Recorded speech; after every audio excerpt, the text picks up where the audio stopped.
The Claw of the Conciliator, Volume 2 of the Book of the New Sun, by Gene Wolfe. Copyright 1981 by Gene Wolfe. Narrated by Roy Avers. Chapter 1. The Village of Saltus. Morwenna's face floated in a single beam of light, lovely and framed in hair dark as my cloak.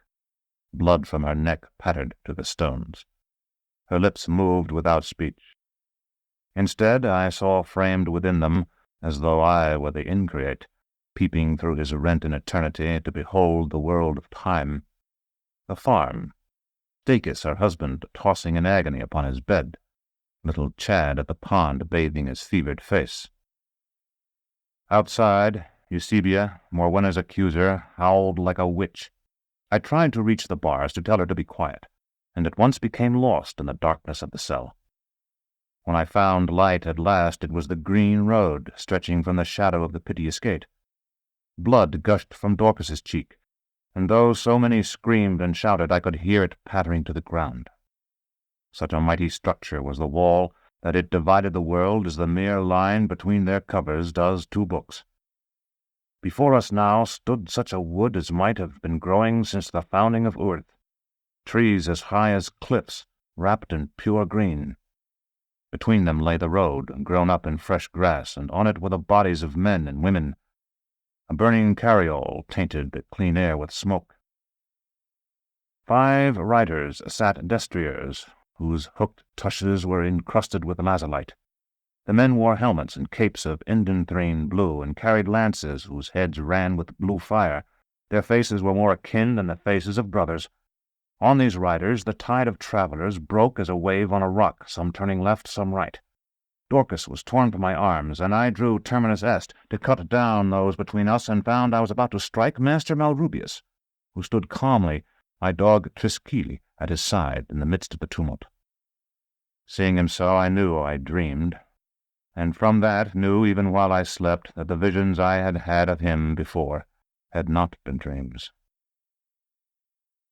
I threw the blankets aside. The chiming of the carillon in the bell tower was in my ears. It was time to rise, time to run to the kitchen, pulling on my clothes, time to stir a pot for Brother Cook and steal a sausage bursting, savory, and nearly burned, from the grill.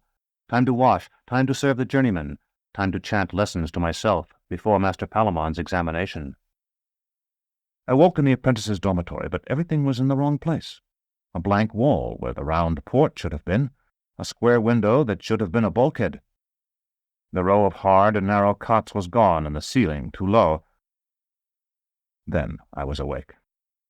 Country smells, much like the pleasant odors of flower and tree that used to float across the ruined curtain wall from the necropolis, but mixed now with the hot reek of a stable, drifted through the window.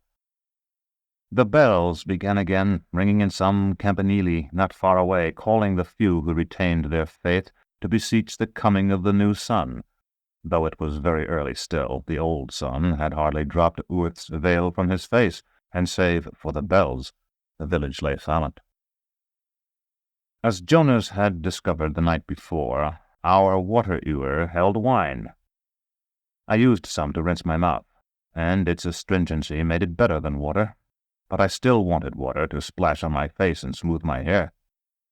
Before sleeping, I had folded my cloak, with the claw at the center, to use for a pillow. I spread it now, and remembering how Aja had once tried to slip her hand into the saber-tash on my belt, thrust the claw into my boot-top. Jonas still slept. In my experience, people asleep look younger than they do awake, but Jonas seemed older, or perhaps only ancient. He had the face, with straight nose and straight forehead, that I have often noted in old pictures.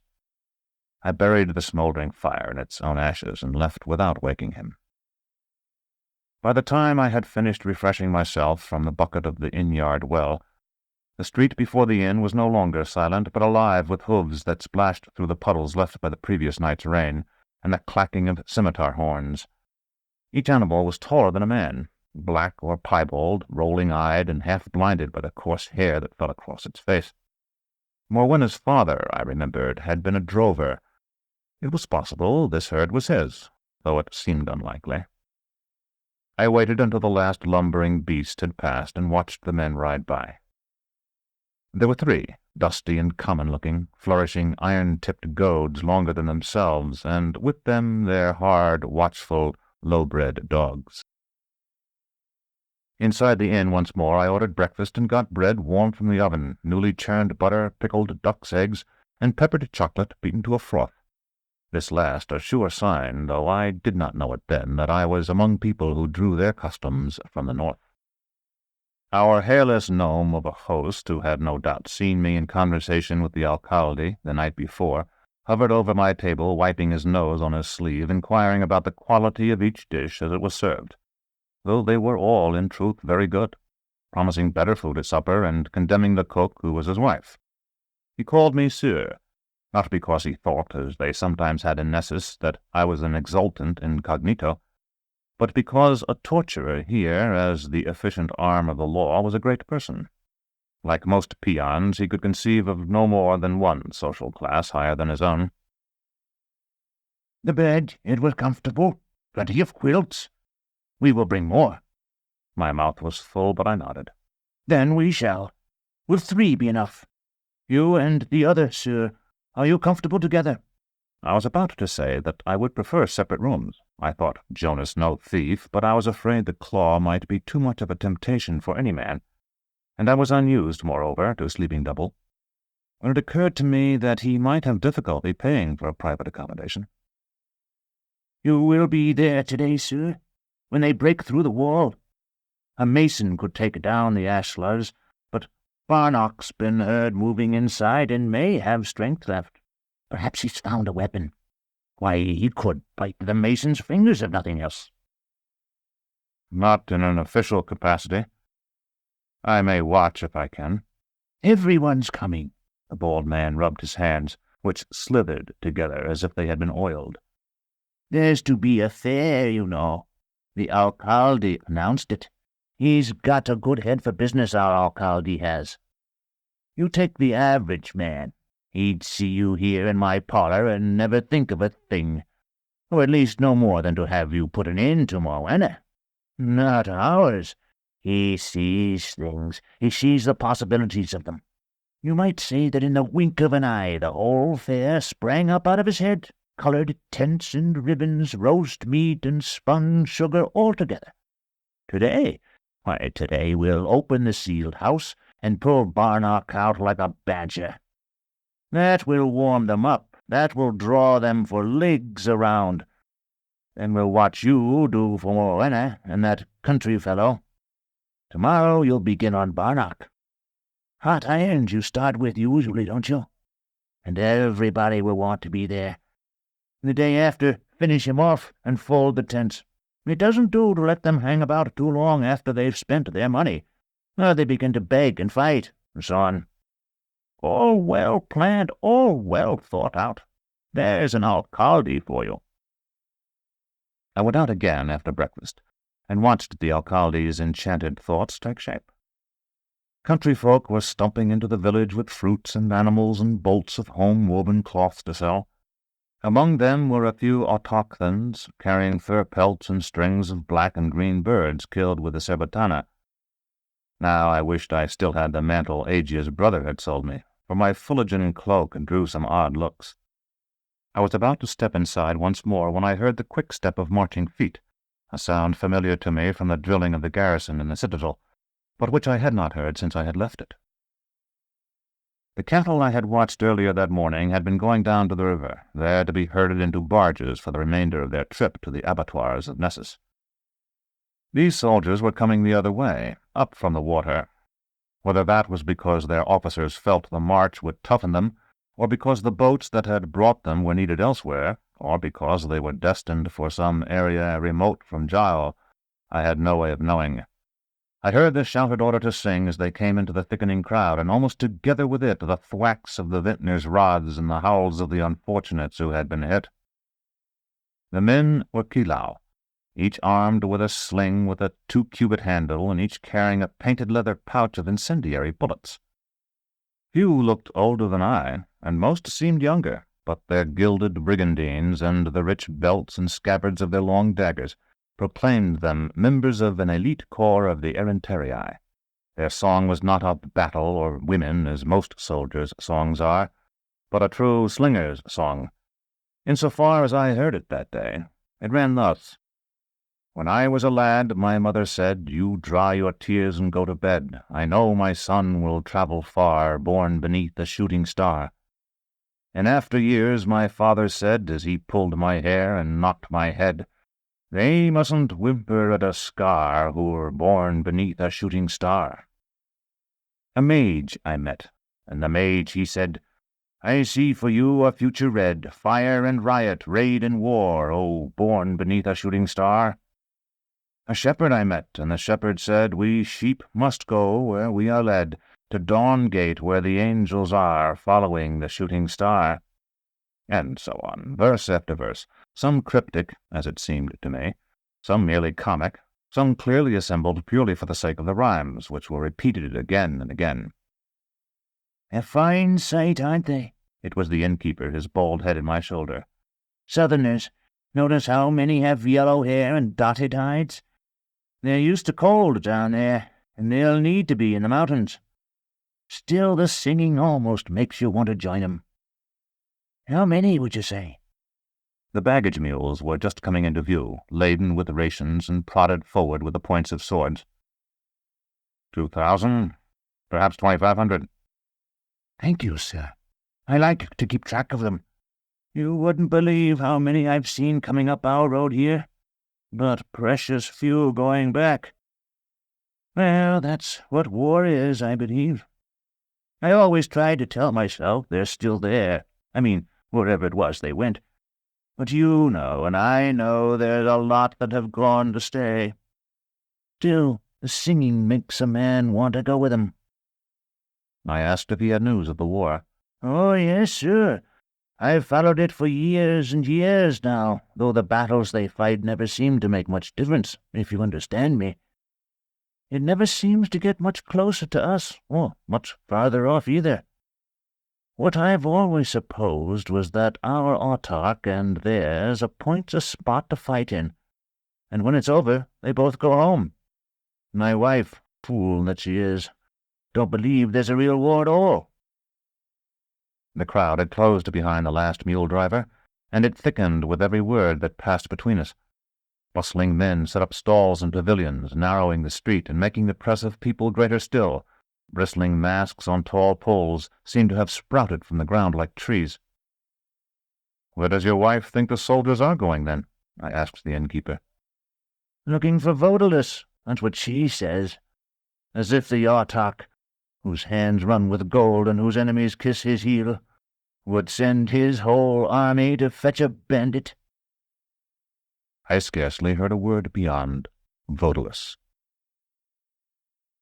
"Whatever I possess I would give to become one of you, who complain every day of memories fading. My own do not.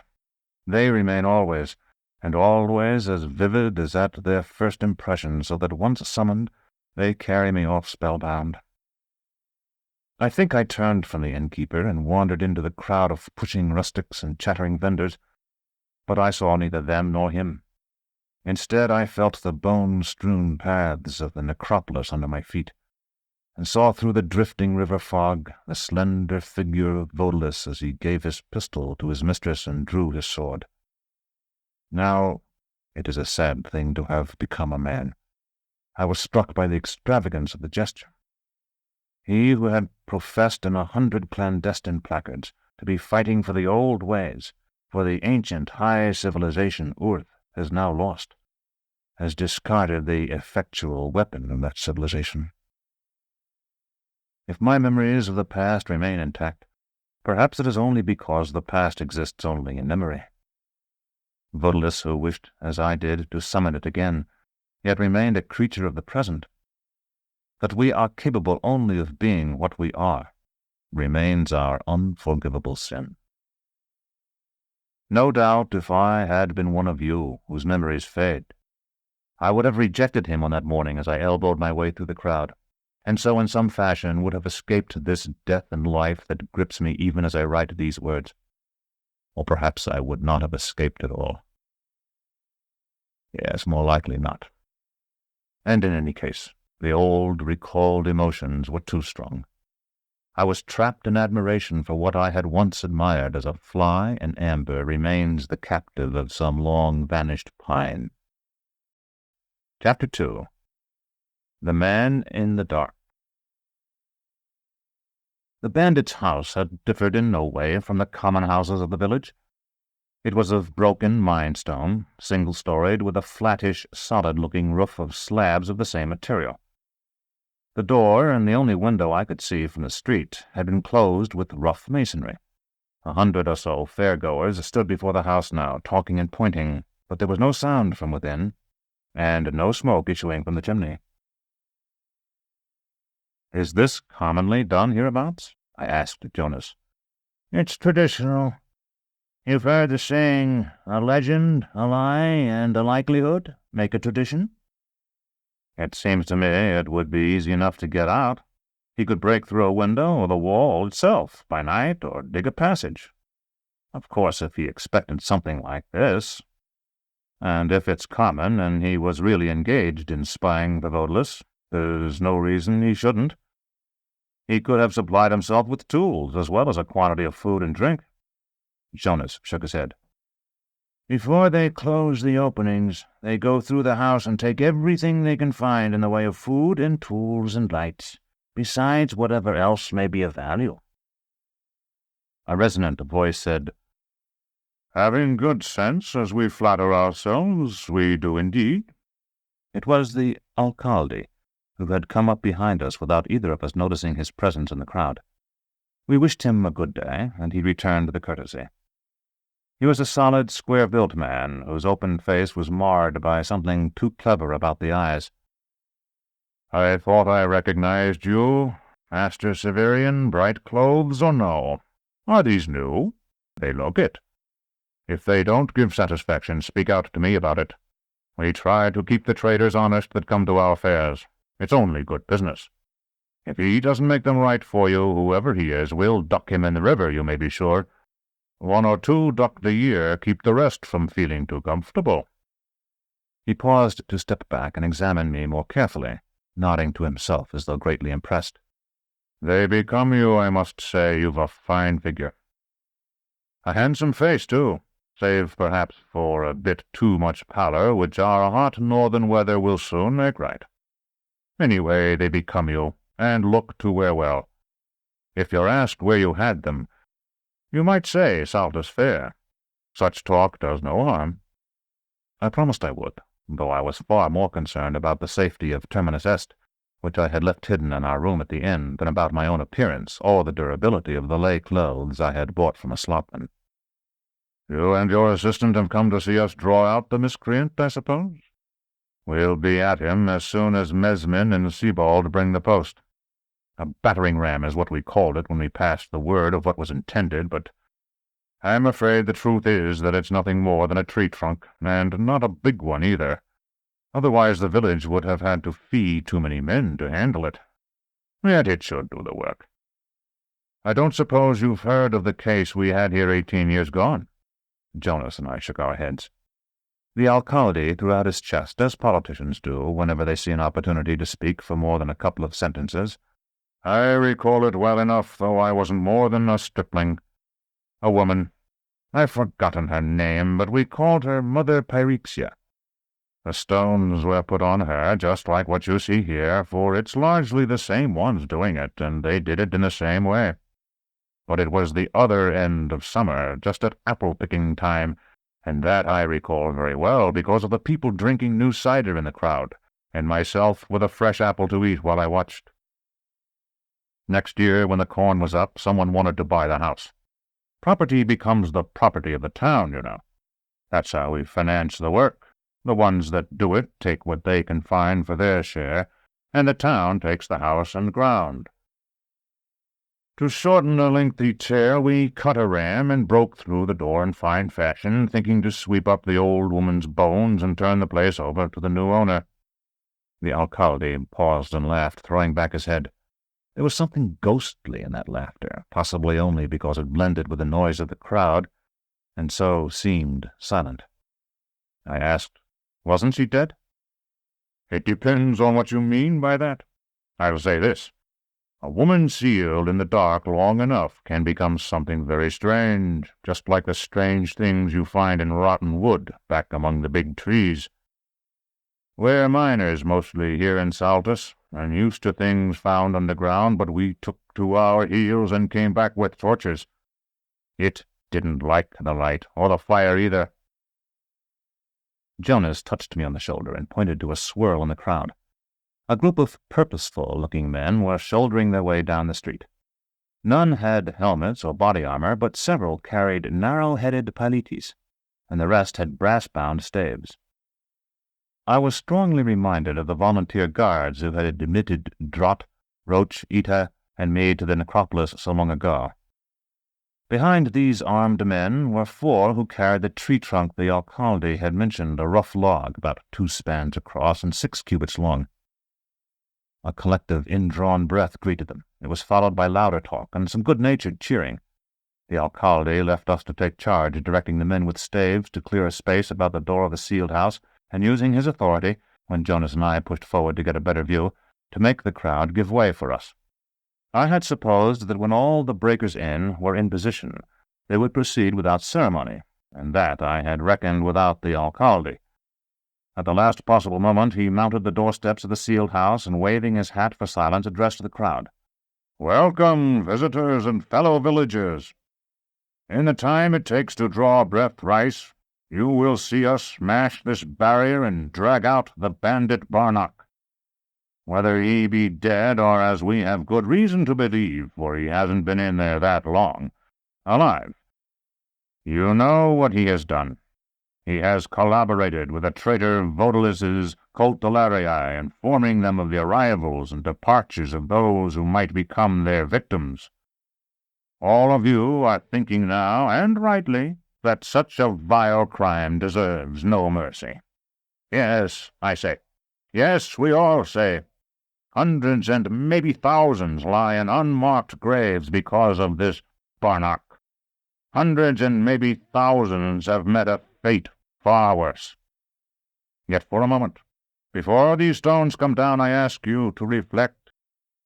Odalisque has lost a spy. He will be seeking another. On some still night, not long, I think, from now, a stranger will come to one of you. It is certain he will have much talk, like you, someone shouted, to general laughter. Better talk than mine. I'm only a rough miner, as many of you know. Much smooth, persuasive talk, I ought to have said, and possibly some money. Before you nod your head at him, I want you to remember this house of Barnock's the way it looks now, with those astlars where the doors should be. Think about your own house, with no doors and no windows, but with you inside it. Then think about what you're going to see done to Barnock when we take him out, because I'm telling you, you strangers particularly, what you're about to see here is only the beginning of what you'll be seeing at our fair in Saltus. For the events of the next few days we have employed one of the finest professionals from Nessus. You will see at least 2 persons executed here in a formal style, with a head struck off at a single blow. One's a woman, so we'll be using the chair.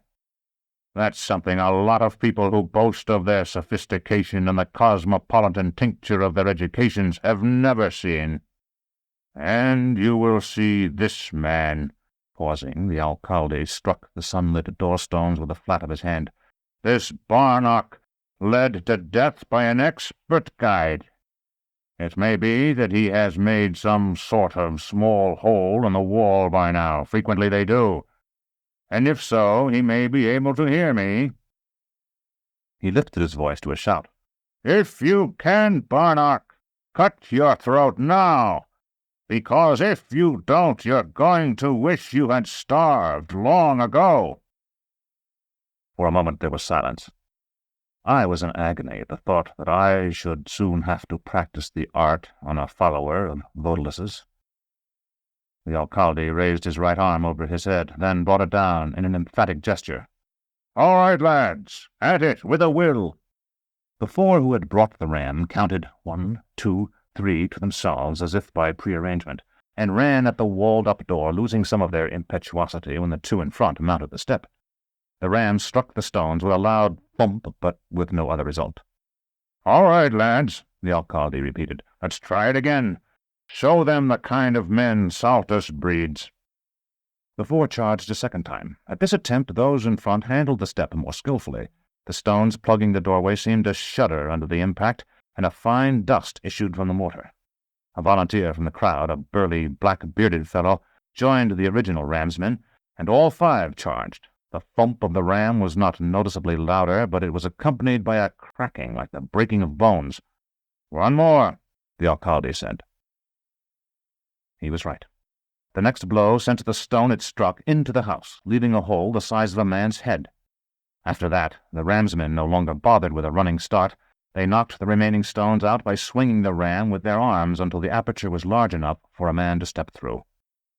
Someone I had not noticed previously had brought torches, and a boy ran to a neighboring house to kindle them at the kitchen fire. The men with palites and staves took them from him, showing more courage than I would have credited to those clever eyes. The alcalde drew a short truncheon from under his shirt and entered first.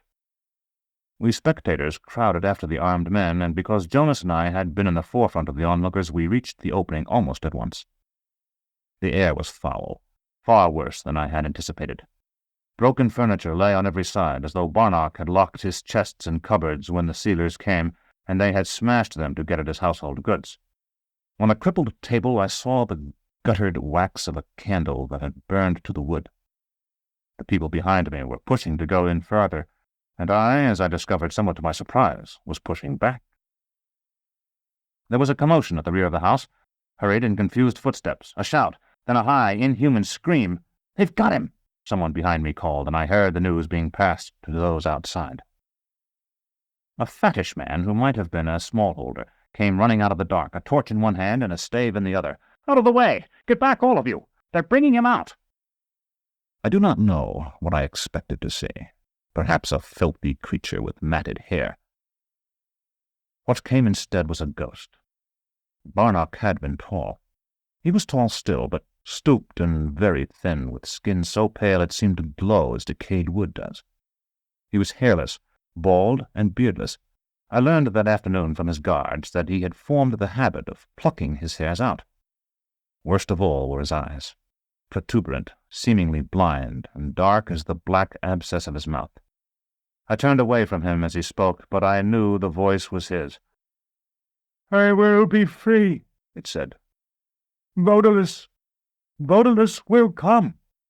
How I wished then that I had never been imprisoned myself, for his voice brought back to me all those airless days when I waited in the oubliette beneath our Matachin tower. I too had dreamed of rescue by Odalisque, of a revolution that would sweep away the animal stench and degeneracy of the present age, and restore the high and gleaming culture that was once Earth's. And I had been saved not by Odalisque and his shadowy army, but by the advocacy of Master Palamon, and no doubt of Drott and Roach and a few other friends, who had persuaded the brothers that it would be too dangerous to kill me and too disgraceful to bring me before a tribunal. Barnock would not be saved at all.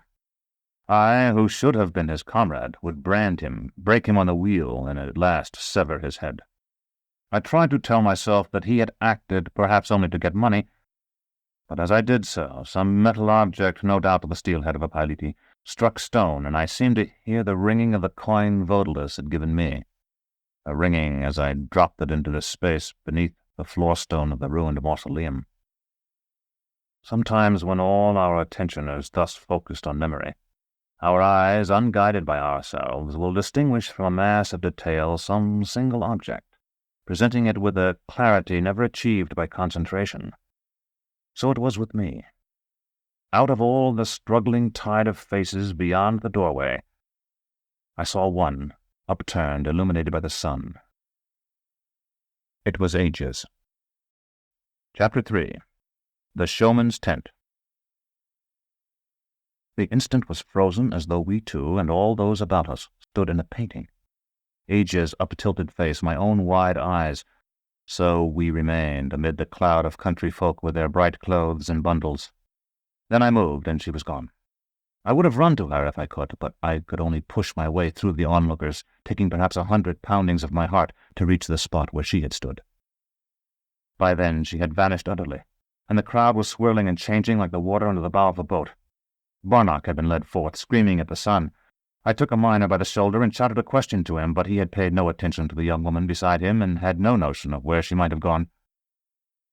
I followed the throng who followed the prisoner until I was sure she was not among them, then, knowing nothing better to do, began to search the fair, peering into tents and booths and making inquiries of the farm wives who had come to sell their fragrant cardamom bread, and of the hot meat vendors. All this, as I write it, slowly convoluting a thread of the vermilion ink of the House Absolute, sounds calm and even methodical. Nothing could be further from the truth. I was gasping and sweating as I did these things, shouting questions to which I hardly stayed for an answer. Like a face seen in dream, ages floated before my imagination. Wide, flat cheeks and softly rounded chin, freckled, sun-browned skin, and long, laughing, mocking eyes. Why she had come I could not imagine. I only knew she had, and that my glimpse of her had reawakened the anguish of my memory of her scream. "Have you seen a woman so tall with chestnut hair?"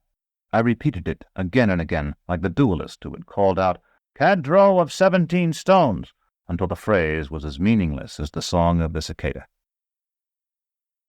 "Yes, every country maid who comes here." "Do you know her name?" "A woman?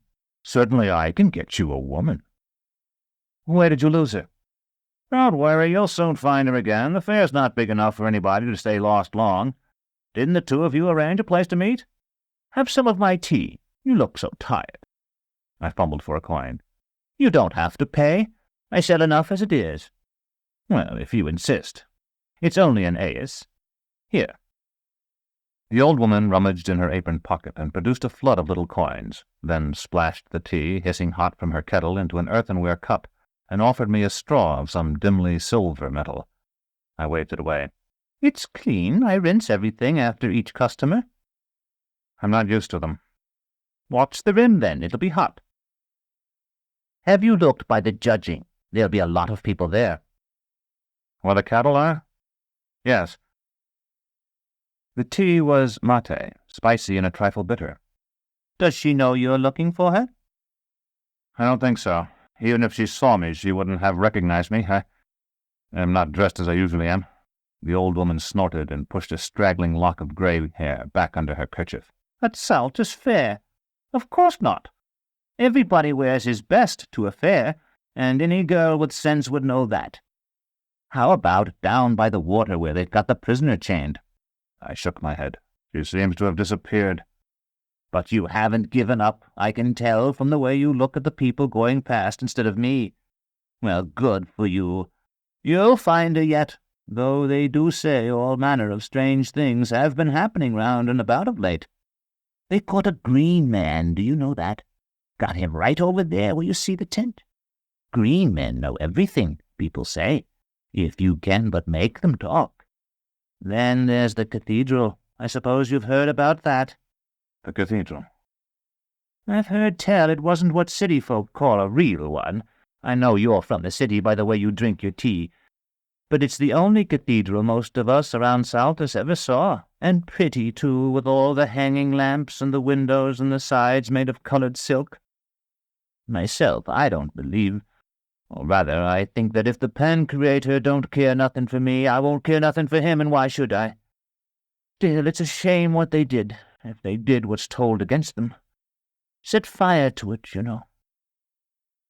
"Are you talking about the Cathedral of the Pellarines?" The old woman nodded sagely. "There, you said it yourself. You're making the same mistake they did. It wasn't the Cathedral of the Pellarines, it was the Cathedral of the Claw. Which is to say it wasn't theirs to burn." To myself I muttered, "They rekindled the fire." "I beg pardon?" The old woman cocked an ear. "I didn't hear that." "I said they burned it. They must have set fire to the straw floor." "That's what I heard, too. They just stood back and watched it burn. It went up to the infinite meadows of the new sun, you know." A man on the opposite side of the alleyway began to pound a drum. When he paused, I said, "I know that certain persons have claimed to have seen it rise into the air."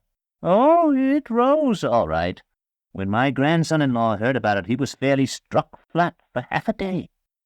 Then he pasted up a kind of hat out of paper and held it over my stove, and it went up. And then he thought it was nothing that the cathedral rose, no miracle at all. That shows what it is to be a fool. It never came to him that the reason things were made so was so the cathedral would rise just like it did. He can't see the hand in nature." "He didn't see it himself?" I asked. "The cathedral, I mean?" She failed to understand. "Oh, he's seen it when they've been through here at least a dozen times."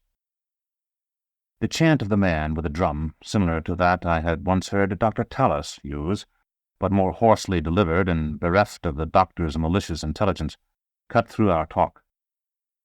"Knows everything, knows everybody, green as a gooseberry, see for yourself." The insistent voice of the drum. Boom, boom, boom. "Do you think the green man would know where Aja is?" The old woman smiled. "So that's her name, is it? Now I'll know if anybody should mention her." "He might. You've money, why not try him?" Why not, indeed, I thought. "Brought from the jungles of the north, never heats, akin to the bushes and the grasses. Boom, boom. The future and the remote past are one to him." When he saw me approaching the door of his tent, the drummer stopped his clamor. "Only an ace to see him, 2 to speak with him, 3 to be alone with him." "Alone for how long?" I asked as I selected 3 copper ace. A wry grin crossed the drummer's face. "For as long as you wish." I handed him his money and stepped inside. It had been plain he had not thought I would want to stay long, and I expected a stench or something equally unpleasant. There was nothing beyond a slight odor as of hay curing. In the center of the tent, in a dust-spangled shaft of sunlight admitted by a vent in the canvas roof, was chained a man the color of pale jade. He wore a kilt of leaves, now fading. Beside him stood a clay pot filled to the brim with clear water. For a moment we were silent. I stood looking at him. He sat looking at the ground. "That's not paint," I said, "nor do I think it dye. And you have no more hair than the man I saw dragged from the sealed house." He looked up at me, then down again. Even the whites of his eyes held a greenish tint. I tried to bait him. "If you are truly vegetable, I would think your hair should be grass." No. He had a soft voice, saved from womanishness only by its depth. "You are a vegetable, then, a speaking plant." "You are no countryman." "I left Nessus a few days ago." "With some education." I thought of Master Palamon, then of Master Malrubius and my poor Thecla, and I shrugged. "I can read and write." "Yet you know nothing about me." "I am not a talking vegetable, as you should be able to see. Even if a plant were to follow the one evolutionary way, out of some many millions that leads to intelligence, it is impossible that it should duplicate in wood and leaf the form of a human being."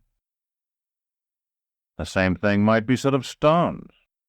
Yet there are statues." For all his aspect of despair, and his was a sadder face by far than my friend Jonas's, something tugged at the corners of his lips. "That is well put. You have no scientific training, but you are better taught than you realize." "On the contrary, all my training has been scientific, although it had nothing to do with these fantastic speculations. What are you?" "A great seer, a great liar, like every man whose foot is in a trap." "If you'll tell me what you are, I'll endeavor to help you." He looked at me, and it was as if some tall herb had opened eyes and shown a human face. "I believe you," he said. "Why is it that you, of all the hundreds who come to this tent, know pity?" "I know nothing of pity, but I have been imbued with a respect for justice, and I am well acquainted with the alcalde of this village." A green man is still a man, and if he is a slave, his master must show how he came to that state and how he himself came into possession of him. The green man said, I'm a fool, I suppose, to put any confidence in you. And yet I do. I am a free man, come from your own future to explore your age. That is impossible. The green color that puzzles your people so much is only what you call pond scum. We have altered it until it can live in our blood, and by its intervention have at last made our peace in humankind's long struggle with the sun. In us the tiny plants live and die, and our bodies feed from them and their dead, and require no other nourishment. All the famines and all the labor of growing food are ended. But you must have sun. Yes, the green man said, and I have not enough here. Day is brighter in my age.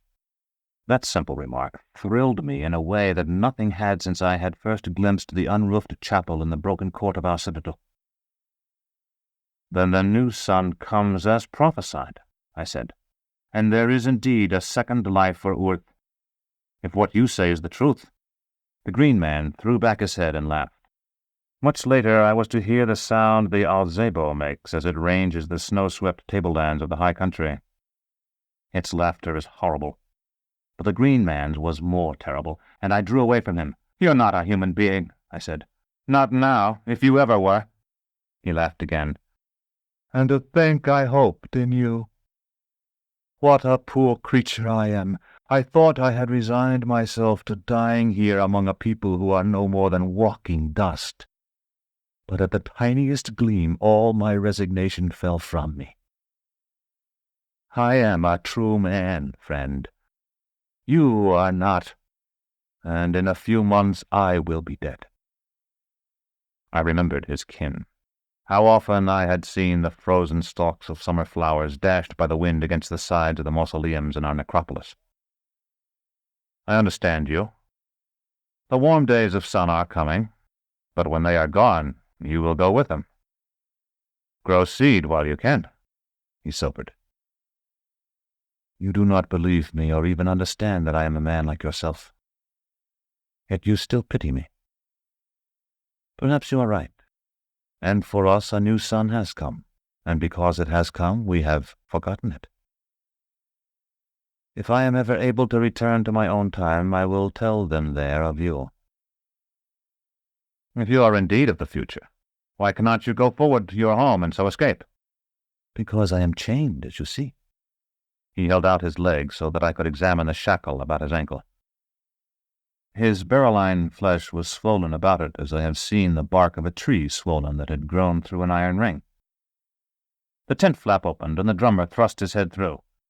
Are you still here? I have others outside. He looked significantly at the green man and withdrew. He means that I must drive you off, or he will close the vent through which my sunlight falls. I drive away those who pay to see me by foretelling their futures, and I will foretell yours. You are young now and strong, but before this world has wound itself 10 times more about the sun, you shall be less strong, and you shall never regain the strength that is yours now. If you breed sons, you will engender enemies against yourself. Enough, I said. What you are telling me is only the fortune of all men. Answer one question truthfully for me, and I will go. I am looking for a woman called Aja. Where will I find her? For a moment his eyes rolled upward until only a narrow crescent of pale green showed beneath their lids. A faint tremor seized him. He stood and extended his arms, his fingers splayed like twigs. Slowly he said, Above ground? The tremor ceased, and he sat again, older-looking and paler than before. You are only a fraud, then, I told him as I turned away, and I was a simpleton to believe in you even by so little. Oh, the green man whispered. Listen. In coming here, I have passed through all your future. Some parts of it remain with me no matter how clouded. I told you only the truth, and if you are indeed a friend of the alcalde of this place, I will tell you something further that you may tell him, something I have learned from the questions of those who have come to question me. Armed men are seeking to free a man called Barnock." I took my whetstone from the saber-tash at my belt, broke it on the top of the chain-stake, and gave half to him. For a moment he did not comprehend what it was he held. Then I saw the knowledge growing in him, so that he seemed to unfold in his great joy as though he were already basking in the brighter light of his own day. Chapter 4. The Bouquet. As I left the showman's tent, I glanced up at the sun. The western horizon had already climbed more than half up the sky. In a watch or less it would be time for me to make my appearance. Aja was gone, and any hope of overtaking her had been lost in the frantic time I had spent dashing from one end of the fair to the other. Yet I took comfort from the green man's prophecy, which I took to mean that Aja and I should meet again before either of us died, and from the thought that since she had come to watch Barnock drawn into the light, so equally might she come to observe the executions of Morwenna and the cattle thief. These speculations occupied me at first as I made my way back to the inn, but before I reached the room I shared with Jonas, they had been displaced by recollections of Thecla and by elevation to journeyman, both occasioned by the need to change from my new lay clothes into the fullerton of the guild. So strong is the power of association that it could be exercised by that habit while it was still out of sight on the pegs in the room, and by terminus est while she remained concealed beneath the mattress. It used to entertain me, while I was still attendant upon Thecla, to find that I could anticipate much of her conversation, and particularly the first of it, from the nature of the gift I carried when I entered her cell. If it was some favorite food thieved from the kitchen, for example, it would elicit a description of a meal at the house absolute, and the kind of food I brought even governed the nature of the repast described. Flesh, a sporting dinner, with a shrieking and trumpeting of game caught alive drifting up from the abattoir below, and much talk of brachets, hawks, and hunting leopards. Sweets, a private repast given by one of the great chatelaines for a few friends, deliciously intimate and soaked in gossip. Fruit, a twilight garden party in the vast park of the house absolute, lit by 1,000 torches and enlivened by jugglers, actors, dancers, and pyrotechnic displays. She ate standing as often as sitting, walking the 3 strides that took her from one end of her cell to the other, holding the dish in her left hand while she gestured with her right. Like this, Severian, they all spring into the ringing sky, showering green and magenta sparks, while the maroons boom like thunder. But her poor hand could hardly show the rockets rising higher than her towering head, for the ceiling was not much taller than she.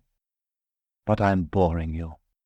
A moment ago, when you brought me these peaches, you looked so happy, and now you won't smile. It's just that it does me good here to remember those things. How I'll enjoy them when I see them again. I was not bored, of course. It was only that it saddened me to see her, a woman still young and endowed with a terrible beauty, so confined. Jonas was uncovering terminus est for me when I came into our room. I poured myself a cup of wine. "How do you feel?" he asked. "What of you? It's your first time, after all." He shrugged. "I only have to fetch and carry. You've done it before? I wondered, because you look so young." "Yes, I've done it before. Never to a woman." "You think she's innocent?" I was taking off my shirt. When I had my arms freed, I mopped my face with it and shook my head. "I'm sure she's not. I went down and talked to her last night. They have her chained to the edge of the water, where the midges are bad. I told you about it." Jonas reached for the wine himself, his metal hand clinking when it met the cup. "You told me that she was beautiful and that she had black hair like—" "Thecla. But Morwenna's is straight. Thecla's curled." "Like Thecla, whom you seem to have loved as I love your friend Jolenta. I confess you had a great deal more time to fall in love than I did. And you told me she said her husband and child had died of some sickness, probably from bad water. The husband had been quite a bit older than she." I said, "About your age, I think." And there was an older woman there who had wanted him too, and now she was tormenting the prisoner. Only with words. Among the guild, apprentices alone wear shirts. I drew on my trousers and put my cloak, which was of fuligen, the color darker than black, around my bare shoulders. Clients who have been exposed by the authorities like that have usually been stoned. When we see them, they're bruised, and often they've lost a few teeth. Sometimes they have broken bones. The women have been raped. You say she's beautiful. Perhaps people think she's innocent. Perhaps they took pity on her. I picked up Terminus Est, drew her, and let the soft sheath fall away. The innocent have enemies. They are afraid of her. We went out together. When I had entered the inn, I had to push my way through the mob of drinkers. Now it opened before me. I wore my mask, and carried Terminus Est unsheathed across my shoulder. Outside, the sounds of the fair stilled as we went forward until nothing remained but a whispering as though we strode through a wilderness of leaves. The executions were to take place at the very center of the festivities, and a dense crowd had already gathered there. A collier in red stood beside the scaffold, clutching his little formulary. He was an old man, as most of them are. The two prisoners waited beside him, surrounded by the men who had taken forth Barnock. The alcalde wore his yellow gown of office and his gold chain. By ancient custom, we must not use the steps, although I have seen Master Gerlos assist his vault to the scaffold with his sword in the court before the bell tower. I was, very possibly, the only person present who knew of the tradition, but I did not break it, and a great roar like the voice of some beast escaped the crowd as I leaped up with my cloak billowing about me. "Increate," read the collier. "it is known to us that those who will perish here are no more evil in your sight than we. Their hands run with blood, ours also." I examined the block. Those used outside the immediate supervision of the guild are notoriously bad. Wide as a stool, dense as a fool, and dished as a rule. This one fulfilled the first two specifications in the proverbial description only too well. But by the mercy of Holy Catherine, it was actually slightly convex, and though the idiotically hard wood would be sure to dull the male side of my blade, I was in the fortunate position of having before me one subject of either sex, so that I could use a fresh edge on each. "By thy will they may in that hour have so purified their spirits as to gain thy favour. We who must confront them then, though we spill their blood today." I posed, legs wide as I leaned upon my sword, as if I were in complete control of the ceremony, though the truth was that I did not know which of them had drawn the short ribbon. "You, the hero who will destroy the black worm that devours the sun, you for whom the sky parts as a curtain, you whose breath shall wither vast Erebus, Abaia, and Scylla, who wallow beneath the wave, you that equally live in the shell of the smallest seed in the farthest forest, the seed that hath rolled into the dark where no man sees." The woman Morwenna was coming up the steps, preceded by the alcalde and followed by a man with an iron spit who used it to prod her. Someone in the crowd shouted an obscene suggestion. "Have mercy on those who had no mercy. Have mercy on us, who shall have none now." The collier was finished, and the alcalde began. "Most hatefully and unnaturally." His voice was high, quite different both from his normal speaking voice and the rhetorical tone he had adopted for the speech outside Barnock's house. After listening absently for a few moments, I was looking for Aja in the crowd. It struck me that he was frightened. He would have to witness everything that was done to both prisoners at close range. I smiled, though my mask concealed it. "Have respect for your sex, but you shall be branded on the right cheek and the left, your legs broken, and your head struck from your body." I hoped they had had sense enough to remember that a brazier of coals would be required. "Through the power of the high justice laid upon my unworthy arm by the condescension of the autarch, whose thoughts are the music of his subjects, I do now declare, I do now declare—" He had forgotten it. I whispered the words. "That your moment has come upon you." "I do now declare that your moment has come on you, Morwenna." "If you have pleas for the Conciliator, speak them in your heart." "If you have pleas for the Conciliator, speak them." "If you have counsels for the children of women, there will be no voice for them after this." The Alcalde's self-possession was returning, and he got it all. "If you have counsels for the children of women, there will be no voice for them after this." Clearly, but not loudly, Morwenna said, "I know that most of you think me guilty. I am innocent. I would never do the horrible things you have accused me of." The crowd drew closer to hear her. "Many of you are my witnesses that I loved Stakis. I loved the child Stakis gave me." A patch of color caught my eye, purple-black in the strong spring sunshine. It was such a bouquet of thranotic roses as a mute might carry at a funeral. The woman who held them was Eusebia, whom I had met when she tormented Morwenna at the riverside. As I watched her, she inhaled their perfume rapturously, then employed their thorny stems to open a path for herself through the crowd, so that she stood just at the base of the scaffold. "These are for you, Morwenna. Die before they fade." I hammered the planks with the blunt tip of my blade for silence.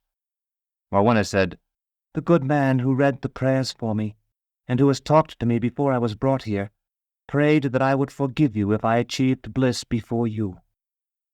I have never until now had it in my power to grant a prayer, but I grant his. I forgive you now." Eusebia was about to speak again, but I silenced her with a look. The gap-toothed, grinning man beside her waved, and with something of a start I recognized Hether. "Are you ready?" Morwenna asked me. "I am." Jonas had just set a bucket of glowing charcoal on the scaffold. From it thrust what was presumably the handle of a suitable inscribed iron, but there was no chair. I gave the Alcalde a glance I intended to be significant. I might have been looking at a post. At last I said, "Have we a chair, your worship?" "I sent 2 men to fetch one, and some rope." "When?" The crowd was beginning to stir and murmur. "A few moments ago." The evening before he had assured me that everything would be in readiness, but there was no point in reminding him of that now. There is no one, as I have since found, so liable to fluster on the scaffold as the average rural official. He is torn between an ardent desire to be the center of attention, a position closed to him at an execution, and the quite justified fear that he lacks the ability and training that might enable him to comport himself well. The most cowardly client, mounting the steps in the full knowledge that his eyes are to be plucked out, will in 19 cases from a score conduct himself better. Even a shy Cenobite, unused to the sounds of men and diffident to the point of tears, can be better relied on. Someone called, "Get it over with!" I looked at Morwenna. With her famished face and clear complexion, her pensive smile and large dark eyes, she was a prisoner likely to arouse quite undesirable feelings of sympathy in the crowd. "We could seat her on the block," I told the Alcalde. I could not resist adding, "It's more suited to that anyway." "There's nothing to tie her with." I had permitted myself a remark too many already, so I forbore giving my opinion of those who require their prisoners bound. Instead I laid Terminus Est flat behind the block, made Morwenna sit down, lifted my arms in the ancient salute, took the iron in my right hand, and gripping her wrists with my left, administered the brand to either cheek, then held up the iron still glowing almost white. The scream had silenced the crowd for an instant. Now they roared. The Alcalde straightened himself and seemed to become a new man. "Let them see her," he said. I had been hoping to avoid that, but I helped Morwenna to rise. With her right hand in mine, as though we were taking part in a country dance, we made a slow, formal circuit of the platform.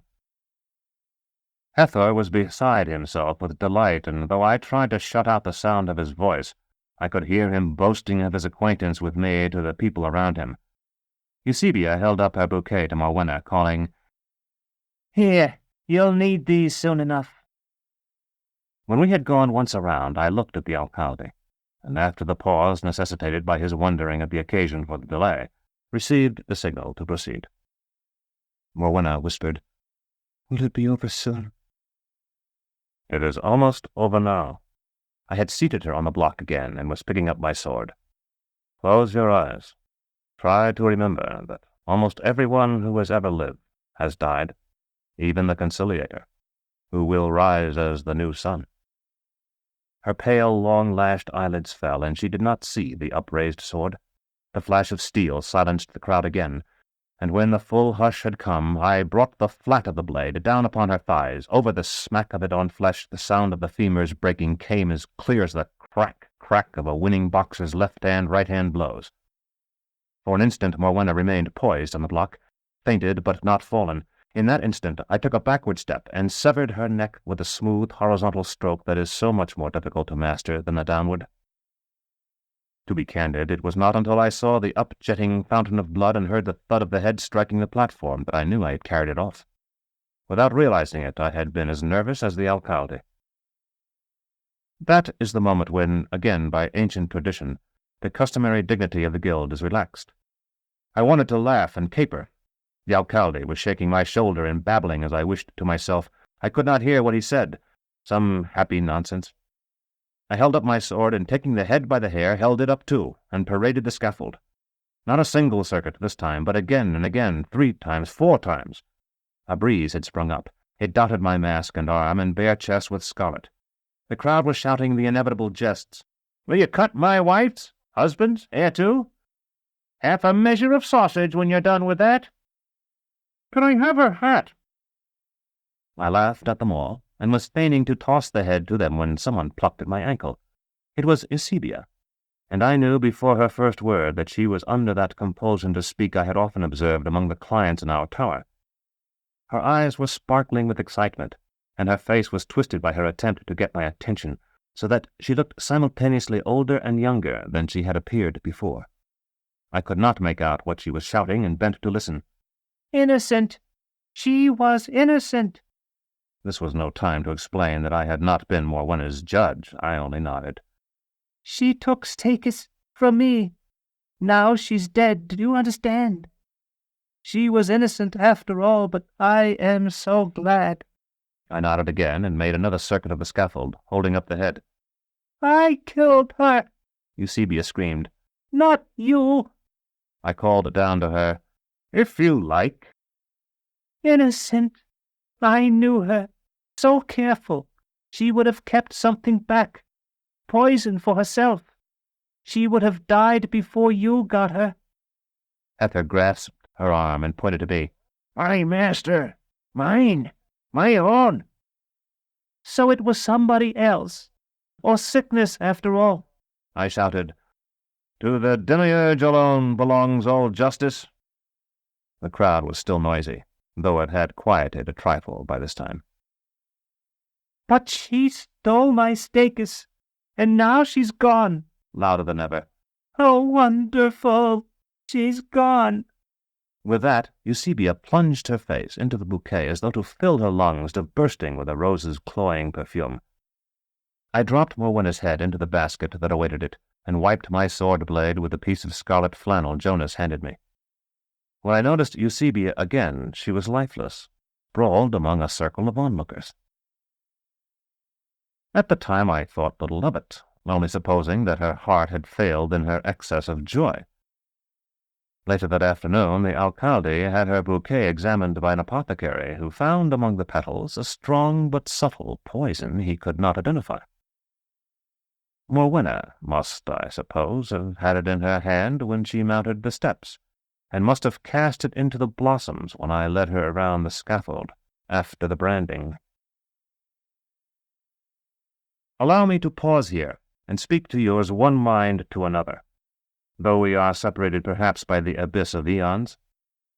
Though what I have already written, from the locked gate to the fair at Saltus, embraces most of my adult life, and what remains to be recorded concerns a few months only, I feel I am less than half concluded with my narrative. In order that it shall not fill a library as great as old Oltan's, I will, I tell you now plainly, pass over many things. I have recounted the execution of Aegea's twin brother, Aegialus, because of its importance to my story, and that of Morwenna because of the unusual circumstances surrounding it. I will not recount others, unless they hold some special interest. If you delight in another's pain and death, you will gain little satisfaction from me. Let it be sufficient to say that I performed the prescribed operations on the cattle thief, which terminated in his execution. In the future, when I describe my travels, you are to understand that I practiced the mystery of our guild where it was profitable to do so, though I do not mention the specific occasions. Chapter 5. The Bourne. That evening, Jonas and I dined alone in our room. It is a very pleasant thing, I found, to be popular with a mob and known to everyone, but it is tiring, too.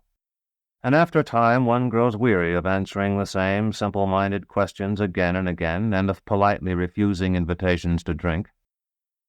There had been a slight disagreement with the alcalde concerning the compensation I was to receive for my work, my understanding having been that in addition to the quarter payment made when I was engaged, I would receive full payment for each client upon death, while the alcalde had intended, so he said, that full payment should be made only after all three were attended to. I would never have agreed to that, and liked it less than ever in the light of the green man's warning, which out of loyalty to Odalisque I had kept to myself. But after I had threatened not to appear on the following afternoon, I was paid, and everything peaceably resolved. Now Jonas and I were settled over a smoking platter and a bottle of wine. The door was shut and bolted, and the innkeeper had been instructed to deny that I was in his establishment. I would have been completely at ease if the wine in my cup had not recalled to me so vividly the much better wine Jonas had discovered in our ewer the night before, after I had examined the claw in secret. Jonas, observing me, I think, as I stared at the pale red fluid, poured a cup of his own and said, "You must remember that you are not responsible for the sentences. If you had not come here, they would have been punished eventually anyway, and probably would have suffered worse in less skilled hands." I asked him what he thought he was talking about. "I can see it troubles you. What happened today?"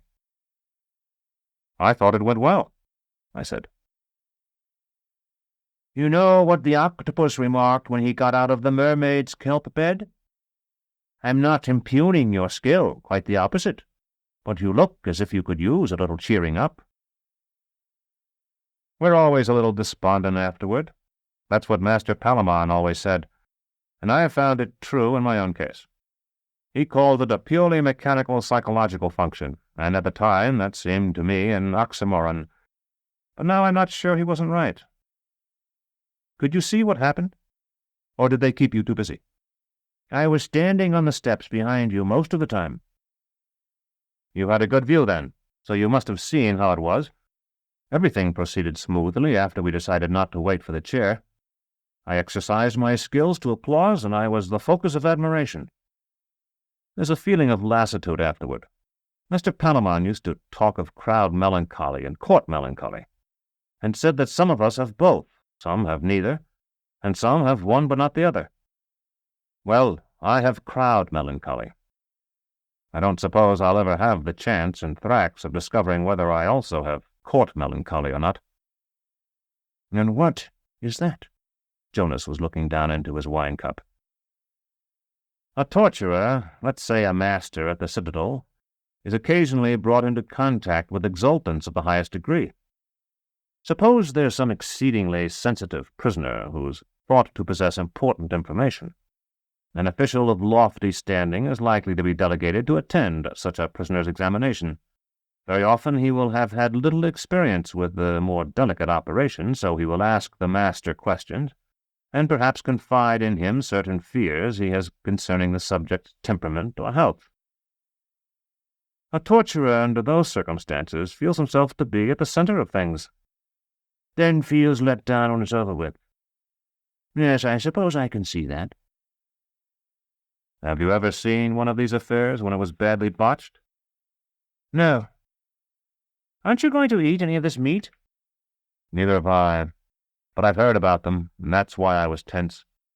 Times when the client has broken away and fled into the crowd. Times when several strokes were needed to part the neck. Times when a torturer lost all confidence and was unable to proceed. When I vaulted onto that scaffold, I had no way of knowing that none of those things was going to happen to me. If they had, I might have been finished for life. Still, it's a terrible way to earn a living. That's what the Thornbush said to the Shrike, you know. I really don't. I broke off because I had seen something move on the farther side of the room. At first I thought it was a rat, and I have a pronounced dislike of them. I have seen too many clients bitten in the oubliette under our tower. What is it? Something white. I walked around the table to see. A sheet of paper. Someone has slipped a note under our door. Another woman wanting to sleep with you, Jonas said. But by that time I had already picked it up. It was indeed a woman's delicate script, written in grayish ink upon parchment. I held it close to the candle to read. Dearest Severian, from one of the kind men who are assisting me, I have learned you are in the village of Saltus, not far away. It seems too good to be true, but now I must discover whether you can forgive me. I swear to you that any suffering you have endured for my sake was not by my choice. From the first I wanted to tell you everything, but the others would not hear of it. They judged that no one should know but those who had to know, which meant no one but themselves, and at last told me outright that if I did not obey them in everything, they would forego the plan and leave me to die. I knew you would die for me, and so I dared to hope that you would have chosen, if you could choose, to suffer for me too. Forgive me. But now I am away and almost free. My own mistress, so long as I obey the simple and humane instructions of good Father Aneri. And so I will tell you everything in the hope that when you have heard it all you will indeed forgive me. You know of my arrest. You will remember, too, how anxious your master Gerlos was for my comfort, and how frequently he visited my cell to talk to me, or had me brought to him so that he and the other masters might question me. That was because my patron, the good Father Aneri, had charged him to be strictly attentive to me.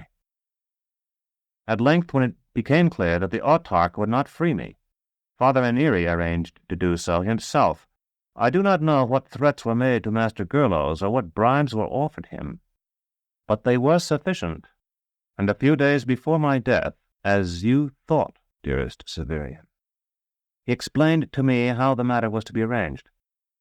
It was not enough, of course, that I be freed. I must be freed in such a way that no search should be made for me. That meant it needs appear that I was dead. Yet the instructions Master Gerlos had received had charged him strictly not to let me die. You will now be able to fathom for yourself how we cut through this tangle of obstructions. It was arranged that I should be subjected to a device whose action was internal only, and Master Gerlos first so disarmed it that I should suffer no real harm. When you thought me in agony, I was to ask you for means of terminating my wretched life. All went as planned. You provided the knife, and I made a shallow cut on my arm, crouched near the door so some blood would run beneath it, then smeared my throat and fell across the bed for you to see when you looked into my prison. Did you look? I lay as still as death. My eyes were closed, but I seemed to feel your pain when you saw me there. I nearly wept, and I recall how frightened I was that you might see the tears welling up. At last I heard your footsteps, and I bandaged my arm and washed my face and neck. After a time, Master Gerlos came and took me away. Forgive me. Now I would see you again, and if Father Aneri wins a pardon for me, as he has solemnly pledged himself to do, there is no reason why we need ever part again. But come to me at once. I am awaiting his messenger, and if he arrives, I must fly to the House Absolute to cast myself at the feet of the autarch, whose name be thrice blessed balm upon the scorched brows of his slaves. Speak to no one of this, but go northeast from Saltus until you encounter a brook that winds its way to Gile. Trace it against the current, and you will find it to issue from the mouth of a mine. Here I must impart to you a grave secret, which you must by no means reveal to others. This mine is a treasure-house of the autarchs, and in it he has stored great sums of coined money, bullion, and gems against a day in which he may be forced from the Phoenix throne. It is guarded by certain servitors of Father Aneres, but you need have no fear of them. They have been instructed to obey me, and I have told them of you, and ordered them to permit you to pass without challenge. Entering the mine, then, follow the watercourse until you reach the end where it issues from a stone. Here I wait, and here I write in the hope that you will forgive your Thecla. I cannot describe the surge of joy I felt as I read and reread this letter. Jonas, who saw my face, at first leaped from his chair. I think he supposed I was on the point of fainting, then drew away as he might have from a lunatic. When at last I folded the letter and thrust it in my sabretache, he asked no questions, for Jonas was indeed a friend, but showed by his look that he stood ready to help me. "I need your animal," I said. "May I take her?"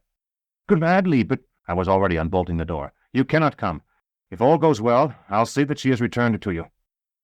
As I raced down the stair and into the inn-yard, the letter spoke in my mind in Thecla's very voice, and by the time I entered the stable I was a lunatic indeed.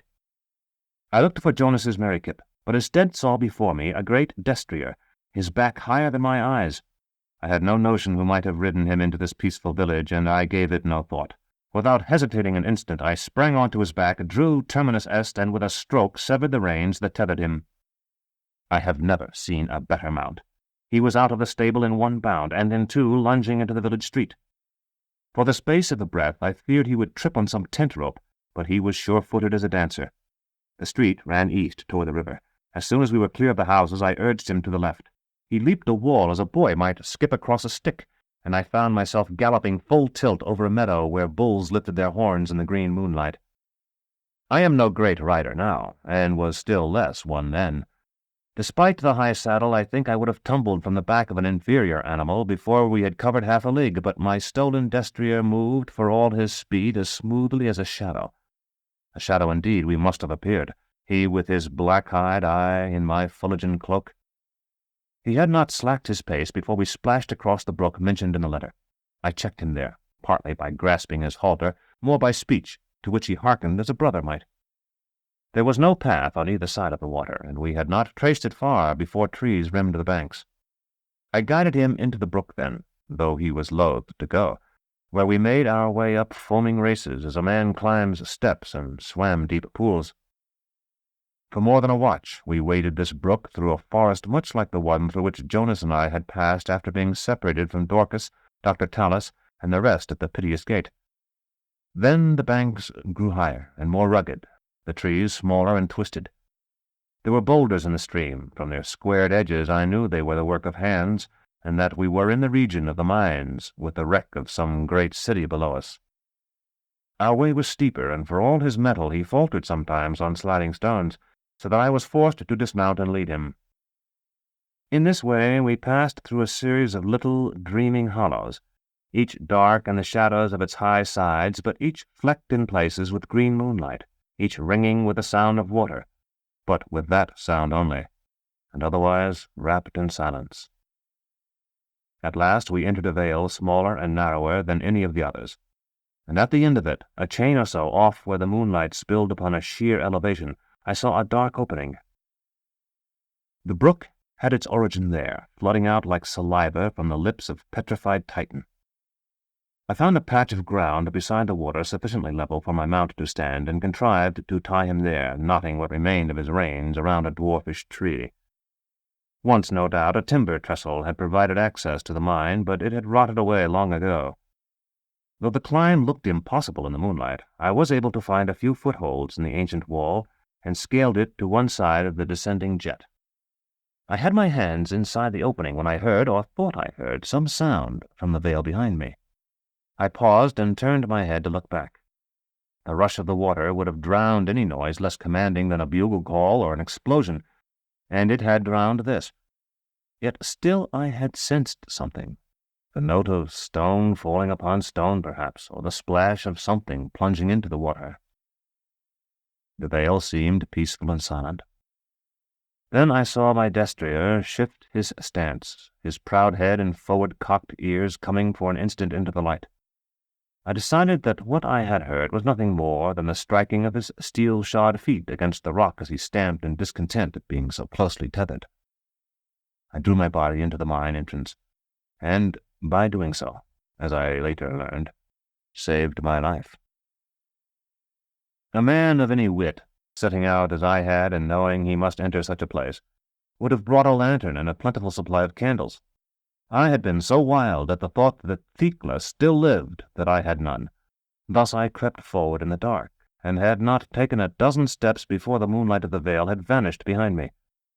My boots were in the stream, so I walked as I had when I had led the destrier up it. Terminus Est was slung over my left shoulder, and I had no fear that the tip of her sheath might be wet by the stream, for the ceiling of the tunnel was so low that I walked bent double. So I proceeded for a long time, fearing always that I had come wrong, and that Thecla waited for me elsewhere, and would wait in vain. Chapter 6. Blue Light. I grew so accustomed to the sound of the icy water that had you asked me, I should have said I walked in silence. But it was not so, and when most suddenly the constricted tunnel opened into a large chamber equally dark, I knew it at once from the change in the music of the stream. I took another step, and then another, and raised my head. There was no ragged stone now to strike it. I lifted my arms. Nothing. I grasped Terminus Est by her onyx hilt and waved her blade, still in the protection of its sheath. Nothing still.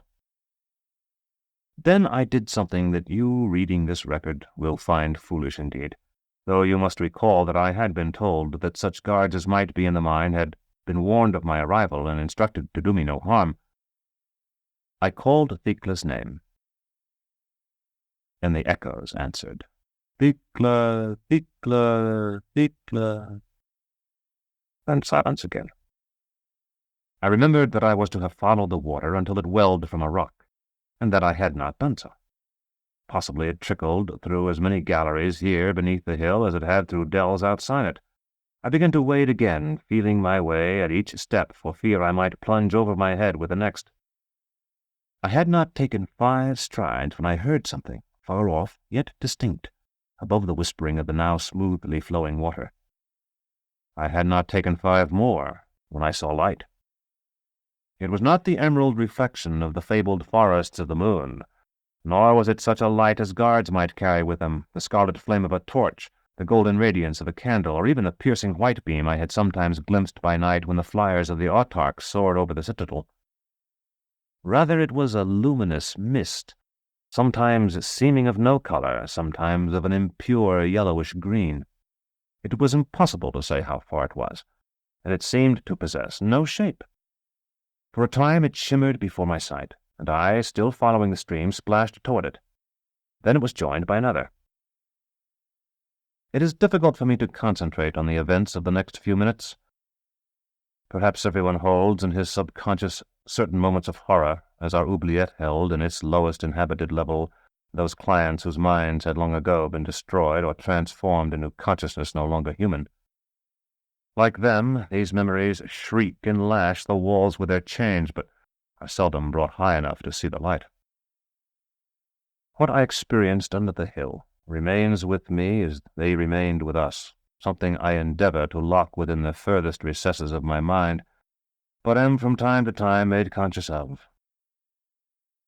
Not long ago, when the Samru was still near the mouth of Gial, I looked over the stern rail by night.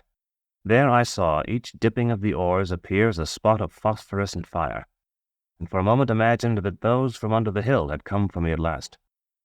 They are mine to command now, but I have small comfort in that. The light I had seen was joined by a second, as I have described, then the first 2 by a third, and the first 3 by a fourth, and still I went on. Soon there were too many of the lights to count, but not knowing what they were, I was actually comforted and encouraged by the sight of them, imagining each perhaps to be a spark from a torch of some kind not known to me, a torch held by one of the guards mentioned in the letter, When I had taken a dozen more steps, I saw that these flecks of light were coalescing into a pattern, and that the pattern was a dart or arrowhead pointed toward myself. Then I heard very faintly such a roaring as I used to hear from the tower called the Bear when the beasts were given their food. Even then I think I might have escaped if I had turned and fled. I did not. The roaring grew, not quite any noise of animals, yet not the shouting of the most frenzied human mob. I saw that the flecks of light were not shapeless, as I had imagined before. Rather, each was of that figure called in art a star, having 5 unequal points. It was then much too late that I halted. By this time the uncertain hueless light these stars shed had increased enough for me to see as looming shadows the shapes about me. To either side were masses whose angular sides suggested they were works of men. It seemed I walked in the buried city, here not collapsed under the weight of the overlaying soil, from which the miners of Saltus delved their treasures. Among these masses stood squat pillars of an ordered irregularity such as I have sometimes noticed in ricks of firewood, from which every stick protrudes yet goes to make the whole. These glinted softly, throwing back the corpse light of the moving stars as something less sinister, or at least more beautiful, than they had received. For a moment I wondered at these pillars. Then I looked at the star shapes again, and for the first time saw them. Have you ever toiled by night toward what seemed a cottage window and found it to be the bale fire of a great fortress? Or climbing, slipped and caught yourself and looked below and seen the fall 100 times greater than you had believed? If you have, you will have some notion of what I felt. The stars were not sparks of light, but shapes like men, small only because the cavern in which I stood was more vast than I had ever conceived that such a place could be. And the men who seemed not men, being thicker of shoulder and more twisted than men, were rushing toward me. The roar I heard was the sound of their voices. I turned, and when I found I could not run through the water, mounted the bank where the dark structures stood. By that time they were almost upon me, and some were moving wide to my right and left, and cut me off from the outer world. They were terrible in a fashion I am not certain I can explain, like apes in that they had hairy, crooked bodies, long-armed, short-legged, and thick-necked. Their teeth were like the fangs of Smilodons, curved and saw-edged, extending a finger's length below their massive jaws. Yet it was not any of these things, nor the noctilucent light that clung to their fur, that brought the horror I felt. It was something in their faces, perhaps in the huge, pale-irised eyes. It told me they were as human as I. As the old are imprisoned in rotting bodies, as women are locked in weak bodies that make them prey for the filthy desires of thousands, so these men were wrapped in the guise of lurid apes, and knew it. As they ringed me, I could see that knowledge, and it was the worse because those eyes were the only part of them that did not glow. I gulped air to shout Thecla once more. Then I knew, and closed my lips, and drew terminus est. One, larger or at least bolder than the rest, advanced on me. He carried a short-hafted mace whose shaft had once been a thigh-bone. Just out of sword reach he threatened me with it, roaring and slapping the metal head of his weapon in a long hand. Something disturbed the water behind me, and I turned in time to see one of the glowing man-apes fording the stream. He leaped backward as I slashed at him, but the square blade tip caught him below the armpit. So fine was that blade, so magnificently tempered and perfectly edged, that it cut its way out through the breastbone.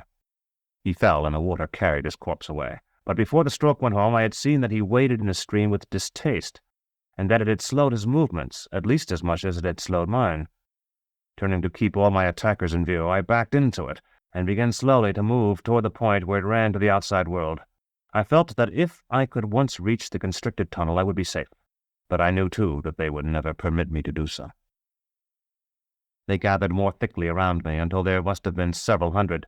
The light they gave was so great, then, that I could see that the squared masses I had glimpsed earlier were indeed buildings, apparently of the most ancient construction, built of seamless gray stone and soiled everywhere by the dung of bats. The irregular pillars were stacks of ingots, in which each layer was laid across the last. From their color I judged them to be silver. There were 100 in each stack, and surely many hundreds of stacks in the buried city. All this I saw while taking a half-dozen steps. At the 7th they came for me, 20 at least, and from all sides. There was no time for clean strokes through the neck. I swung my blade in circles, and its singing filled that underground world and echoed from the stony walls and ceiling, audible over the bellowing and the screams. One's sense of time goes mad at such moments. I recall the rush of the attack and my own frantic blows, but in retrospect everything seems to have happened in a breath. 2 and 5 and 10 were down, until the water around me was blood-black in the corpse light, choked with dying and dead, but still they came. A blow on my shoulder was like the smash of a giant's fist. Terminus Est slipped out of my hand, and the weight of the bodies bore me down until I was grappling blind under water. My enemy's fangs slashed my arm as 2 spikes might, but he feared drowning too much, I think, to fight as he would have otherwise. I thrust fingers into his wide nostrils and snapped his neck, though it seemed tougher than a man's. If I couldn't have held my breath then until I worked my way to the tunnel, I might have escaped. The man-apes seemed to have lost sight of me, and I drifted underwater some small distance downstream. By then my lungs were bursting. I lifted my face to the surface, and they were upon me. No doubt there comes a time for every man when by rights he should die. This, I have always felt, was mine. I have counted all the life I have held since as pure profit, an undeserved gift. I had no weapon, and my right arm was numbed and torn.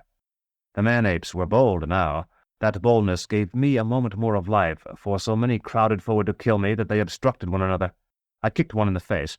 A second grasped my boot. There was a flash of light, and I, moved by what instinct or inspiration I do not know, snatched at it. I held the claw. As though it gathered to itself all the corpse light and dyed it with the color of life, it streamed forth a clear azure that filled the cavern. For one heartbeat the man-apes halted as though at the stroke of a gong, and I lifted the gem overhead. What frenzy of terror I hoped for, if I really hoped at all, I cannot say now. What happened was quite different. The man-apes neither fled shrieking nor resumed their attack. Instead, they retreated until the nearest were perhaps 3 strides off, and squatted with their faces pressed against the floor of the mine. There was silence again as there had been when I had first entered it, with no sound but the whispering of the stream. But now I could see everything, from the stacks of tarnished silver ingots near to which I stood, to the very end where the man-apes had descended a ruined wall, appearing to my sight then like flecks of pale fire. I began to back away. The man-apes looked up at that, and their faces were the faces of human beings. When I saw them thus, I knew of the eons of struggles in the dark from which their fangs and saucer eyes and flap ears had come to be. We, so the mages say, were apes once, happy apes in forests swallowed by deserts so long ago they have no names. Old men return to childish ways when at last the years becloud their minds. May it not be that mankind will return, as an old man does, to the decayed image of what once was, if at last the old sun dies and we are left scuffling over bones in the dark? I saw a future, one future at least, and I felt more sorrow for those who had triumphed in the dark battles than for those who had poured out their blood in that endless night. I took a step backward, as I have said, and then another, and still none of the man-apes moved to stop me. Then I remembered Terminus Est. Were I to have made my escape from the most frantic battle, I would have despised myself if I had left her behind. To walk out unmolested without her was more than I could bear. I began to advance again, watching by the light of the claw for her gleaming blade. At this the faces of those strange, twisted men seemed to brighten, and I saw by their looks that they hoped I meant to remain with them, so that the claw and its blue radiance would be theirs always. How terrible it seems now when I set the words on paper. Yet it would not, I think, have been terrible in fact. Bestial though they appeared, I could see adoration on every brute face, so that I thought, as I think now, that if they are worse in many ways than we are, these people of the hidden cities beneath earth are better in others, blessed with an ugly innocence. From side to side I searched, from bank to bank, but I saw nothing. though it seemed to me that the light shone from the claw more brightly and more brightly still, until at last each tooth of stone that hung from the ceiling of that cavernous space cast behind it a sharp-sided shadow of pitch black. At last I called out to the crouching men, "My sword! Where's my sword? Did one of you take her?" I would not have spoken to them if I had not been half frantic with the fear of losing her, but it seemed they understood. They began to mutter among themselves, and to me, and to make signs to me, without rising, to show they would fight no more, extending their bludgeons and spears of pointed bone for me to take. Then above the murmuring of the water and the muttering of the man-apes, I heard a new sound, and at once they fell silent. If an ogre were to eat of the very legs of the world, the grinding of his teeth would make just such a noise. The bed of the stream, where I still stood, trembled under me, and the water, which had been so clear, received a fine burden of silt, so that it looked as though a ribbon of smoke wound through it. From far below I heard a step that might have been the walking of a tower on a final day, when it is said all the cities of earth will stride forth to meet the dawn of the new sun. And then another. At once the man-apes rose, and crouching low, fled toward the farther end of the gallery, silent now, and swift as so many flitting bats. The light went with them, for it seemed, as I had somehow feared, that the claw had flamed for them and not for me. A third step came from underground, and with it the last gleam winked out. But at that instant, in that final gleam, I saw Terminus Est lying in the deepest water. In the dark I bent, and putting the claw back into the top of my boot, took up my sword, and in so doing I discovered that the numbness had left my arm, which now seemed as strong as it had before the fight. A fourth step sounded, and I turned and fled, groping before me with the blade. What creature it was we had called from the roots of the continent, I think I now know. But I did not know then, and I did not know whether it was the roaring of the man-apes, or the light of the claw, or some other cause that had waked it. I only knew that there was something far beneath us before which the man-apes, with all the terror of their appearance and their numbers, scattered like sparks before a wind. Chapter 7. The Assassins.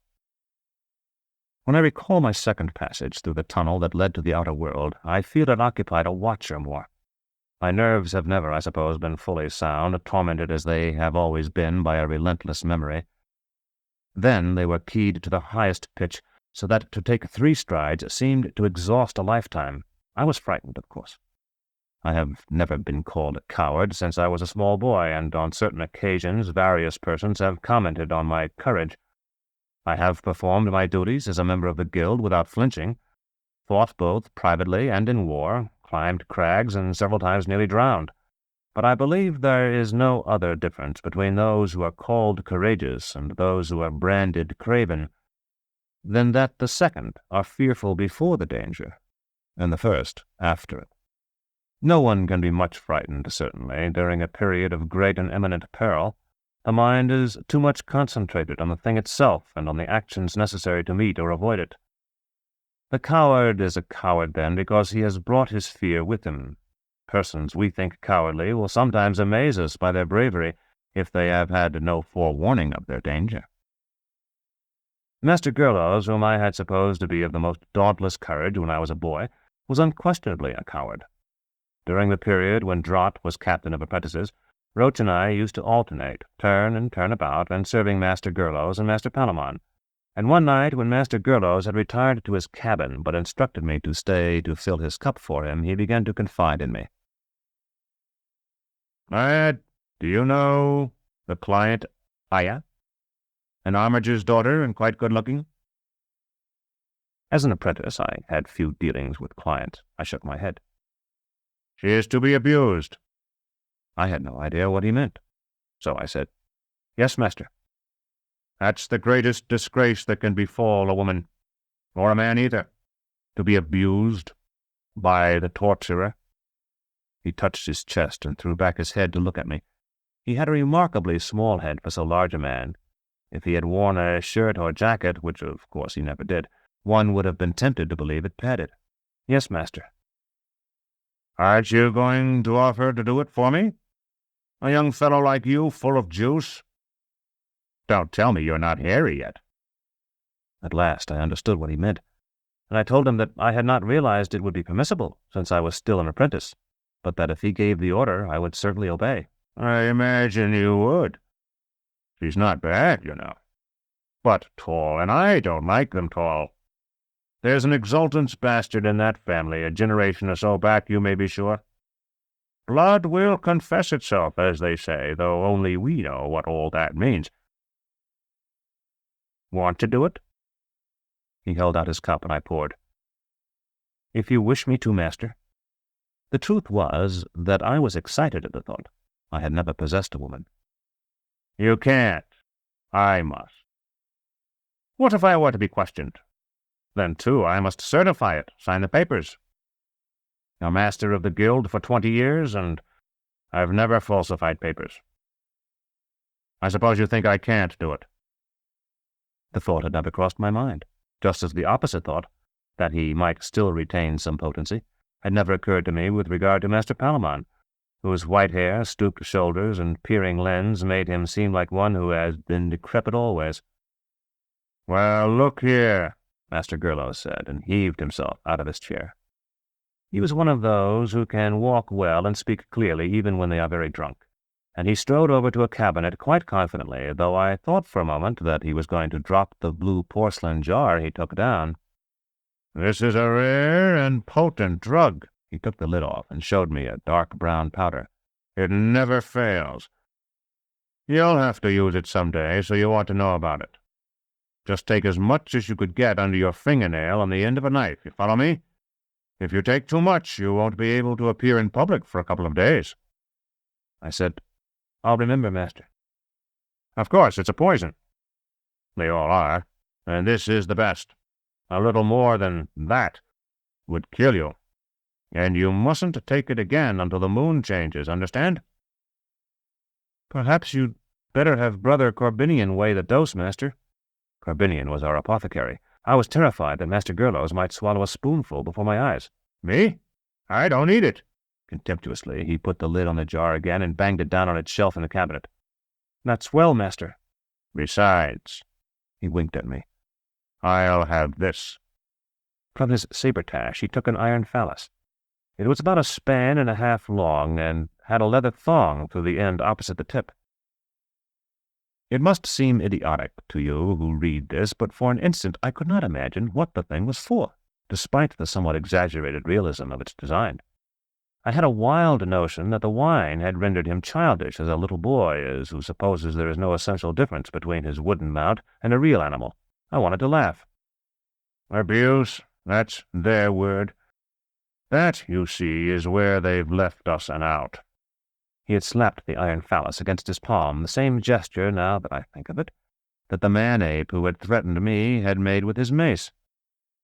Then I had understood, and had been gripped by revulsion.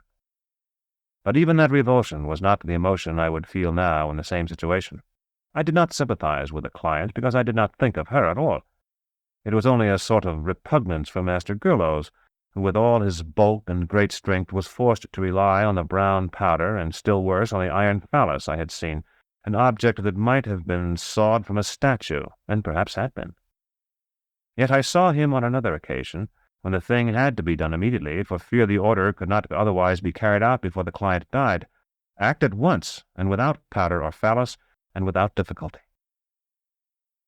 Master Gerlos was a coward, then. Still, perhaps his cowardice was better than the courage I would have possessed in his position, for courage is not always a virtue.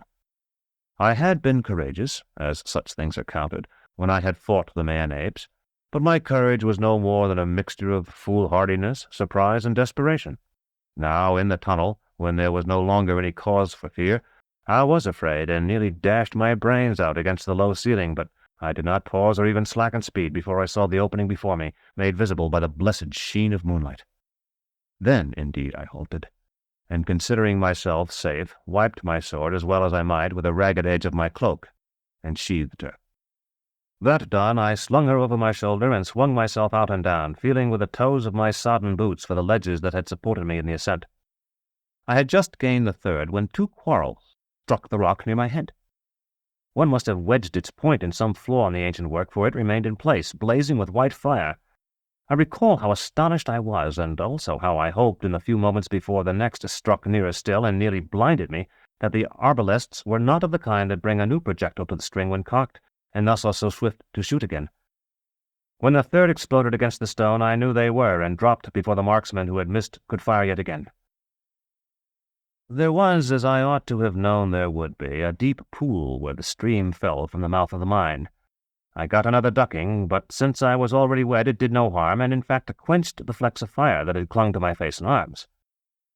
There could be no question here of Canley remaining below the surface. The water seized me as if I were a stick and flung me to the top where it willed.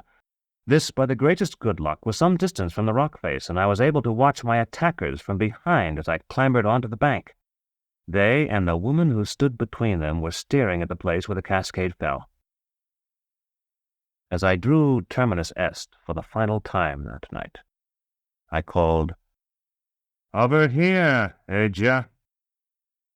I had guessed earlier that it was she, but as she turned more swiftly than either of the men with her, I glimpsed her face in the moonlight. It was a terrible face to me, though for all her self-depreciation so lovely, because the sight of it meant that Thecla was surely dead. The man nearest me was fool enough to try to bring his arbalest to his shoulder before he pulled the trigger. I ducked and cut his legs from under him, while the other's quarrel whizzed over my head like a meteor. By the time I had straightened up again, the second man had dropped his arbalest and was drawing his hanger. Agia was quicker, making a cut at my neck with anathema before his weapon was free of the scabbard. I dodged her first stroke and parried her second, though Terminus Est's blade was not made for fencing. My own attack made her bound back. "Get behind him," she called to the second arbalestier. "I confront him."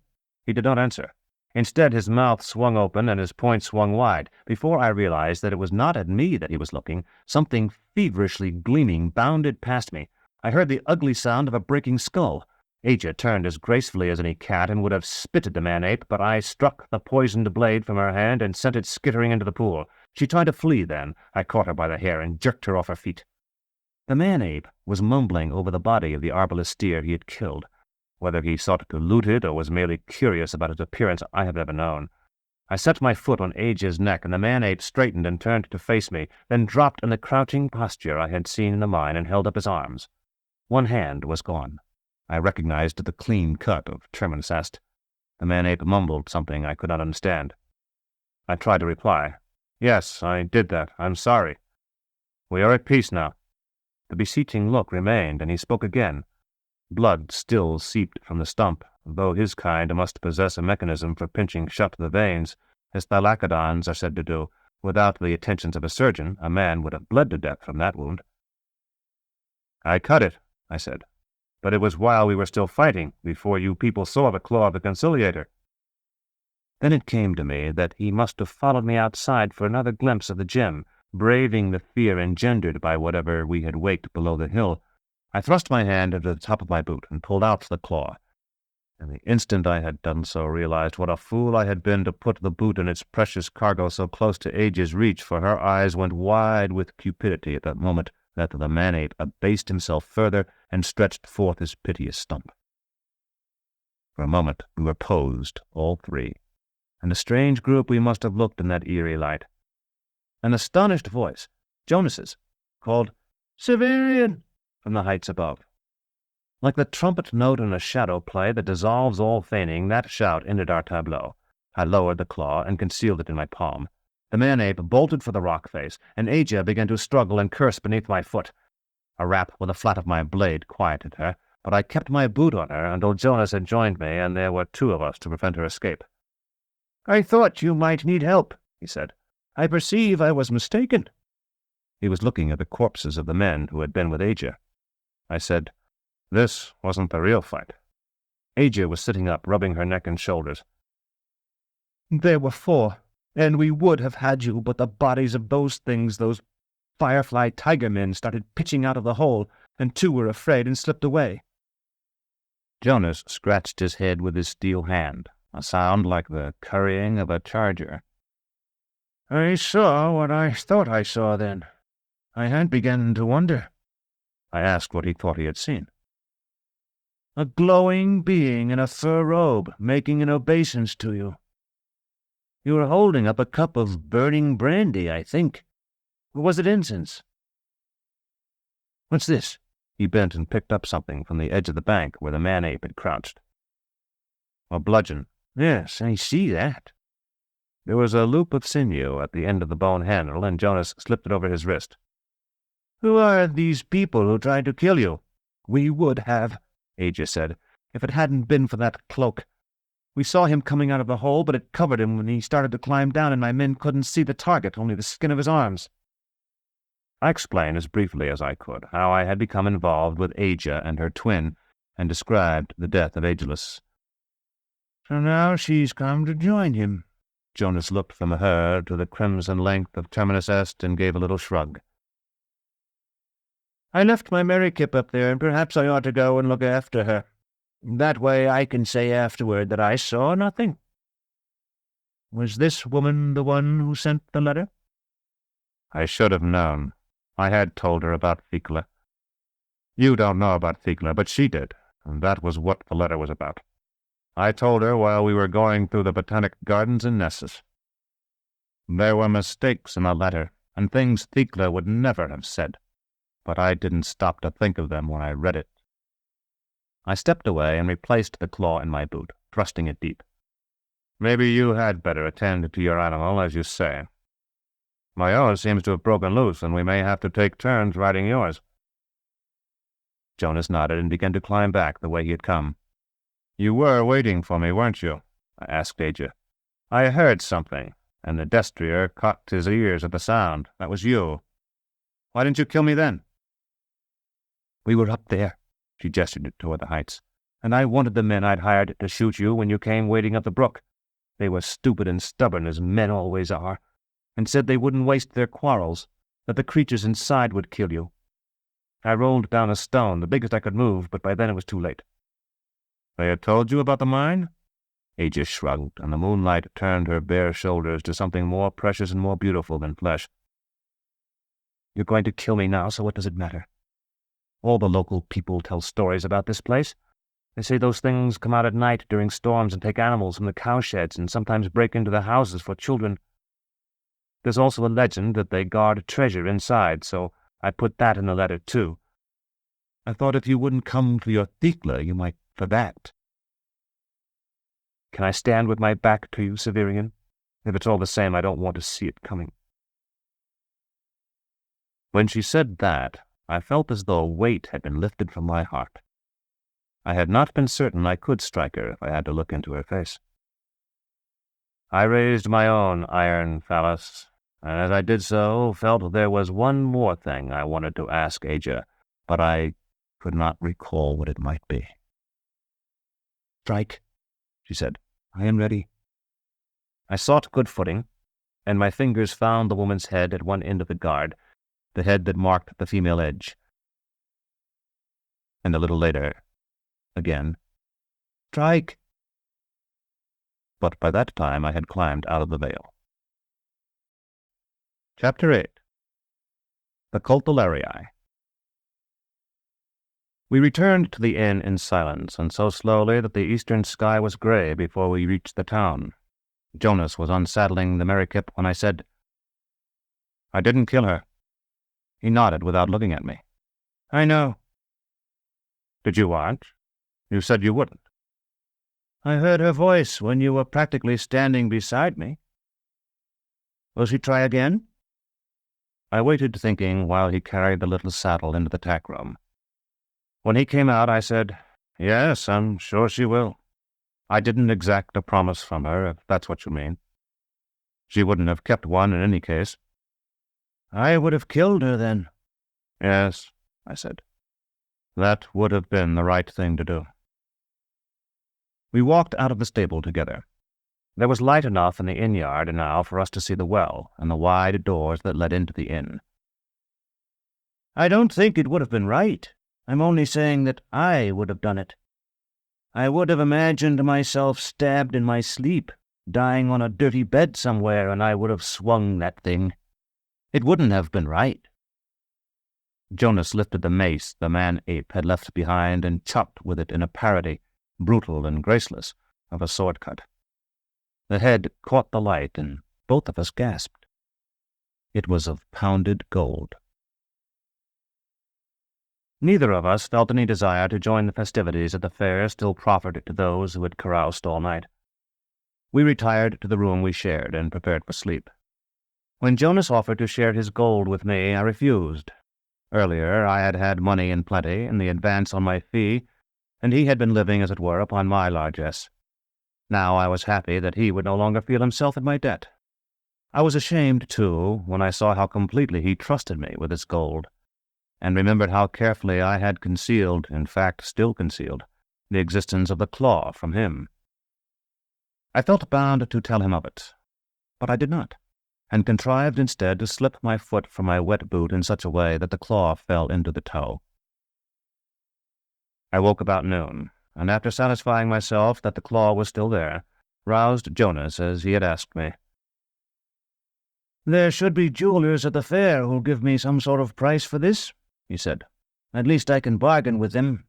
Want to come with me?" "We should have something to eat, and by the time we're through I'll be due at a scaffold." "Back to work, then?" "Yes." I had picked up my cloak. It was sadly torn, and my boots were dull and still slightly damp. "One of the maids here can sew that for you. It won't be as good as new, but it will be a lot better than it is now." Jonas swung open the door. "Come along if you're hungry." "What are you looking so thoughtful about?" In the inn's parlor, with the good meal between us and the innkeeper's wife exercising her needle on my cloak in another room, I told him what had happened under the hill, ending with the steps I had heard far below ground. "You're a strange man," was all he said. "You are stranger than I. You don't want people to know it, but you're a foreigner of some kind." He smiled. "A Cacajan?" "An outlander." Jonas shook his head, then nodded. "Yes, I suppose I am.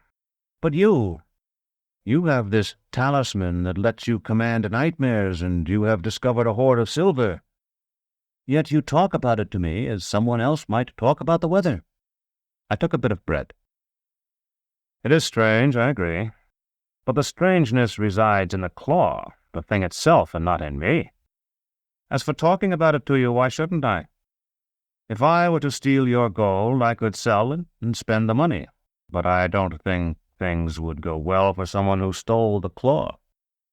I don't know why I think that, but I do, and of course Aja stole it. As for the silver—" "And she put it in your pocket?" "In the sabretache that hangs from my belt. She thought her brother would kill me, remember? Then they were going to claim my body. They had planned that already, so they'd get Terminus Est and my habit. She would have had my sword and clothes and the gem too, and meanwhile, if it were found, I would be blamed and not she. I remember—" "What?" "The Pellarines. They stopped us as we were trying to get out." "Jonas, do you think it's true that some people can read the thoughts of others?" "Of course." "Not everyone is so sure. Master Gerlos used to speak favorably of the idea, but Master Palamon wouldn't hear of it. Still, I think the chief priestess of the Pellarines could, at least to some degree. She knew Aja had taken something, and that I had not. She made Aja strip so they could search her, but they didn't search me. Later they destroyed their cathedral, and I think that must have been because of the loss of the claw. It was the cathedral of the claw, after all." Jonas nodded thoughtfully. "But none of this is what I wanted to ask you about. I'd like your opinion of the footsteps. Everyone knows about Erebus and Abaia and the other beings in the sea who will come to land someday. Nevertheless, I think you know more about them than most of the rest of us." Jonas's face, which had been so open before, was closed and guarded now. "And why do you think that?" "Because you've been a sailor, and because of the story about the beans, the story you told at the gate. You must have seen my brown book when I was reading it upstairs. It tells all the secrets of the world, or at least what various mages have said they were. I haven't read it all, or even half of it, though Thecla and I used to read an entry every few days and spend the time between readings arguing about it. But I've noticed that all the explanations in that book are simple and seemingly childish." "Like my story?" I nodded. Your story might have come out of the book. When I first carried it to Thecla, I supposed it was intended for children, or for adults who enjoyed childish things.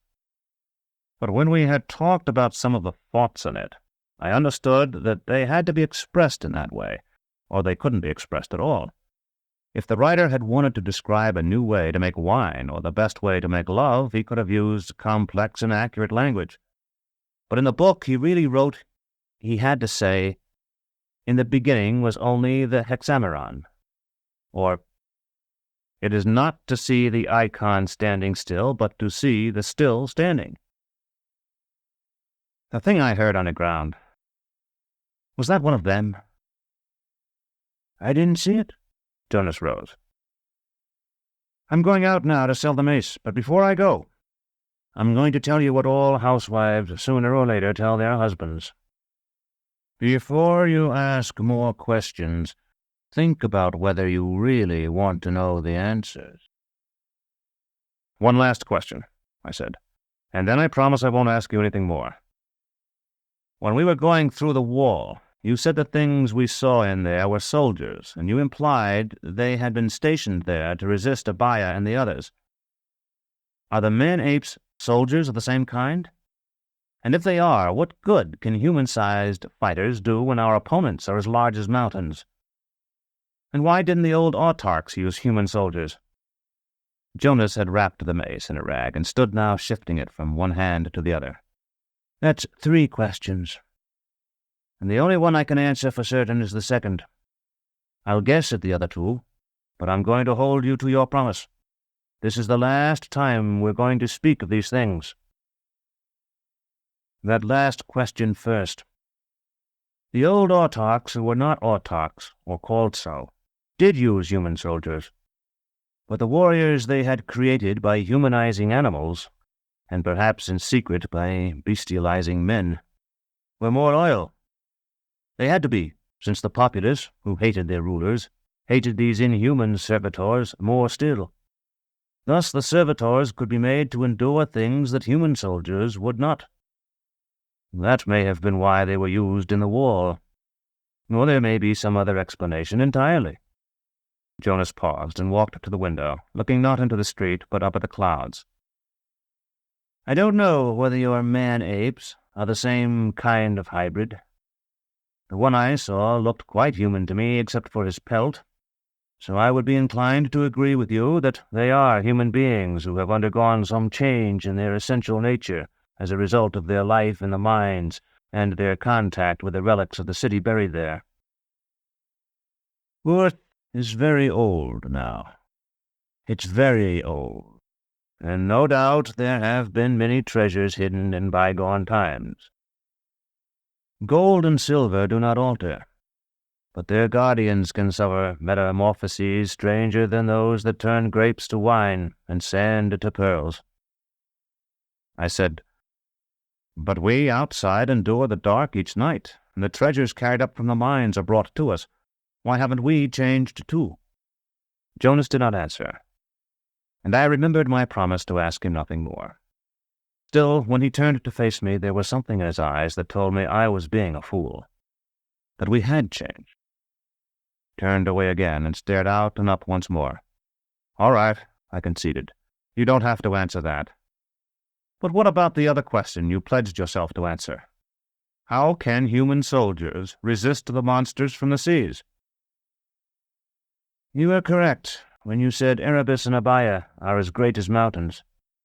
And I admit that I was surprised you knew it. Most people lack the imagination to conceive of anything so large, and think them no bigger than houses or ships. Their actual size is so great that while they remain on this world they can never leave the water. Their own weight would crush them. You mustn't think of them battering at the wall with their fists or tossing boulders about. But by their thoughts they enlist servants, and they fling them against all rules that rival their own." Jonas opened the inn's door then, and slipped out into the bustle of the street. I remained where I was, resting an elbow on what had been our breakfast table, and recalled the dream I had experienced when I had shared Baldander's bed. The land could not hold us, the monstrous women had said. Now I am come to a part of my story where I cannot help but write of something I have largely avoided mentioning before. You that read it cannot but have noticed that I have not scrupled to recount in great detail things that transpired years ago, and to give the very words of those who spoke to me, and the very words with which I replied. And you must have thought this only a conventional device I had adopted to make my story flow more smoothly. The truth is that I am one of those who are cursed with what is called perfect recollection. We cannot, as I have sometimes heard foolishly alleged, remember everything. I cannot recall the ordering of the books on the shelves in the library of Master Ultan, for example. But I can remember more than many would credit the position of each object on a table I walked past when I was a child, and even that I have recalled some scene to mind previously, and how that remembered incident differed from the memory of it I have now. It was my power of recollection that made me the favorite pupil of Master Palamon, and so I suppose it can be blamed for the existence of this narrative, for if he had not favored me, I would not have been sent to Thrax bearing his sword. Some say this power is linked to weak judgment. Of that I am no judge. But it has another danger, one I have encountered many times. When I cast my mind into the past as I am doing now, and as I did then, when I sought to recall my dream, I remember it so well that I seem to move again in a bygone day, a day old anew, and unchanged each time I draw it to the surface of my mind, its eidolons as real as I. I can even now close my eyes and walk into Thecla's cell as I did one winter evening, and soon my fingers will feel the heat of her garment, while the perfume of her person fills my nostrils like the perfume of lilies warmed before a fire. I lift her gown from her and embrace that ivory body, feeling her nipples pressed to my face. You see, it is very easy to waste hours and days in such rememberings, and sometimes I fall so deeply into them that I am drugged and drunken. So it was now. The footfalls I had heard in the man-ape's cavern still echoed in my mind, and seeking some explanation I returned to my dream, certain now that I knew from whom it had come, and hoping it had revealed more than its shaper apprehended. Again I bestride the mitred, leather-winged steed. Pelicans fly below us with stiffly formal strokes, and gulls wheel and keen. Again I fall, tumbling through the abyss of air, whistling toward the sea, yet suspended for a time between wave and cloud. I arch my body, bring down my head, let my legs trail behind me like a banner, and so cleave the water and see floating in clear azure the head with hair of snakes and the many-headed beast, and then the swirling sand garden far below. The giantesses lift arms like the trunks of sycamores, each finger tipped with an amaranthine talon. Then very suddenly, I, who had been blind before, understood why it was that Abaia had sent me this dream, and had sought to enlist me in the great and final war of Earth. But now the tyranny of memory overwhelmed my will. Though I could see the Titan odalisques and their garden and knew them to be no more than dream stuff recalled, I could not escape from their fascination and the memory of the dream. Hands grasped me like a doll, and as I dandled thus between the meretresses of Abaia, I was lifted from my broad-armed chair in the Inn of Saltus. Yet still, for perhaps 100 heartbeats more, I could not rid my mind of the sea and its green-haired women. He sleeps. His eyes are open. A third voice. Shall we bring the sword? Bring it. There may be work for it. The tightnesses faded. Men in deerskin and rough wool held me on either side, and one with a scarred face held the point of his dirk at my throat. The man on my right had picked up Terminus Est with his free hand. He was the black-bearded volunteer who had helped break open the sealed house. Someone's coming. The man with the scarred face glided away. I heard the door rattle, and Jonas's exclamation as he was drawn inside. This is your master, isn't it? Well, don't move, my friend, or cry out. We'll kill you both. Chapter 9. The Liege of Leaves. They forced us to stand with our faces to the wall while they bound our hands. Our cloaks were draped over our shoulders afterward to hide the thongs, so that we appeared to walk with our hands clasped behind us, and we were led out into the inn-yard, where a huge baluchither shifted from foot to foot under a plain howdah of iron and horn. The man who held my left arm reached up and struck the beast the hollow of the knee with the shaft of a goad to make him kneel, and we were driven onto his back. When Jonas and I had come to Saltus, our path had threaded hills of debris from the mines, hills composed largely of broken stone and brick. When I had ridden on the false errand of Aegea's letter, I had galloped past more of these, though my route had lain chiefly through the forest at its nearest approach to the village. Now we went among the heaps of tailings where there was no path. Here, in addition to much rubble, the miners had cast all they had brought forth from the buried past that might otherwise have defamed their village and occupation. Everything foul lay in tumbled heaps 10 times and more the height of the baluchither's lofty back. Obscene statues, canted and crumbling, and human bones, to which strips of dry flesh and hanks of hair still clung. And with them 10,000 men and women, those who, in seeking a private resurrection, had rendered their corpses forever imperishable, lay here like drunkards after their debauch, their crystal sarcophagi broken, their limbs relaxed in grotesque disarray, their clothing rotted or rotting, and their eyes blindly fixed upon the sky. At first Jonas and I had attempted to question our captors, but they had silenced us with blows. Now that the baluchither wound his way among this desolation, they seemed easier of mind, and I asked again where they were taking us. The man with a scarred face replied, "To the wild, the home of free men and lovely women."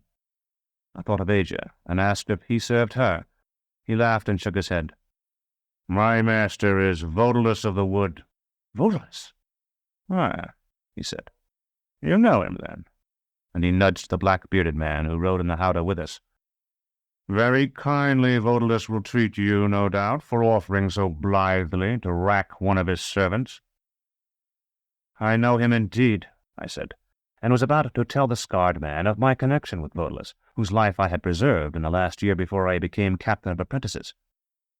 But then I came to doubt if Odalisque would remember it, and only said that if I had known Barnock to be a servant of Odalisque, I would on no account have agreed to perform his excruciation.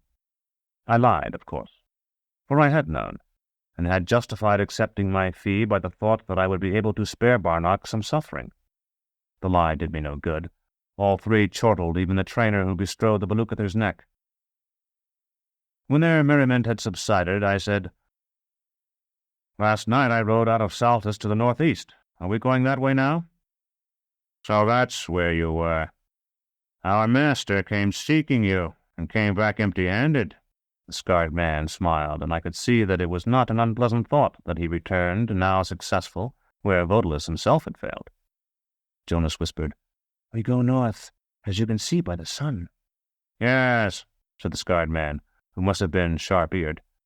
"North, but not for long." And then, to pass the time, he described to me the means by which his master dealt with captives, most of which were primitive in the extreme, and more productive of theatrical effect than of true agony. As if some invisible hand had spread a curtain over us, the shadows of the trees fell upon the howdah.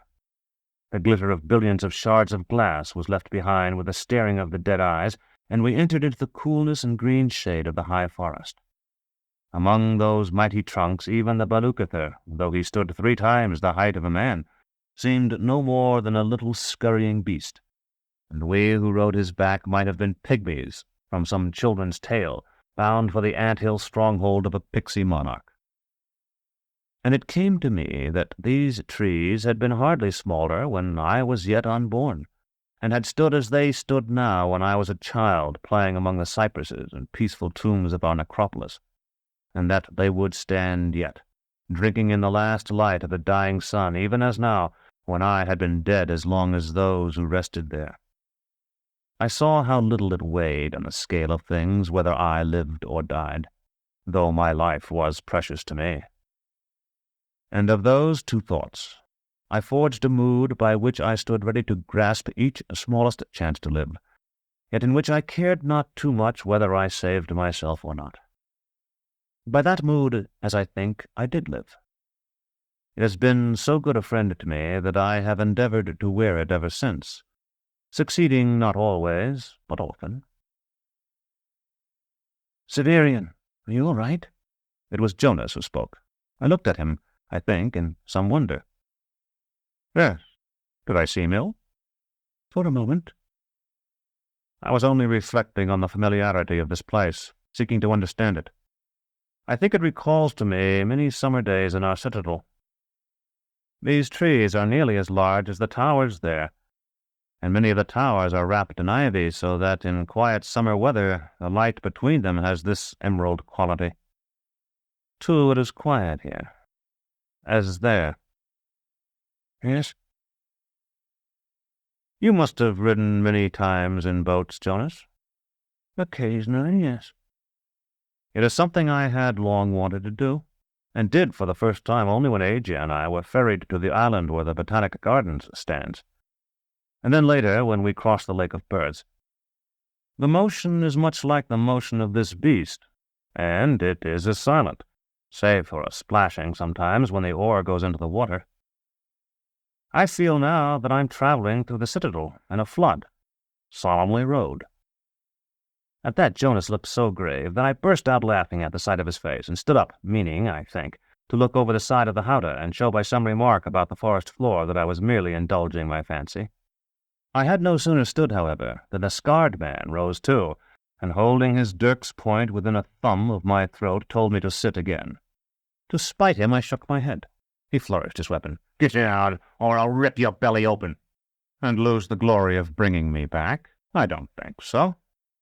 Wait until the others tell Odalisque that you had me, and you stabbed me when my hands were tied.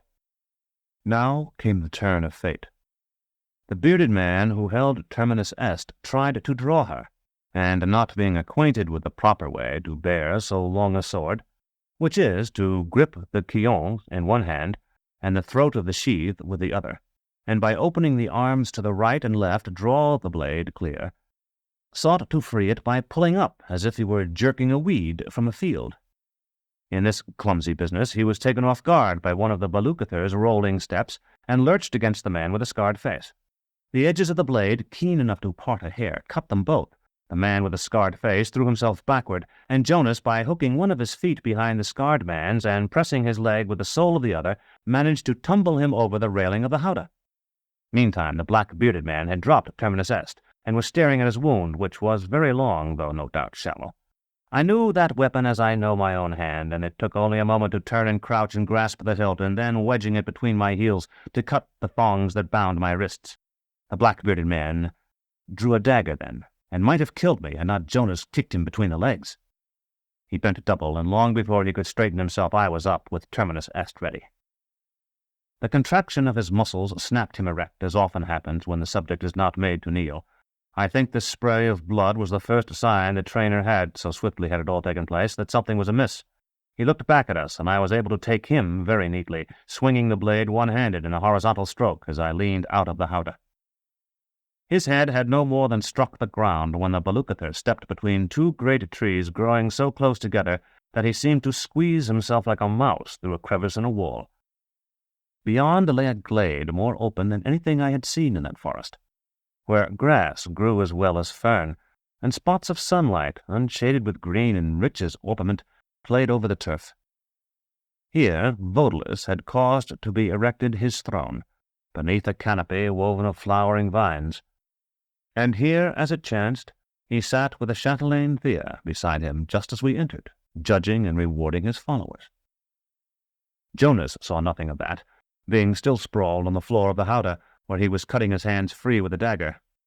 I made up for him, for I beheld everything as I stood upright, balanced against the pitching of the Balucather's back, and holding up my sword, red now to the hilt. 100 faces turned toward us, with the face of the exultant on the throne among them, and the heart-shaped face of his consort. And in their eyes I saw what they must have seen at that moment, the great animal bestridden by a headless man, its forequarters dyed with his blood, myself standing erect upon its back with my sword and Fuligan cloak. Had I slipped down and sought to flee or tried to goad the Belukather to greater speed, I would have died. Instead, by the virtue of the spirit that had entered me when I saw the long dead bodies among the refuse of the mines and the eternal trees, I remained as I was, and the Belukather, with no one to guide him, trod forward steadily, Odalisque's followers dodging aside to make a path for him, until the dais supporting the throne and canopy were before him. Then he halted, and the dead man pitched forward and fell on the dais at Odalisque's feet, and I, leaning far out of the howdah, struck the beast behind one leg and the other with the flat of my blade, and he knelt. Odalisque smiled a thin smile that held many things, but amusement was one of them, and perhaps the foremost. "I sent my men to fetch the headsman," he said. "I perceive they succeeded." I saluted with my sword, holding the hilt before my eyes as we were taught to do when an exultant came to observe an execution in the Grand Court. "Sir, they have brought you the anti-headsman. There was a time when your own would have rolled on fresh-turned soil, if it had not been for me." He looked at me more closely then, at my face instead of at my sword and cloak, and after a moment he said, "Yes, you were the youth. Has it been that long?" "Just long enough, sir." "We will talk of this in private, but I have public business to do now. Stand here." He pointed to the ground at the left of the dais. I climbed from the Belukather with Jonas following me, and 2 grooms led the beast away. There we waited and heard Odalisque give his orders and transmit his plans, reward and punish, for perhaps a watch. All the boasted human panoply of pillars and arches is no more than an imitation in sterile stone of the boles and vaulting branches of the forest, and here it seemed to me that there was scarcely any difference between the two, except that the one was grey or white, and the other brown and pale green. Then I believed I understood why all the soldiers of the autarch and all the thronging retainers of the exultants could not subdue Odalisque. He occupied the mightiest fortress of earth, greater by far than our citadel, to which I had likened it. At length he dismissed the crowd, each man and woman to his or her own place, and came down from the dais to talk to me, bending over me, as I might have bent above a child. "You served me once," he said. "For that I will spare your life, whatever else befalls, though it may be necessary that you remain my guest for a time. Knowing that your life is no longer in danger, will you serve me again?" The oath to the autarch I had taken on the occasion of my elevation had not the strength to resist the memory of that misty evening with which I have begun this account of my life. Oaths are only mere weak things of honor compared to the benefits we give to others, which are things of the spirit. Let us once save another, and we are his for life. I have often heard it said that gratitude is not to be found. That is not true. Those who say so have always looked in the mistaken place. One who truly benefits another is for a moment at a level with the pen-creator, and in gratitude for that elevation will serve the other all his days. And so I told Odalisque. "Good," he said, and clapped me on the shoulder. "Come. Not far from here we have a meal prepared. If you and your friend will sit with me and eat, I will tell you what must be done." "Sir, I have disgraced my guild once. I only ask that I may not be made to disgrace it again." "Nothing you do will be known," Odalisque said. And that satisfied me. Chapter 10. Thea. With a dozen or so others, we left the glade on foot, and half a league away found a table set among the trees. I was placed at Odalisque's left hand, and while the others ate, I feigned to, and feasted my eyes on him and his lady, whom I had so often recalled as I lay on my cot among the apprentices in our tower. When I had saved him, mentally at least, I had still been a boy. and to a boy all grown men appear lofty unless they are of very low stature indeed. I saw now that Odalisque was as tall as Thecla or taller, and that Thecla's half-sister Thea was as tall as she. Then I knew them to be truly of the exalted blood, and not armigers merely, such as Sieur Racho had been. It was with Thea that I had first fallen in love, worshipping her because she belonged to the man I had saved. Thecla I had loved in the beginning because she recalled Thea. Now, as autumn dies, and winter and spring and summer comes again, the end of the year, as it is its beginning, I loved Thea once more, because she recalled Thecla. Odalisque said, "You are an admirer of women," and I lowered my eyes. "I have been little in polite company, sir. Please forgive me." "I share your admiration, so there is nothing to forgive. But you are not, I hope, studying that slender throat with the thought of parting it?" "Never, sir." "I am delighted to hear it." He picked up a platter of thrushes, selected one, and put it upon my plate. It was a sign of special favor. "Still, I own I am a trifle surprised. I would have thought that a man in your profession would look on us poor human beings much as a butcher does on cattle." "Of that I cannot inform you, sir. I have not been bred a butcher." Odalisque laughed. "A touch. I am almost sorry now that you have consented to serve me. If you had only elected to remain my prisoner, we would have had many delightful conversations while I used you, as I had intended to cheap for the unfortunate Barnock's life. As it is, you will be away by morning. Yet I think I have an errand for you that will consort well with your own inclinations.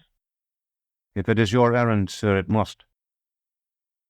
"You are wasted on the scaffold," he smiled. "We will find better work for you before long. But if you are to serve me well, you must understand something of the position of the pieces on the board, and the goal of the game we play. Call the sides white and black, and in honor of your garments, so that you shall know where your interests lie, we shall be black. No doubt you have been told that we blacks are mere bandits and traitors, but have you any notion of what it is we strive to do?" "To checkmate the Autarch, sir?" "That would be well enough, but it is only a step and not our final goal. You have come from the Citadel.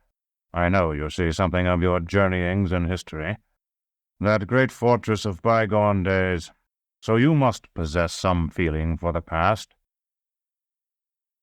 Has it never struck you that mankind was richer by far and happier too, a Gilead gone, than it is now?"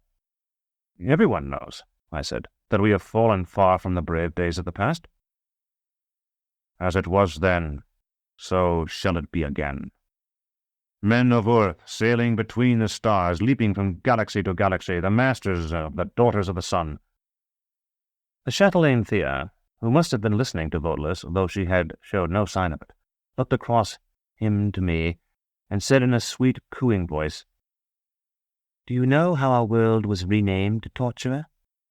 The Dawn Men went to Red Vetandi, who was then named War, and because they thought that had an ungracious sound that would keep others from following them, they renamed it, calling it Present. That was a jest in their tongue, for the same word meant now and the gift. Also, one of our tutors once explained the matter to my sister and me, though I do not see how any language could endure such confusion." Odalisque listened to her as though he were impatient to speak himself, yet was too well-mannered to interrupt her. "Then others, who would have drawn a people to the innermost habitable world for their own reasons, took up the game as well, and called that world Gold, the world of the future. Thus our own became Earth, the world of the past." "You are wrong in that, I fear," Odalisque told her. "I have it on good authority that this world of ours has been called by that name from the utmost reaches of antiquity. Still, your error is so charming that I would rather have it that you are correct, and I mistaken." Thea smiled at that, and Odalisque turned again toward me. Though it does not explain why Earth is called as she is, my dear Chatelaine's tale makes the vital point well, which is that in those times mankind travelled by his own ships from world to world and mastered each, and built on them the cities of man. Those were the great days of our race, when our fathers' fathers' fathers strove for the mastery of the universe. He paused, and because he seemed to expect some comment from me, I said, "Sir, we are much diminished in wisdom from that age." Ah, now you strike to the heart. Yet with all your perspicacity you mistake it. Now, we are not diminished in wisdom. We are diminished in power. Study has advanced without let-up, but even as men have learned all that is needful for mastery, the strength of the world has been exhausted. We exist now and precariously upon the ruin of those who preceded us. While some skim the air in their flyers, 10,000 leagues in a day, we others creep upon the skin of earth, unable to go from one horizon to the next before the westernmost has lifted itself to veil the sun. You spoke a moment ago of checkmating that mewling fool, the autarch. I want you to conceive now of two autarchs, two great powers striving for mastery.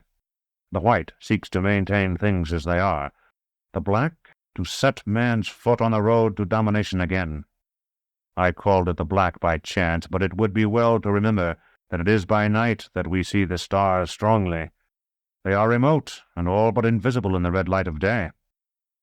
Now, of those two powers, which would you serve? The wind was stirring in the trees, and it seemed to me that everyone at the table had fallen silent, listening to Odalisque and waiting for my reply.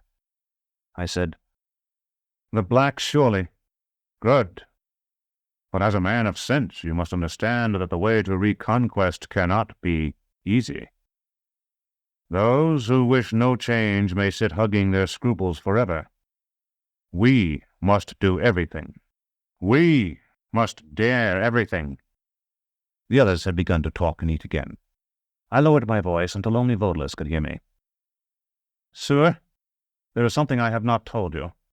I dare not conceal it longer for fear you should think me faithless." He was a better intriguer than I, and turned away before he answered, pretending to eat. What is it? Out with it. "Sir," I said, "I have a relic. The thing they say is the claw of the Conciliator." He was biting the roasted thigh of a fowl as I spoke. I saw him pause. His eyes turned to look at me, though he did not move his head. "Do you wish to see it, sir? It is very beautiful, and I have it in the top of my boot." "No," he whispered. "Yes, perhaps, but not here. No, better not at all." "To whom should I give it, then?" Odalisque chewed and swallowed. "I had heard from friends I have a nessus that it was gone. So you have it. You must keep it until you can dispose of it. Do not try to sell it. It would be identified at once. Hide it somewhere. If you must, throw it into a pit." "But surely, sir, it is very valuable." "It is beyond value, which means it is worthless. You and I are men of sense." Despite his words, there was a tinge of fear in his voice. "But the rabble believe it to be sacred, a performer of all manner of wonders. If I were to possess it, they would think me a desecrator, and an enemy of the Theologomenon. Our masters would think me turned a traitor. You must tell me." Just at that moment, a man I had not seen previously came running up to the table with a look that indicated he bore urgent news. Odalisque rose and walked a few paces away with him, looking very much, I thought, like a handsome schoolmaster with a boy, while the messenger's head was no higher than his shoulder.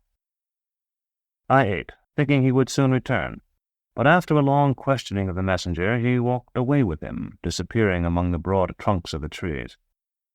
One by one the others rose too, until no one remained but the beautiful Thea, Jonas, and me, and one other man. "You are to join us," Thea said at last in her cooing voice. "Yet you do not know our ways. Have you need of money?" I hesitated, but Jonas said, "That's something that's always welcome, Chatelaine. like the misfortunes of an older brother. Shares will be set aside for you from this day of all we take. When you return to us, they will be given to you. Meanwhile, I have a purse for each of you to speed you on your way." "We are going, then?" I asked. "Were you not told so? Odalisque will instruct you at the supper." I had supposed the meal we were eating would be the final one of the day, and the thought must have been reflected in my face. "There will be a supper tonight when the moon is bright," Thea said. "Someone will be sent to fetch you. Then she quoted a scrap of verse. Dine at dawn to open your eyes. Dine at noon that you be strong. Dine at eve and then talk long. Dine by night for you to be wise. But now my servant Chunild will take you to a place where you can rest for your journey." The man, who had been silent until now, stood and said, "Come with me." I told Thea, "I would speak with you, chatelaine, when we have more leisure. I know something that concerns your schoolmate." She saw that I was serious in what I said, and I saw that she had seen. Then we followed Chunild through the trees for a distance, I suppose, of a league or more, and at length reached a grassy bank beside a stream. "Wait here," he said. "Sleep if you can. No one will come until after dark." I asked, "What if we were to leave?" "There are those all through this wood who know our liege's will concerning you," he said, and turning on his heel, walked away. Then I told Jonas what I had seen beside the opened grave, just as I have written it here. "I see," he remarked when I was finished, "why you will join this Odalisque. But you must realize that I am your friend, not his. What I desire is to find the woman you call Jolenta. You want to serve Odalisque, and to go to Thrax and begin a new life in exile, and to wipe out the stain you say you have made on the honor of your guild, though I confess I don't understand how such a thing can be stained, and to find the woman called Dorcas, and to make peace with the woman called Asia, while returning something we both know of to the women called Pellerines." He was smiling by the time he finished this list, and I was laughing.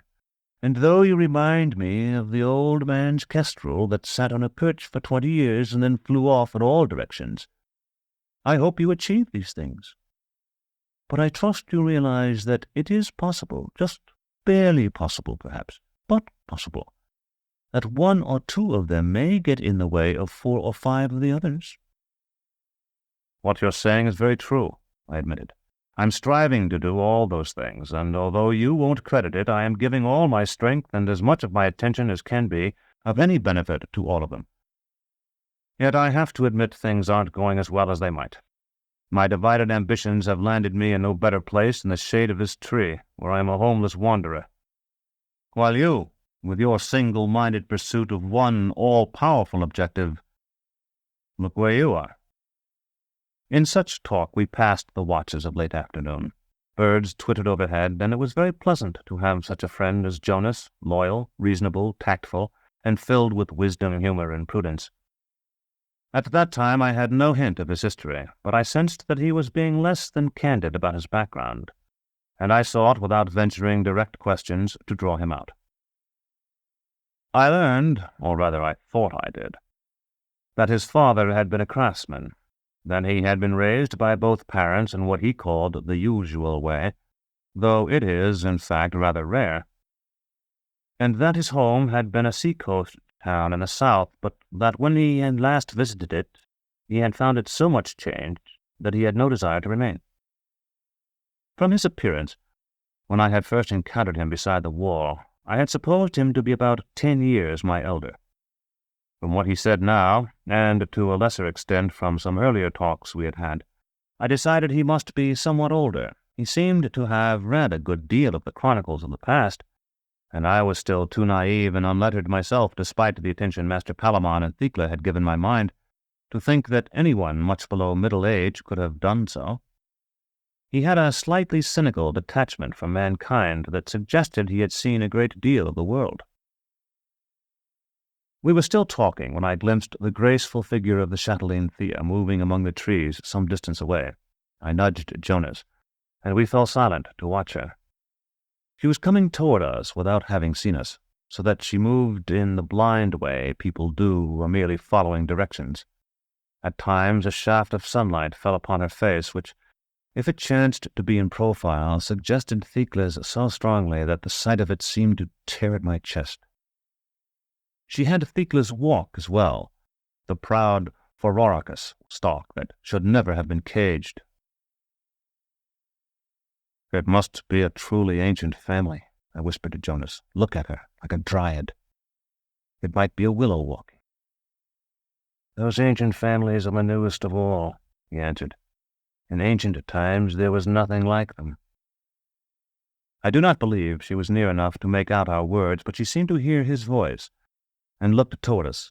We waved, and she quickened her pace, not running, yet coming very rapidly because of the length of her stride. We stood, then sat again when she had reached us and seated herself upon her scarf with her face toward the brook. "You said you had something to tell me about my sister." Her voice made her seem less formidable, and seated she was hardly taller than we. "I was her last friend," I said. "She told me they would try to make you persuade Volus to give himself up to save her. Did you know she was imprisoned?" "Were you her servant?" Thea seemed to weigh me with her eyes. "Yes, I heard they took her to that horrible place in the slums of Nessus, where I understand she died very quickly." I thought of the time I had spent waiting outside Thecla's door before the scarlet thread of blood came trickling from under it, but I nodded. "How was she arrested? Do you know?" Thecla had told me the details, and I recounted them just as I had got them from her, omitting nothing. "I see," Thea said, and was silent for a moment, staring at the moving water. "I have missed the court, of course, hearing about those people and that business of muffling her with a tapestry. That's so very characteristic. Calls up the reasons I left it." "I think she missed it sometimes, too," I said. "At least she talked of it a great deal. But she told me that if she were ever freed, she would not go back. She spoke about the country house from which she took her title, and told me how she would refurnish it and give dinners there for the leading persons of the region, and hunt." Thea's face twisted in a bitter smile. "I have had enough of hunting now for 10 lifetimes.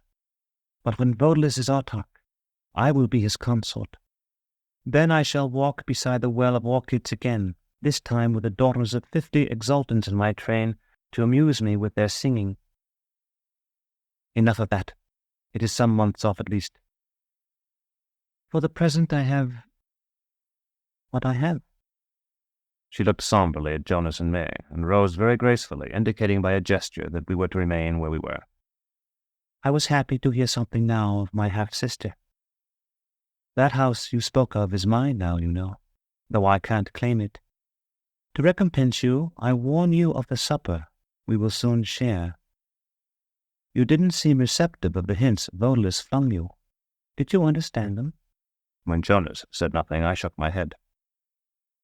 "If we and our allies and masters who wait in the countries beneath the tides are to triumph, we must absorb all that can be learned of the past. Do you know the analeptic Alzebo?" I said, "No, chatelaine, but I have heard tales of the animal of that name. It is said it can speak, and that it comes by night to a house where a child has died and cries to be let in." Thea nodded. "That animal was brought from the stars long ago, as were many other things for the benefit of Uruk. It is a beast having no more intelligence than a dog, or perhaps less. But it is a devourer of carrion and a clawer at graves. And when it has fed upon human flesh, it knows, at least for a time, the speech and ways of human beings. The analeptic Alzebo is prepared from a gland at the base of the animal's skull. Do you understand me?" When she had gone, Jonas would not look at me, nor I at his face. We both knew what feast it was we were to attend that night. Chapter 11. Thecla. After we had sat, so it seemed to me, for a long time, though it was probably no more than a few moments, I could tolerate what I felt no longer. I went to the margin of the brook, and kneeling there on the soft earth, spewed out the dinner I had eaten with Odalisque. And when there was nothing more to come forth, I remained where I was, retching and shivering, and rinsing my face and mouth, while the cold, clear water washed away the wine and half-digested meat I had brought up. When at last I was able to stand, I returned to Jonas and told him, "We must go." He looked at me as though he pitied me, and I suppose he did. "Odalisque's fighting men are all around us." "You were not sick, I see the way I was. But you heard who their allies are. Perhaps Chunild was lying."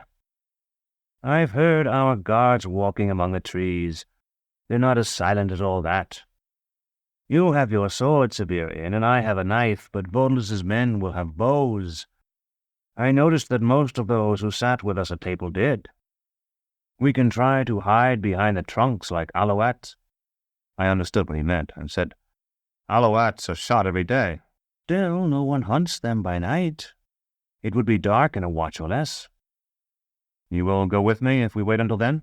I thrust out my hand. Jonas clasped it. "Severian, my poor friend, you told me of seeing Odalisque, and this chatelaine Thea, and another man, beside a violated grave. Didn't you know what it was they planned to do with what they got there?" I had known, of course. But it had been a remote and seemingly irrelevant knowledge then. Now I found I had nothing to say, and indeed almost no thoughts at all outside the hope that night would come quickly. The men Odalisque sent for us came more quickly still, 4 burly fellows who might have been peasants and carried verdiches, and a 5th, with something of the armiger about him, who wore an officer's spadroon. Perhaps these men were in the crowd before the dais who had watched us arrive. At any rate, they seemed determined to take no risks with us, and surrounded us with their weapons at the ready, even while they hailed us as friends and comrades in arms. Jonas put as brave a face on it as a man could, and chatted with them while they escorted us down the forest paths. I could think of nothing but the ordeal ahead, and walked as I might have to the end of the world. Earth turned her face from the suns as we travelled. No glimmer of starlight seemed to penetrate the thronging leaves, yet our guides knew the way so well they hardly slowed. With each step I took, I wanted to ask if we would be forced to join in the meal to which we were led, but I knew without asking that to refuse, or even to seem to wish to refuse, would destroy whatever confidence Odalisque had in me, endangering my freedom and perhaps my life. Our 5 guards, who had talked only reluctantly at first in response to Jonas's jests and queries, grew more cheerful as I became more desperate, gossiping as if they were on their way to a drinking bout or a brothel. Yet though I recognized the note of anticipation in their voices, the jibes they made were as unintelligible to me as the banter of libertines is to a little child. "Going far this time? Going to drown yourself again?" This from the man at the back of our party, a mere disembodied voice in the dark. "By Erebus, I'm going to sink so far you won't see me until winter."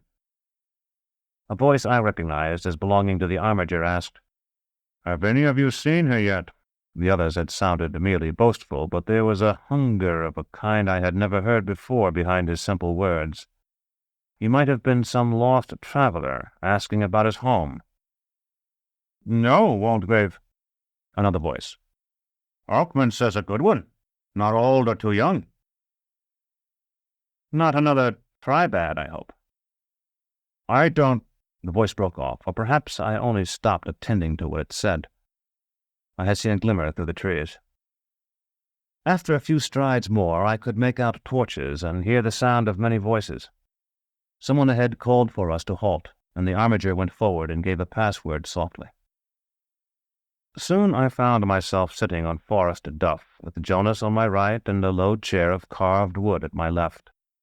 The armiger had taken a position on Jonas's right, and the rest of the people present, almost as though they had been waiting for our arrival, had formed a circle whose center was a smoky orange lantern suspended from the boughs of a tree. No more than a third of those who had been at the audience in the glade were there, but from their dress and weapons it seemed to me that they were largely those of highest rank, together perhaps with members of certain favored fighting cadres. There were 4 or 5 men to every woman, but the women seemed as warlike as the men, and if anything more eager for the feast to begin. We had been waiting for some time when Odalisque stepped dramatically out of the darkness and strode across the circle. All present stood, then resumed their seats as he dropped into the carved chair beside me. Almost at once, a man in the livery of an upper servant in some great house came forward to stand in the center of the circle beneath the orange light. He carried a salver with a large and a small bottle on it, and a crystal goblet. A murmuring began. Not a thing for words, I thought, but the sound of 100 little noises of satisfaction, of quick breathings and tongues on lips. The man with the salver stood motionless until this had run its course, then advanced toward Odalisque with measured steps. Behind me, the cooing voice of Thea said, "The azabo of which I told you is in the smaller bottle. The other holds a compound of herbs that soothe the stomach. Take 1 full swallow of the mixture." Odalisque turned to look at her with an expression of surprise. She entered the circle, passing between Jonas and me, and then between Odalisque and the man who bore the salver, and at last took a place at Odalisque's left. Odalisque leaned toward her and would have spoken, but the man with the salver had begun to mix the contents of the bottles in the goblet, and he seemed to think the moment inappropriate. The salver was moved in circles to impart a gentle swirling motion to the liquid. "Very good," Odalisque said. He took the goblet from the salver with both hands and raised it to his lips, then passed it to me. "As the chatelaine told you, you must take 1 full swallow. If you take less, the amount will be insufficient, and there will be no sharing. If you take more, it will be of no benefit to you, and the drug, which is very precious, will be wasted." I drank from the goblet as he had directed. The mixture was as bitter as wormwood, and seemed cold and fetid, recalling a winter day long before when I had been ordered to clean the exterior drain that carried wastes away from the journeymen's quarters. For a moment I felt that my gorge would rise as it had beside the brook, though in truth nothing remained in my stomach to come up. I choked and swallowed and passed the goblet to Jonas, then discovered that I was salivating rapidly. He had as much difficulty as I, or more, but he managed it at last, and passed the goblet to the Waldegrave, who had captained our guards. After that I watched it make its slow way around the circle. It appeared to hold enough for 10 drinkers. When it was emptied, the man in livery wiped the rim, filled the goblet again from the bottles on the salver, and started it once more. Gradually he seemed to lose the solid form natural to a rounded object, and become a silhouette only, a mere colored figure sawn from wood. I was reminded of the marionettes I had seen in my dream on the night I had shared Baldander's bed. The circle, too, in which we sat, though I knew it to contain 30 or 40 persons, seemed to have been cut from paper and bent like a toy crown. Odalisque on my left and Jonas at my right were normal, but the armiger appeared already half-pictured, as did Thea. As the man in livery reached her, Odalisque rose, and, moving so effortlessly that he might have been propelled by the night breeze, floated toward the orange lantern. In the orange light he seemed far away, yet I could feel his gaze as one feels the heat from the brazier that readies the irons. "There is an oath to be sworn before the sharing," he said, and the trees above us nodded solemnly. "By the second life you are to receive. Do you swear you will never betray those gathered here, and that you will consent to obey without hesitation or scruple, to death if need be, Odalisque as your chosen leader?" I tried to nod with the trees, and when that seemed insufficient, I said, "I consent." And Jonas, "Yes." "And that you will obey as you would Odalisque any person whatsoever whom Odalisque sets over you?" "Yes." "Yes." "And that you will put this oath above all other oaths, whether sworn before this time or after it?" "We will," said Jonas. "Yes," I said. The breeze was gone. It was as if some unquiet spirit had haunted the gathering and then suddenly vanished. Odalisque was once more in his chair beside me. He leaned toward me. If his voice was slurred, I did not observe it, but something in his eyes told me he was under the influence of the Alzebo, perhaps as deeply as I was myself.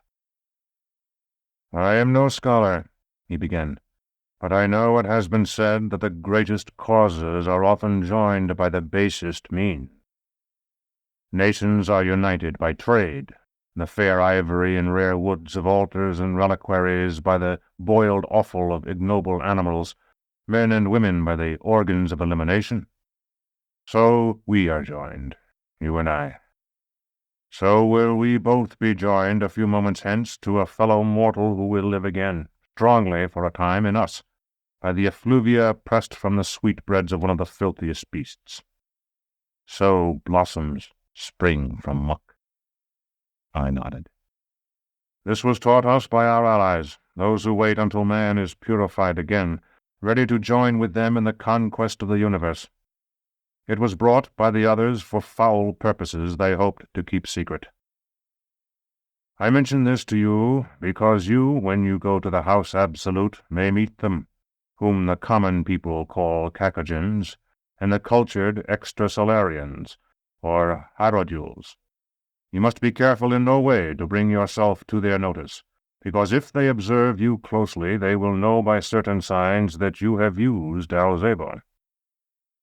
The House Absolute? Though only for an instant, the thought dispersed the mists of the drug. "Indeed. I have a fellow there to whom I must transmit certain instructions, and I have learned that the troop of players to which you once belonged will be admitted there for a thyasis a few days hence. You will rejoin them and take the opportunity to give what I shall give you," he fumbled in his tunic, "to the one who shall say to you, 'The pelagic argosy sights land.' And should he give you any message in return, you may entrust it to whoever says to you, 'I am from the Quercine Penetralia.'" "Liege," I said, "my head is swimming." Then, lying, "I cannot remember those words. Truly, I have forgotten them already. Did I hear you say that Dorcas and the other will be in the House Absolute?" Odalisque now pressed into my hand a small object that was not a knife, yet was shaped something like one. I stared at it. It was a steel, such as flint is struck against to kindle fire. "You will remember," he said, "and you will never forget your oath to me. Many of those you see here came, as they believed, only once." "But, sir, the House Absolute—" The fluting notes of a upanga sounded from the trees behind the farther side of the circle. "I must go soon to escort the bride, but have no fear. Some time past you encountered a certain badger of mine." "Hildegren." "Sir, I understand nothing." "He uses that name, among others, yes. He thought it sufficiently unusual to see a torturer so far from the citadel, and, talking of me, as to make it worth while to have you watched, though he had no notion you had saved me that night. Unfortunately, the watchers lost you at the wall. Since then they have observed the movements of your traveling companions in the hope you would rejoin them. I supposed that an exile might choose to side with us, and so save my poor Barnac long enough for us to free him. Last night I myself rode into Saltus to speak with you, but I had my mount stolen for my pains and accomplished not a straw. Today, then, it was necessary that we take you by whatever means to prevent you from exercising your skills on my servant. But I still hoped you would make cause with us, and for that reason instructed the men I sent for you to bring you living to me. That cost me 3, and gained 2. The question now is whether the 2 will outweigh the 3. Odalisque stood then, a little unsteadily. I thanked Holy Catherine that I did not have to stand as well, for I was sure my legs would not hold me. Something dim and white and twice the height of a man was sailing among the trees to the twittering of the upanga. Every neck craned to look at it, and Odalisque drifted to meet it. Thea leaned across his empty chair to speak to me. "Lovely, is she not? They have accomplished wonders." It was a woman seated on a silver litter borne on the shoulders of 6 men. For a moment I thought it was Thecla. It looked so like her in the orange light. Then I realized that it was rather her image, made perhaps of wax. "It is said to be perilous," Thea cooed, "when one has known the shared in life. Memories held together may amaze the mind. Yet I, who loved her, will risk that confusion, and knowing from your look when you spoke of her that you would desire it as well, I said nothing to Odalisque." He had reached up to touch the figurine's arm as it was borne through the circle. With it entered a sweet and unmistakable odor. I recalled the agoutis served at our masking banquets, with their fur of spiced coconut and their eyes of preserved fruits, and knew that what I saw was just such a recreation of a human being in roasted flesh. I think I would have gone mad at that moment if it had not been for the Alzabo. It stood between my perception and reality like a giant of mist, through which everything could be seen but nothing apprehended. I had another ally as well. It was the knowledge growing in me, the certainty that if I were to consent now, and swallow some part of Thecla's substance, the traces of her mind that must otherwise soon fade and decay would enter me and endure, however attenuated, as long as I. Consent came. What I was about to do no longer seemed filthy or frightening. Instead, I opened every part of myself to Thecla, and decked the essence of my being with welcome. Desire came too, born of the drug, a hunger no other food could satisfy, and when I looked around the circle I saw that hunger on every face. The liveried servant, who I think must have been one of Odalisque's old household gone into exile with him, joined the 6 who had borne Thecla into the circle and helped lower the litter to the ground. For the space of a few breaths their backs blocked my view. When they parted she was gone. Nothing remained but smoking meats laid upon what might have been a white tablecloth. I ate and waited, begging forgiveness. She deserved the most magnificent sepulchre, priceless marble of exquisite harmony. In its place she was to be entombed in my torturer's workroom, with the floor scrubbed and the devices half disguised under garlands of flowers. The night air was cool, but I was sweating. I waited for her to come, feeling the drops roll down my bare chest and staring at the ground because I was afraid I would see her in the faces of the others before I felt her presence in myself. Just when I despaired, she was there, filling me as a melody fills a cottage. I was with her, running beside the Acis when we were a child. I knew the ancient villa moated by a dark lake, the view through the dusty windows of the belvedere, and the secret space in the odd angle between 2 rooms where we sat at noon to read by candlelight. I knew the life of the autoc's court, where poison waited in a diamond cup. I learned what it was for one who had never seen a cell or felt a whip to be a prisoner of the torturers, what dying meant, and death. I learned that I had been more to her than I had ever guessed, and at last fell into a sleep in which my dreams were all of her. Not memories merely, memories I had possessed in plenty before. I held her poor, cold hands in mine, and I no longer wore the rags of an apprentice nor the fullerton of a journeyman. We were one, naked and happy and clean, and we knew that she was no more, and that I still lived, and we struggled against neither of those things, but with woven hair read from a single book, and talked and sang of other matters.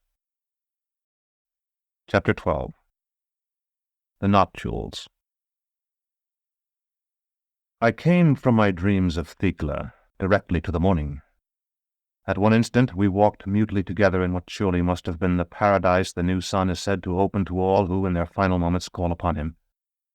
And though the wise teach that it is closed to those who are their own executioners, yet I cannot but think that he who forgives so much must sometimes forgive that as well. At the next I was aware of cold and unwelcome light, and the piping of birds. I sat up. My cloak was soaked with dew, and dew lay like sweat upon my face. Beside me Jonas had just begun to stir. 10 paces off, 2 great destriers, one the colour of white wine, one of unspotted black, champed their bits and stamped with impatience.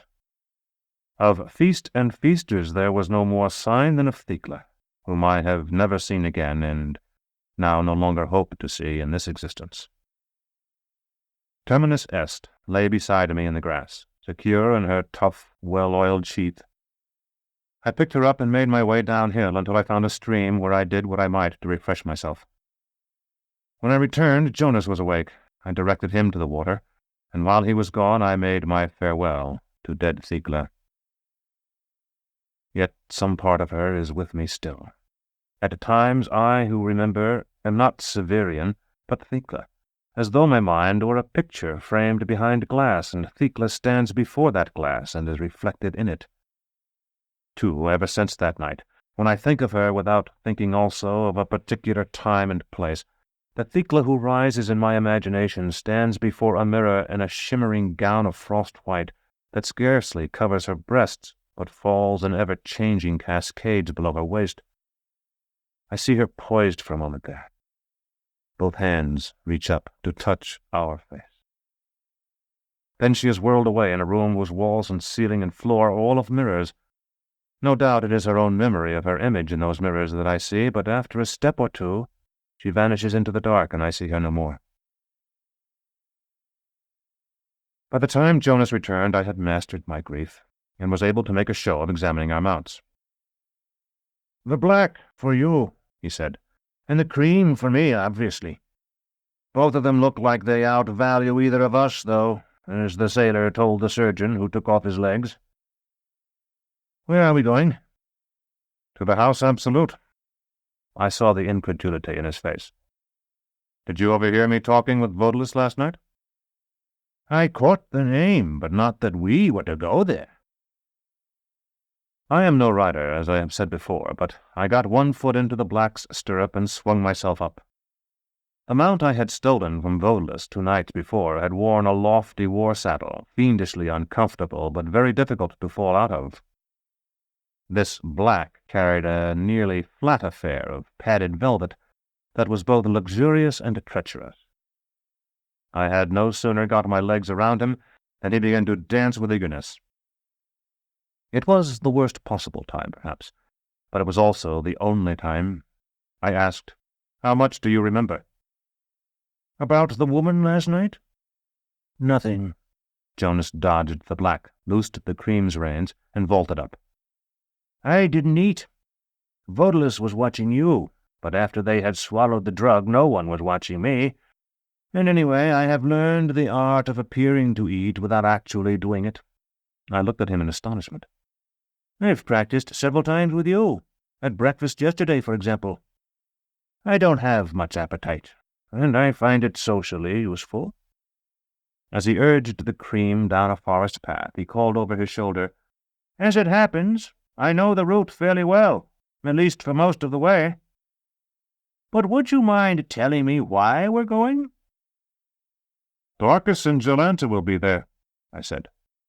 "And I have to do an errand for our liege, Odalisque." Because we were almost certainly watched, I thought it better not to say that I had no intention of performing it. Here, lest this account of my career run forever, I must pass very quickly over the events of several days. As we rode, I told Jonas all that Odalisque had told me, and much more. We halted at villages and towns as we found them, and where we halted I practiced such of my craft as was in demand. Not because the money I earned was strictly necessary to us, for we had the purses the chatelaine Thea had given us, much of my fee from Saltus, and the money Jonas had obtained for the man-ape's gold, but in order to allay suspicion. Our 4th morning found us still pressing northward. Gile sunned itself to our right like a sluggish dragon guarding the forbidden road that returned to grass upon its bank. The day before, we had seen Uhlans on patrol, men mounted much as we were, and bearing lances like those that had killed the travellers at the Piteous Gate. Jonas, who had been ill at ease since we had set out, muttered, "We must hurry if we're to be near the House Absolute tonight. I wish Odalisque had given you the date that celebration begins, and some indication of how long it's to last. I asked, "Is the house absolute still far off?" He pointed out an isle in the river. I think I recall that. And when I was 2 days from it, some pilgrims told me the house absolute was nearby. They warned me of the Praetorians, and seemed to know what they were talking about. Following his example, I had allowed my mount to break into a trot. You were walking? Riding my merry kip. I suppose I'll never see the poor creature again. She was slower at her best than these animals at their worst, I'll grant you. But I'm not certain they're twice as fast. I was about to say I did not believe Odalisque would have dispatched us when he did, if he had not thought it possible for us to reach the house absolute in time, when something that at first seemed a great bat came skimming within a hand's breadth of my head. If I did not know what it was, Jonas did. He shouted words I could not understand, and lashed my destrier with the ends of his reins. It bounded forward and nearly threw me, and in an instant we were galloping madly. I remember shooting between 2 trees with not a span to spare on either side, and seeing the thing silhouetted against the sky like a fleck of soot. A moment later, it was rattling among the branches behind us. When we cleared the margin of the wood and entered the dry gully beyond, it was not to be seen. But as we reached the bottom and began to climb the farther side, it emerged from the trees, more ragged than ever. For the space of a prayer, it seemed to have lost sight of us, soaring at an angle to our own path, then swooping toward us again in a long, flat glide. I had Terminus Est clear of her sheath, and I neck-reined the black between the flying thing and Jonas. Swift though our destriers were, it came far more swiftly. If I had possessed a pointed blade, I think I could have spitted it. As it dove, had I done so, I would surely have perished. As it was, I caught it with a 2-handed stroke. It was like cutting air, and I thought the thing too light and tough for even that bitter edge. An instant later, it parted like a rag. I felt a brief sensation of warmth, as though the door of an oven had been opened, then soundlessly shut. I would have dismounted to examine it, but Jonas shouted and waved. We had left the lofty forest about Saltus far behind, and were entering a broken country of steep hills and ragged cedars. A grove of these stood at the top of the slope. We plunged into their tangled growth like madmen, flattened against the necks of our mounts. Soon the foliage grew so thick they could move no faster than a walk. Almost at once we reached a sheer rock face and were forced to halt. When we were no longer smashing through the tangled limbs, I could hear something else behind us. A dry rustling, as though a wounded bird were fluttering among the treetops. The medicinal fragrance of the cedars oppressed my lungs. "We must get out," Jonas panted, "or at least keep moving." The splintered end of a branch had gouged his cheek. A trickle of blood coursed down it as he spoke. After looking in both directions, he chose the right, toward the river, and lashed his mount to force it into what appeared to be an impenetrable thicket. I let him break a trail for me, reflecting that if the dark thing caught us, I might be able to make some sort of defense against it. Soon I saw it through the gray-green foliage. A few moments later, there was another, much like the first, and only a short distance behind it. The wood ended, and we were able to flog our mounts to a gallop again. The fluttering scraps of night came after us, but though their smaller size made them appear swifter, they were slower than the single large entity had been. "We have to find a fire," Jonas shouted above the drumming of the destrier's hooves. "or a big animal we can kill. If you slashed the belly of one of these beasts, that would probably do it. But if it didn't, we couldn't get away." I nodded to show that I also opposed killing one of the destriers, though it crossed my mind that my own might soon drop from exhaustion.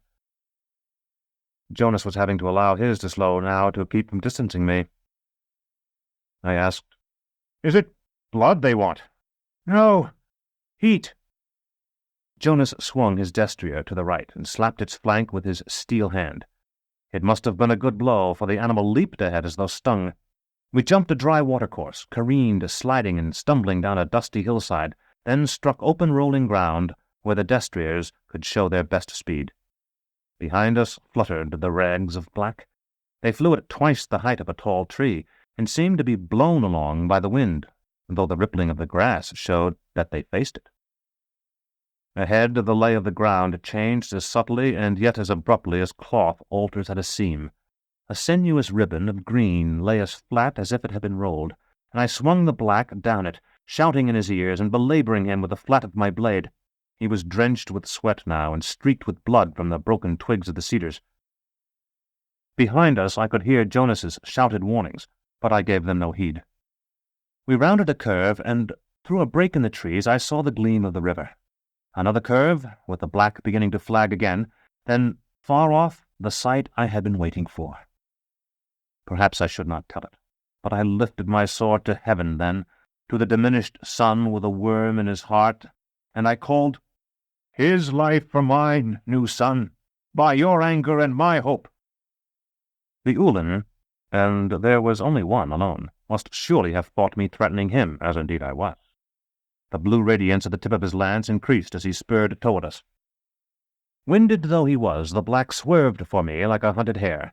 A twitch of the reins, and he was sliding and turning, his hooves scarring the green verdure of the road. In no more than a breath, we had reversed our track and were pounding back toward the things that pursued us. Whether Jonas understood my plan then I do not know, but he fell in with it as though he did, never slackening his own pace. One of the fluttering creatures swooped, looking for all earth like a hole torn in the universe, for it was true Fullerton, as lightless as my own habit.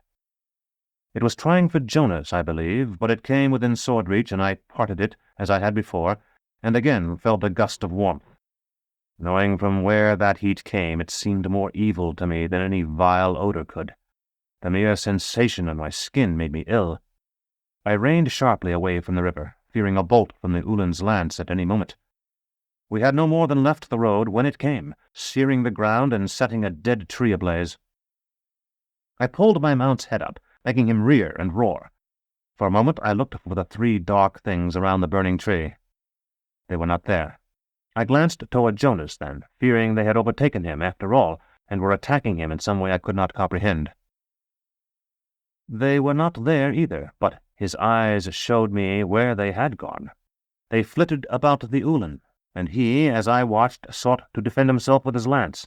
Bolt after bolt split the air, so that there was a continual crashing like thunder. With each bolt the brightness of the sun was washed away, but the very energies with which he sought to destroy them seemed to give them strength. To my eyes they no longer flew, but flickered as beams of darkness might, appearing first in one place, then in another, and always nearer the Ulan, until in less time than I have taken to write of it, all three were at his face. He tumbled from his saddle, and the lance fell from his hand and went out. Chapter 13. The Claw of the Conciliator. I called, "Is he dead?" and saw Jonas nod in reply. I would have ridden away then, but he motioned for me to join him and dismounted.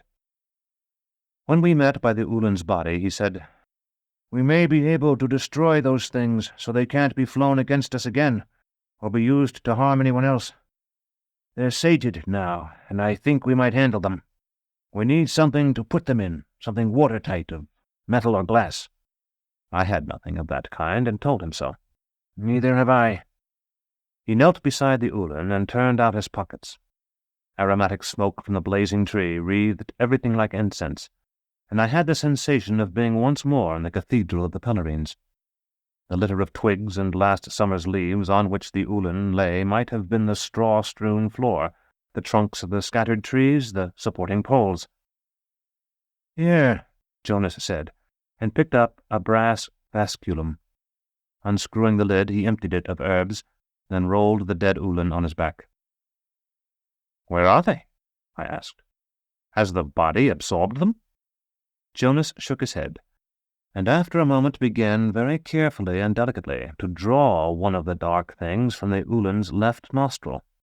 Save for being absolutely opaque, it was like the finest tissue paper.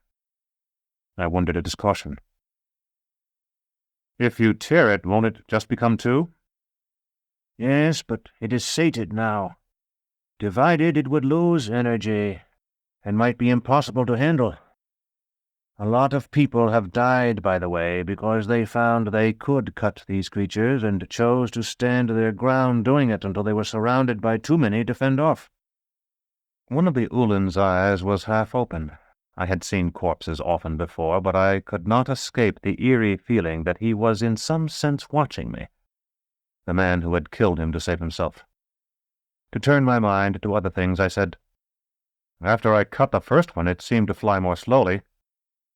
Jonas had placed the horror he had drawn out in the vasculum and was extracting a second from the right nostril. He murmured, "The speed of any flying thing depends on its wing area.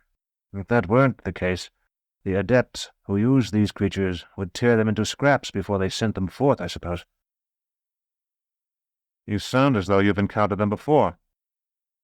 "We docked once at a port where they're used in ritual murders. I suppose it was inevitable that someone would bring them home, but these are the first I've seen here."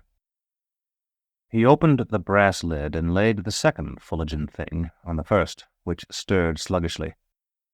"They'll recombine in there. This is what the adepts do to get them back together. I doubt if you noticed it, but they were torn somewhat in going through the wood and healed themselves in flight." "There's one more," I said. He nodded and used his steel hand to force open the dead man's mouth.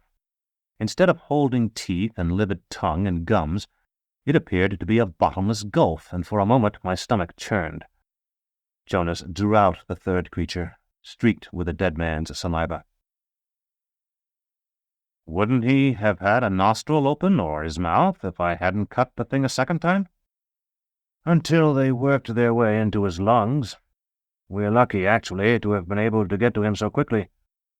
Otherwise you would have had to slice the body open to get them out." A wisp of smoke called to mind the burning cedar. "If it was heat they wanted, they prefer life's heat, though they can sometimes be distracted by a fire of living vegetable matter. It's something more than heat, I think, really. Perhaps some radiant energy characteristic of growing cells." Jonas stuffed the third creature into the vasculum and snapped it shut. "We called them Notules, because they usually came after dark, when they could not be seen, and the first warning we had was a breath of warmth. But I have no idea what the natives call them." "Where is this island?" He looked at me curiously. "Is it far from the coast? I've always wanted to see Ouroboros, though I suppose it is dangerous." "Very far," Jonas said in a flat voice. "Very far indeed." "Wait a moment." I waited, watching as he strode to the riverbank. He threw the vasculum hard, and it almost reached midstream when it dropped into the water. When he returned, I asked, "Couldn't we have used those things ourselves? It doesn't seem likely that whoever sent them is going to give up now, and we might have need of them." "They would not obey us, and the world is better without them anyway, as the butcher's wife told him when she cut away his manhood. Now we'd best be going. There's somebody coming down the road." I looked where Jonas had pointed and saw two figures on foot. He had caught his destrier by the halter as it drank and was ready to climb into the saddle. "Wait," I said. "Or go on a chain or two and wait for me there." I was thinking of the man-ape's bleeding stump, and I seemed to see the dim votive lights of the cathedral hanging crimson and magenta among the trees. I reached into my boot, far down where I had pushed it for safety, and drew out the claw. It was the first time I had seen it by full daylight. It caught the sun and flashed like a new sun itself, not blue only, but with every color from violet to cyan. I laid it on the Ulin's forehead, and for an instant tried to will him alive. "Come on," Jonas called. "What are you doing?" I did not know how to answer him. "He's not quite dead," Jonas called. "Get off the road before he finds his lance." He lashed his mount. Faintly, a voice I seemed to recognize called, "Master." I turned my head to look down the grass-grown highway. "Master!" One of the travelers waved an arm, and both began to run. "It's Heifer," I said, but Jonas had gone. I looked back at the Ulin. Both his eyes were open now, and his chest rose and fell. When I took the claw from his forehead and thrust it back into my boot-top, he sat up. I shouted to Hethor and his companion to leave the road, but they did not appear to understand. "Who are you?" "A friend," I said. Though the Ulan was feeble, he tried to rise. I gave him my hand and pulled him up. For a moment he stared at everything, myself, the two men running toward him, the river and the trees. The destriers appeared to frighten him, even his own, which stood patiently awaiting its rider. "What is this place?" "Only a stretch of the old road beside Gile." He shook his head and pressed it with his hands. Hethor came panting up like an ill-bred dog that has run when called and now expects a petting for it. His companion, whom he had outreached by 100 strides or so, wore the gaudy clothes and greasy look of a small trader. Master, Hethor said, you can have no idea how much trouble, how much deadly loss and difficulty we have had in overtaking you across the mountains, across the wide-blown seas and creaking plains of this fair world. What am I, your slave, but an abandoned shell, the sport of 1,000 tides cast up here in this lonely place because I cannot rest without you? How could you, the red-clawed master, know of the endless labour you've cost us? Since I left you in Saltus afoot and have been well mounted these past few days, I should think a good deal. Exactly, he said. Exactly. He looked significantly at his companion as if my remark had confirmed something he had told him earlier, and sank down to rest upon the ground. The Ulan said slowly, "I am Cornet Minius. Who are you?" Hethor bobbed his head as though he would have bowed. Master is the noble Severian, servant of the Autarch, whose urine is the wine of his subjects, in the guild of the Seekers for Truth and Penitence. Hethor is his humble servant. Buzek is also his humble servant. I suppose the man who rode away is his servant too." I gestured for him to be quiet. "We are all only poor travellers, Cornet. We saw you lying here stunned and sought to help you. A moment ago we thought you dead. It must have been a near thing." "What is this place?" the Ulan asked again. Hethor answered eagerly. "The road north of Quaesco. Master, we were on a boat, sailing the wide waters of Gile in the blind night. We disembarked at Quaesco. On her deck and at her sails we worked up passage, Buzek and me. So slowly upriver, while the lucky ones whizzed above on their way to the House Absolute, but made headway whether we woke or slept, and thus we caught up to you." "The House Absolute," the Ulan muttered. I said, "It's not far from here, I think." "I am to be especially vigilant. I feel sure one of your comrades will be along soon." I caught my mount and clambered onto his lofty back. Master, you're not going to leave us again. Buzek has seen you before but twice." I was about to answer Hethor when I caught sight of a flash of white among the trees across the highway. Something huge was moving there. At once the thought that the sender of the Notules might have other weapons at hand filled my mind, and I dug my heels into the black's flanks. He sprang away. For half a league or more we raced along the narrow strip of ground that separated the road from the river. When at last I saw Jonas, I galloped across to warn him and told him what I had seen. While I spoke, he seemed lost in reflection. When I had finished, he said, "I know of nothing like the being you describe, but there may be many importations I know nothing of." "But surely such a thing wouldn't be wandering free like a strayed cow." Instead of replying, Jonas pointed toward the ground a few strides ahead. A gravelled path hardly more than a cubit wide wound among the trees. It was bordered with more wild flowers than I have ever seen growing naturally in company, and it was of pebbles so uniform in size and of such shining whiteness that they must surely have been carried from some secret and far-off beach. After riding a bit closer to examine it, I asked Jonas what such a path here could possibly mean. "Only one thing, surely, that we are already on the grounds of the House Absolute." Quite suddenly I recalled the spot. "Yes," I said. Once Josepha and I, with some others, made up a fishing party and came here. We crossed by the Twisted Oak." Jonas looked at me as though I were mad, and for a moment I felt that I was. I had ridden hunting often before, but this was a charger I sat and no hunter. My hands raised themselves like spiders to pluck out my eyes, and would have done so if the ragged man beside me had not struck them down with his own hand, which was of steel. "You are not the chatelaine Thecla," he said. "You are Severian, a journeyman of the torturers, who was unfortunate enough to love her. See yourself." He held up the steel hand so that I could see a stranger's face, narrow, ugly, and bewildered, reflected in its work-polished balm. I remembered our tower then, the curved walls of smooth dark metal. "I am Severian," I said. "That is correct. The chatelaine Thecla is dead." "Jonas." "Yes?" "The Ulan is alive now. You saw him. The claw gave him life again." I laid it on his forehead, but perhaps it was just that he saw it with his dead eyes. He sat up. He breathed and spoke to me, Jonas.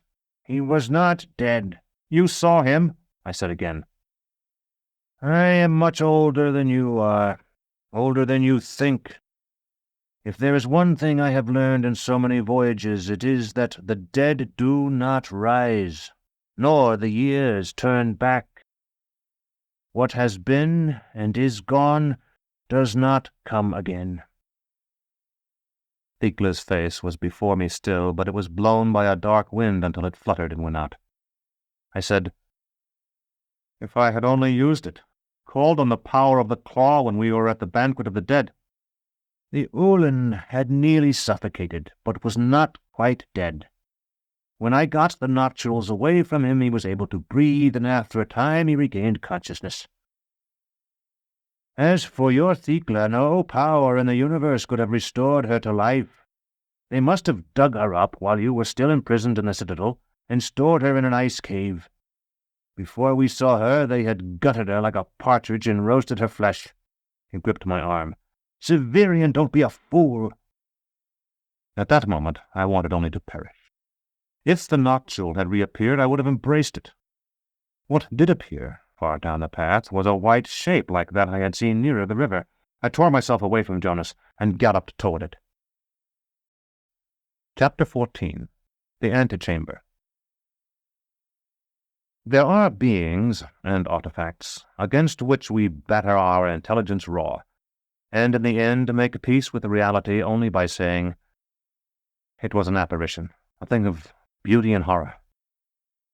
Somewhere among the swirling worlds I am so soon to explore, there lives a race like and yet unlike the human. They are no taller than we.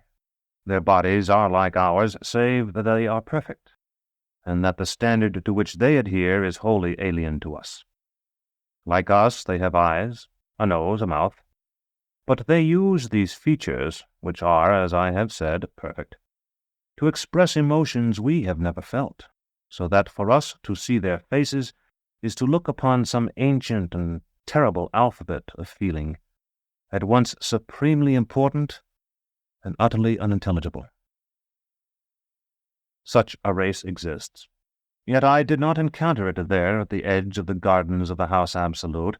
What I had seen moving among the trees, and what I now, until I at last saw it clearly, flung myself toward, was rather the giant image of such a being, kindled to life. Its flesh was of white stone, and its eyes had the smoothly rounded blindness like sections cut from eggshells we see in our own statues. It moved slowly, like one drugged or sleeping, yet not unsteadily. It seemed sightless, yet it gave the impression of awareness, however slow. I have just paused to reread what I have written of it, and I see that I have failed utterly to convey the essence of the thing. Its spirit was that of sculpture. If some fallen angel had overheard my conversation with the green man, he might have contrived such an enigma to mock me. In its every movement it carried the serenity and permanency of art and stone, I felt that each gesture, each position of the head and limbs and torso might be the last, or that each might be repeated interminably, as the poses of the gnomons of Valeria's many-faceted dial were repeated down the curving corridors of the instance. My initial terror, after the white statue's strangeness had washed away my will toward death, was the instinctive one that it would do me hurt. My second was that it would not attempt to. To be as frightened of something as I was of that silent, inhuman figure, and then to discover that it meant no harm, would have been unbearably humiliating. Forgetting for a moment the ruin it would bring her blade to strike that living stone, I drew terminus est and reined in the black. The breeze itself seemed to pause as we stood there, the black hardly quivering, myself with sword upraised, as still almost ourselves as statues. The real statue came toward us, its 3 or 4 times life-size face stamped with inconceivable emotion and its limbs wrapped in terrible and perfect beauty. I heard Jonas shout, and the sound of a blow. I had just time to see him on the ground, grappling with men in tall crested helmets that vanished and reappeared even as I looked at them, when something whizzed past my ear, another struck my wrist, and I found myself struggling in a web of cords that constricted like little boas. Someone seized my leg and pulled, and I fell. When I had recovered enough to be aware of what was taking place, I had a wire noose about my neck, and one of my captors was rummaging through my saber-tash. I could see his hands clearly, darting like brown sparrows. His face was visible, too, an impassive mask that might have been suspended above me on a conjurer's thread. Once or twice, as he moved, the extraordinary armor he wore gleamed. Then I saw it as one sees a crystal beaker immersed in clear water. It was reflective, I think, burnished beyond any merely human skill, so that its own material was invisible, and only the greens and browns of the wood could be seen, twisted by the shapes of cuirass, gorget, and graves. Despite my protest that I was a member of the guild, the Praetorian took all the money I had, though he left me Thecla's brown book, my fragment of whetstone, oil, and flannel, and the other miscellaneous objects in my saber-tash. Then he skillfully drew off the cords that entangled me, and thrust them, as nearly as I could tell, into the armhole of his breastplate, though not before I had seen them. They reminded me of the whip we used to call a cat, and were a bundle of thongs joined at one end and weighted at the other. I have learned since that this weapon is called the achico. My captor now lifted the wire noose until I stood. I was conscious, as I have been on several similar occasions, that we were in some sense playing a game. We were pretending that I was totally in his power, when in fact I might have refused to rise until he had either strangled me or called over some of his comrades to carry me.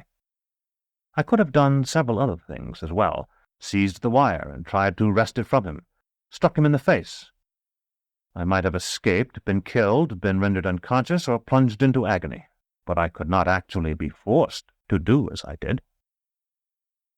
At least I knew it was a game, and I smiled as he sheathed terminus est and led me to where Jonas stood. Jonas said, "We've done no harm. Return my friend's sword and give us back our animals, and we will go." There was no reply. In silence, 2 Praetorians, 4 fluttering sparrows, as it seemed, caught our destriers and led them away. How like us those animals were, walking patiently they knew not where, their massive heads following thin strips of leather. 9/10 of life, so it seems to me, consists of these surrenders. We were made to go with our captors out of the wood and on to a rolling meadow that soon became a lawn. The statue walked after us, and others of his kind joined him, until there were a dozen or more, all huge, all different, and all beautiful. I asked Jonas who the soldiers were and where they were taking us, but he did not answer, and I was nearly throttled for my pains. So far as I could tell, they were armored from head to foot, yet the perfect polish of the metal imparted to it a seeming softness, an almost liquid yielding that was profoundly disturbing to the eye, and that permitted it to fade into sky and grass at a distance of a few paces. When we had walked half a league across the sward, We entered a grove of flowering plums, and at once the crested helms and flaring pauldrons danced with pink and white. There we struck a path that curved and curved again. Just as we were on the point of emerging from the grove, we halted, and Jonas and I were pushed violently back. I heard the feet of the stony figures that followed us grate on the gravel as they, too, stopped short. One of the soldiers warned them off with what seemed to me a wordless cry. I peered through the blossoms as well as I could to see what lay ahead. Before us was a walk much broader than the one we trod. It was in fact a garden path, grown until it had become a magnificent processional way. The pavement was of white stone, and marble balustrades flanked it to either side. Down it marched a motley company. Most were on foot, but some rode beasts of various sorts. One led a shaggy arctather. Another perched upon the neck of a ground sloth, greener than the lawns. No sooner had this group passed than other groups followed them. While they were still too far for me to distinguish their faces, I noticed one in which the bowed head of a single individual was lifted above the rest by at least 3 cubits. A moment later I had recognized another as Dr. Talos, strutting along with his chest thrown out and his head well back. My own dear Dorcas followed close behind him, looking more than ever like a forlorn child wandered from some higher sphere. Fluttering with veils and sparkling with bijoux under her parasol, Jolenta rode a diminutive jennet side-saddle. And behind them all, patiently wheeling such properties as he could not shoulder, lumbered he whom I had identified first, the giant Baldanders. If it was painful for me to see them pass without being able to call out, it must have been torment for Jonas. When Jolenta was nearly opposite us, she turned her head. To me, at that moment, it seemed she must have winded his desire, as among the mountains certain unclean spirits are said to be attracted by the odor of meat that has been cast upon a fire for them. No doubt it was really only the flowering trees among which we stood that caught her attention. I heard the inhalation of Jonas's breath, but the first syllable of her name was cut short by the thud of the blow that followed, and he pitched at my feet. When I recall that scene now, the rattle of his metal hand on the gravel of the path is as vivid as the perfume of the plum blossoms. After all the troops of performers had gone, 2 Praetorians picked up poor Jonas and carried him. They did it as easily as they might have carried a child, but I at the time attributed that only to their strength. We crossed the road down which the performers had come and penetrated a hedge of roses higher than a man, covered with immense white blossoms and filled with nesting birds. Beyond it lay the gardens proper. If I should try to describe them, I should seem only to have borrowed the mad, stammering eloquence of Hether. Every hill and tree and flower seemed to have been arranged by some master intelligence, which I have since learned is that of Father Eniri, to form a breathtaking vision. The observer feels that he is at the center, that everything he sees has been directed toward the point at which he stands. But after he has walked 100 paces, or a league, he finds himself at the center still, and every vision seems to convey some incommunicable truth, like one of the unutterable insights granted eremites. So beautiful were these gardens that we had been in them for some time before I realized that no towers were lifted above them. Only the birds and the clouds, and beyond them the old sun and the pale stars rose higher than their treetops. We might have been wandering through some divine wilderness. Then we reached the crest of a wave of land more lovely than any cobalt wave of Ouroboros's, and with breathtaking suddenness a pit opened at our feet. I have called it a pit, but it was not at all like the dark abyss usually associated with that word. Rather, it was a grotto filled with fountains and night flowers, and dotted with people more brilliant than any flowers, people who loitered beside its waters and gossiped among its shades. At once, as though a wall had collapsed to let light into a tomb, many of the memories of the House Absolute, mine by absorption now from the life of Thecla, coalesced. I understood something that had been implicit in the doctor's play, and in many of the stories Thecla had told me as well, though she had never mentioned it directly. The whole of this great palace lay underground, or rather its roofs and walls were heaped with soil planted and landscaped, so that we had been walking all this time over the seat of the autarch's power, which I had thought still some distance away.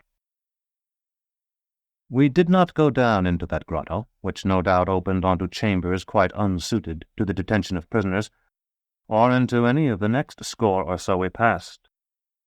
At last, however, we came upon one far more grim, though no less beautiful. The stair by which we entered it had been carved to resemble a natural formation of dark rock, irregular and sometimes treacherous. Water dripped from above, and ferns and dark ivy grew in the upper parts of this artificial cavern, where a little sunlight still found its way. In the lower regions, 1,000 steps down, the walls were studded with blind fungi. Some of these were luminous, some strewed the air with strange musty odors, some suggested fantastic phallic fetishes. In the center of this dark garden, supported by scaffolding in green with verdigris, hung a set of gongs. It appeared to me that they were intended to be rung by the wind, yet it seemed impossible that any wind should ever reach them. So I thought, at least, until one of the Praetorians opened a heavy door of bronze and worm-scarred wood in one of the dark stone walls. Then a draught of cold, dry air blew through that doorway and set the gongs to swaying and clashing, so well tuned that their chiming seemed the purposeful composition of some musician, whose thoughts were now in exile here. In looking up at the gongs, which the Praetorians did not prevent me from doing, I saw the statues, 40 at least, who had followed us all the way across the gardens. They now rimmed the pit, motionless at last, and looked down on us like a frieze of cenotaphs. I had expected to be the only occupant of a small cell, I suppose because I unconsciously transferred the practices of our own oubliette to this unknown place. Nothing more different from the actual arrangement could have been imagined. The entrance opened on no corridor of narrow doors, but to a spacious and carpeted one, with a second entrance opposite. Astarii with flaming spears stood as sentries before this second set of doors. At a word from one of the Praetorians, they swung them open. Beyond lay a vast, shadowy, bare room with a very low ceiling. Several dozen persons, men and women and a few children, were scattered in diverse parts of it, most singly, but some in couples or groups. Families occupied alcoves, and in some places screens of rags had been erected to provide privacy. Into this we were thrust. Or rather, I was thrust, and the unfortunate Jonas was thrown. I tried to catch him as he fell, and I at least prevented his head from striking the floor. As I did so, I heard the doors slam shut behind me. Chapter 15. Fool's Fire.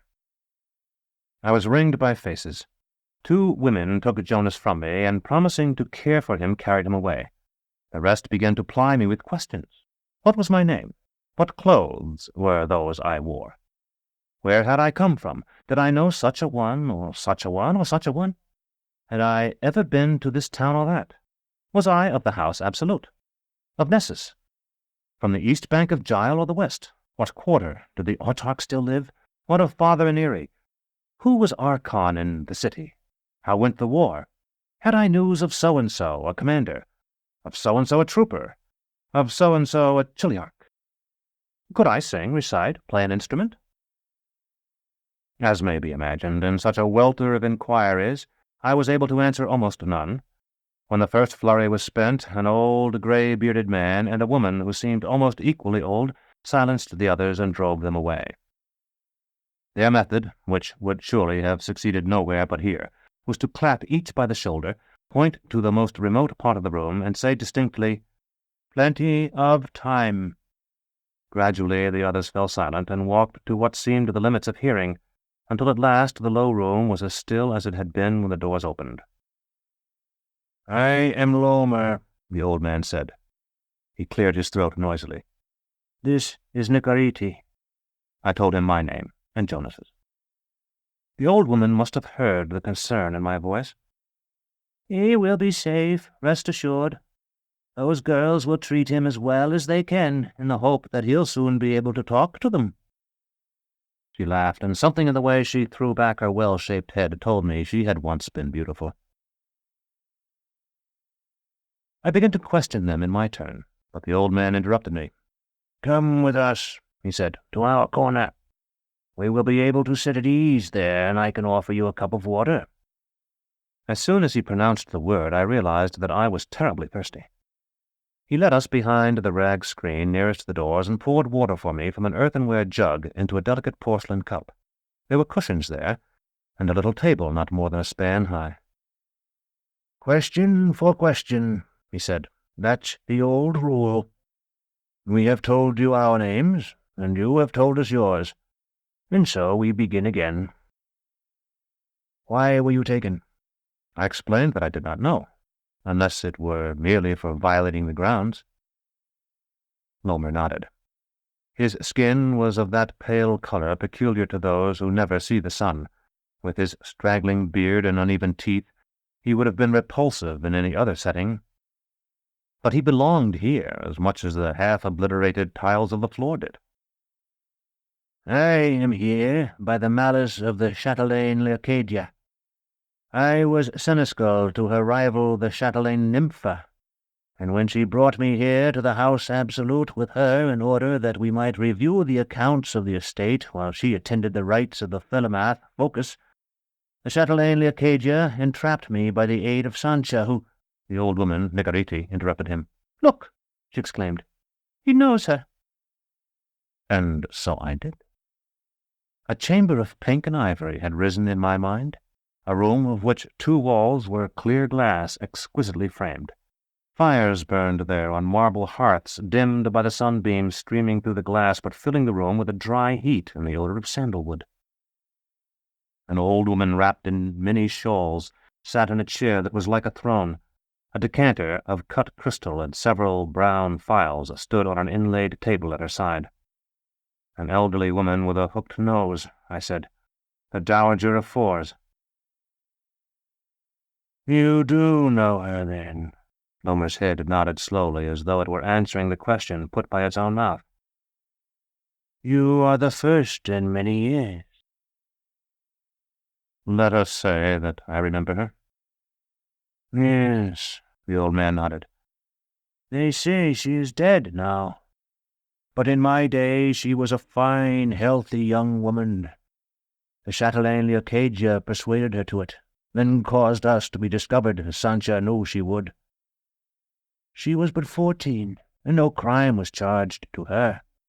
We had done nothing in any case. She had only begun to undress me."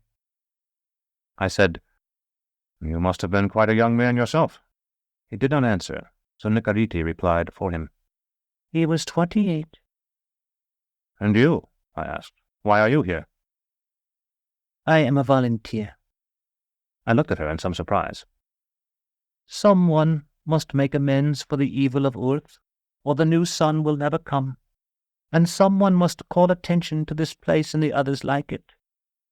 I am of an armiger family that may yet remember me, and so the guards must be careful of me, and of all the others, while I remain here." "Do you mean that you can leave, and will not?" "No," she said, and shook her head. Her hair was white, but she wore it flowing about her shoulders as young women do. "I will leave, but only on my own terms, which are that all those who have been here so long that they have forgotten their crimes be set free as well." I remembered the kitchen knife I had stolen for Thecla, and the ribbon of crimson that had crept from under the door of her cell in our oubliette. And I said, "Is it true that prisoners really forget their crime here?" Lomer looked up at that. "Unfair. Question for question. That's the rule, the old rule. We still keep the old rules here. We're the last of the old crop, Nigariti and me.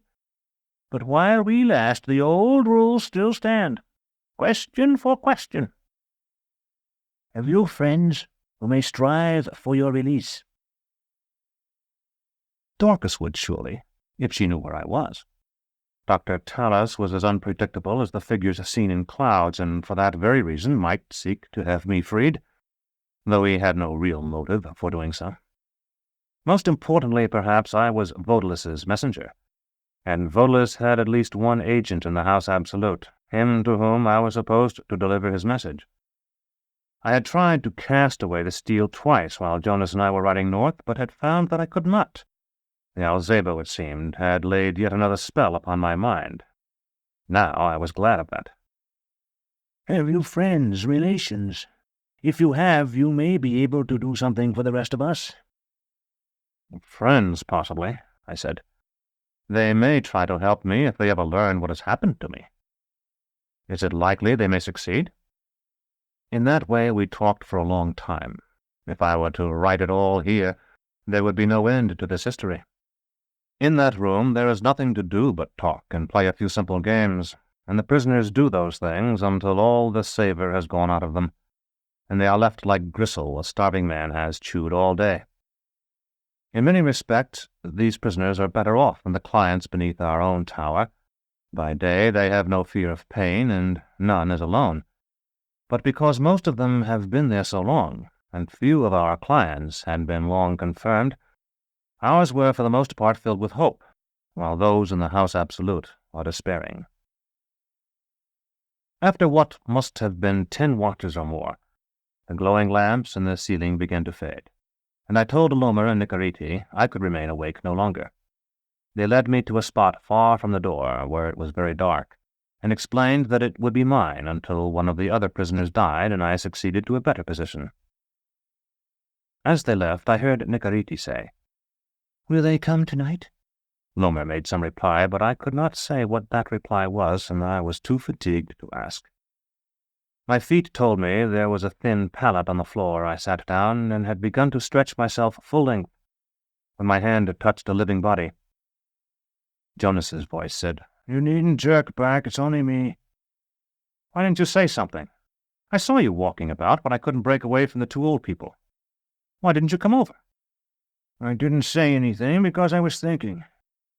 And I didn't come over because I couldn't break away from the women who had me at first. Afterward, those people couldn't break away from me. Severian, I must escape from here." "Everyone wants to, I suppose," I told him. "Certainly I do." "But I must." His thin, hard hand, his left hand of flesh, gripped mine. "If I don't, I will kill myself or lose my reason. I've been your friend, haven't I?" His voice dropped to the faintest of whispers. "Will the talisman you carry, the blue gem, set us free? I know the Praetorians didn't find it. I watched while they searched you." "I don't want to take it out," I said. "It gleams so in the dark." "I'll turn one of these mats on its side and hold it to shield us." I waited until I could feel the pallet in position, then drew out the claw. Its light was so faint I might have shaded it with my hand. "Is it dying?" Jonas asked. "No, it's often like this. But when it is active, when it transmuted the water in our carafe, and when it awed the man-apes, it shines brightly. If it can procure our escape at all, I don't believe it will do so now." "We must take it to the door. It might spring the lock." His voice was shaking. "Later, when the others are all asleep. I'll free them if we can get free ourselves, but if the door doesn't open, and I don't think it will, I don't want them to know I have the claw. Now, tell me why you must escape at once." "While you were talking to the old people, I was being questioned by a whole family," Jonas began. "There were several old women, a man of about 50, another about 30, 3 other women, and a flock of children. They had carried me to their own little niche in the wall, you see, and the other prisoners couldn't come there unless they were invited, which they weren't. I expected that they'd ask me about friends on the outside, or politics, or the fighting in the mountains. Instead, I seemed to be only a kind of amusement for them.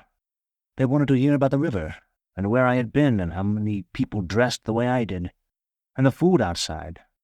There were a great many questions about food, some of them quite ludicrous. Had I ever seen butchering?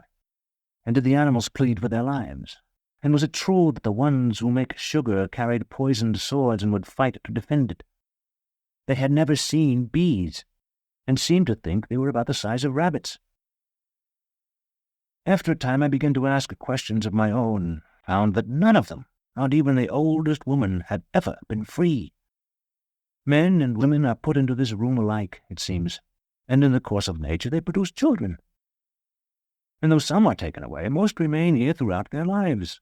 They have no possessions and no hope of release. Actually, they don't know what freedom is, and although the older man and one girl told me seriously that they would like to go outside, I don't think they meant to stay. The old women are seventh-generation prisoners, so they said, but one let it slip that her mother had been a seventh-generation prisoner as well. They are remarkable people in some respects. Externally, they have been shaped completely by this place where they have spent all their lives. Yet beneath that are— Jonas paused, and I could feel the silence pressing in all about us. Family memories, I suppose you could call them. Traditions from the outside world that have been handed down to them generation to generation from the original prisoners from whom they are descended. They don't know what some of the words mean any longer, but they cling to the traditions, to the stories, because those are all they have. The stories and their names. He fell silent. I had thrust the tiny spark of the claw back into my boot, and we were in perfect darkness. His labored breathing was like the pumping of the bellows at a forge. I asked them the name of the first prisoner, the most remote from whom they counted their descent. It was Kimley Soong. Have you heard that name? I told him I had not. Or anything like it. Suppose it were 3 words. No, nothing like that, I said.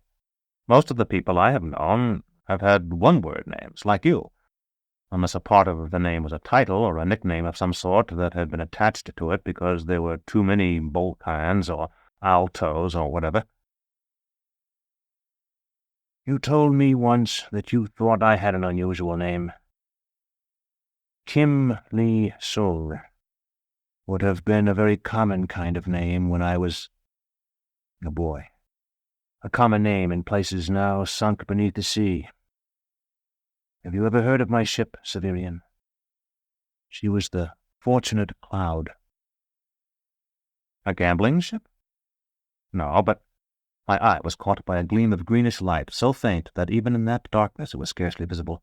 At once there came a murmur of voices echoing and re-echoing throughout the wide, low, crooked room. I heard Jonas scrambling to his feet. I did the same, but I was no sooner up than I was blinded by a flash of blue fire. The pain was as severe as I have ever felt. It seemed as though my face were being torn away. I would have fallen if it had not been for the wall. Somewhere farther off, the blue fire flashed again, and a woman cried out. Jonas was cursing. At least the tone of his voice told me he was cursing, though the words came in tongues unknown to me. I heard his boots on the floor. There was another flash, and I recognized the lightning-like sparks I had seen the day Master Gurlos, Roach, and I administered the revolutionary to Thecla. No doubt Jonas screamed as I had, but by that time there was such bedlam I could not distinguish his voice. The greenish light grew stronger, and while I watched, still more than half paralyzed with pain and racked by as much fear as I can recall ever having experienced, it gathered itself into a monstrous face that glared at me with saucer eyes, then quickly faded to mere dark.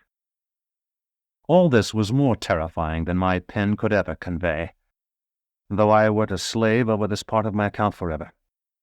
It was the fear of blindness as well as of pain, but we were all, for all that mattered, already blind. There was no light, and we could make none. There was not one of us who could light a candle or so much as strike fire to tinder. All around that cavernous room voices screamed, wept, or prayed. Over the wild din I heard the clear laughter of a young woman. Then it was gone. Chapter 16. Jonas. I hungered then for light as a starving man for meat, and at last I risked the claw. Perhaps I should say that it risked me. It seemed I had no control of the hand that slid into my boot top and grasped it. At once the pain faded, and there came a rush of azure light. The hubbub redoubled as the other wretched inhabitants of the place, seeing that radiance, feared some new terror was to be thrust among them. I pushed the gem down into my boot once more, and when its light was no longer visible, began to grope for Jonas. He was not unconscious, as I had supposed, but lay writhing some 20 steps from where we had rested. I carried him back, finding him astonishingly light, and when I had covered us both with my cloak, touched his forehead with the claw. In a short time he was sitting up. I told him to rest, that whatever it was that had been in the prison chamber with us was gone. He stirred and muttered, "We must get power to the compressors before the air goes bad." "It's all right," I told him. "Everything is all right, Jonas." I despised myself for it, but I was talking to him as if he were the youngest of apprentices, just as years before Master Malrubius had spoken to me. Something hard and cold touched my wrist, moving as if it were alive. I grasped it, and it was Jonas's steel hand. After a moment I realized he had been trying to clasp my own hand with it.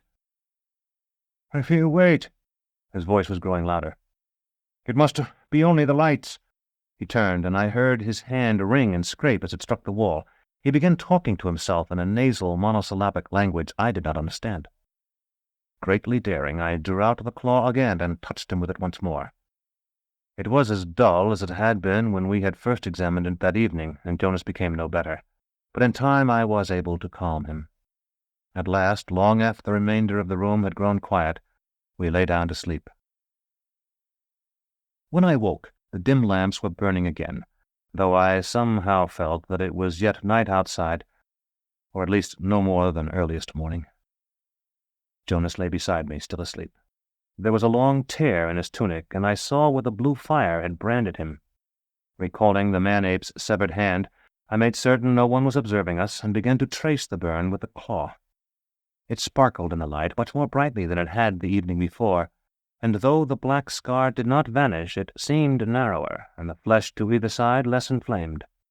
To reach the lower end of the wound, I lifted the cloth a trifle. When I thrust in my hand, I heard a faint note. The gem had struck metal. Drawing back the cloth more, I saw that my friend's skin ended as abruptly as grass does where a large stone lies, giving way to shining silver. My first thought was that it was armor, but soon I saw that it was not. Rather, it was metal standing in the place of flesh, just as metal stood in the place of his right hand. How far it continued I could not see, and I was afraid to touch his legs for fear of waking him. Concealing the claw again, I rose, and because I wanted to be alone and think for a few moments, I walked away from Jonas and into the center of the room. It had been a strange enough place the day before, when everyone was awake and active. Now it seemed stranger still, a ragged blot of a room, frayed with odd corners and crushed under its lowering ceiling. Hoping that exercise would set my mind in motion, as it often does, I decided to pace off the room's length and width, treading softly so as not to wake the sleepers. I had not gone 40 paces when I saw an object that seemed completely out of place in that collection of ragged people and filthy canvas pallets. It was a woman's scarf woven of some rich, smooth material, the color of a peach. There is no describing the scent of it, which was not that of any fruit or flower that grows on earth, but was very lovely. I was folding this beautiful thing to put in my sabretache when I heard a child's voice say, "It's bad luck. Terrible luck. Don't you know?" Looking around, then down, I saw a little girl with a pale face and sparkling midnight eyes that seemed too large for it, and I asked, "What's bad luck, mistress?" "Keeping findings. They come back for them later. Why do you wear those black clothes?" "They're fullergen, the hue that is darker than black. Hold out your hand and I'll show you. Now, do you see how it seems to disappear when I trail the edge of my cloak across it?" Her little head, which, small though it was, seemed much too big for the shoulders below it, nodded solemnly. "Burying people wear black. Do you bury people? When the navigator was buried, there were black wagons and people in black clothes walking. Have you ever seen a burying like that?" I crouched to look more easily into the solemn face. "No one wears fullergen clothes at funerals, mistress, for fear they might be mistaken for members of my guild, which would be a slander of the dead, in most cases. Now, here is the scarf. See how pretty it is? Is it what you call a finding?" She nodded. "The whips leave them, and what you ought to do is push them out through the space under the doors, because they'll come and take their things back." Her eyes were no longer on mine. She was looking at the scar that ran across my right cheek. I touched it. "These are the whips. The ones who do this? Who are they? I saw a green face. So did I. Her laughter held the notes of little bells. I thought it was going to eat me. You don't sound frightened now. Mama says the things you see in the dark don't mean anything. They're different almost every time. It's the whips that hurt. And she held me behind her, between her and the wall. Your friend is waking up. Why are you looking so funny? I recall laughing with other people. 3 were young men. 2 were women of about my own age. Guibert handed me a scourge with a heavy handle and a lash of braided copper. Lollian was preparing the firebird which he would twirl on a long cord. Severian! It was Jonas, and I hurried over.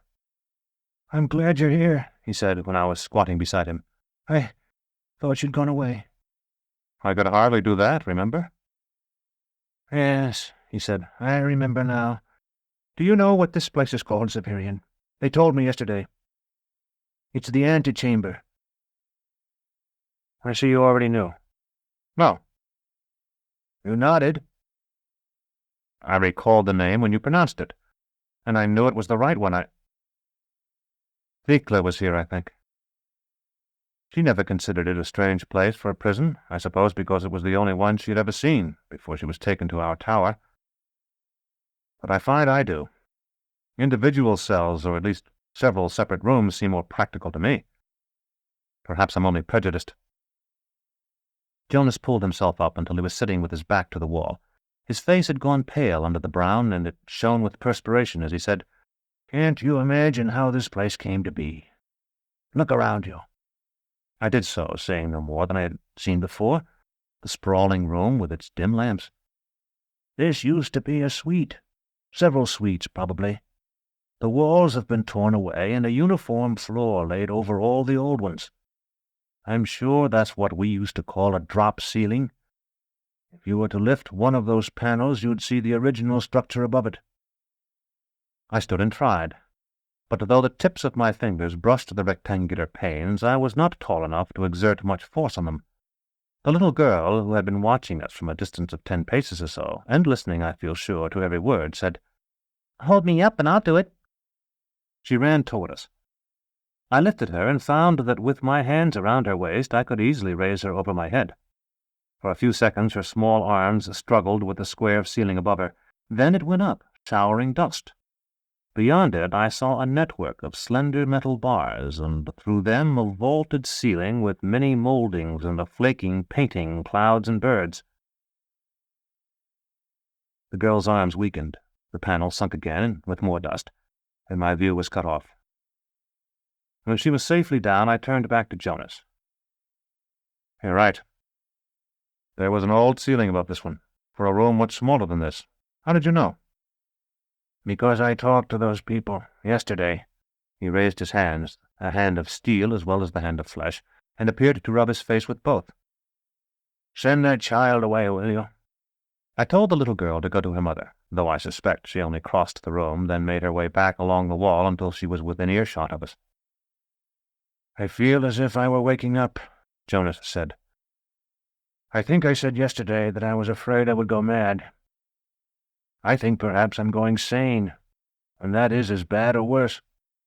He had been sitting on the canvas pad where we had slept. Now he slumped against the wall just as I have since seen a corpse sit with its back to a tree. I used to read aboard ship. Once I read a history. I don't suppose you know anything about it. So many Chiliads have elapsed here. I said, I suppose not. So different from this, but so much like it, too. Queer little customs and usages. Some that weren't so little. Strange institutions. I asked the ship, and she gave me another book. He was still perspiring, and I thought his mind was wandering. I used the square of flannel I carried to wipe my sword blade to dry his forehead. Hereditary rulers and hereditary subordinates, and all sorts of strange officials. Lancers with long white mustaches. For an instant the ghost of his old humorous smile appeared. The White Knight is sliding down the poker. He balances very badly, as the king's notebook told him. There was a disturbance at the farther end of the room. Prisoners who had been sleeping or talking quietly in small groups were rising and walking toward it. Jonas seemed to assume that I would go as well, and gripped my shoulder with his left hand. It felt as weak as a woman's. None of it began so. There was a sudden intensity in his quavering voice. Severian, the king was elected at the Marchfield. Counts were appointed by the kings. That was what they called the Dark Ages. A baron was only a freeman of Lombardy. The little girl I had lifted to the ceiling appeared as if from nowhere and called to us, "There's food. Aren't you coming?" and I stood up and said, "I'll get us something. It might make you feel better." It became ingrained. It all endured too long. As I walked toward the crowd, I heard him say, The people didn't know. Prisoners were walking back with small loaves cradled in one arm. By the time I reached the doorway, the crowd had thinned, and I was able to see that the doors were open. Beyond it, in the corridor, an attendant in a mitre of starched white gauze watched over a silver cart. The prisoners were actually leaving the antechamber to circle around this man. I followed them, feeling for a moment that I had been set free. The illusion was dispelled soon enough. Astariai stood at either end of the corridor to bar it, and two more crossed their weapons before the door leading to the well of green chimes. Someone touched my arm, and I turned to see the white-haired Nicariti. "You must get something," she said. "If not for yourself, then for your friend. They never bring enough." I nodded, and by reaching over the heads of several persons, I was able to pick up a pair of sticky loaves. "How often do they feed us?" "Twice a day. You came yesterday just after the second meal. Everyone tries not to take too much, but there is never quite enough." "These are pastries," I said. The tips of my fingers were coated with sugar icing, flavored with lemon, mace, and turmeric. The old woman nodded. "They always are, though they vary from day to day. That silver biggin holds coffee, and there are cups on the lower tier of the cart. Most of the people confined here don't like it and don't drink it. I imagine a few don't even know about it." All the pastries were gone now, and the last of the prisoners, save for Nicariti and me, had drifted back into the low-ceilinged room. I took a cup from the lower tier and filled it. The coffee was very strong and hot and black, and thickly sweetened with what seemed to me thyme honey. "Aren't you going to drink it?" "I'm going to carry it back to Jonas. Will they object if I take the cup?" "I doubt it," Nicariti said, but as she spoke she jerked her head toward the soldiers. They had advanced their spears to the position of guard, and the fires of the spearheads burned more brightly. With her I stepped back into the antechamber, and the doors swung closed behind us. I reminded Nicariti that she had told me the day before that she was here by her will, and asked if she knew why the prisoners were fed on pastries and southern coffee. "You know yourself," she said. "I hear it in your voice." "No, it's only that I think Jonas knows." "Perhaps he does. It is because this prison is not supposed to be a prison at all.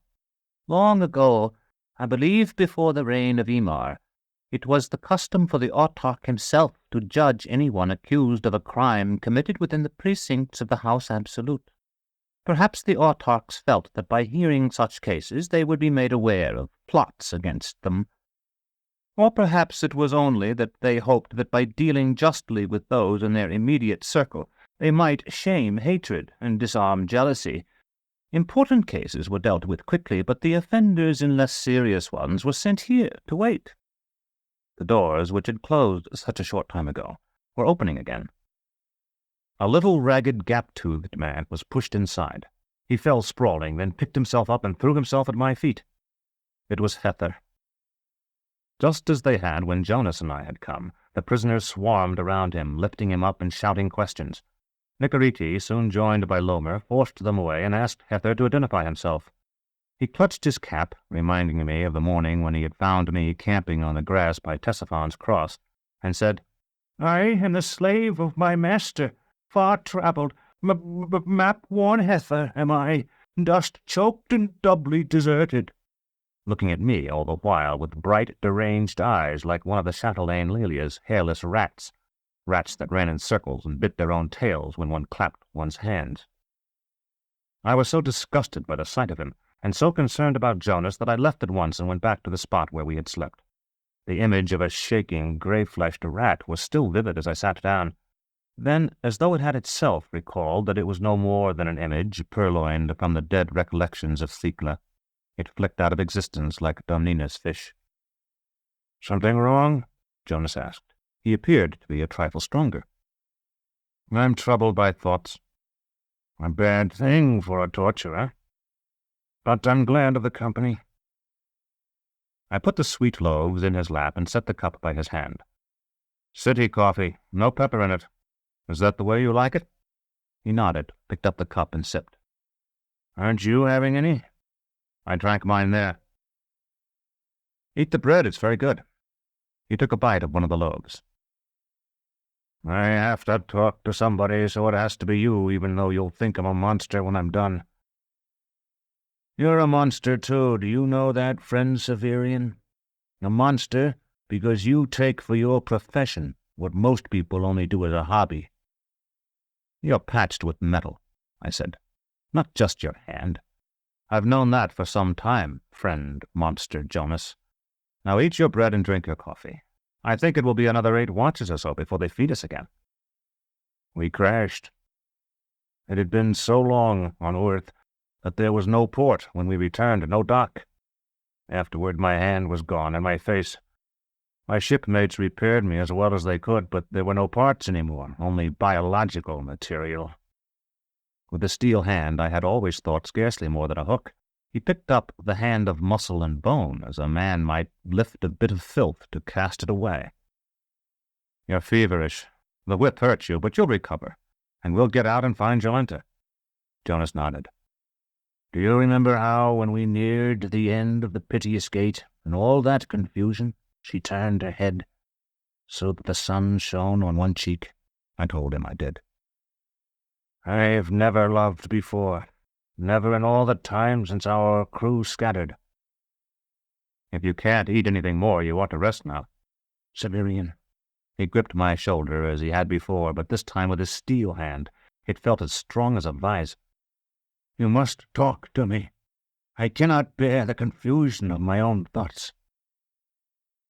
For some time I spoke of whatever came into my head, without receiving any reply.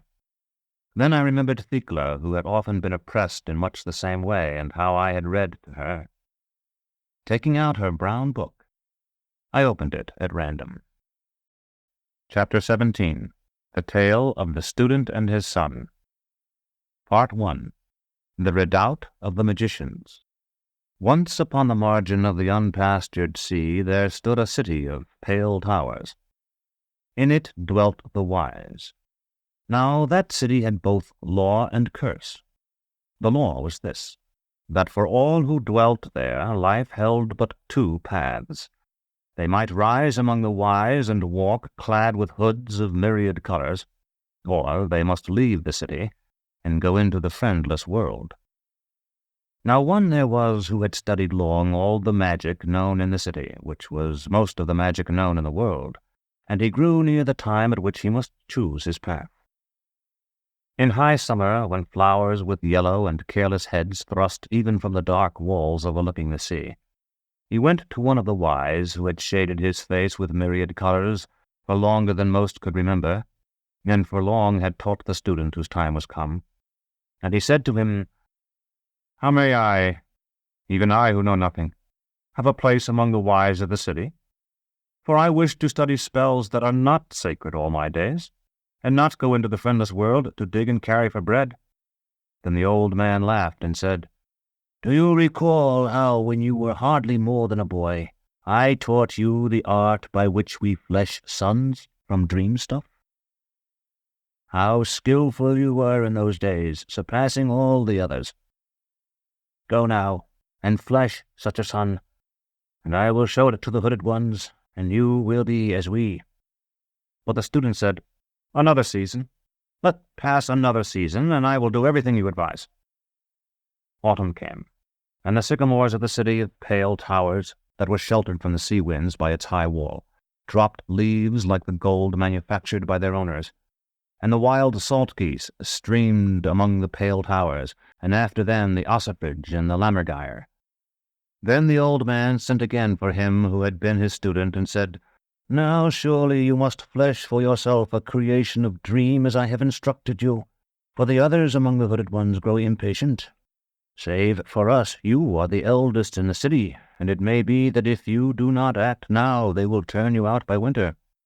But the student answered, "I must study further that I may achieve what I seek. Can you not for one season protect me?" And the old man who had taught him thought of the beauty of the trees that had for so many years delighted his eyes like the white limbs of women. At length the golden autumn wore away, and winter came stalking into the land from his frozen capital, where the sun rolls along the edge of the world like a trumpery gilded ball, and the fires that flow between the stars and earth kindle the sky.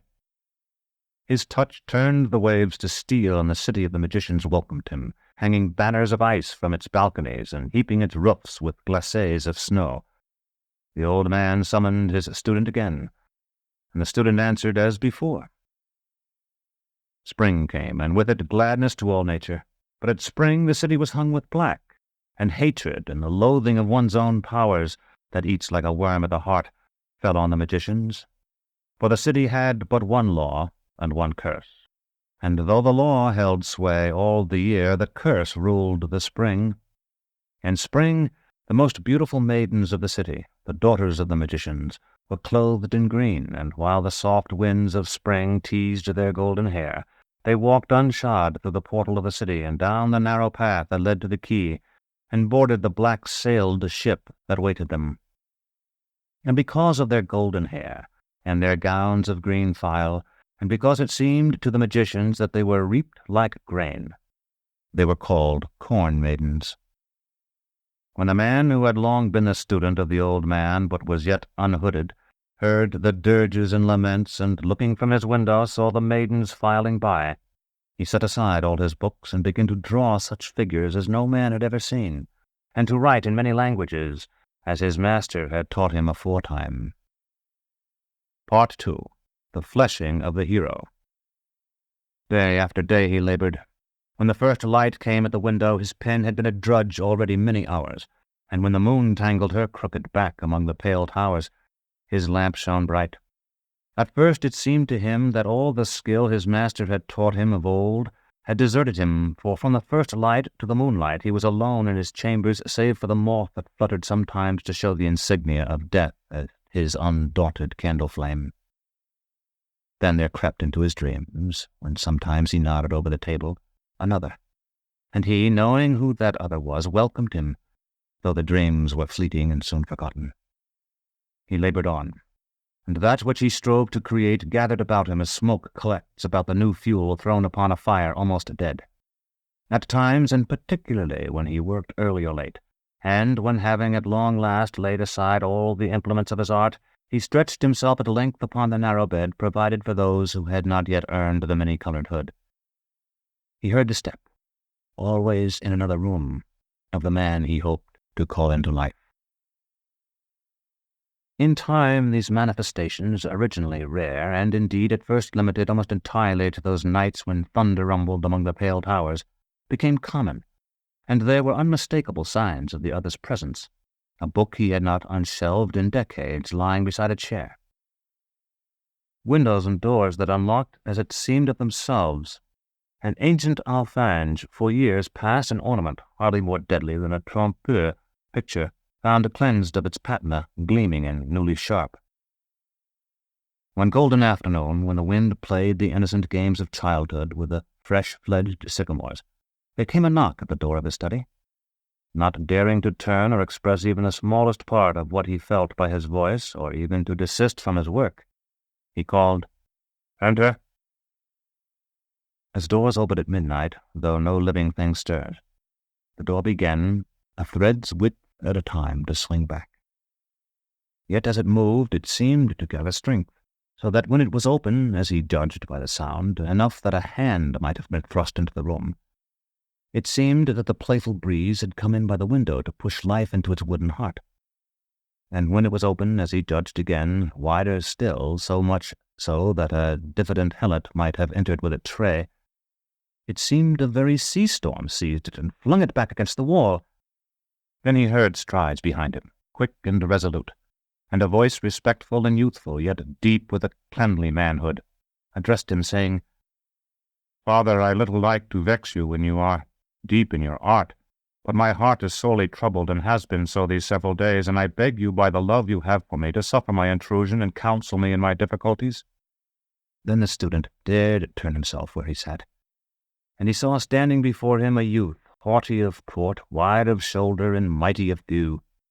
Command was in his firm mouth, knowing wit in his bright eyes, and courage in all his face. Upon his brow sat that crown that is invisible to every eye, but can be seen even by the blind. A crown beyond price, that draws brave men to a paladin, and makes weak men brave. Then the student said, "My son, have no fear of disturbing me now or ever, for there is nothing under heaven that I should rather see than your face. What is it that troubles you?" "Father," the young man said, "every night for many nights, my sleep has been rent with the screams of women, and often I have seen, like a green serpent called by the notes of a pipe, a column of green slip down the cliff below our city to the quay.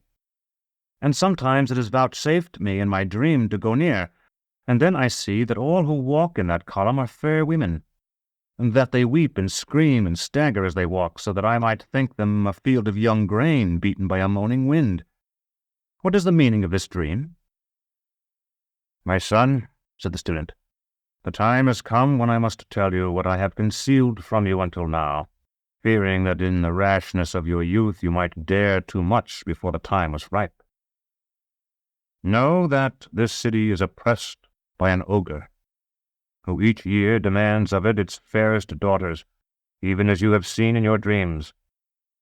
At this the young man's eyes flashed, and he demanded, "Who is this ogre, and what form has he, and where does he dwell?" "His name no man knows, for no man can approach near enough.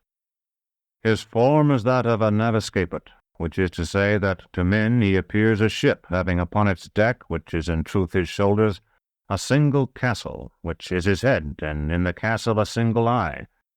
But his body swims in the deep waters with a skate and a shark, with arms longer than the most lofty masts, and legs like pilings that reach even to the floor of the sea.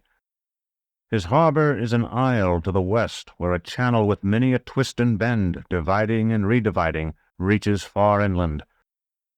It is on this isle, so my lore teaches me, that the corn maidens are made to dwell, and there he rides at anchor in the midst of them, turning his eye ever to left and right to watch them in their despair." Part 3. The Encounter with the Princess. Then the young man fared forth, and gathered to him other young men of the city of the magicians to be his crew, and from those who wore the coloured hoods he obtained a stout ship, and all that summer he and the young men he had gathered to him armoured her, and mounted on her sides the mightiest artillery, and 100 times practised the making of sail, and the reefing of sail, and the firing of the guns, until she answered as a blooded mare does to the rein.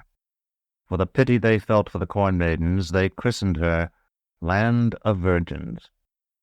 At last, when the golden leaves fell from the sycamores, even as the gold manufactured by magicians falls at last from the hands of men, and the grey salt geese streamed among the pale towers of the city with the lammergeier and the ossifrage screaming after them, the youths set sail. Much befell them on the whale road to the Isle of the Ogre that has no place here, but at the end of those adventures the lookouts saw before them a country of tawny hills dotted with green, and even as they shaded their eyes to see it, the green grew greater and greater still.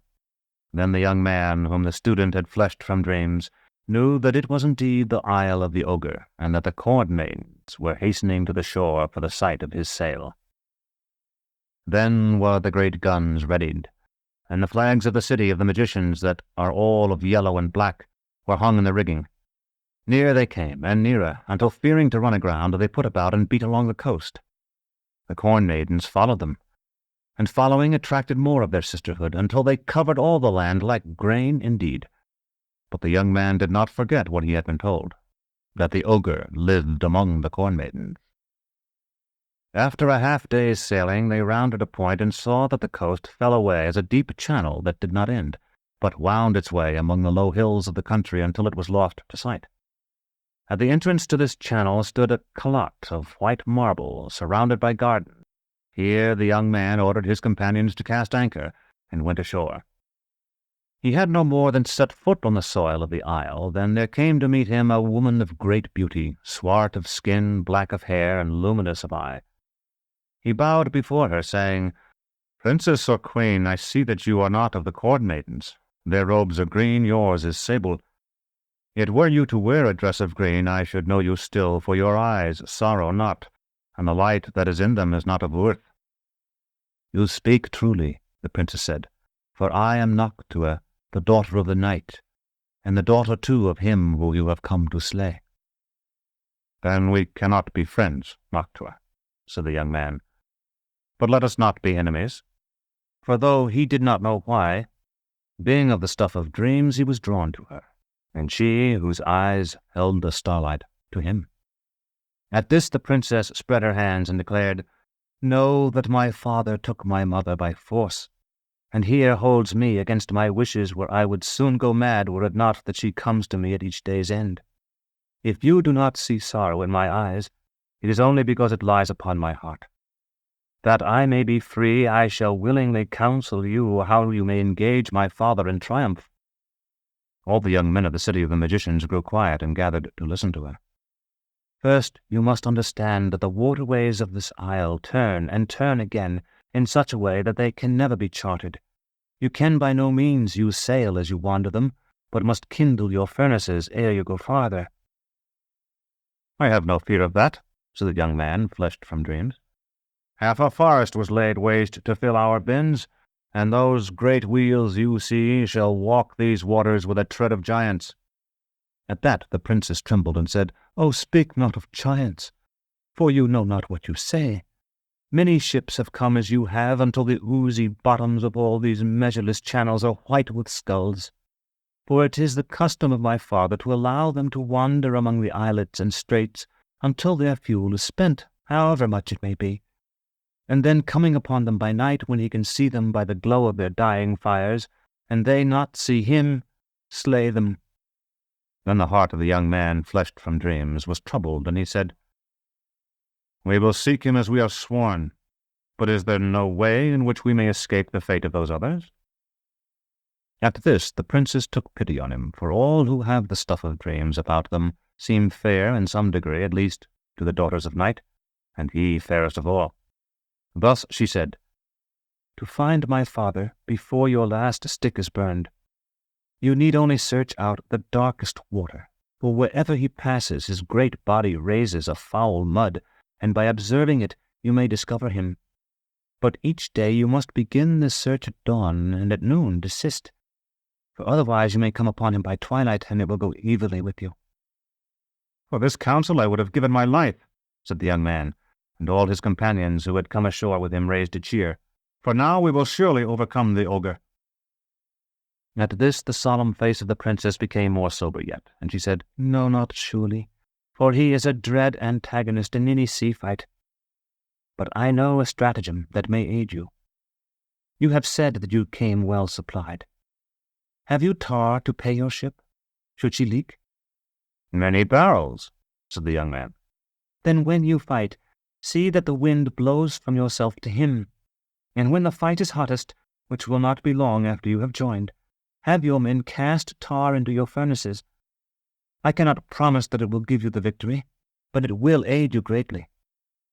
At this all the young men thanked her most extravagantly, and the court maidens who had stood shyly by while the young man fleshed from dreams and the daughter of night spoke, raised such a cheer as maidens raise, a cheer not strong but filled with joy. Then the young men made ready to depart, kindling the fires in the great furnaces amidships until the white spectre was born that drives good ships ahead no matter what wind may blow. And the princess watched them from the strand and gave them her blessing. But just as the great wheels began to turn, so slowly at first that they appeared scarcely to move, she called the young man, fleshed from dreams, to the railing, saying, "It may be that you shall find my father. Should you find him, it may be that you shall defeat him, laying low even such prowess as his. Yet even so, you may be sorely vexed to find your way to the sea once more, for the channels of this isle are most wondrously wrought. Yet there is a way. From my father's right hand you must flay the tip of the first finger. There you will see 1,000 tangled lines. Be not discouraged, but study it closely, for it is the map he followed in webbing the waterways, that he himself might always have it by him. Part 4. The Battle with the Ogre. Inland they turned their bow, and even as the princess had foretold, the channel they followed soon divided, and divided again, until there were 1,000 forking channels and 10,000 islets. When the shadow of the mainmast was no larger than a hat, the young man, fleshed from dreams, gave orders that the anchors be cast and the fires banked, and there for a long afternoon they waited, oiling the guns and readying the powder, and preparing all that might be needful in the hardest-fought battle. At length night came, and they saw her striding from islet to islet with her bats about her shoulders and her dire wolves dogging her steps. No more than an easy carronade shot from their anchorage she seemed, yet they all observed that she passed not before Esperus or even Sirius, but they before her. For a moment only she turned her face toward them, and none could be certain what her look conveyed. But all of them wondered if indeed the ogre had taken her without her will, as her daughter had said. And if so, if she had not lost the resentment she might be imagined to have felt. With the first light the trumpet sounded from the quarter-deck, and the banked fires were fed new fuel. But as the dawn breeze stood fair for the channel they held, the young man ordered all plain sail set before the great wheels were ready to take their first step, and when the white spectre wakened, the ship pressed forward at double speed. For many leagues that channel ran, not straight, but near enough that there was no need to furl the sails or even put about. 100 others crossed it, and at each they studied the water, but each was translucent as crystal. To tell the strange sights they beheld on the islets they passed would require a dozen tales as long as this. Women stem-grown like flowers overhung the ship, and in kissing them sought to smear their faces with the powder from their cheeks. Men to whom wine had brought death long before lay by springs of wine and drank still, too stupefied to know their lives were past. Beasts that would be omens to future times, with twisted limbs and fur of colors never seen, waited the nearer approach of battles, earthquakes, and the murders of kings. At last the youth who stood first mate to the young man, fleshed from dreams, approached him where he waited near the steersman, saying, "Far we have travelled on this channel already, and the sun that had not shown his face when we bent our sails approaches his zenith. Following it we have crossed 1,000 others, and none has shown a trace of the ogre. May it not be that it is an unlucky course we take? Would not it be wiser to turn aside soon and try another?" Then the young man answered, "Even now we pass a channel to starboard. Look down and tell me if its waters are more soiled than our own." The youth did as he was bid, and said, "Nay, clearer." "So now another opens to port. To what depth can you see?" The youth waited until the ship stood opposite the channel of which the young man spoke, and then he answered, "To the utmost. I see the wreck of a ship of long time past, many a fathom down." "And can you see so far in this channel we sail now?" Then the youth looked at the waters they cleaved, and they were become as ink, and the very splatters that flew from the labouring wheels might have been rooks and ravens. At once understanding came to him, and he shouted to all the others to stand by the guns, for he could not tell them to make ready who had made ready so long before. Ahead lay an islet, higher than most, crowned with tall and sombre trees, and here the channel bent gently so that the wind that had been dead astern was at the quarter. The steersman shifted his grip on the wheel, and the watch paid out certain sheets and tightened others, and the ship's prow came around the quick curve of the cliff, and there before them lay a long hull of narrow beam, with a single castle of iron amidships and a single gun larger than any they carried, thrusting from its one embrasure. Then the young man, fleshed from dreams, opened his lips to shout to the bow-chaser crews that they should fire. Before the words could be spoken, the great gun of their enemy roared, and its sound was not as thunder or as any other sound familiar to the ears of men, but rather it seemed that they had stood in a tall tower of stone, and it had fallen all around them in a moment. And the ball of that shot struck the breech of the first gun of their starboard battery, and striking it, broke it to pieces, and shattered itself as well, so that the fragments of the breaking of both scattered through the ship like dark leaves before a great wind, and many died thereby. Then the steersman, waiting no order, swung the ship about until her port battery bore, and the guns fired each by the will of the man that pointed it, as wolves howl at the moon. And their shots flew about the single castle of the enemy to either side, and some struck it, so that it tolled knells for those who had perished a moment before, and some struck the water before the hull that bore it, and some struck the deck, which was of iron also, and at that contact fled shrieking into the sky. Then the single gun of their enemies spoke again. And so it continued, in moments that seemed whole years of time. At last the young man bethought him of the advice of the princess, the daughter of night. But though the wind blew strong, it was hardly more than astern of his ship, and if he were to shift until it blew from him to his enemy, as the princess had counselled, for many moments no gun would bear but the bow-chasers, and then, when a battery might be brought to bear, it would be the starboard, of which one gun was destroyed and so many men dead. But it came to him in that moment that they fought as 100 others had fought, and that these 100 others were all dead, their ships sunk, and their bones scattered among the myriad channels that whirled and tangled the face of the Isle of the Ogre. Then he gave his order to the steersman, but none answered, for he was dead, and the wheel he had held him. So seeing, the young man, fleshed from dreams, took the spokes in his own hands, and presented to their enemy the ship's narrow bow. Then it was seen how the three sisters favor the bold, for the next shot from their enemy, that might have raked her from stem to stern, went to port by the length of an oar, and the next to starboard by the width of a boat. Now their enemy, who had stood fast before, neither seeking to fly nor to close, swung about. Seeing that he would escape them if he could, the crew raised a great shout as though already they had won the victory. But marvellous to see, the single castle which all had until then believed fixed, swung about the other way, so that its great gun, that was greater than any of their own, still bore. A moment later, and its ball had struck them amidships, dashing a gun of the starboard battery from its truck as a drunken man might fling an infant from its cradle, and sending it skittering across the deck and smashing everything in its path. Then the guns of the battery, those that remained, spoke all in a chorus of fire and iron, and because the distance was now less than half what it had been, or perhaps only because their enemy, having shown fear, had weakened the fabric of his being, their shot no longer struck his castle with an empty clanging, but with a cracking, as though the bell that will toll the end of the world were breaking, and ragged flaws sprang to life on the oiled blackness of the iron. Then the young man shouted into the gosport to those who had remained faithfully in the engine-room, feeding the furnaces with tree-rack, telling them to cast tar into the flames, as the princess had counselled them. At first he feared that all there were dead, then that the order was not understood in the din of battle, but a shadow fell upon the sun-brightened water that stretched between their enemy and himself, and he looked upward. In ancient times, so it is said, a tattered child, the daughter of a fisherman, found on the sand a stoppered flask, and by breaking the seal and drawing forth the cork, became queen from ice to ice.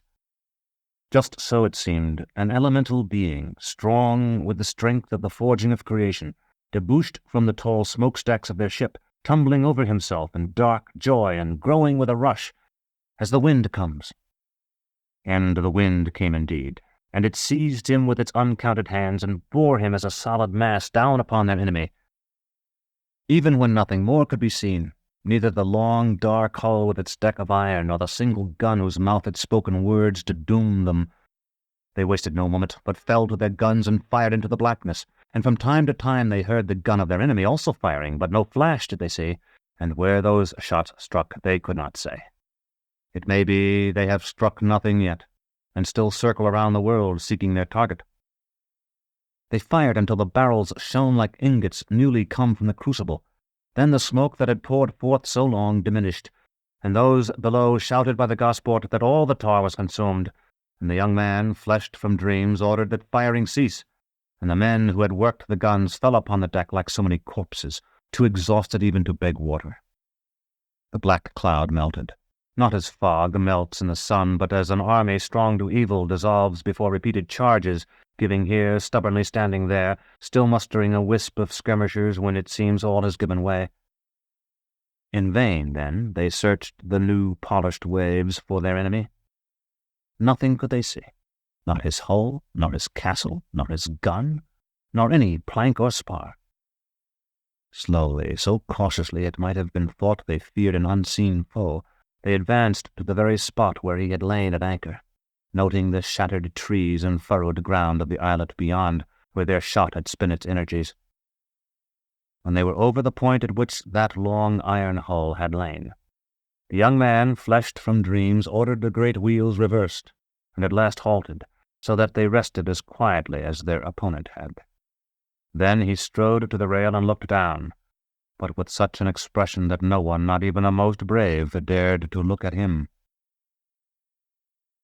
When he lifted his eyes at last, his face was set and grim, and with no word to any man he took himself to his cabin and barred the door. Then the youth that was second to him ordered the ship put about, that they might return to the white calotte of the princess, and he ordered also that wounds be bandaged and pumps set in motion, and such repairs as could be made begun. But the dead he kept with them, that they might be buried on the high sea. Part 5. The Death of the Student. It may be that the channel was not so straight as they believed, or that they had lost their bearings in the fight without being aware thereof, or that the channels twisted, as some alleged, like worms at a lich, when no eye was upon them.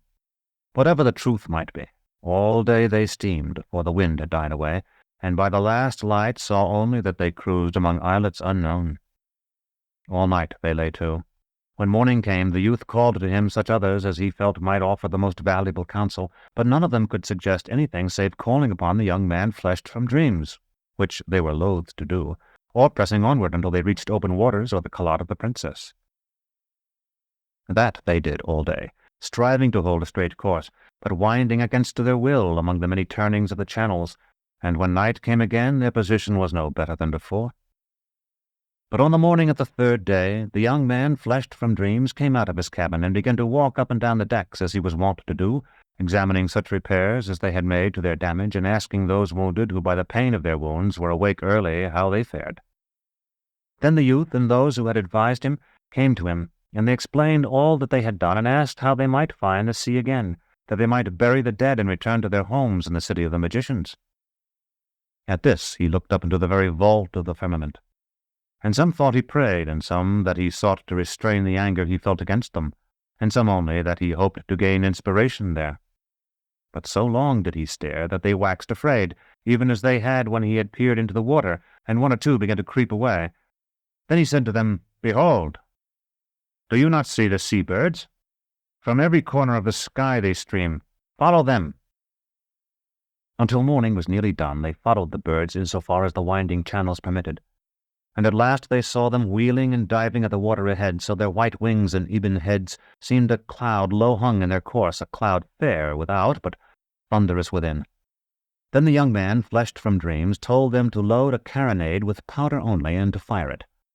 And at the crash of the gun, all those sea-birds rose, mewing and crying, and where they had been, the crew saw a great piece of carrion floating, which seemed to them to have been a beast of the land, for it had, as they thought, a head and legs 4. But it was greater than many elephants.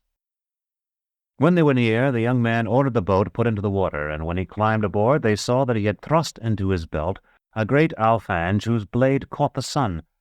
For a time he labored over the carrion, and when he returned he carried a chart, the largest any of them had seen, drawn upon untanned hide. By dark they reached the calotte of the princess. All waited on board while her mother visited her, but when that terrible woman was gone, all who could walk went ashore, and the corn maidens crowded about them, 100 to each youth, and the young man, fleshed from dreams, took the daughter of night into his arms, and led them all in dances. None of them ever forgot that night. The dew found them beneath the trees of the princess's garden, half smothered in flowers. For a time they slept so, but when afternoon threw backward the shadows of their masts, they were awake. Then the princess bade farewell to the isle, and swore that though she might visit every country over which her mother strode, she never would return there, and the corn maidens swore likewise. Too many of them there were perhaps for the ship to hold, yet it held them, so that all the decks were green with their gowns and gold with their hair. Many adventures they had in making their way back to the city of the magicians. This tale might tell how they cast their dead into the sea with prayers, yet afterwards saw them in the rigging by night, or how certain of the corn maidens wed those princes who, having spent years so long enchanted that they were loath to leave that life, and have in that time learned much of gramarye, build palaces on lily pads and are seldom seen by men. But all those things have no place here.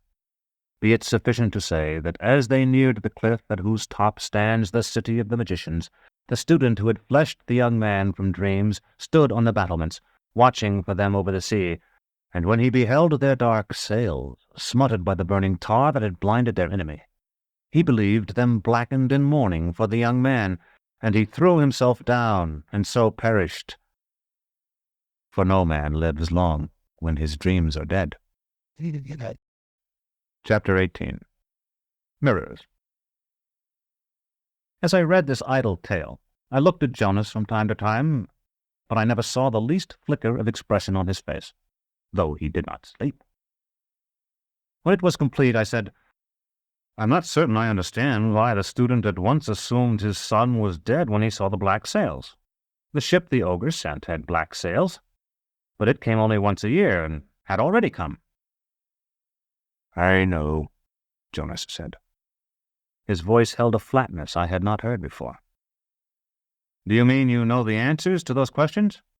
He did not reply, and for a time we sat in silence, I with the brown book, so insistently evocative of Thecla and the evenings we had shared, still held open by a forefinger, he with his back to the cold wall of the prison room, and his hands, one of metal, one of flesh, lying to either side as though he had forgotten them. At last a small voice ventured to say, "That must be a really old story." It was the little girl who had lifted the ceiling tile for me. I was so concerned for Jonas that for a moment I was angry at her for interrupting us. But Jonas muttered, "Yes, it is a very old story. And the hero had told the king, his father, that if he failed he would return to Athens with black sails." I am not sure what that remark meant. It may have been delirium, but since it was almost the last thing I heard Jonas say, I feel I should record it here, as I have transcribed the wonder tale that prompted it. For a time both the girl and I endeavored to persuade him to speak again. He would not, and at last we desisted.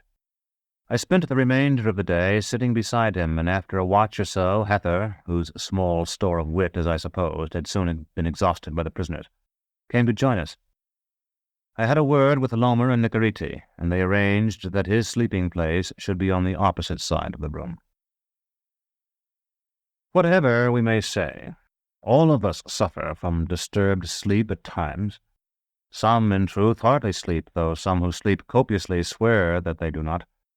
Some are disquieted by incessant dreams, and a fortunate few are visited often by dreams of delightful character.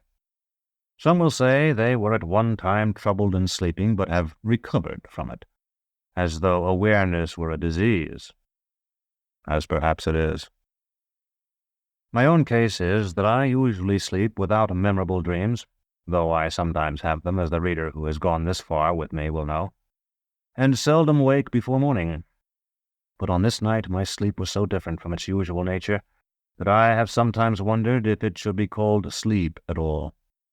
Perhaps it was some other state, posing as sleep, as Alzabos, when they have eaten of men, pose as men. If it was the result of natural causes, I attribute it to a combination of unfortunate circumstances. I, who had all my life been accustomed to hard work and violent exercise, had for that day been confined without either. The tale from the brown book had affected my imagination, which was still more stimulated by the book itself and its associations with Thecla, and by the knowledge that I was now within the walls of the house absolute itself, of which I had heard her speak so often. Possibly most important, my thoughts were oppressed by worry for Jonas, and by the feeling, which had been growing on me all day, that this place was the end of my journey, that I would never reach Thrax, that I would never rejoin poor Dorcas, that I would never restore the claw or even rid myself of it, that in fact the Increate, whom the owner of the claw had served, had decreed that I, who had seen so many prisoners die, should end my own life as one. I slept, if it may be called sleep, only for a moment. I had the sensation of falling, a spasm, the instinctive stiffening of a victim cast from a high window, wrenched all my limbs. When I sat up, I could see nothing but darkness. I heard Jonas's breathing, and my fingers told me he was still sitting as I had left him, his back propped by the wall. I lay down and slept again, or rather I tried to sleep, and passed into that vague state that is neither sleeping nor waking. At other times I have found it pleasant, but it was not so now. I was conscious of the need for sleep, and conscious that I was not sleeping. Yet I was not conscious in the usual meaning of that term. I heard faint voices in the inn-yard, and felt somehow that soon the bells of the campanile would chime, and it would be day. My limbs jerked again, and I sat up. For a moment I imagined I had seen a flash of green fire, but there was nothing. I had covered myself with my cloak. I threw it off, and in the instant it took to do so, remembered that I was in the antechamber of the house absolute, and that I had left the inn of Saltus far behind, though Jonas lay beside me still on his back, his good hand behind his head. The pale blur I saw was the white of his right eye, though the sighing of his breath was that of one who slept. I was still too much asleep myself to wish to talk, and I had a presentiment that he would not answer me in any case. Lying down again, I surrendered myself to my irritation at being unable to sleep. I thought of the herd driven through Saltus and counted them from memory, 137. Then there were the soldiers who had come singing up from Gial. The innkeeper had asked me how many there were, and I had guessed at a figure, but I had never counted them until now. He might or might not have been a spy. Master Palamon, who had taught us so much, had never taught us how to sleep. No apprentice had ever needed to learn that after a day of errands and scrubbing and kitchen work. We had rioted each night for half a watch in our quarters, and slept like the citizens of the necropolis until he came to wake us to polishing floors and emptying slops. There is a rack of knives over the table where Brother Ibert slices meat. 1, 2, 3, 4, 5, 6, 7 knives, all with plainer blades than Master Gerlos's. One with a rivet missing from its handle. One with the handle a little burned because Brother Ibert had once laid it on the stove. I was wide awake again, or thought I was, and I did not know why. Beside me, Drott slumbered undisturbed. I closed my eyes once more and tried to sleep as he did. 390 steps from the ground to our dormitory. How many more to the room where the guns throbbed at the top of the tower? 1, 2, 3, 4, 5, 6 guns. 1, 2, 3 levels of cells in use in the oubliette. 1, 2, 3, 4, 5, 6, 7, 8 wings on each level. 1, 2, 3, 4, 5, 6, 7, 8, 9, 10, 11, 12, 13, 14, 15, 16, 17 cells in each wing. 1, 2, 3 bars on the little window of my cell's door. I woke with a start and a sensation of cold, but the sound that had disturbed me was only the slamming of one of the hatches far down the corridor. Beside me, my boy lover, Severian, lay in the easy sleep of youth. I sat up thinking I would light my candle and look for a moment at the fresh coloring of that chiseled face. Each time he returned to me, he carried a speck of freedom glowing on that face. Each time I took it and blew upon it and held it to my breast, and each time it pined and died. Yet sometime it would not, and then instead of sinking deeper under this load of earth and metal, I would rise through metal and earth to the wind and the sky. Or so I told myself. If it was not true, still the only joy remaining to me was to gather in that speck.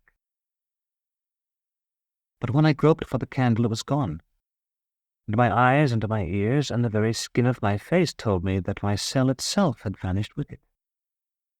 There was dim light here, very dim, but not the light from the candle of the torturer in the corridor, the light that filtered through the 3 bars of my cell's hatch.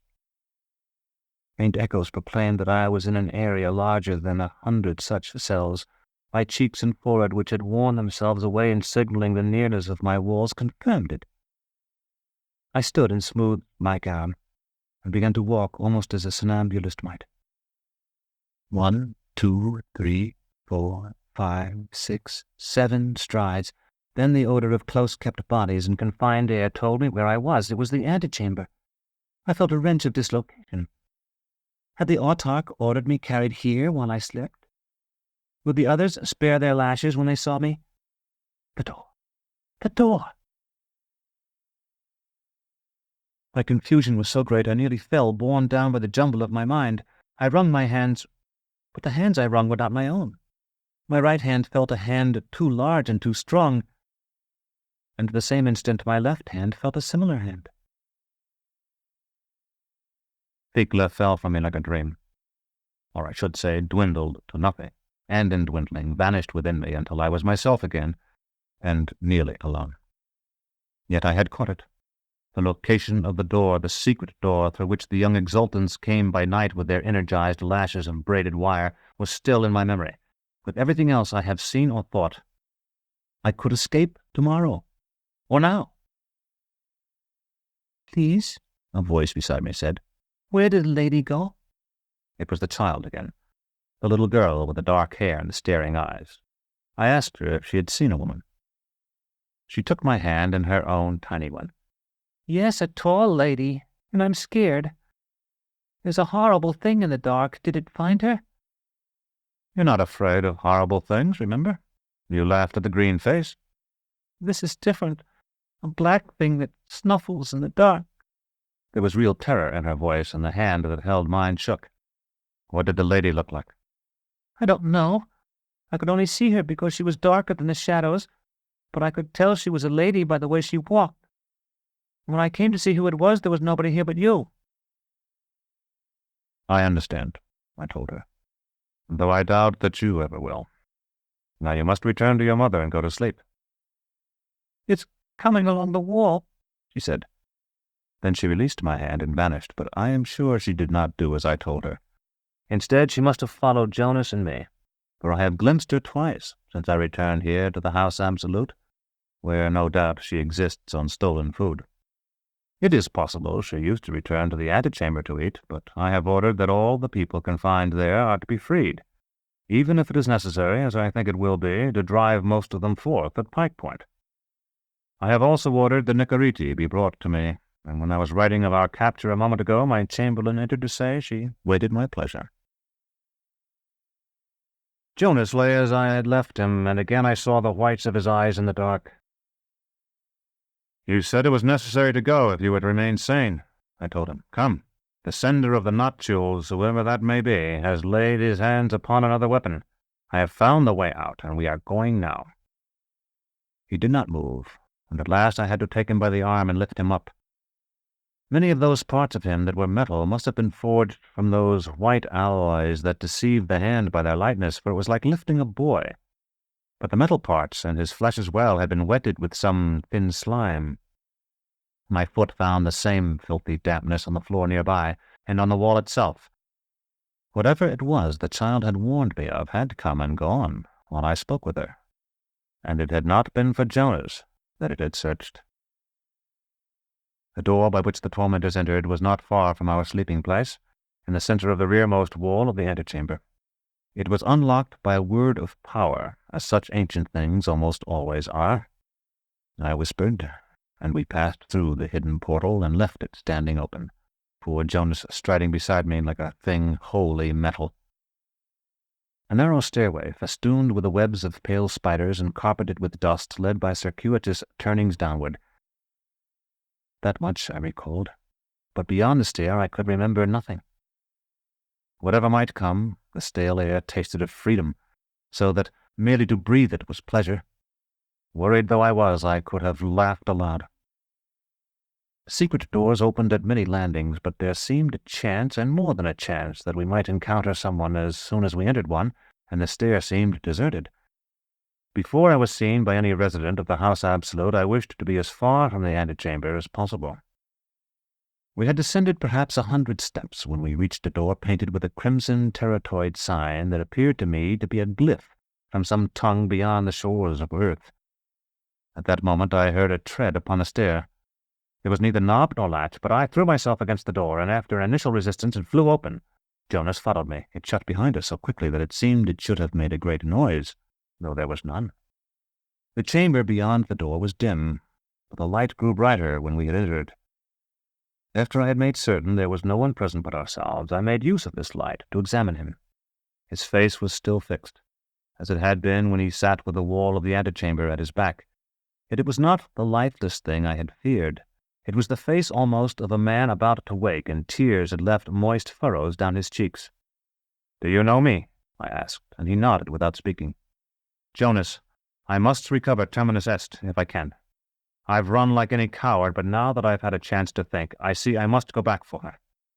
My letter to the Archon of Thrax is in her scabbard pocket, and I couldn't bear to part with her anyway. But if you want to try to escape this place, I'll understand. You're not bound to me."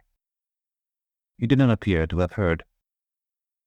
"I know where we are," he said, and raised one arm stiffly to point toward something I had taken to be a folding screen. I was delighted to hear his voice, and largely in the hope that he would speak again, I asked, "Where are we, then?" "On Earth," he answered, and strode across the room to the folded panels. Their backs were set with clustered diamonds, as I now saw, and enameled with such twisted signs as had been on the door. Yet these signs were no stranger than the actions of my friend Jonas when he threw the panels open. The rigidity I had remarked in him only a moment before was gone, yet he had not returned to his old self. It was then that I knew.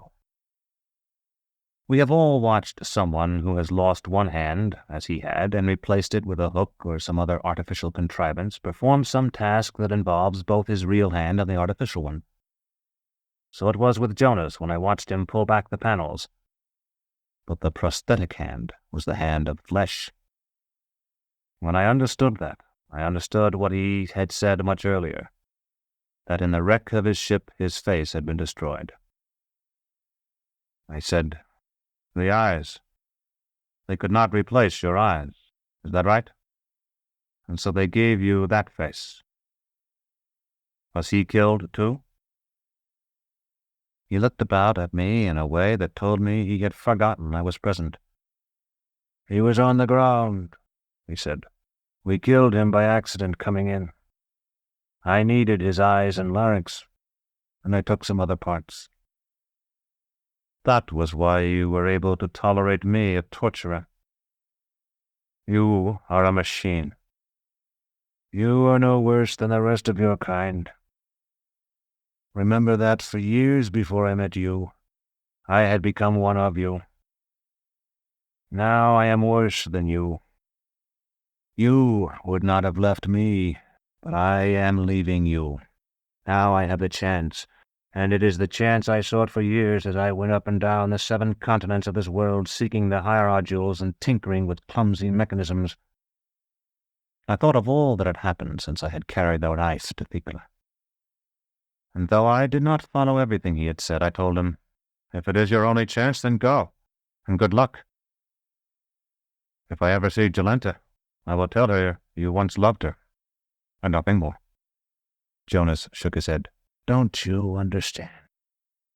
I will come back for her when I have been repaired, when I am sane and whole."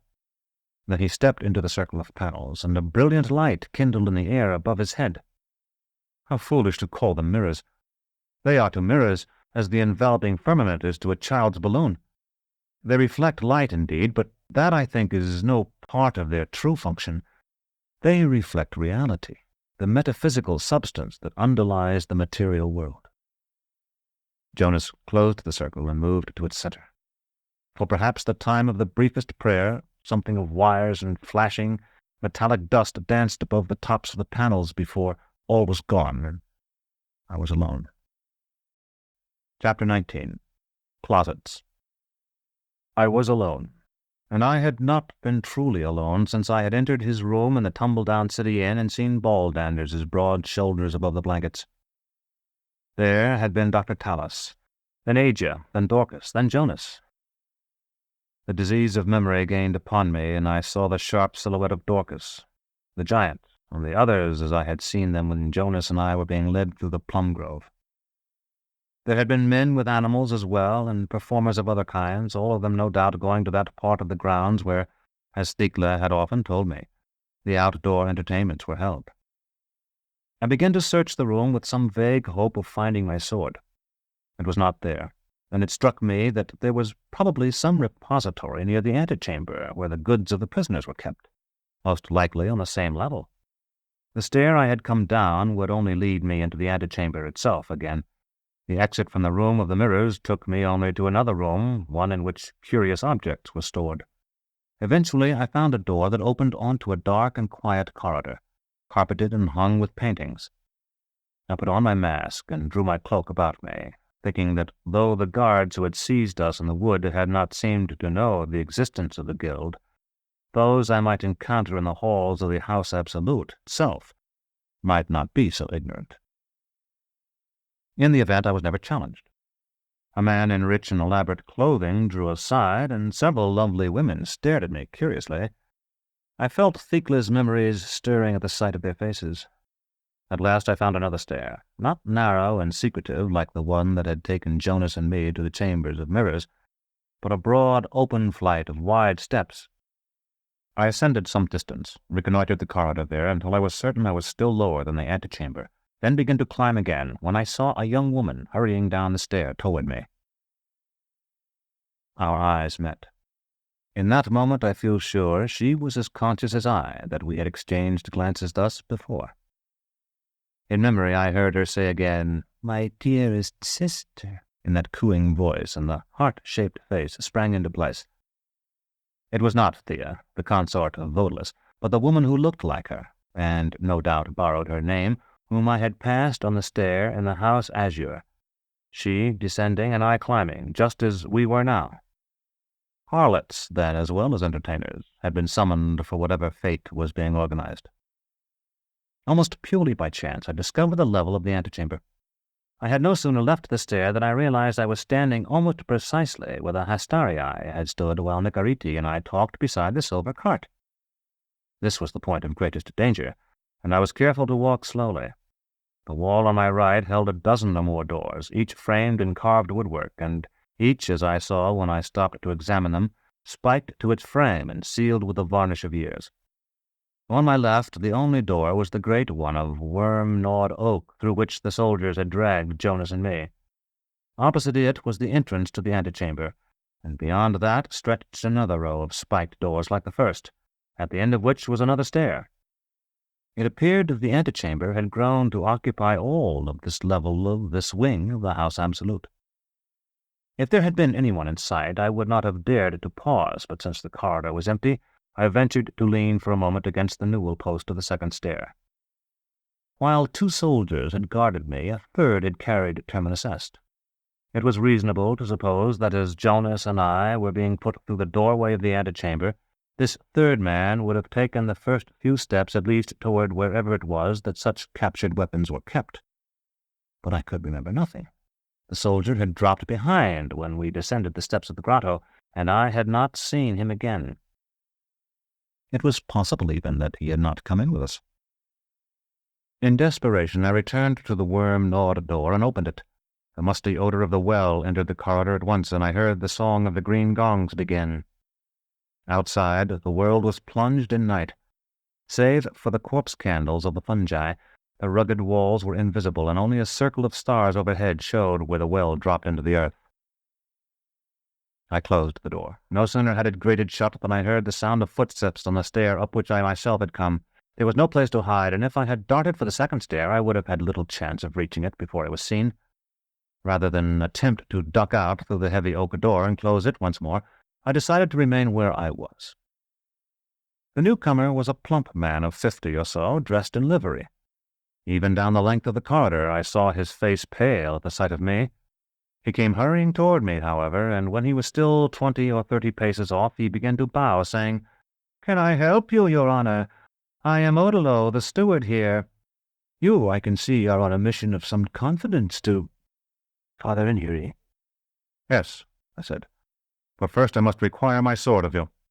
I had hoped that he had seen Terminus Est and would produce her for me, but he looked blank. "I was escorted here earlier. At that time I was told that I would have to surrender my sword, but that it would be restored to me before Father Aniri required me to use it." The little man was shaking his head. "I assure you, in my position, I would have been informed if any of the other servants—" "I was told this by a Praetorian," I said. "Ah, I ought to have known. They've been everywhere, answering to no one. We have an escaped prisoner, Your Honor, as I suppose you've heard." "No." "A man called Buzek. They say he's not dangerous, but he and another fellow were found lurking in an arbor. This Buzek made a dash for it before they locked him up and got away. They say they'll take him soon. I don't know. I'll tell you, I've lived in our house absolute all my life, and it has some strange corners, some very strange corners." "Possibly my sword is in one of them. Will you look?" He took half a step back, as though I had raised my hand to him. "Oh, I will, Your Honor, I will. I was only trying to make a bit of conversation. It's probably down here, if you'll just follow me." We walked toward the other stair, and I saw that in my hasty search I had overlooked one door, a narrow one beneath the staircase. It was painted white, so that it was almost of the same shade as the stone. The steward produced a heavy ring of keys and opened this door. The triangular room inside was much larger than I would have guessed, reaching far back beneath the steps and boasting a sort of loft, accessible by a shaky ladder, toward the rear. Its lamp was of the same type as those I had noticed in the antechamber, but dimmer. "Do you see it?" the steward asked. "Wait, there's a candle about here somewhere, I think. That one light's not much use. The shelves throw such heavy shadows." I was examining the shelves as he spoke. They were piled with clothing, with here and there a pair of shoes, a pocket fork, a pen case, a pomander bowl. "When I was just a lad myself, the kitchen boys used to pick the lock and come in here to rummage about. I put a stop to that, got a good lock. But I'm afraid the best things disappeared long ago." "What is this place?" "A closet for petitioners originally. Coats, hats, and boots, you know. Those places always fill up with the things the lucky ones forget to take with them when they go. And then this wing has always been Father Aniri's, and I suppose there's always been some that came to see him that never came back out, as well as the ones that come out what never came in." He paused and glanced around. "I had to give the soldiers keys to keep them from kicking down the doors when they were searching for this Buzek, so I suppose they might have put your sword in here. If they didn't, they probably took it up to their guard-room. This wouldn't be it, I don't imagine." From a corner he drew out an ancient spadon. "Hardly." "It seems to be the only sword here, I'm afraid. I can give you directions for getting to the guard-room, or I can wake up one of the pages to go and ask if you like." The ladder to the loft was shaky, but I scrambled up it after borrowing the steward's candle. Though it seemed exceedingly improbable that the soldier had put Terminus Est there, I wanted a few moments to think over the courses of action open to me. As I climbed, I heard a slight noise from above that I supposed was the scurrying of some rodent, but when I thrust my head and the candle above the level of the loft's floor, I saw the small man who had been with Hether on the road kneeling in an attitude of intense supplication. That was Buzek, of course. I had failed to recall the name until I saw him. "Anything up there, Your Honor?" "Rags, rats." "Just as I thought," the steward said as I stepped from the last rung. "I should have a look myself sometime, but one isn't anxious to climb a thing like that at my age. Would you like to go to the guard-room yourself, or shall I rouse one of the boys?" "I'll go." He nodded sagaciously. "That's best, I think. They might not hand it over to a page, or even admit they had it. You are in the Hypogeum Apaterpaic now, as I suppose you know. If you don't want to be stopped by the patrols, you had better go indoors. So the best plan would be to go up this stairway we're standing under for 3 flights, then left. Follow the gallery around for about 1,000 paces until you come to the hypothral. With it dark out, you might miss it, so keep an eye open for the plants. Turn right in there and go another 200 paces. There's always a sentry at the door." I thanked him and managed to get ahead of him on the stair by leaving while he was still fumbling with the lock, and stepped into a corridor off the first landing I reached and allowed him to go past me. When he was well out of the way, I went down again to the corridor of the antechamber. It seemed to me that if my sword had indeed been carried off to some guard-room, it was very unlikely that I could recover it save by stealth or violence, and I wished to assure myself that it had not been left in some more accessible place before I attempted either. Then, too, it seemed possible that Buzik had seen it in the course of his creeping and hiding, and I wanted to question him about it. At the same time, I was very much concerned about the prisoners of the antechamber. By that time, as I imagined, they would have discovered the door Jonas and I had left open for them and would be spreading through this wing of the House Absolute. It could not be long before one was recaptured and a search began for the others. When I reached the door of the closet beneath the stair, I pressed my ear to the panel, hoping to hear Buzik moving about. There was no sound. I called to him softly by name without eliciting a response, then tried to push the door open with my shoulder. It would not budge, and I was afraid to make noise by running against it. At last I managed to wedge the steel Odalisque had given me between the door and the jamb, and so split out the lock. Buzik was gone. After a short search, I discovered a hole in the back of the closet that opened into the hollow center of some wall.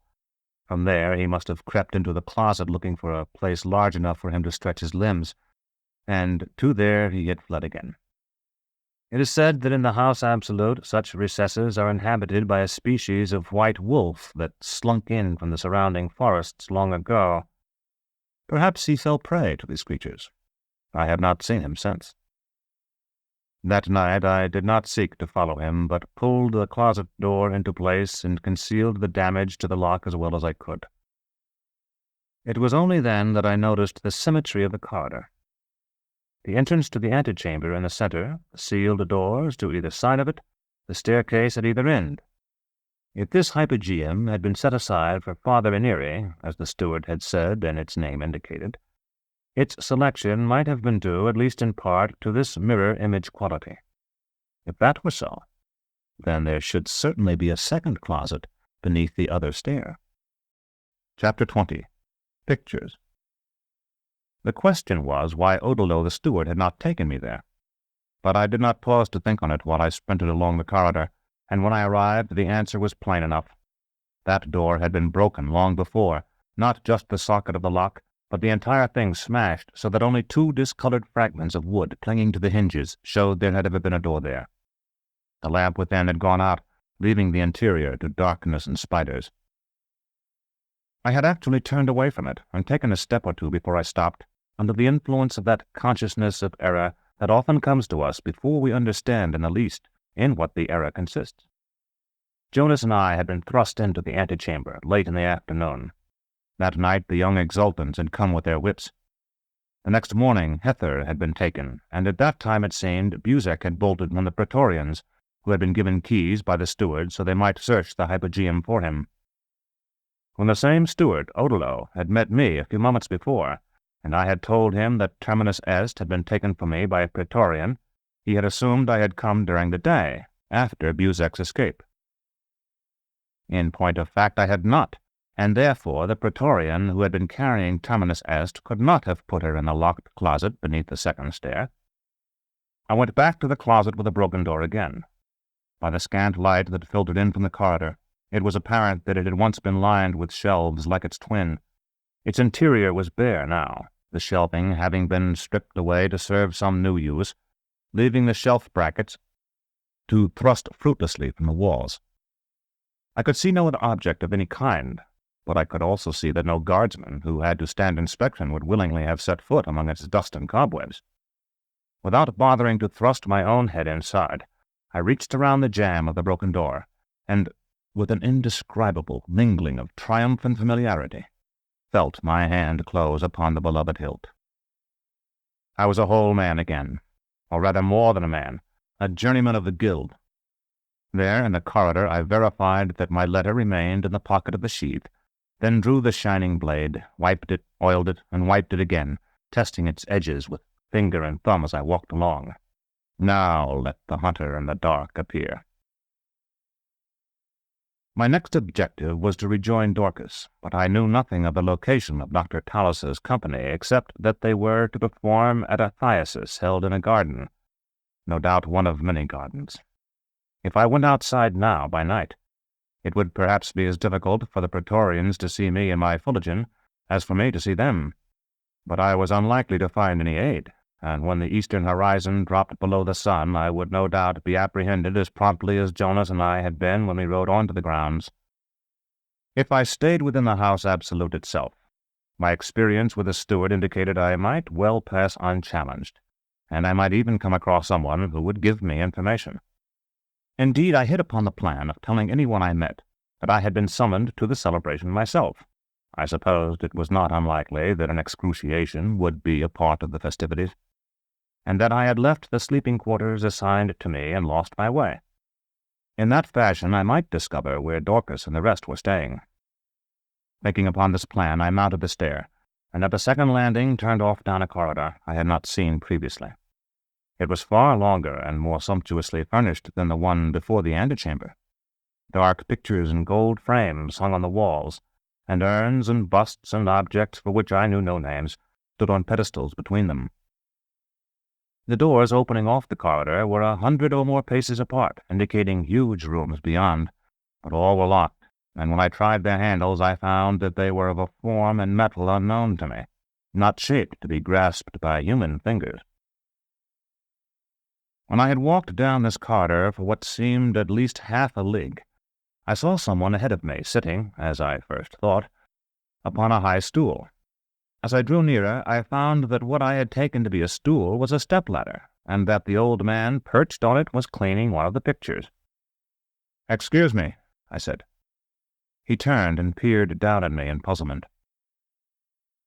"Know your voice, don't I?" Then I knew his, and his face as well. It was Rudesend the curator, the old man I had met so long before when Master Gerlos had first sent me to fetch books for the chatelaine Thecla. "While ago you come looking for old Tan. Didn't you find him?" "Yes, I found him," I said, "but it wasn't a short time ago." He seemed to grow angry at that. "I didn't mean today, but it wasn't long. Why, I recollect the landscape I was working on, so it couldn't have been that long." "So do I told him. "Brown desert reflected in the gold visor of a man in armor." He nodded, and his anger seemed to melt away. Gripping the sides of the ladder, he began to descend, his sponge still in his hand. Exactly the one. Want me to show it to you? It'd come out very nice." "We're not in the same place, Master Rudesend. That was in the citadel. This is the house absolute." The old man ignored that. "Come out nice. It's down here ways, somewhere. Those old artists, you couldn't beat 'em for drawing, though their colours has gone off now. And let me tell you, I know art. I've seen armigers and exultants, too, that come and look at them and say this and that, but they don't know a thing. Who's looked at every little bit of these pictures up close?" He thumped his own bosom with a sponge, then bent close to me, whispering, though there was no one but ourselves in the long corridor. "Now I'll tell you a secret. They don't none of them know. One of these is me." To be polite, I said I would like to see it. "I'm looking for it, and when I find it, I'll tell you where. They don't know, but that's why I clean them all the time. Why, I could have retired. And I'm still here, and I work longer than any, except maybe old Tan. He can't see the watch glass." The old man gave a long, cracked laugh. "I wonder if you could help me. There are performers here who have been summoned for the thyasis. Do you know where they're quartered?" "I've heard tell of it," he said doubtfully. "The green room is what they call it." "Can you take me there?" He shook his head. "There's no pictures there. So I've never been, though there's a picture of it. Come and walk a ways with me. I'll find the picture and point it out to you." He pulled the edge of my cloak, and I followed him. "I'd rather you took me to someone who could guide me there." "I can do that, too. Old Tan has a map somewhere in his library. That boy of his will get it for you. This isn't the Citadel, I reminded him again. How did you come to be here anyway? Did they bring you here to clean these? That's right. That's right. He leaned on my arm. There's a logical explanation for everything, and don't you forget it. That must have been the way. Father Ranieri wanted me to clean his, so here I am. He paused, considering. Wait a bit. I've got it wrong. I had talent as a boy, that's what I'm supposed to say. My parents, always encouraged me, and I had to draw for hours. And I recollect one time I spent all one sunny day sketching in chalk on the back of our house. A narrower corridor had opened to our left, and he pulled me down it. Though it was less well lit, nearly dark in fact, and so cramped that one could not stand at anything like the proper distance from them, it was lined with pictures much larger than those in the main corridor, pictures that stretched from floor to ceiling, and that were far wider than my outstretched arms. From what I could see of them, they appeared very bad, mere daubs. I asked Rudison who it was who had told him he must tell me about his childhood.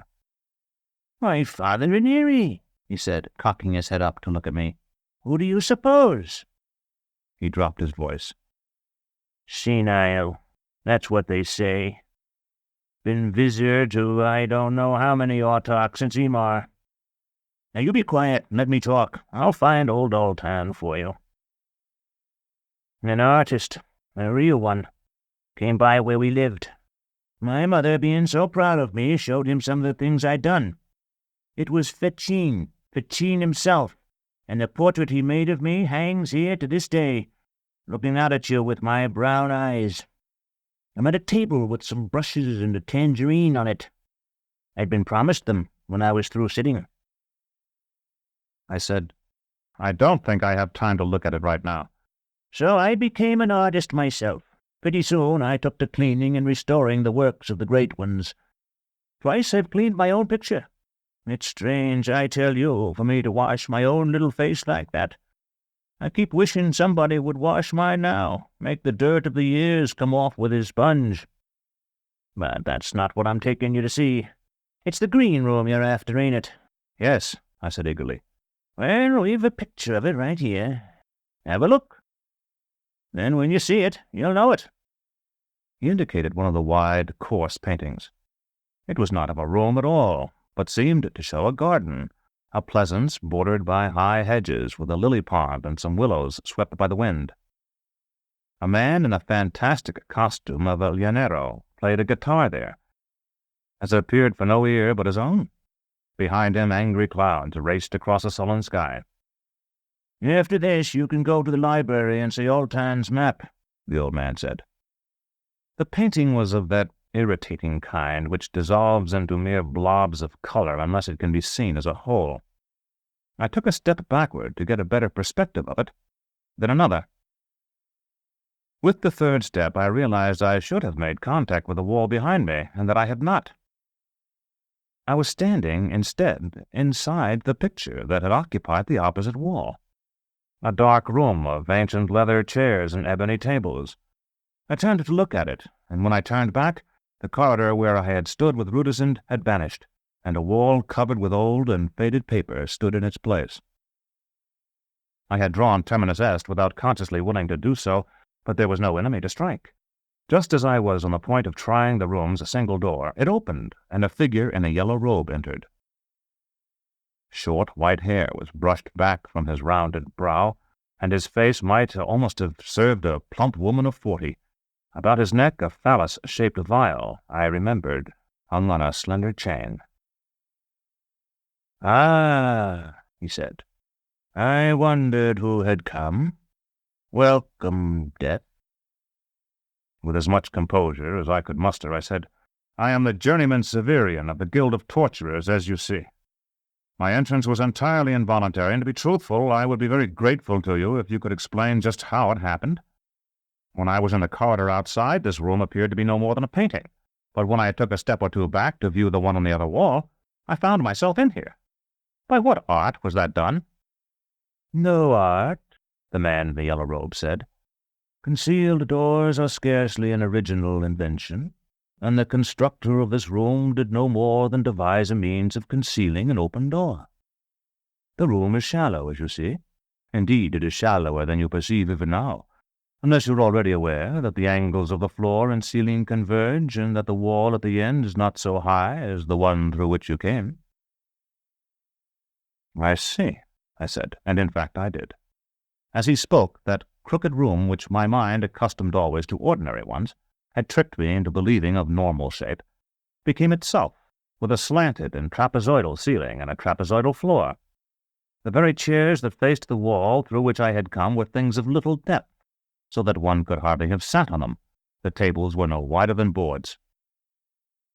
"The eye is deceived in a picture by such converging lines," the man in the yellow robe continued, "so that when it encounters them in reality, with little actual depth and the additional artificiality of monochromatic lighting, it believes it sees another picture, particularly when it has been conditioned by a long succession of true ones. Your entrance with that great weapon caused a real wall to rise behind you to detain you until you had been examined. I need hardly add that the other side of the wall is painted with the picture you believed you saw." I was more astounded than ever. "But how could the room know I carried my sword?" "That is more complex than I could well explain, far more so than this poor room. I can only say that the door is wrapped with metal strands, and that these know when the other metals, their brothers and sisters, pass their circle." "Did you do all this?" "Oh, no.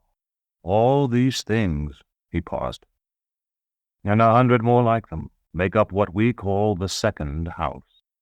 They are the work of Father Aniri, who was called by the first autarch to create a secret palace within the walls of the House Absolute.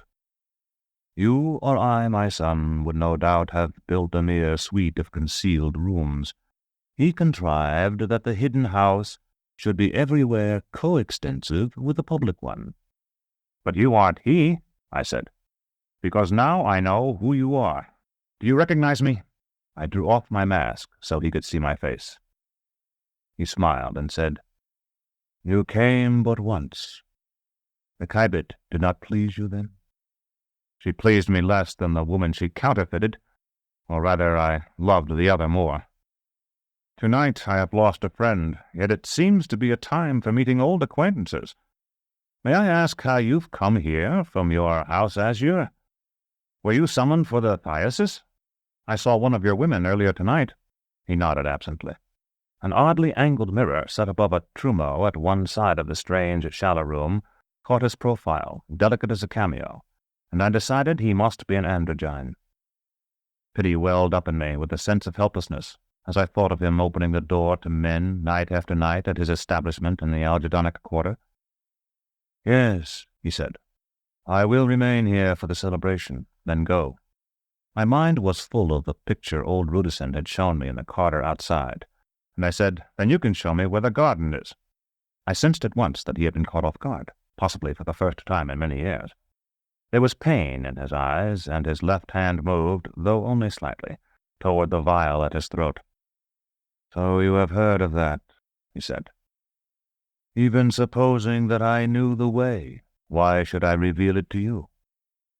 Many will seek to flee by that road, if the pelagic argosy sights land."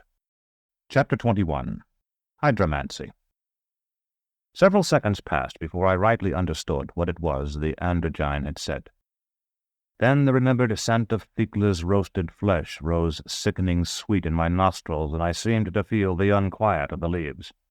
Forgetting in the stress of the moment how futile such precautions must be in that deception-filled room, I looked about, seeking to assure myself that no one could overhear us, and found that without my having willed it, consciously I had intended to question him before betraying my connection with Odalisque. My hand had taken the knife-shaped steel from the innermost compartment of my sabretache. The androgyne smiled. "I felt you might be the one. For days now I have been expecting you, and I have kept the old man outside and many others under instructions to bring promising strangers to me." "I was imprisoned in the antechamber," I said, "and so lost time." "But you escaped, I see. It isn't likely you'd be released before my men came to search it. It's well you did. there isn't much time left. The 3 days of the Thyasis, then I must go. Come, and I will show you the way to the garden, though I am by no means sure you will be permitted to enter." He opened the door by which he had come in, and this time I saw that it was not truly rectangular. The room beyond was hardly larger than the one we had left, but its angles seemed normal, and it was richly furnished. "You came to the correct part of the secret house, at least," the androgyne said. "Otherwise we would have had to walk a weary way. Your pardon while I read the message you brought." He crossed to what I at first supposed was a glass-topped table, and put the steel under it on a shelf. At once a light kindled, shining down from the glass, though there was no light above it. The steel grew until it seemed a sword, and its striations, in place of mere teeth on which to strike sparks from a flint, I saw to be lines of flowing script. "Stand back," the androgyne said. "If you have not read this before, you must not read it now." I did as he bid, and for some time watched him bending over the little object I had carried away from Odalisque's glade. At last he said, "There is no help for it, then. We must fight on 2 flanks. But this is none of your affair. Do you see that cabinet with the eclipse carved on its door? Open it and lift down the book you find there. Here, you may put it on this stand." Although I feared some trap, I opened the door of the cabinet he had indicated. It held one monstrous book, a thing nearly as tall as I, and a good 2 cubits wide, that stood with its cover of mottled blue-green leather facing me, much as a corpse might, had I opened the lid of an upright casket. Sheathing my sword, I gripped this great volume with both hands and placed it on the stand. The androgyne asked if I had seen it previously, and I told him I had not. "You looked fearful of it, and tried, as it appeared to me, to keep your face from it when you carried it." He threw back the cover as he spoke. The first page, thus revealed, was written in red in a character I did not know. "This is a warning to the seekers of the path," he said. "Shall I read it to you?" I blurted, "It seemed to me that I saw a dead man in the leather, and that he was myself." He closed the cover again, and ran his hand over it. "These Pavonine dyings are but the work of craftsmen long gone. The lines and swirls beneath them, only the scars of the suffering animal's back, the marks of ticks and whips. But if you are fearful, you need not go." "Open it," I said. "Show me the map." "There is no map. This is the thing itself," he said, and with that he threw back the cover, and the first page as well. I was blinded almost, as I have been on dark nights by a discharge of lightning.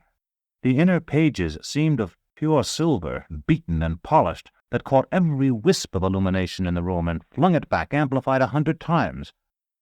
"They're mirrors," I said, and in saying it realized that they were not, but those things for which we have no word but mirrors, those things that less than a watch before had returned Jonas to the stars.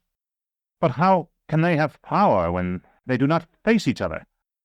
The androgyne answered, "Consider how long they faced each other when the book was closed. Now the field will withstand the tension we put on it for some time. Go, if you dare." I did not dare. As he spoke, something shaped itself in shining air above the open pages. It was neither a woman nor a butterfly, but it partook of both, and just as we know when we look at the painted figure of a mountain in the background of some picture, that it is in reality as huge as an island, so I knew that I saw the thing only from far off. Its wings beat, I think, against the proton winds of space, and all earth might have been a mote disturbed by their motion. Then, as I had seen it, so it saw me, much as the androgyne a moment before had seen the swirls and loops of writing on the steel through his glass. It paused and turned to me, and opened its wings that I might observe them. They were marked with eyes. The androgyne closed the book with a crash, like a door slammed shut. "What did you see?" he asked. I could think only that I no longer had to look into the pages, and said, Thank you, sir. Whoever you may be, I am your servant from this time forward. He nodded. Perhaps sometime I may remind you of that. But I will not ask you again what it was you saw. Here, wipe your forehead. The sight has marked you. He handed me a clean cloth as he spoke, and I wiped my brow with it as he told me, because I could feel the moisture running down my face. When I looked at the cloth, it was crimson with blood. As though he had read my thoughts, he said, You are not wounded. The physician's term is hematidrosis, I believe. Under the stress of strong emotion, minute veins in the skin of the afflicted part, of the skin everywhere, sometimes, rupture during a profuse sweating. You will have a nasty bruise there, I'm afraid. Why did you do that? I asked. I thought you were going to show me a map. I only want to find the green room, as old Rudison out there says it's called, where the players are quartered. Did Odalisque's message say you were to kill the bearer? I was fumbling for my sword as I spoke, but when my hands gripped the familiar hilt, I found I was too weak to draw the blade. The androgyne laughed. It was pleasant laughter at first, wavering somewhere between a woman's and a boy's, but it trailed off into tittering as a drunken man's sometimes does. Thecla's memories stirred in me. Almost they woke. Was that all you wished? He said when he had control of himself again. You asked me for a light for your candle, and I tried to give you the sun, and now you are burned. The fault was mine. I sought perhaps to postpone my time, yet even so I would not have let you travel so far had I not read in a message that you have carried the claw. And now I am most truly sorry, but I cannot help but laugh. Where will you go when you have found the green room, Severian? Where you send me. As you remind me, I have sworn service to Odalisque. In fact, I feared him, and feared that the androgyne would inform him if I professed disobedience. But if I have no orders for you, have you already disposed of the claw? I could not, I said. There was a pause. He did not speak. I'll go to Thrax, I said. I have a letter to the Archon there. He's supposed to have work for me. For the honor of my guild, I would like to go. That is well. How great, in truth, is your love of Odalisque?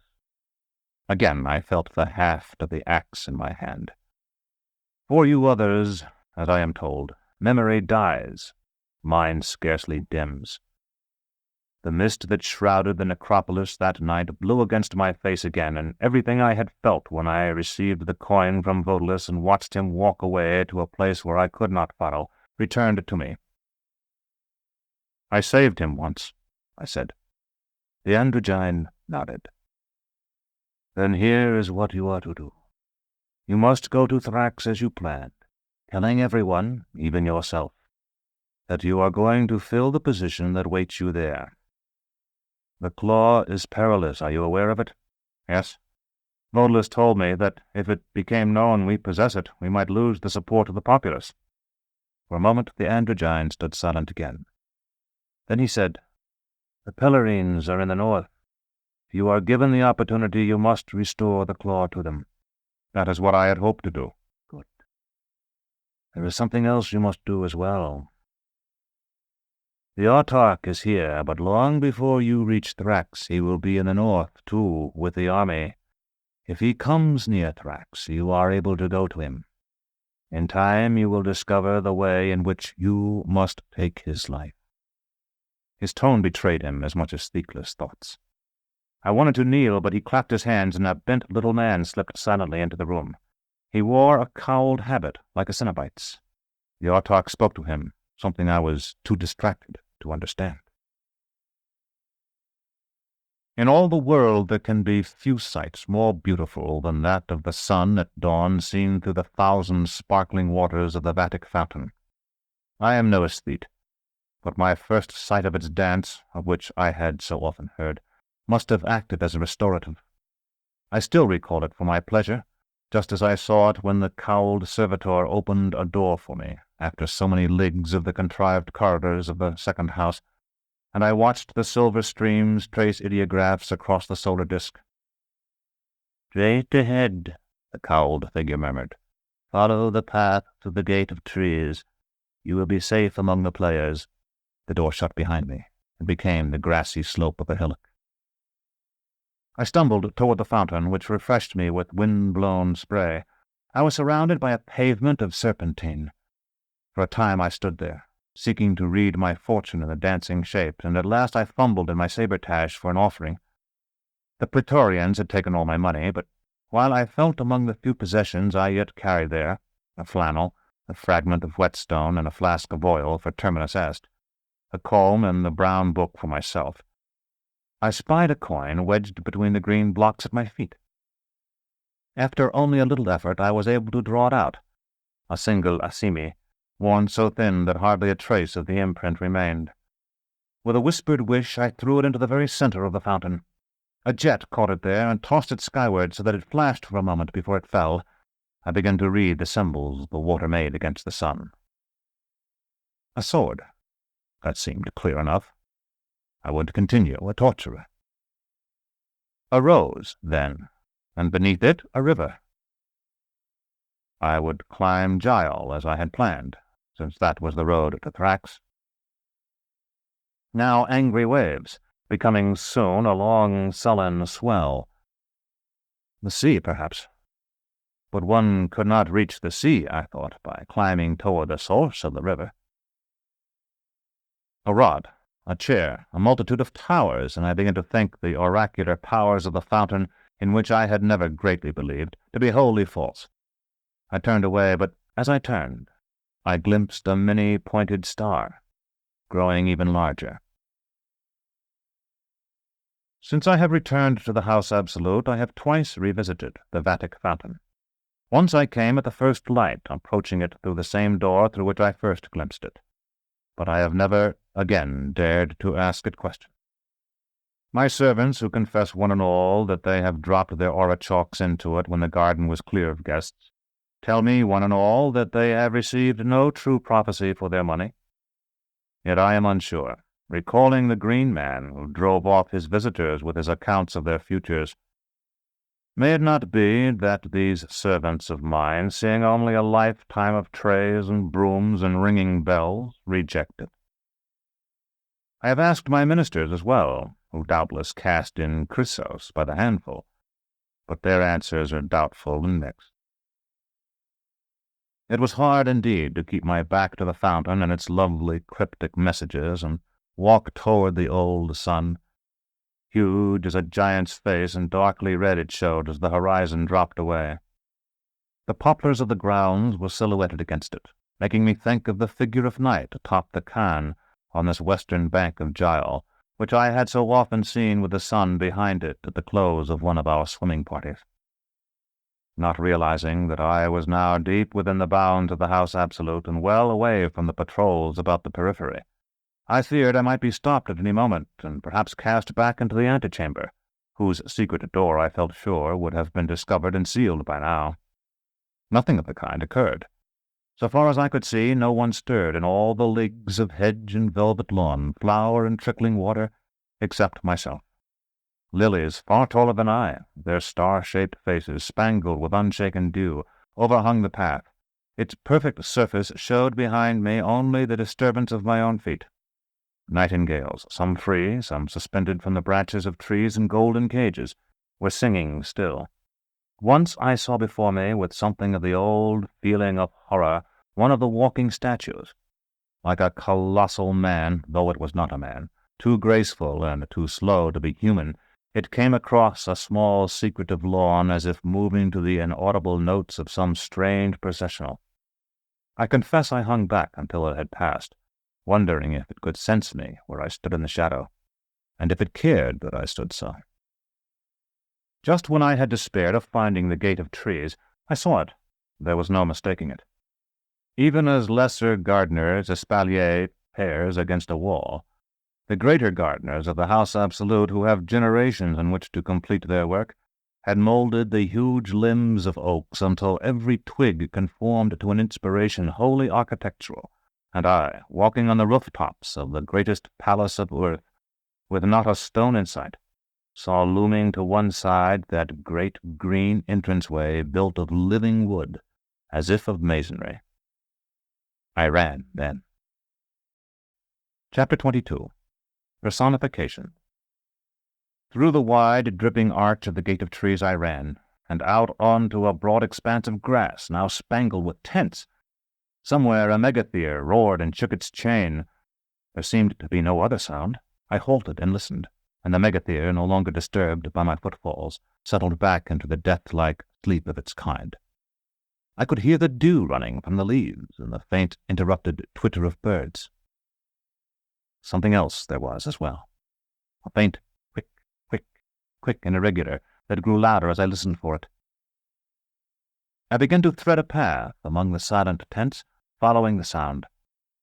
I must have misjudged it, however, for Dr. Talos saw me before I saw him. "My friend, my partner, they are all asleep, your Dorcas and the rest, all but you and I. Over here." He flourished his cane as he spoke. The whick, whick had been his chopping at the heads of flowers. "You have rejoined us just in time, just in time. We performed tonight, and I would have been forced to hire one of these fellows to take your part. I am delighted to see you. I owe you some money, do you recall? Not much, and between you and I think it false, but it is owed just the same, and I always pay." "I'm afraid I don't recall," I said, "so it can't be a great sum. If Dorcas is all right, I'm quite willing to forget it, provided you'll give me something to eat and show me where I can sleep for a couple of watches." The doctor's sharp nose dipped for an instant to express regret. "Sleep you may have in plenty until the others wake you. But I'm afraid we've no food. Baldanders, you know, eats like a fire. The Thias's marshal has promised to bring something today for all of us." He waved his stick vaguely at the irregular city of tents. "But I'm afraid that won't be before mid-morning at the earliest." "It's probably just as well. I'm really too tired to eat, but if you'll show me where I can lie down—" "What got your head? Never mind, we'll mask it with grease paint. This way." He was already trotting before me. I followed him through a maze of tent ropes to a heliotrope dome. Baldander's barrow stood at the door, and at last I felt certain I had found Dorcas again. When I woke, it was as though we had never been separated. Dorcas's delicate loveliness was unchanged. Jolenta's radiance threw it into shadow as always, yet made me wish, when the three of us were together, that she would leave so that I might rest my eyes on Dorcas. I took Baldanders to one side an hour or so after we were all awake, and asked him why he had left me in the forest beyond the piteous gate. "I was not with you," he said slowly. "I was with my Dr. Talos." "And so was I. We might have sought him together and been of help to each other." There was a long hesitation. I seemed to feel the weight of those dull eyes on my face, and thought in my ignorance what a terrible thing it would be if Baldanders possessed energy and the will to anger. At last he said, "Were you with us when we left the city?" "Of course. Dorcas and Jolenta and I were all with you." Another hesitation. "We found you there, then?" "Yes, don't you remember?" He shook his head slowly, and I noticed that his thatch of coarse black hair was touched with gray. "I woke one morning, and there you were. I was thinking. You left me soon." The circumstances were different then. We had arranged to meet again. I felt a pang of guilt when I recalled that I had never intended to honor that promise. "We have met again," Baldanders said dully, and then, seeing that the answer failed to satisfy me, added, "There is nothing here real to me but Dr. Talos." "Your loyalty is very commendable, but you might have remembered that he wanted me with him as well as yourself." I found it impossible to be angry with this dim, gentle giant. "We will collect money here in the south, and then we will build again as we have built before, when they have forgotten." "This is the north." "But that's right, your house was destroyed, wasn't it?" "Burn," Baldanders said. I could almost see the flames reflected in his eyes. I am sorry if you came to harm. For so long I have thought only of the castle and my work. I left him sitting there and went to inspect the properties of our theatre. Not that they seemed in need of it, or that I could have detected any but the most obvious lacks. A number of showmen were gathered around Jolenta, and Dr. Talos drove them away and ordered her to go into the tent. A moment later I heard the smack of his cane on flesh. He came out grinning, but still angry. "It isn't her fault," I said. "You know how she looks." Too gaudy by far. Do you know what I like about you, Sir Severian? You prefer Dorcas. Where is she, by the way? Have you seen her since you came back? I warn you, Doctor, don't strike her. I wouldn't think of it. I'm only afraid she may be lost. His surprised expression convinced me that he was telling the truth. I told him, "We only got to talk for a moment. She's gone to fetch water." That's courageous of her, he said, and when I looked puzzled, he added, She's afraid of it. Surely you've noticed? She's clean, but even when she washes, the water is only thumb deep. When we cross bridges, she holds on to Jolenta and trembles. Dorcas returned then, and if the doctor said anything more, I did not hear it. When she and I had met that morning, neither of us had been able to do much more than smile, and touch with incredulous hands. Now she came to me, putting down the pails she carried, and seemed to devour me with her eyes. "I have missed you so," she said. "I've been so lonely without you." I laughed to think of anyone missing me, and held up the edge of my Fullerton cloak. "You missed this?" "Death, you mean? Did I miss death? No, I missed you." She took the cloak from my hand and used it to draw me toward the line of poplars that formed one wall of the grade room. "There's a bench I found where there are beds of herbs. Come and sit with me. They can spare us for a while after so many days, and eventually Jolenta will come out and find the water, which was for her anyway." As soon as we were away from the bustle of the tents, where jugglers tossed their knives and acrobats their children, we were wrapped in the stillness of the gardens. They are perhaps the largest tract of land anywhere planned and planted for beauty, save for those wildernesses that are the gardens of the Increate, and whose cultivators are invisible to us. Overlapping hedges formed a narrow door. We passed into a grove of trees with white perfumed boughs that reminded me sadly of the flowering plums through which the Praetorians had dragged Jonas and me, though those had seemed planted for ornament, and these, I thought, for the sake of their fruit. Dorcas had broken a twig bearing half a dozen of the blossoms and thrust it into her pale golden hair. Beyond the orchard was a garden so old that I felt sure it had been forgotten by everyone save the servants who tended it. The stone seat there had been carved with heads, but they had worn away until they were almost featureless. A few beds of simple flowers remained, and with them fragrant rows of kitchen herbs, rosemary, angelica, mint, basil, and rue, all growing in a soil black as chocolate from the labor of countless years. There was a little stream, too, where Dorcas had no doubt drawn her water. Its source may once have been a fountain. Now it was only a species of spring, rising in a shallow stone bowl to splash over the lip and eventually wind its way through little canals lined with rough masonry to water the fruit trees. We sat in the stone seat.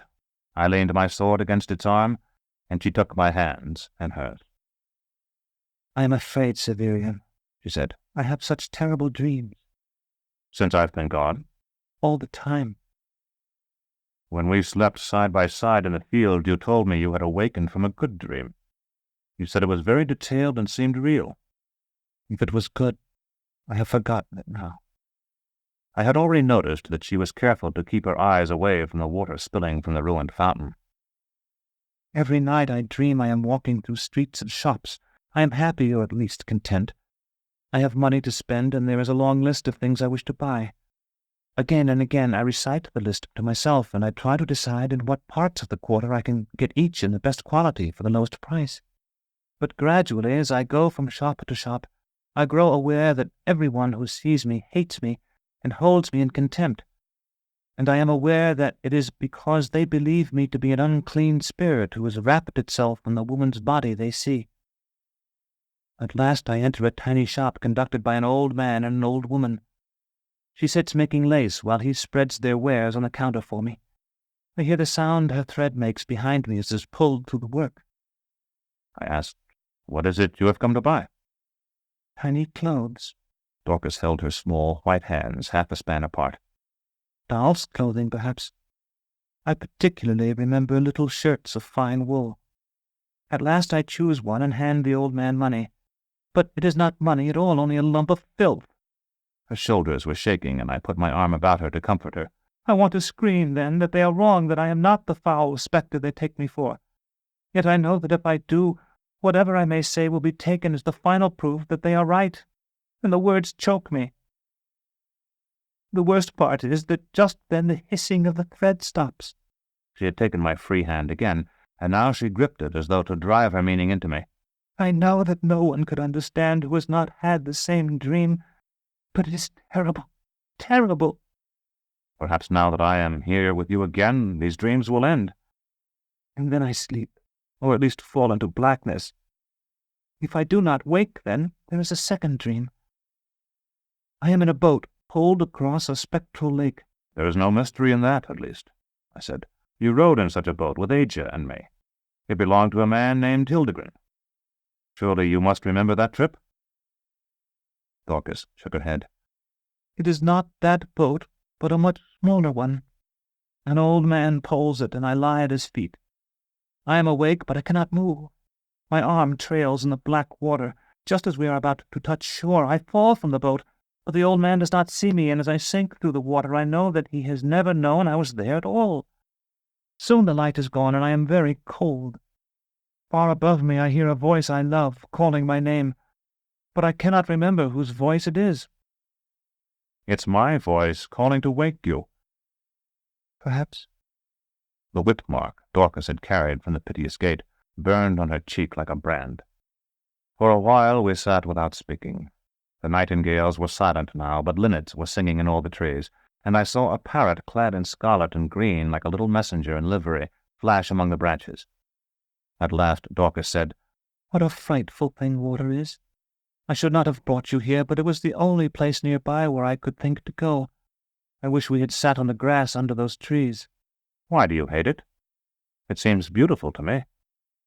"Because it is here in the sunshine, but by its own nature it runs down and down forever away from the light."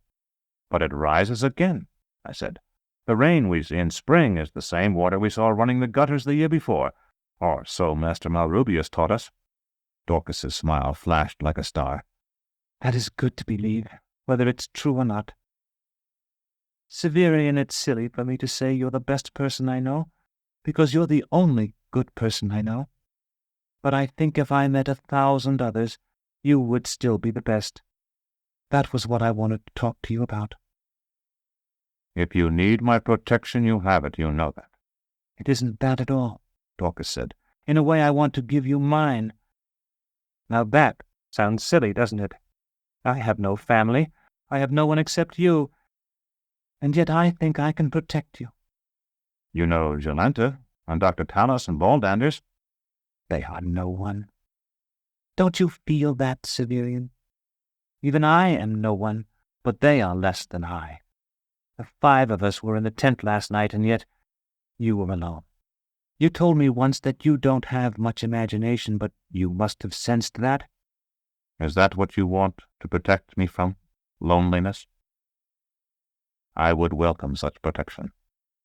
"Then I will give you all I can, for as long as I can. But most of all, I want to protect you from the opinion of the world. Severian, do you remember what I told you of my dream? How all the people in the shops and on the street believed that I was only some hideous ghost? They may be right." She was shaking, and I held her. "That is part of the reason the dream is so painful. The other part comes from knowing that in some other way they are wrong. The foul spectre is in me. It is me. But there are other things in me, too, and they are what I am as much as it is. You could never be a foul spectre, or anything foul. Oh, yes, she said seriously and looked up at me. Her small, tilted face was never more beautiful than it was then in the sunlight, or more pure. Oh, yes, I could, Severian. Just as you can be what they call you. What you sometimes are. Do you remember how we saw the cathedral leap into the sky and burn away in an instant? And how we went walking down a road between trees until we saw a light ahead, and it was Dr. Talos and Baldanders ready to put on their show with Jolenta? You held my hand, I said, and we talked about philosophy. How could I forget? When we came to the light, and Dr. Talos saw us, do you remember what he said? I cast my mind back to that evening, the end of the day on which I had executed Ageless. In memory, I heard the roar of the crowd, Age's scream, and then the roll of Baldanders's drum. He said that everyone had come now, and that you were innocent, and I was death. Dorcas nodded solemnly. That's right. But you're not really deaf, you know. No matter how often he calls you that, you're no more deaf than a butcher is because he cuts the throats of steers all day. To me, you're life, and you're a young man named Severian. And if you wanted to put on different clothes and become a carpenter or a fisherman, no one could stop you. I have no desire to leave my guild. But you could. Today. That's the thing to remember. People don't want other people to be people. They throw names over them and lock them in, but I don't want you to let them lock you in. Dr. Talos is worse than most. In his own way, he's a liar. She left the accusation unfinished, and I ventured, I once heard Baldanders say he seldom lied. In his own way, I said. Baldanders is right. Dr. Talos doesn't lie the way other people understand lying.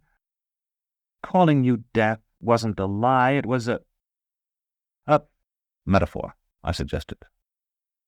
But it was a dangerous, bad metaphor, and it was aimed at you like a lie. Do you think Dr. Talos hates me, then? I would have said he was one of the few people who showed me real kindness since I left the Citadel. You, Jonas, who's gone now, an old woman I met while I was imprisoned, a man in a yellow robe, who also called me deaf, by the way, and Dr. Talos. It's a short list, actually. I don't think he hates in the way we understand it, Dorcas replied softly. Or for that matter, that he loves. He wants to manipulate everything he comes upon, to change it with his will.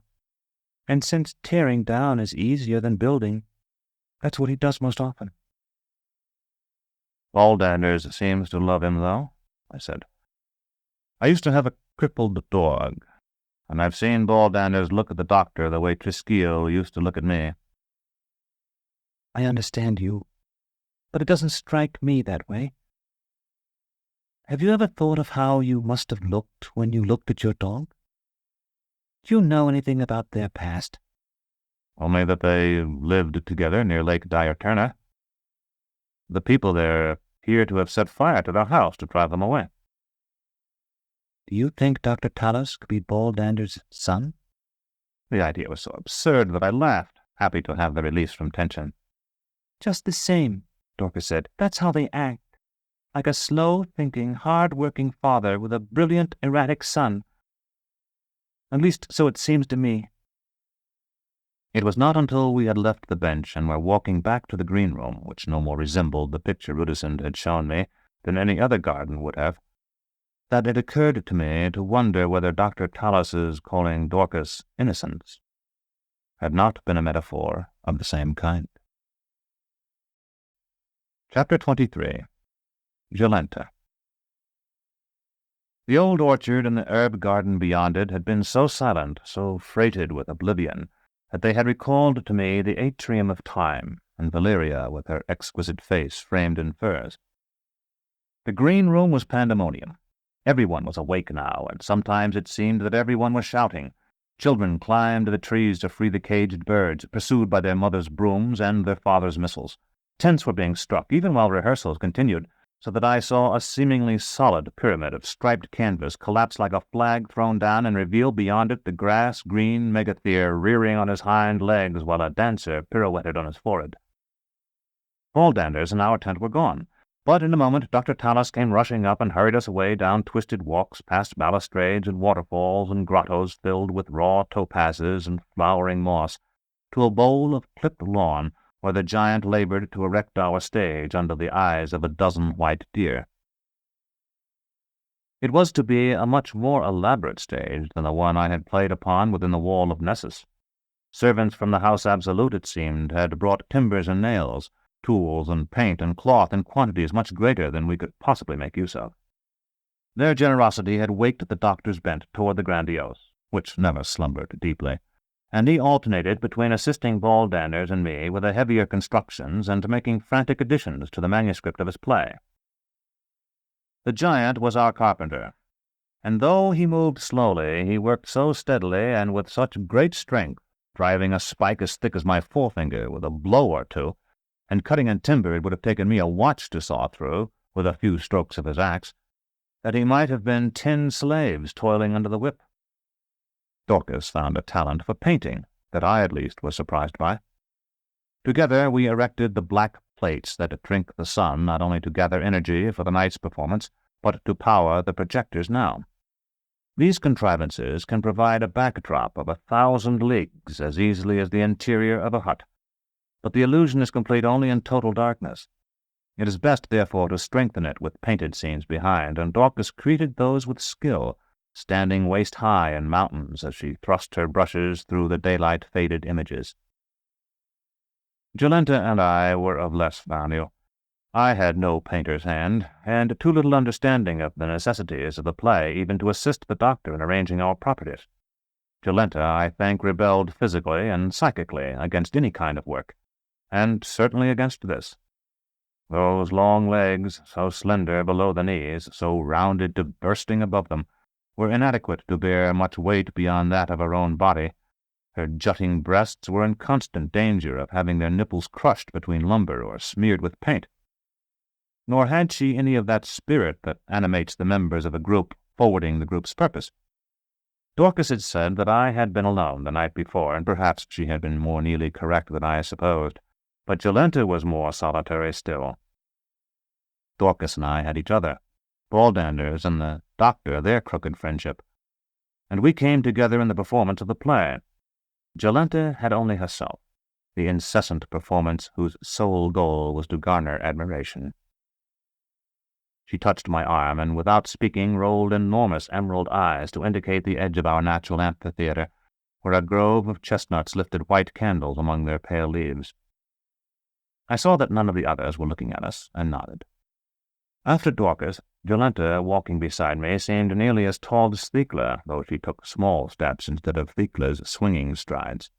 She was a head taller than Dorcas, at least. Her coiffure made her seem taller still, and she wore boots with high riding heels. "I want to see it," she said. "It's the only chance I shall ever have." That was a palpable lie. But as though I believed it, I said, "The opportunity is symmetric. Today, and only today, the House Absolute has the opportunity to see you." She nodded. I had enunciated a profound truth. "I need someone. Someone the ones I don't want to talk to will be afraid of. I mean all these showmen and mummers. When you are gone, no one but Dorcas would go with me, and no one is afraid of her." "Could you draw that sword and carry it over your shoulder?" I did so. "If I don't smile, make them leave. Understand?" Grass, much longer than that in the natural amphitheatre, but softer than fern, grew among the chestnuts. The path was of quartz pebbles shot with gold. "If only the autarch saw me, he would desire me. Do you think he will come to our play?" To please her, I nodded, but added, "I have heard he has little use for women, however beautiful, save as advisers, spies, and shield-maids." She stopped and turned, smiling. "That's just it. Don't you see? I can make anyone desire me, and so he, the one autarch, whose dreams are our reality, whose memories are our history, will desire me too, unmanned or not. You have wanted women other than me, haven't you? Wanted them badly? I admitted I had. And so you think you desire me as you wished for them? She turned and began to walk again, hobbling a little, as it seemed she always did, but invigorated for the moment by her own argument. But I make every man stiffen and every woman itch. Women who have never loved women wish to love me, did you know that? The same ones come to our performances again and again and send me their food and their flowers, scarfs, shawls, and embroidered kerchiefs with such sisterly, motherly notes. They are going to protect me from my physician, from his giant, from their husbands and sons and neighbors. And the men. Baldanders has to throw them in the river. I asked if she were lame, and as we emerged from the chestnuts I looked about for some conveyance for her, but there was nothing. My thighs are chafed, and it hurts to walk.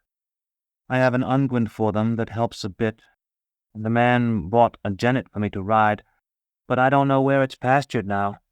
I'm really only comfortable when I can keep my legs apart. I could carry you. She smiled again, displaying perfect teeth. We'd both enjoy that, wouldn't we? But I'm afraid it wouldn't look dignified. No, I'll walk. I just hope I don't have to walk far. I won't walk far. In fact, no matter what happens. No one seems to be about but the mummers anyway. Perhaps the important people are sleeping late to prepare for the night's festivities. I'll have to sleep myself, 4 watches at least before I go on. I heard the sound of water sliding over stones, and having no better goal to seek, made for it. We passed through a hawthorn hedge whose spotted white blossoms seemed from a distance to present an insurmountable barrier, and saw a river, hardly wider than a street, on which swans sailed like sculptures of ice. There was a pavilion there, and beside it 3 boats, each shaped like the wide flower of the nenufar. Their interiors were lined with the thickest silk brocade, and when I stepped into one I found they exuded the odor of spices.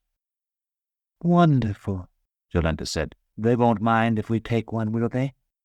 Or if they do, I'll be brought before someone important, just as it is in the play, and when he sees me he'll never let me leave. I'll make Dr. Talos stay with me, and you if you want. They'll have some use for you. I told her I would have to continue my journey north, and lifted her into the boat, putting my arm about a waist quite as slender as Dorcas's. She lay down at once upon the cushions, where the uplifted petals gave her perfect complexion shade. It made me think of Asia, laughing in the sun as we descended the Adamnian steps and boasting of the wide-brimmed hat she would wear next year. Asia had no feature that was not inferior to Jolenta's. She had been hardly taller than Dorcas, with hips over-wide and breasts that would have seemed meagre beside Jolenta's overflowing plenitude. Her long brown eyes and high cheekbones were more expressive of shrewdness and determination than passion and surrender. Yet Asia had engendered a healthy rut in me. Her laughter, when it came, was often tinged with spite, but it was real laughter. She had sweated with her heat.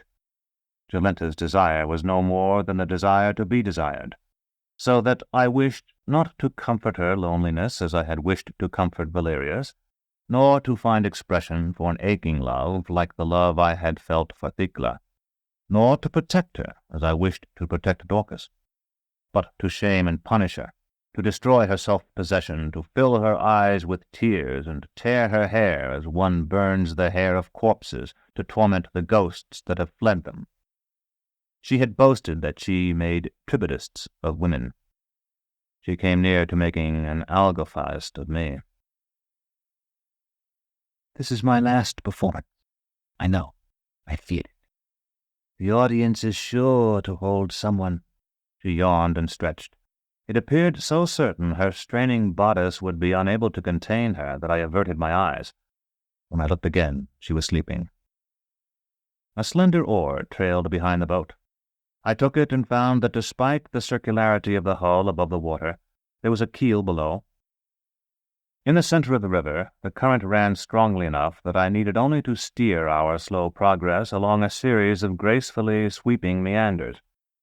Just as the hooded servant and I had passed unseen through suites and alcoves and arcades when he had escorted me along the hidden ways of the second house, so now the sleeping Jolenta and I passed without noise or effort, almost completely unobserved, through leagues of garden. Couples lay on the soft grass beneath the trees and in the more refined comfort of summer houses, and seemed to think our craft hardly more than a decoration sent idly downstream for their delectation, or if they saw my head above the curved petals, assumed us intent upon our own affairs. Lone philosophers meditated on rustic seats, and parties, not invariably erotic, proceeded undisturbed in clear stories and arboreums. Eventually I came to resent Jolenta's sleep. I abandoned the oar and knelt beside her on the cushions. There was a purity in her sleeping face, however artificial, that I had never observed when she was awake. I kissed her, and her large eyes, hardly open, seemed almost age's long eyes as her red-gold hair appeared almost brown. I loosened her clothing. She seemed half drugged, whether by some soporific in the heaped cushions or merely by the fatigue induced by our walk in the open and the burden of so great a quantity of voluptuous flesh. I freed her breasts, each nearly as large as her own head, and those wide thighs, which seemed to hold a new-hatched chick between them. When we returned, everyone knew where we had been, though I doubt that Baldanders cared. Dorcas wept in private, vanishing for a time, only to emerge with inflamed eyes and a heroine's smile. Dr. Talos, I think, was simultaneously enraged and delighted. I received the impression, which I hold to this day, that he had never enjoyed Jolenta, and that it was only to him of all the men of worth that she would have given herself entirely willingly. We spent the watches that remained before nightfall in listening to Dr. Talos chaffer with various officials of the House Absolute, and in rehearsal. Since I have already said something of what it was to act in Dr. Talos's play, I propose to give an approximation of the text here, not as it existed on the fragments of soiled paper we passed from hand to hand that afternoon, which often contained no more than hints for improvisations, but as it might have been recorded by some diligent clerk in the audience, and as it was, in fact, recorded by the demonic witness who dwells behind my eyes. But first you must visualize the theater. Earth's laboring margin has climbed once more above the red disk. Long-winged bats flit overhead, and a green quarter moon hangs low in the eastern sky. Imagine the slightest of valleys, 1,000 paces or more from lip to lip, set among the gentlest turf-covered rolling hills. There are doors in these hills, some no wider than the entrance to an ordinary private room, some as wide as the doors of a basilica. These doors are open, and a mist-tinged light spills from them. Flagged paths wind down toward the tiny arch of our proscenium. They are dotted with men and women in the fantastic costumes of the masque, costumes drawn largely from remote ages, so that I, with no more than the smattering of history furnished me by Thecla and Master Palamon, scarcely recognize one of them. Servants move among these maskers, carrying trays loaded with cups and tumblers, heaped with delicious-smelling meats and pastries.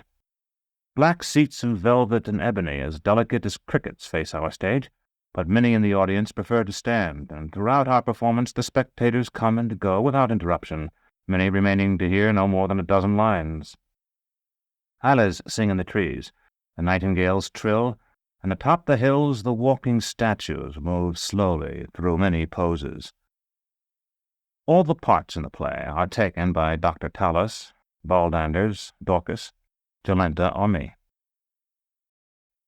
Chapter 24. Dr. Talos's Play, Eschatology and Genesis. Being a dramatization, as he claimed, of certain parts of the lost Book of the New Sun. Persons in the play: Gabriel, the giant Nod; Meskia, the first man; Eskian, the first woman; Jahi, the autarch, the contessa, her maid, 2 soldiers, a statue, a prophet, the generalissimo, 2 demons disguised, the inquisitor, his familiar, angelic beings, the new sun, the old sun, the moon. The back of the stage is dark. Gabriel appears bathed in golden light and carrying a crystal clarion. Gabriel. Greetings. I have come to set the scene for you. After all, that is my function. It is the night of the last day, and the night before the first. The old sun has set. He will appear in the sky no more. Tomorrow the new sun will rise, and my siblings and I will greet him. Tonight no one knows. Everyone sleeps. Footsteps, heavy and slow. Enter Nod. Gabriel. Omniscience, defend your servant. Nod. Do you serve him? So do we Nephilim. I will not harm you then, unless he suggests it. Gabriel. You are of his household? How does he communicate with you? Nod. To tell the truth, he doesn't. I am forced to guess at what he wishes me to do. Gabriel. I was afraid of that. Nod.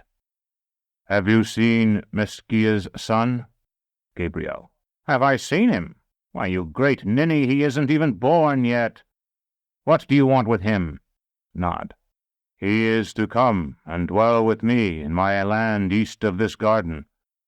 I will give him one of my daughters to wife. Gabriel. You have the wrong creation, my friend. You're 50 million years too late. Nod slowly, not understanding. If you should see him. Enter Mesquia and Mesquian, with Jahi following. All are naked, but Jahi wears jewelry. Mesquia. What a lovely place. Delightful. Flowers, fountains, and statues. Isn't it wonderful? Mesquian, timidly. I saw a tame tiger with fangs longer than my hand. What shall we call him? Mesquia. Whatever he wants. To Gabriel. Who owns this beautiful spot? Gabriel. The autarch. Mesquia. And he permits us to live here. That's very gracious of him. Gabriel. Not exactly. There's someone following you, my friend. Do you know it? Mesquia, not looking. There's something behind you, too.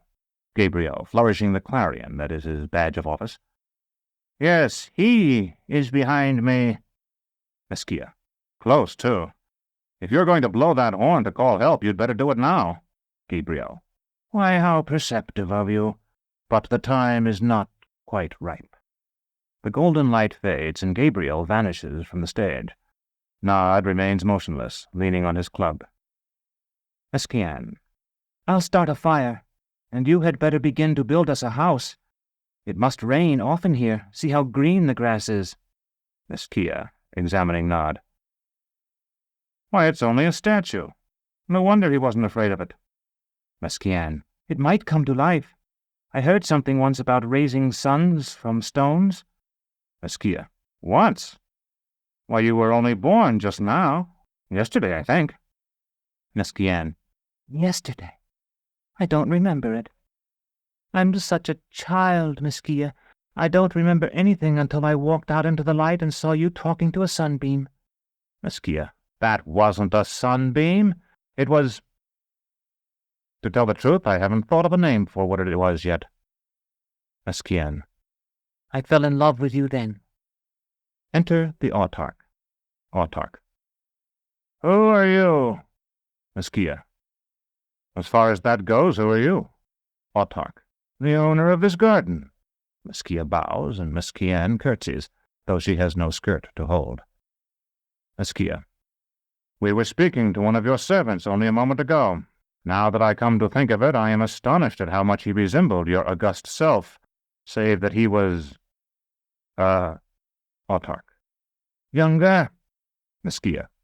In appearance, at least. Autarch. Well, it is inevitable, I suppose, not that I am attempting to excuse it now. But I was young, and though it would be better to confine oneself to women nearer one's own station, still there are times, as you would understand, young man, if you had ever been in my position, when a little maid or country girl who can be wooed with a handful of silver or a bolt of velvet, and will not demand, at the most inconvenient moment, the death of some rival or an ambassadorship for her husband, well, when a little person like that becomes a most enticing proposition. While the autarch has been speaking, Jahi has been creeping up behind Meskia. Now she lays a hand on his shoulder. Jahi. Now you see that he whom you have esteemed your divinity would countenance and advise all I have proposed of you. Before the new sun rises, let us make a new beginning. Autarch. Here's a lovely creature. How is it, child, that I see the bright flames of candles reflected in each eye, while your sister there still puffs cold tender?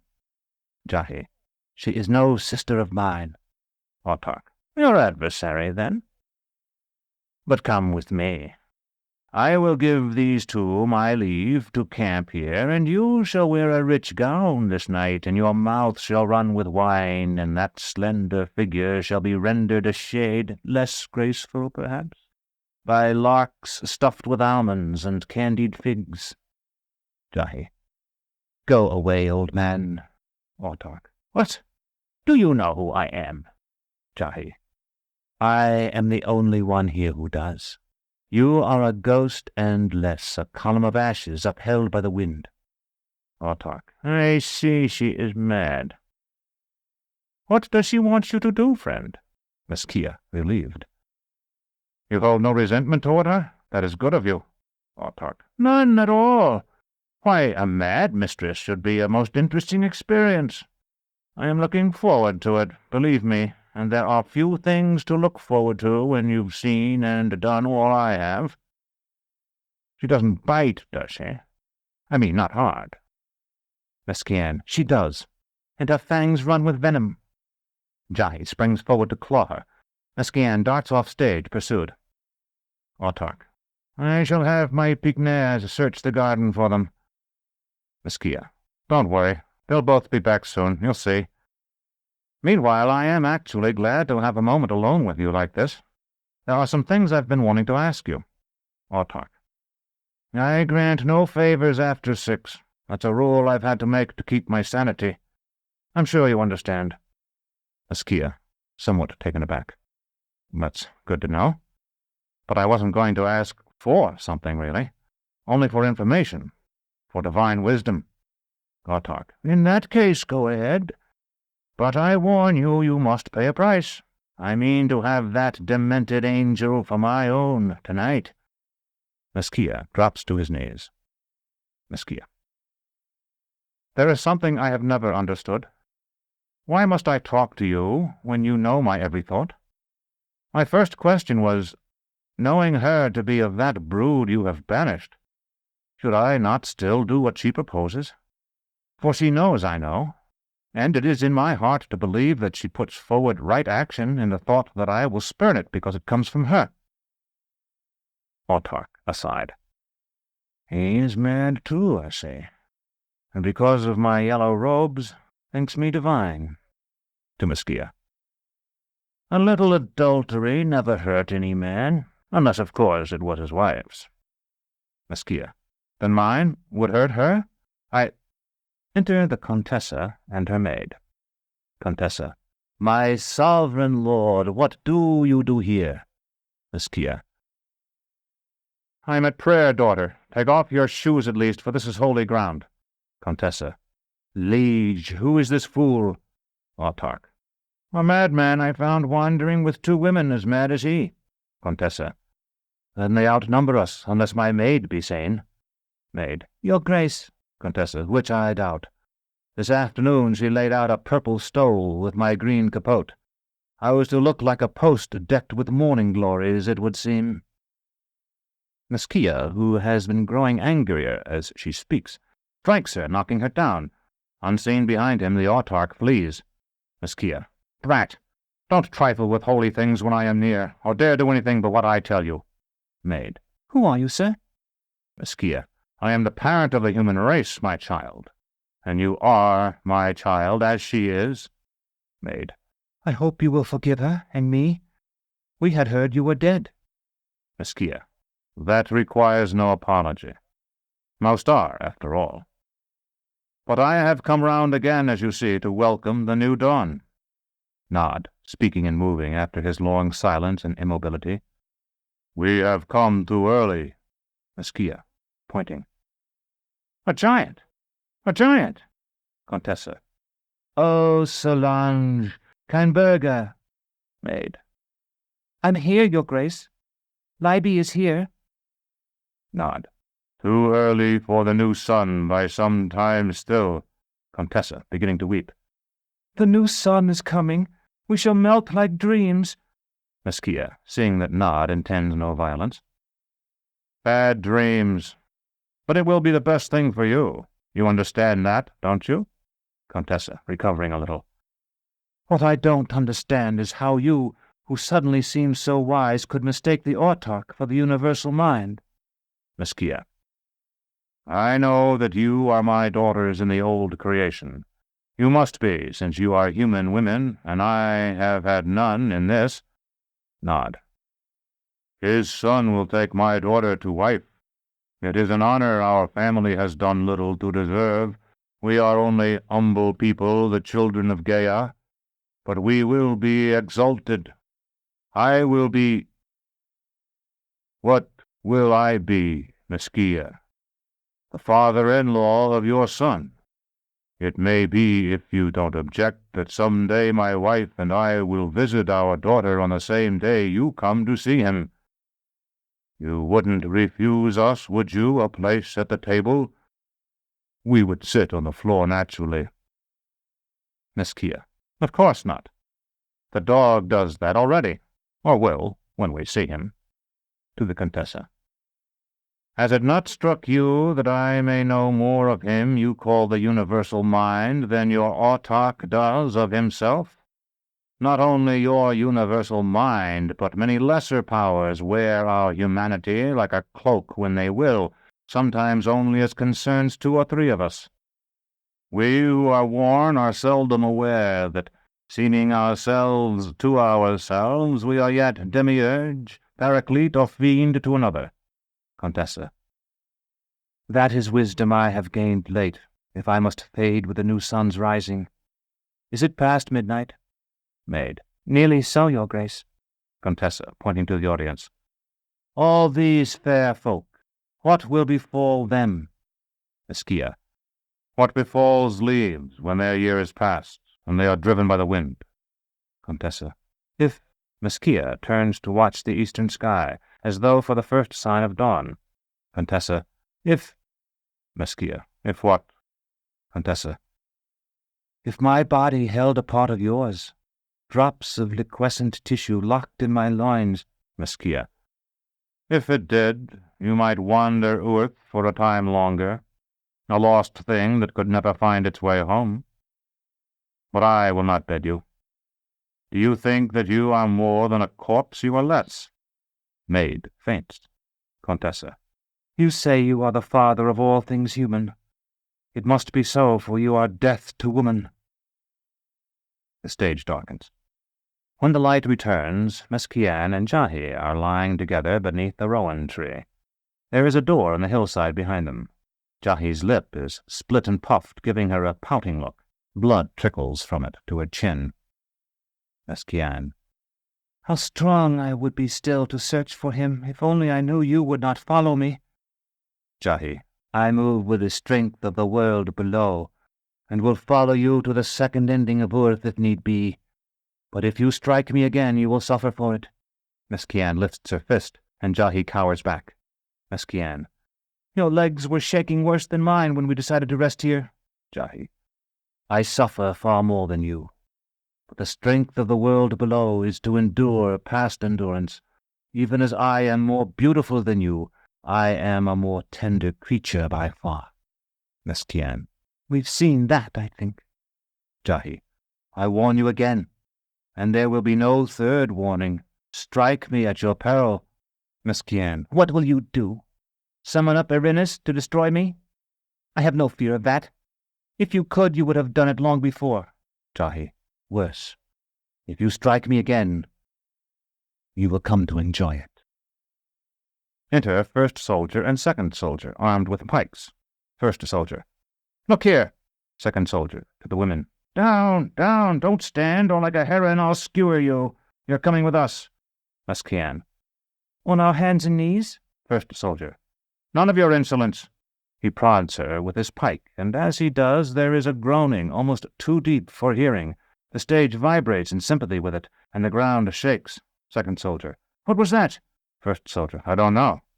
Jahi. The end of earth, you fool. Go ahead and spear her. It's the end of you, anyway. Second soldier. Little you know. It's the beginning for us. When the order came to search the garden, special mention was made of you two, and orders given to bring you back. 10 chrysos you'll be worth, or I'm a cobbler. He seizes Jahi, and as soon as he does so, Mesquian darts off into the darkness. First soldier runs after her. Second soldier. Bite me, will you? He strikes Jahi with the shaft of his weapon. They struggle. Jahi. Fool, she's escaping. Second soldier. That's Evo's worry. I've got my prisoner, and he let his escape, if he doesn't catch her. Come on, we're going to see the Kiliarch. Jahi. Will you not love me before we leave this winsome spot? Second soldier. And have my manhood cut off and shoved into my mouth? Not I. Jahi. They'd have to find it first. Second soldier. What's that? Shakes her. Jahi. You take the office of Earth, who will not trouble herself for me. But wait. Release me only for a moment, and I will show you wonderful things. Second soldier. I can see them now, for which I give all thanks to the moon. Jahi. I can make you rich. 10 chrysos will be as nothing to you. But I have no power while you grasp my body. Second soldier. Your legs are longer than the other woman's, but I've seen that you don't move so readily on them. Indeed, I think that you can scarcely stand. Jahi. No more can I. Second soldier. I'll hold your necklace. The chain looks stout enough. If that's sufficient, show me what you can do. If it's not, come with me. You'll be no freer while I have you. Jahi raises both hands, with the little fingers, index fingers, and thumbs extended. For a moment there is silence. Then a strange, soft music filled with trillings, snowfalls, and gentle flicks.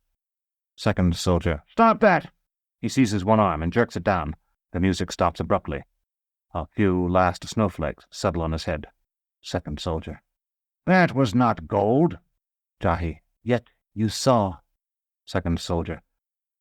There's an old woman in my home village who can work the weather, too. She's not as quick as you, I admit, but then she's a lot older and feeble. Jahi. Whoever she may be, she is not 1,000th part as old as I. Enter the statue, moving slowly and as though blind. Jahi. What is that thing? Second soldier. One of Father and Erie's little pets. It can't hear you or make a sound. I'm not even sure it's alive. Jahi. Why, neither am I, for all of that. As the statue passes near her, she strokes its cheek with her free hand. Jahi. Lover, lover, lover. Have you no greeting for me? Statue.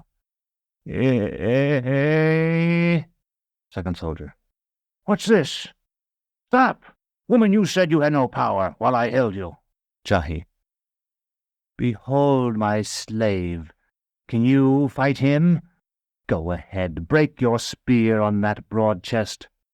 The statue kneels and kisses Jahi's foot. Second soldier. No, but I can outrun him. He throws Jahi across his shoulder and runs. The door in the hill opens. He enters, and it slams shut behind him. The statue hammers it with mighty blows, but it does not yield. Tears stream down his face.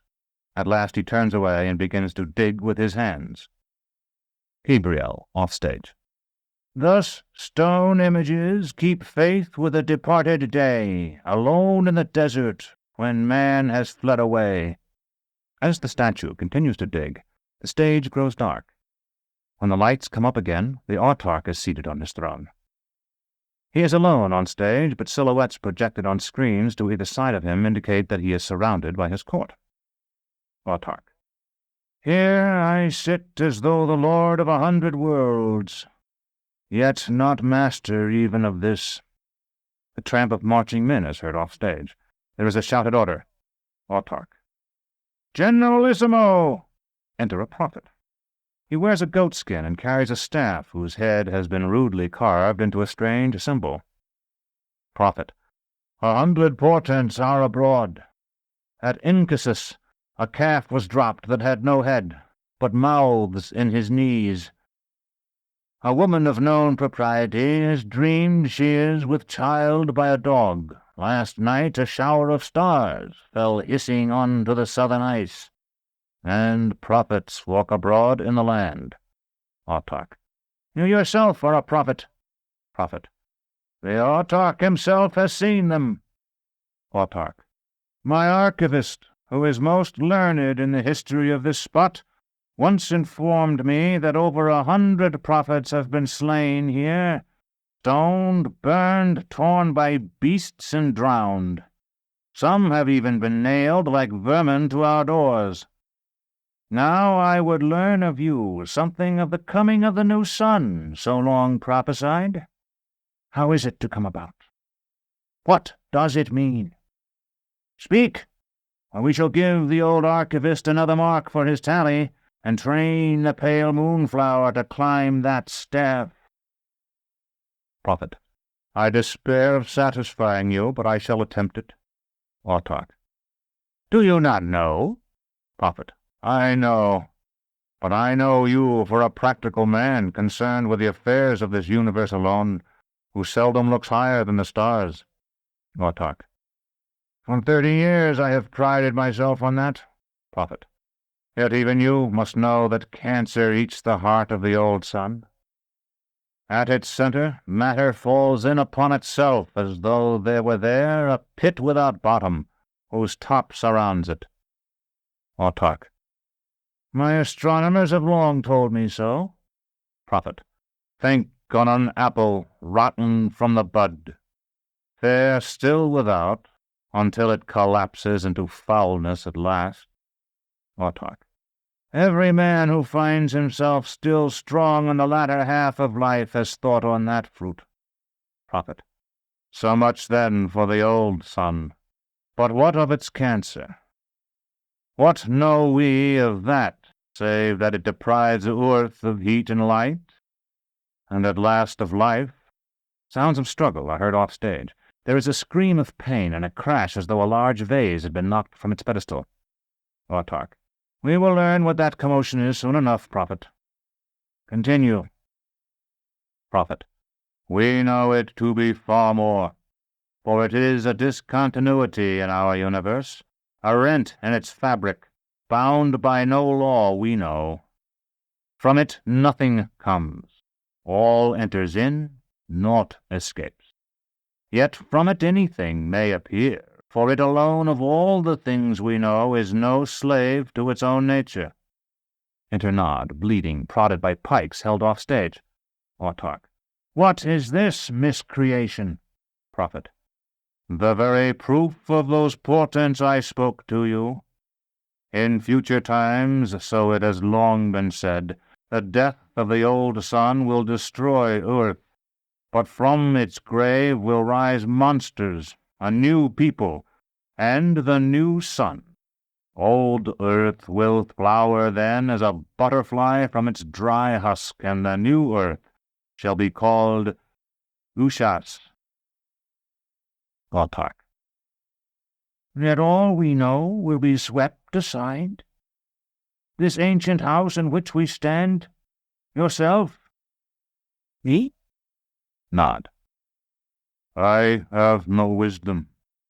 Yet I heard a wise man, soon to be a relative of marriage, say not long ago that all that is for the best. We are but dreams, and dreams possess no life by their own right. See, I am wounded, holds out his hand.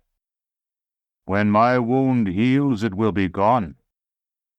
Should it with its bloody lips say it is sorry to heal? I am only trying to explain what another said, but that is what I think he meant. Deep bells toll off stage. Autarch. What's that? You, prophet, go and see who's ordered that clamor, and why. Exit prophet. Nod. I feel sure your bells have begun the welcome of the new sun. It is what I came to do myself. It is our custom, when an honored guest arrives, to roar and beat our chests, and pound the ground and the trunks of trees all about with gladness, and lift the greatest rocks we can, and send them down the gorges in honor of him. I will do that this morning, if you will set me free, and I feel sure Earth herself will join me. The very mountains will leap into the sea when the new sun rises up today. Autarch. And from where did you come? Tell me, and I'll release you. Nod. Why, from my own country, to the east of paradise. Autarch. And where's that? Nod points to the east. Autarch. And where is paradise? In the same direction? Nod. Why, this is paradise. We are in paradise, or at least under it. Enter the Generalissimo, who marches to the throne and salutes. Generalissimo. Autarch, we have searched all the land above this house absolute as you ordered. The Contessa Carina has been found, and her injuries not being serious, escorted to her apartments. We have also found the Colossus you see before you, the bejeweled woman you described, and 2 merchants. Autarch.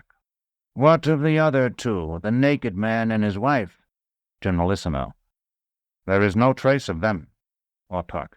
Repeat your search, and this time look well. Generalissimo salutes.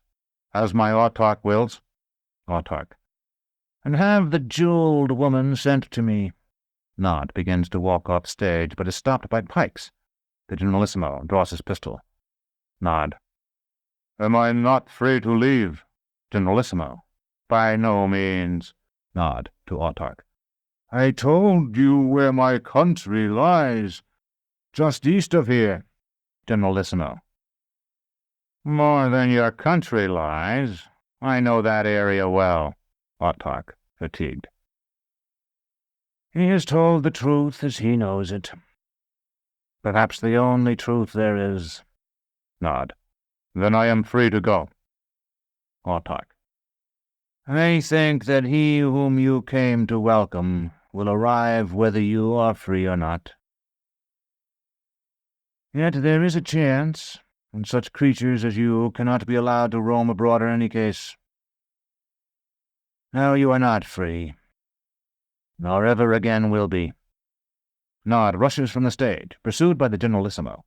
Shots, screams, and crashes. The figures around the Autarch fade. In the midst of the uproar, the bells toll again. Nod re-enters with a laser burn across one cheek. The Autarch strikes him with his scepter. Each blow produces an explosion and a burst of sparks. Nod seizes the Autarch and is about to dash him to the stage when 2 demons disguised as merchants enter, throw him down, and restore the Autarch to his throne. Autarch. Thank you. You will be richly rewarded. I had given up hope of being rescued by my guards, and I see I thought rightly. May I ask who you are? First demon. Your guards are dead. That giant has smashed their skulls against your walls and broken their spines upon his knees. Second demon. We are 2 traders merely. Your soldiers took us up. Autarch. Would that they were traitors, and in their places I had such soldiers as you.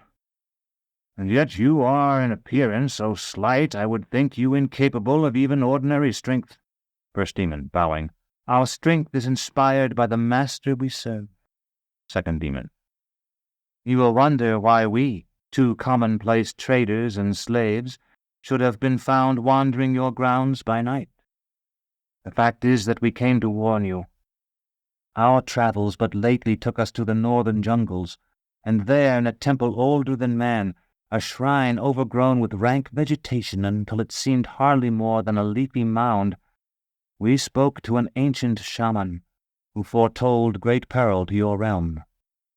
First Demon. With that intelligence, we hastened here to give you the alarm before it should be too late, arriving at the very wince of time. Autarch. What must I do? Second Demon.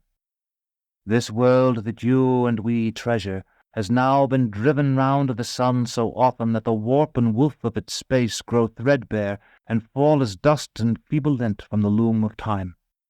First Demon.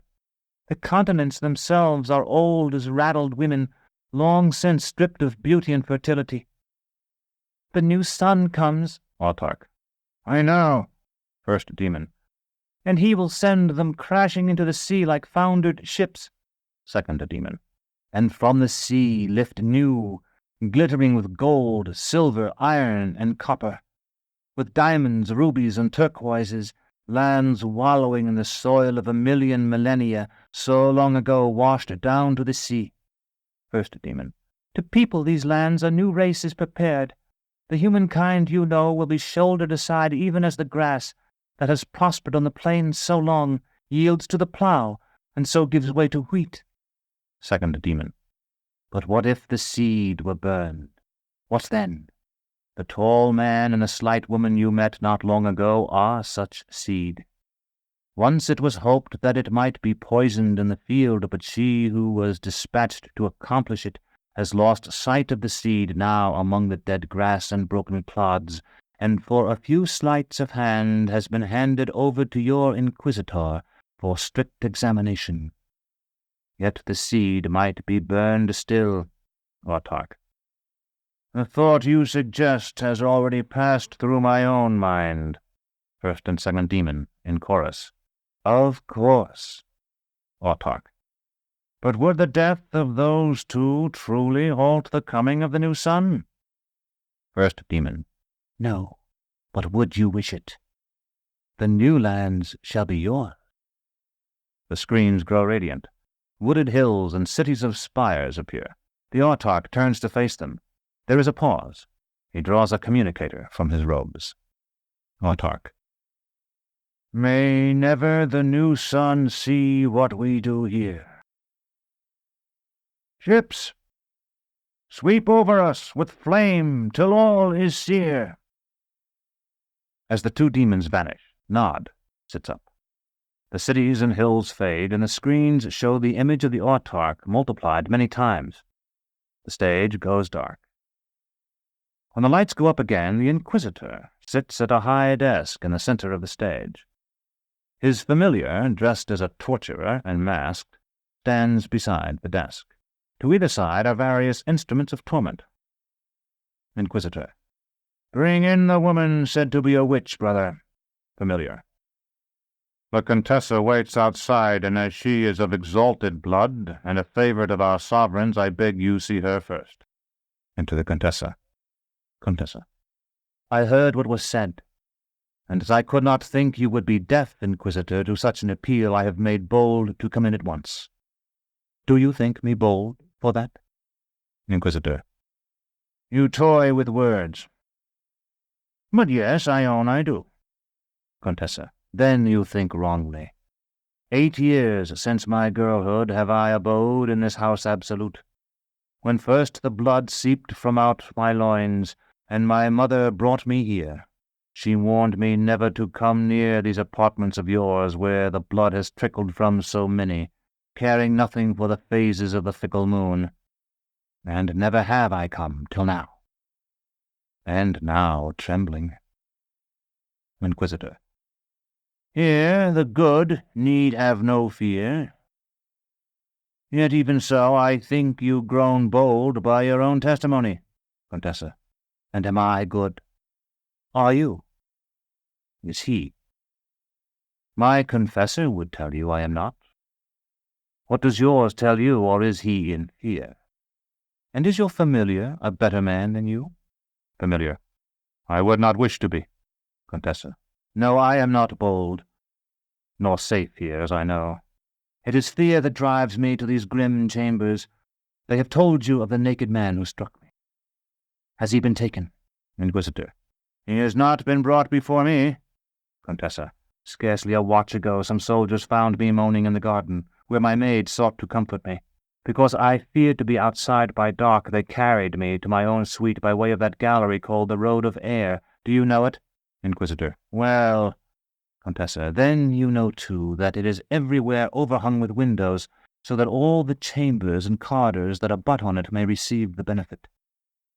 As we passed by, I saw in one the figure of a man, tall and clean-limbed, wide of shoulder and slender of waist. Inquisitor. There are many such men. Contessa. So I thought. But in a little time the same figure appeared in another window, and another. Then I appealed to the soldiers who carried me to fire upon it. They thought me mad and would not. But the party they sent to take that man returned with empty hands. Still he looked at me through the windows and appeared to sway. Inquisitor. And you believe this man you saw to be the man who struck you? Contessa. Worse, I fear it was not he, though it resembled him. Besides, he would be kind to me, I am sure, if only I treated his madness with respect. No, on this strange night, when we, who are the winter-killed stalks of man's old sprouting, find ourselves so mixed with next year's seed, I fear that he is something more we do not know. Inquisitor. That may be so, but you will not find him here, nor the man who struck you. To his familiar. Bring in the witch-woman, brother. Familiar. Such are they all, though some are worse than others. He exits and returns, leading Miss Cian by a chain. Inquisitor. It is alleged against you that you so charmed 7 of the soldiers of our sovereign, the autarch, that they betrayed their oath and turned their weapons upon their comrades and their officers. He rises and lights a large candle at one side of his desk. I now most solemnly adjure you to confess this sin, and if you have so sinned, what power aided you to accomplish it, and the names of those who taught you to call upon that power. Miss Cian. The soldiers only saw I meant no harm, and were afraid for me. Familiar. Silence. Inquisitor. No weight is given to the protestations of the accused unless they are made under duress. My familiar will prepare you. Familiar seizes Miss Cian and straps her into one of the contrivances. Contessa. With so little time left to the world, I shall not waste it in watching this. Are you a friend to the naked man of the garden? I am going to seek him, and I will tell him what has become of you. Miss Cian. Oh, do. I hope that he will come before it is too late. Contessa. And I hope he will accept me in your stead. No doubt both hopes are equally forlorn, and we shall soon be sisters in despair. Exit the Contessa. Inquisitor. I go too, to speak to those that were her rescuers. Prepare the subject, for I shall return shortly. Familiar.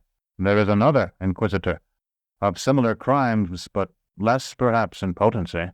Inquisitor. Why did you not tell me? I might have instructed both together. Bring her in. Familiar exits and returns, leading Jahi. The Inquisitor searches among the papers on his desk. Inquisitor. It is alleged against you that you so charmed 7 of the soldiers of our sovereign the autarch that they betrayed their oath and turned their weapons upon their comrades and their officers. I now most solemnly adjure you to confess this sin, and if you have so sinned, what power aided you to accomplish it, and the names of those who taught you to call upon that power. Jahi, proudly. I have done all you accuse me of, and more than you know. The power I dare not name, lest this upholstered rat-hole be blasted to bits. Who taught me? Who teaches a child to call upon her father? Familiar. Our mother? Inquisitor. I would not know. Prepare her. I shall return soon. Exit the Inquisitor. Miss Cian. They fought for you, too? How sad that so many had to die. Familiar, locking Jahi in a contrivance on the other side of the desk. He had your paper again. I'll point his error out to him, diplomatically, you may be sure, when he comes back. Jahi. You charmed the soldiers? Then charm this fool, and free us. Meskian. I have no chant of power, and I charmed but 7 of 50. Enter Nod, bound, driven by first soldier with a pike. Familiar. What's this? First soldier. Why, such a prisoner as you've never had before. He's killed 100 men as we might puppies. Have you shackles big enough for him? Familiar. I'll have to link several pairs together, but I'll contrive something. Nod. I am no man, but less and more, being born of the clay, of Mother Gaia, whose pets are the beasts. If your dominion is over men, then you must let me go. Jahi. We're not men either. Let us go too. First soldier, laughing. We can see you're not. I wasn't in doubt for a moment. Meskian. She's no woman. Don't let her trick you. Familiar, snapping the last fetter on Nod. She won't. Believe me, the time of tricks is over. First soldier. You'll have some fun, won't you, when I'm gone? He reaches for Jahi, who spits like a cat. First soldier. I don't suppose you'd be a good fellow and turn your back for a moment? Familiar, preparing to torture Meskian. If I were such a good fellow as that, I'd find myself broken on my own wheel soon enough. But if you wait here until my master, the Inquisitor, returns, you may find yourself lying beside her as you wish. First soldier hesitates, then realizes what is meant, and hurries out. Nod. That woman will be the mother of my son-in-law. Do not harm her. He strains at his chains. Jahi, stifling a yawn. I've been up all night, and though the spirit is as willing as ever, this flesh is ready for rest. Can't you hurry with her and get to me? Familiar, not looking. There is no rest here. Jahi. So? Well, it's not quite as homelike as I would expect. Jahi yawns again, and when she moves a hand to cover her mouth, the shackle falls away. Meskian. You have to hold her, don't you understand? The soil has no part in her, so iron has no power over her. Familiar, still looking at Meskian, whom he is torturing. She is held, never fear. Meskian. Giant, can you free yourself? The world depends on it. Nod strains at his bonds, but cannot break them. Jahi, walking out of her shackles. Yes, it is I who answer, because in the world of reality I am far larger than any of you. She walks around the desk and leans over the familiar's shoulder. How interesting. Crude, but interesting. The familiar turns and gapes at her, and she flees, laughing. He runs clumsily after her, and a moment later returns crestfallen. Familiar, panting. She's gone. Nod. Yes. Free. Meskian. Free to pursue Meskia and ruin everything as she did before. Familiar. You don't realize what this means. My master will return soon, and I am a dead man. Nod. The world is dead. So she has told you. Meskian. Torturer, you have one chance yet. Listen to me. You must free the giant as well. Familiar. And he will kill me and release you. I will consider it. At least it will be a quick death. Meskian. He hates Jahi, and though he isn't clever, he knows her ways, and he is very strong. What's more, I can tell you an oath that he will never break. Give him the key to his shackles, then stand by me with your sword at my neck. Make him swear to find Jahi, return her here, and bind himself again. The familiar hesitates. Meskian. You've nothing to lose. Your master doesn't even know he's supposed to be here. But if she's gone when he returns... Familiar. I'll do it. He detaches a key from the ring at his belt. Nod. I swear, as I hope to be linked by marriage to the family of man, so that we giants may be called the sons of the Father, that I will capture the succubus for you, and return her here, and hold her so that she shall not escape again, and bind myself as I am bound now. Familiar. Is that the oath? Meskian. Yes. The familiar throws the key to Nod, then draws his sword and holds it ready to strike Meskian. Familiar. Can he find her? Mesquian. He must find her. Nod, unlocking himself. I will catch her. That body weakens, as she said. She may whip it far, but she will never learn that whipping will not do everything. Exits. Familiar. I must continue with you. I hope you understand. The familiar tortures Mesquian, who screams. Familiar, sotto voce. How fair she is.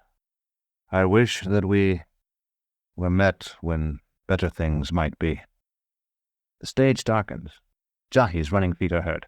After a time, a faint light shows Nod loping through the corridors of the House Absolute. Moving images of urns, pictures, and furniture behind him show his progress. Jahi appears among them, and he exits stage right in pursuit.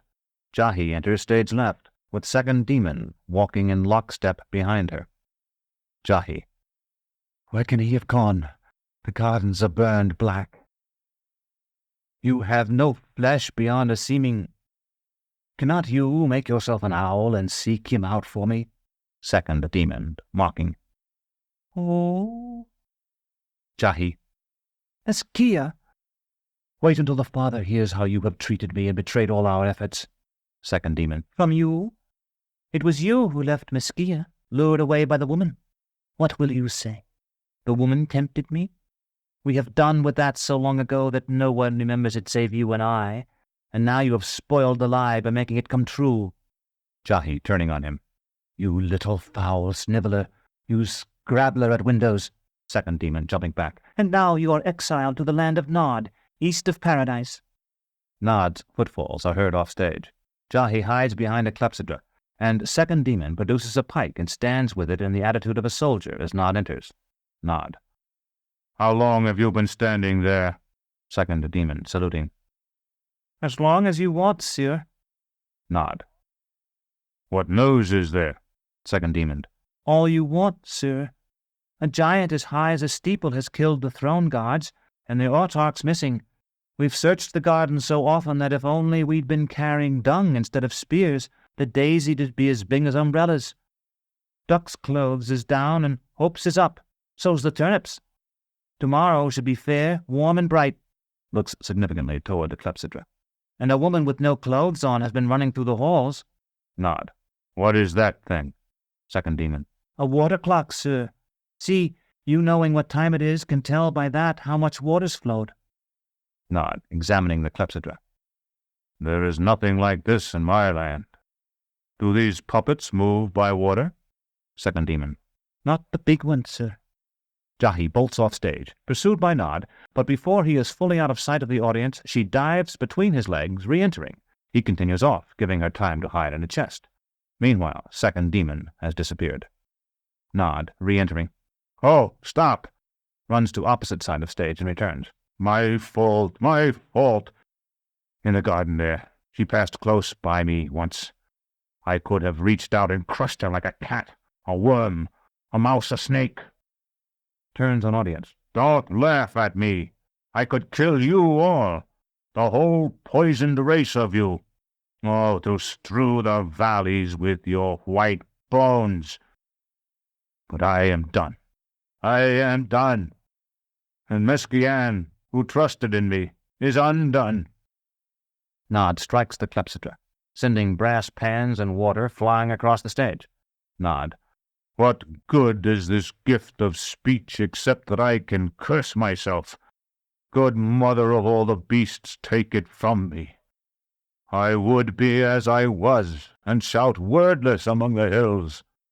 Reason shows reason can only bring pain. How wise to forget and be happy again. Nod seats himself on the chest in which Jahi hides, and buries his face in his hands. As the lights dim, the chest begins to splinter beneath his weight. When the lights come up again, the scene is once more the Inquisitor's chamber. Mesquian is on the rack. The familiar is turning the wheel. She screams. Familiar. That made you feel better, didn't it? I told you it would. Besides, it lets the neighbors know we're awake in here. You wouldn't believe it, but this whole wing is full of empty rooms and sinecures. Here the master and I do our business still. We do it still, and that's why the Commonwealth stands, and we want them to know it. Enter the autarch. His robes are torn and stained with blood. Autarch. What place is this? He sits on the floor, his head in his hands in an attitude reminiscent of Nod's. Familiar. What place? Why, the Chambers of Mercy, you jackass. Can you come here without knowing where you are? Autarch. I have been so hunted through my house this night that I might be anywhere. Bring me some wine, or water, if you've no wine here, and bar the door. Familiar. We have claret, but no wine. And I can hardly bar the door, since I expect my master back. Autarch, more forcefully. Do as I tell you. Familiar, very softly. You are drunk, friend. Go out. Autarch. I am. What does it matter? The end is here. I am a man neither worse nor better than you. Nod's heavy tread is heard in the distance. Familiar. He has failed. I know it. Eschatology. He has succeeded. He would not come back so soon with empty hands. The world may yet be saved. Autarch. What do you mean? Enter Nod. The madness he prayed for is upon him, but he drags Jahi behind him. The familiar runs forward with shackles. Eschatology. Someone must hold her, or she will escape as she did before. The familiar drapes chains on Nod and snaps closed to the locks, then chains one of Nod's arms across his body in such a way that he holds Jahi. Nod tightens the grip. Familiar. He's killing her. Let go, you great booby. The familiar snatches up the bar with which he has been tightening the rack and belabors Nod with it. Nod roars, tries to grasp him, and lets the unconscious Jahi slip down. The familiar seizes her by the foot and pulls her to where the autarch sits. Familiar. Here, you'll do. He jerks the autarch erect and swiftly imprisons him in such a way that one hand is clamped about Jahi's wrist, then returns to torture Eschatology. Unseen behind him, Nod is freeing himself of his chains. Chapter 25. The Attack on the Hierodules.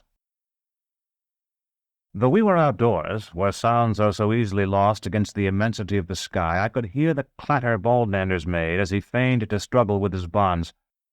There were conversations in the audience, and I could hear those as well, one about the play, which discovered in it significances I had never guessed, and which Dr. Talos, I would say, had never intended, and another about some legal case that a speaker with the drawling intonation of an exultant seemed certain the autarch was about to judge wrongly.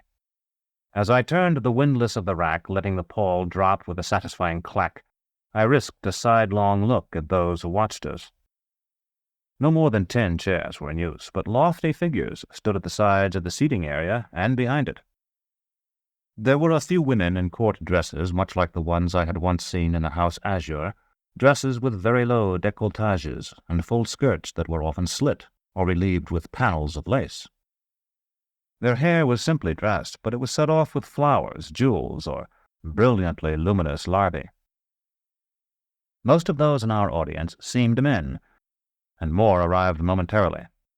Many were as tall or as taller than Odalisque. They stood wrapped in their cloaks as though they were chilled by the soft spring air. Their faces were shadowed beneath broad-brimmed, low-crowned pediceses. Baldander's chains fell with a crash, and Dorcas shrieked to let me know he was free. I turned toward him, then cowered away, wrenching the nearest flambeau from its socket to fend him off. It guttered as the oil in its bowl nearly drowned the flames, sputtering to renewed life when the brimstone and mineral salts Dr. Talos had gummed around the rim took fire. The giant was feigning madness, as his role required. His coarse hair hung about his eyes, and they, behind its screen, blazed so wildly I could see them despite it. His mouth hung slack, drooling spittle and showing his yellowed teeth. Arms twice the length of my own groped toward me.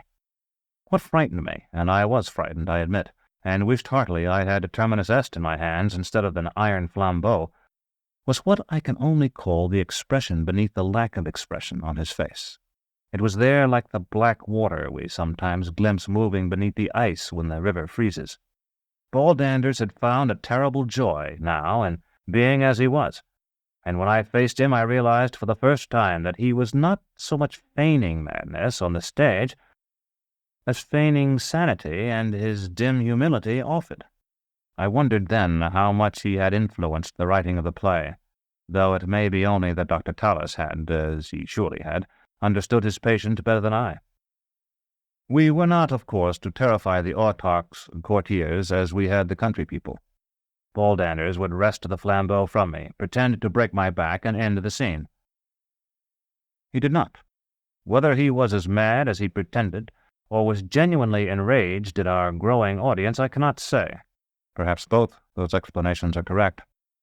However that might be, he jerked the flambeau from me and turned on them, flourishing it so the burning oil flew about him in a shower of fire. My sword, with which I had threatened Dorcas's head a few moments before, lay near my feet, and I stooped for it instinctively. By the time I had straightened up again, Baldanders was in the midst of the audience. The flambeau had gone out, and he swung it like a mace. Someone fired a pistol. The bolt set his costume afire, but must have missed his body. Several exultants had drawn their swords, and someone, I could not see who, possessed that rarest of all weapons, a dream. It moved like Tyrian smoke, but very much faster, and in an instant it had enveloped the giant. It seemed then that he stood wrapped in all that was past and much that had never been. A grey-haired woman sprouted from his side, a fishing boat hovered just over his head, and a cold wind whipped the flames that wreathed him. Yet the visions, which are said to leave soldiers dazed and helpless, a burden to their cause, did not seem to affect Baldanders. He strode forward still, and the flambeau smashed clear a path for him. Then, in the moment more that I watched, for I soon recovered enough self-command to flee that mad fight, I saw several figures throw aside their capes, and, as it appeared, their faces too. Under those faces, which when they were no longer worn seemed of a tissue as insubstantial as that of the Notules, were such monstrosities as I had not thought existence could support. A circular mouth rimmed with needle teeth, eyes that were themselves 1,000 eyes clustered like the scales of a pine cone, jaws like tongs. These things have remained in my memory as everything remains, and I have stared again at them in the dark watches of the night. I am very glad when at last I roused myself to turn my face toward the stars and moon-drenched clouds instead, that I could see only those nearest our footlights. I have already said that I fled, but that slight delay, during which I picked up Terminus Est and stood observing Baldanders' mad attack, almost cost me dearly. By the time I turned to take Dorcas to safety, she was gone. I ran then not so much from Baldanders' fury, or from the Cacogens in the audience, or from the autarch's praetorians, who I felt would surely arrive soon, but in pursuit of Dorcas. Searching for her, and calling her name as I went, I found nothing but the groves and fountains and abrupt wells of that endless garden, and at last, winded and with aching legs, I slowed to a walk. It is impossible for me to set down on paper all the bitterness I felt then. To have found Dorcas and lost her so soon seemed more than I could bear. Women believe, or at least often pretend to believe, that all our tenderness for them springs from desire, that we love them when we have not for a time enjoyed them, and dismiss them when we are sated, or to express it more precisely, exhausted. There is no truth in this idea, though it may be made to appear true. When we are rigid with desire, we are apt to pretend a great tenderness in the hope of satisfying that desire, but at no other time are we in fact so liable to treat women brutally, and so unlikely to feel any deep emotion but one. As I wandered through the nighted gardens, I felt no physical need for Dorcas, though I had not enjoyed her since we had slept in the fortress of the Demarchi beyond the sanguinary fields, because I had poured out my manhood again and again with Jolenta in the Nenufar boat. Yet if I had found Dorcas, I would have smothered her with kisses, and for Jolenta, whom I had been prone to dislike, I now had conceived a certain affection. Neither Dorcas nor Jolenta appeared, nor did I see hastening soldiers, or even the revellers we had come to entertain. The Thyacis, it seemed clear, had been confined to some certain part of the grounds, and I was now far from that part. Even now I am unsure how far the House Absolute extends. There are maps, but they are incomplete and contradictory. There are no maps of the second house, and even Father Maneri tells me that he has long ago forgotten many of its mysteries. In wandering its narrow corridors, I have seen no white wolves, but I have found stairs leading to domes beneath the river, and hatches opening into what appears to be untouched forest. Some of these are marked above ground by ruinous, half-overgrown marble steles. Some are not. When I have closed such hatches and retreated regretfully into an artificial air still laced with the odors of vegetable growth and decay, I have often wondered whether some passage or other does not reach the citadel. Old Oldtime hinted once that his library stacks extended to the House Absolute. What is that but to say that the House Absolute extended to his library stacks? There are parts of the second house that are not unlike the blind corridors in which I searched for Triskeila. Perhaps they are the same corridors, though if they are, I ran a greater risk than I then knew. Whether these speculations of mine are rooted in fact or not, I had no notion of them at the time of which I write now. In my innocence, I supposed that the borders of the House Absolute, which extended both in space and in time so much further than the uninformed would guess, could be strictly delimited, and that I was approaching or would soon approach or had already passed them.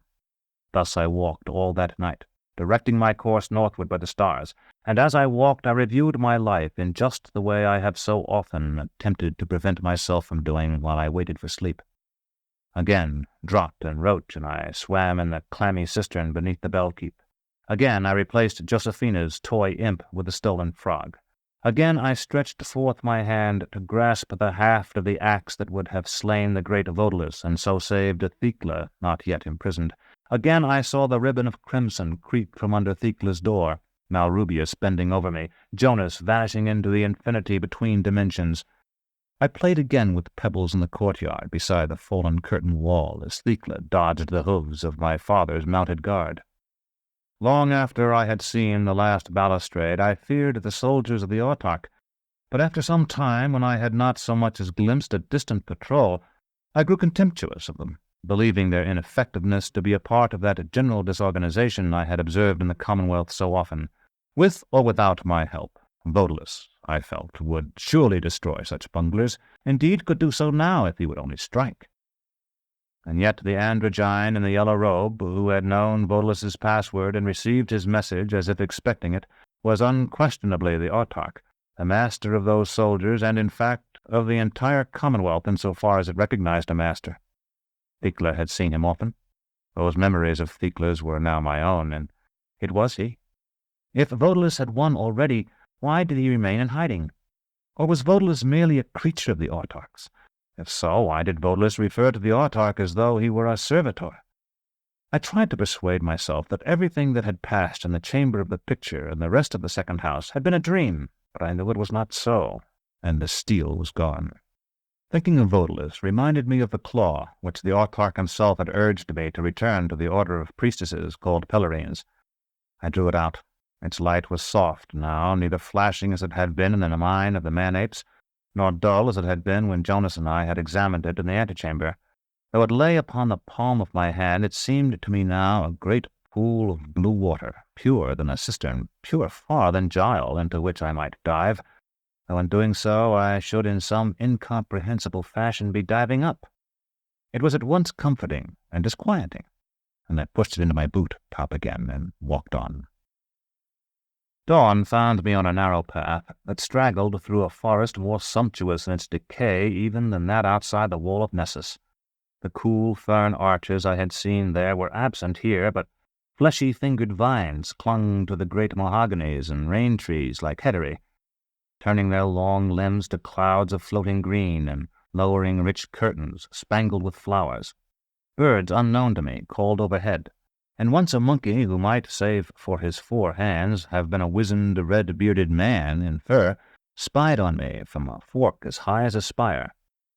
When I could walk no farther, I found a dry, well-shaded spot between pillar-thick roots and wrapped myself in my cloak.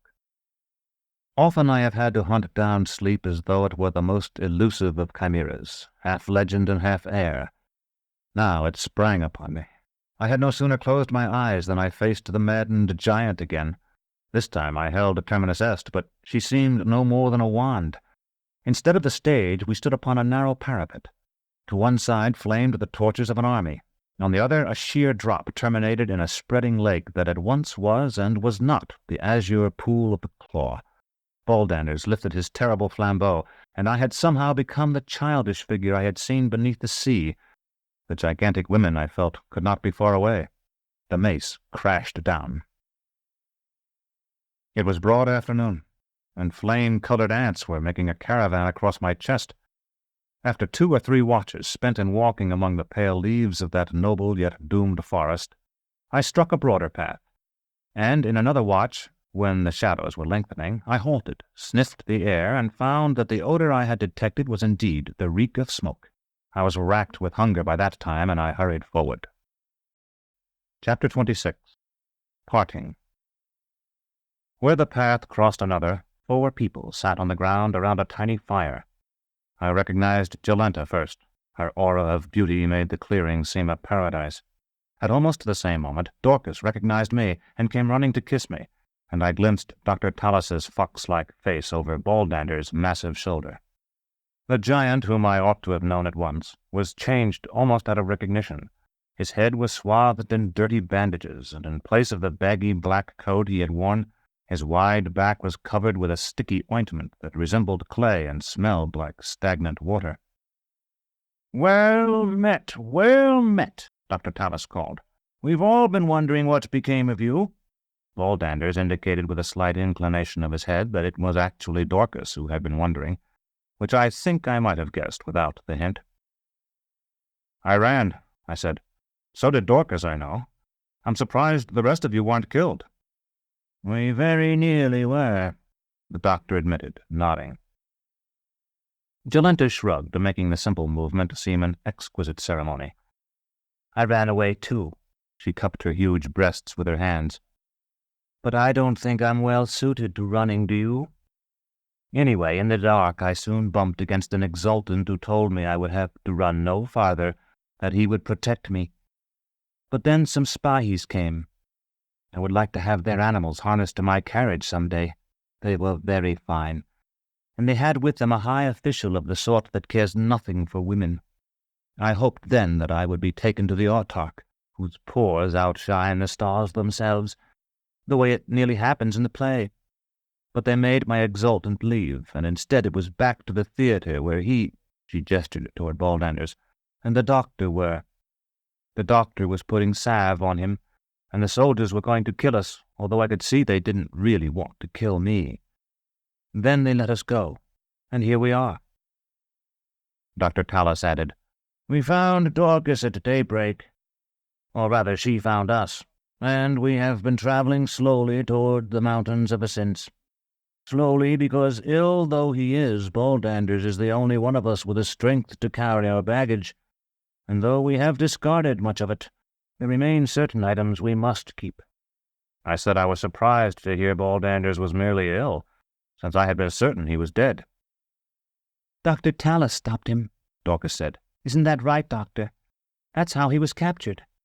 It's surprising that both of them weren't killed."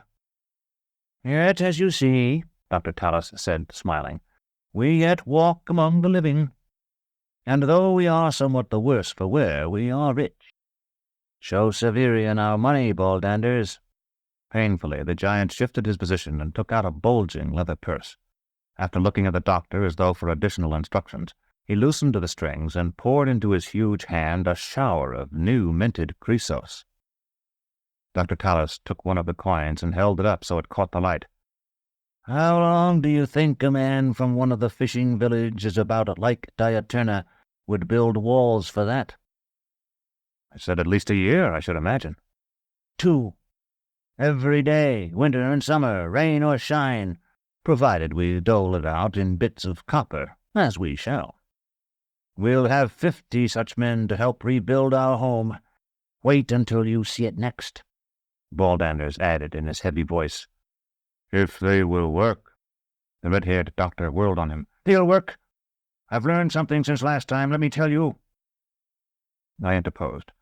"I assume that a part of that money is mine, and that a part belongs to these women, does it not?" Dr. Talos relaxed. "Oh, yes. I had forgotten. The women have already had their shares. Half of this is yours. After all, we wouldn't have had it without you." He scooped the coins out of the giant's hand and began to create 2 stacks on the ground before him. I supposed that he meant only that I had contributed to the success of his play, such as it was. But Dorcas, who must have sensed that something more lay behind the credit he had given me, asked, "Why do you say that, Doctor?" A pox face smiled. "Severian has friends in high places. I own I have thought so for some time. A torturer wandering the roads like a vagrant was a bit too much even for Baldanders to swallow, and I have, I fear, an excessively narrow throat." "If I have such friends," I said, "I am unaware of them." The stacks were level now, and the doctor pushed one toward me and the other back to the giant.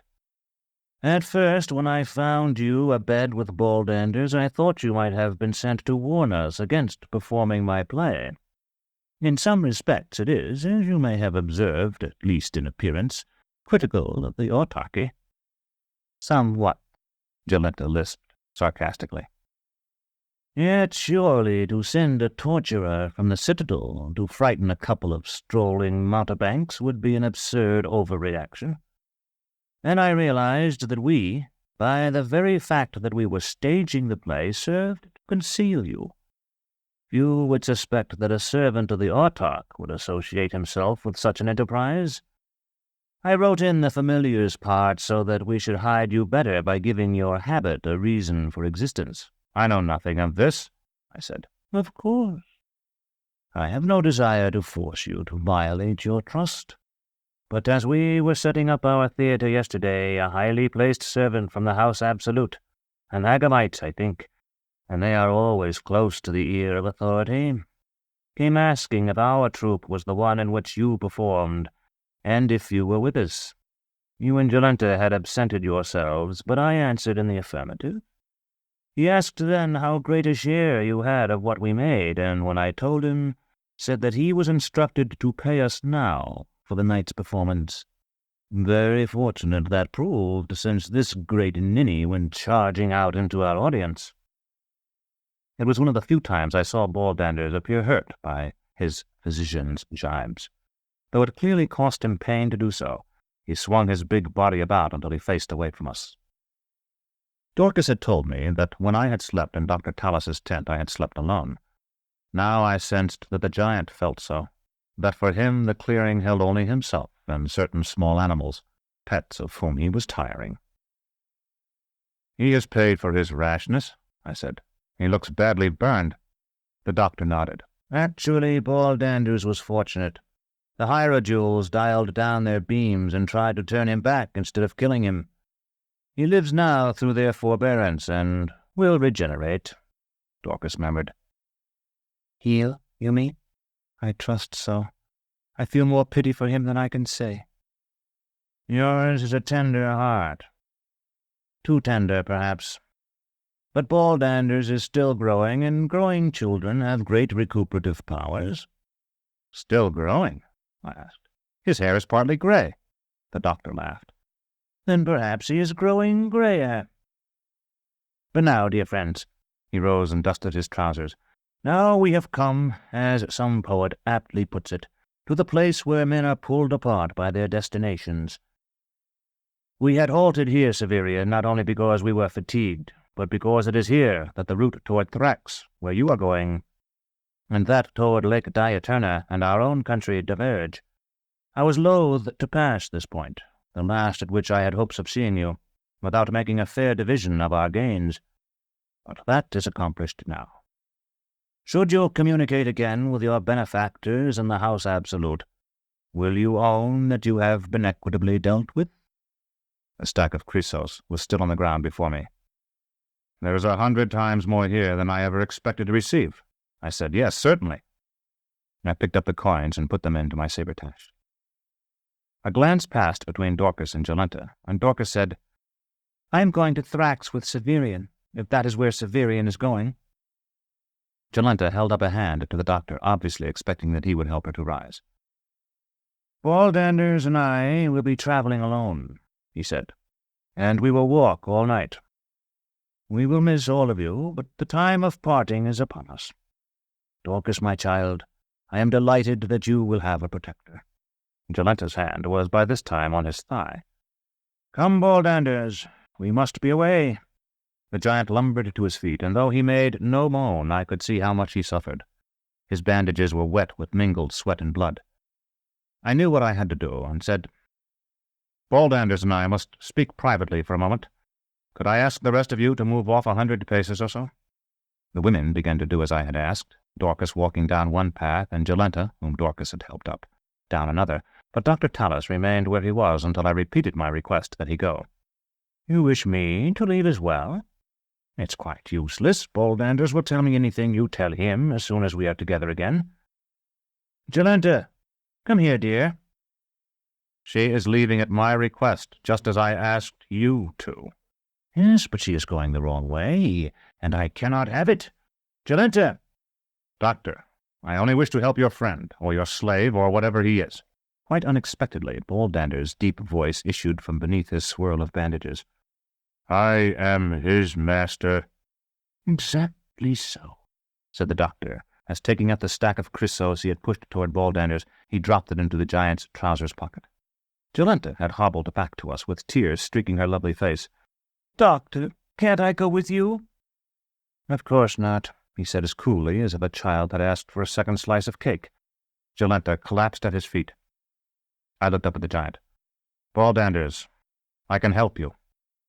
A friend of mine was burned as much as you are not long ago, and I was able to help him. But I won't do it while Dr. Talos and Jolenta look on. Will you come with me only a short way back down the path toward the House Absolute?"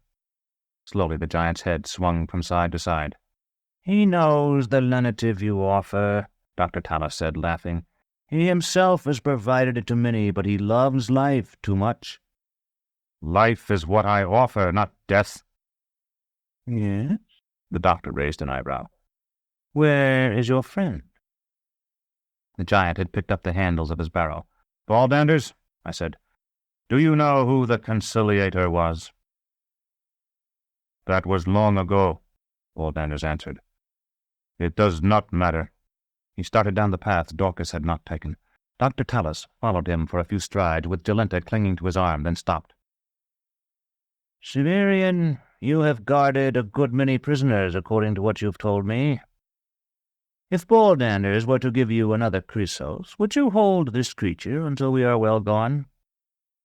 I was still sick with the thought of the giant's pain and my own failure, but I managed to say, "As a member of the guild, I can accept commissions only from the legally constituted authorities." "We will kill her, then, when we are out of your sight."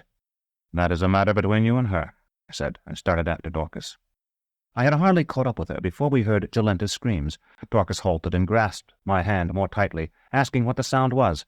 I told her of the doctor's threat. "And you let her go?" I didn't believe he meant it.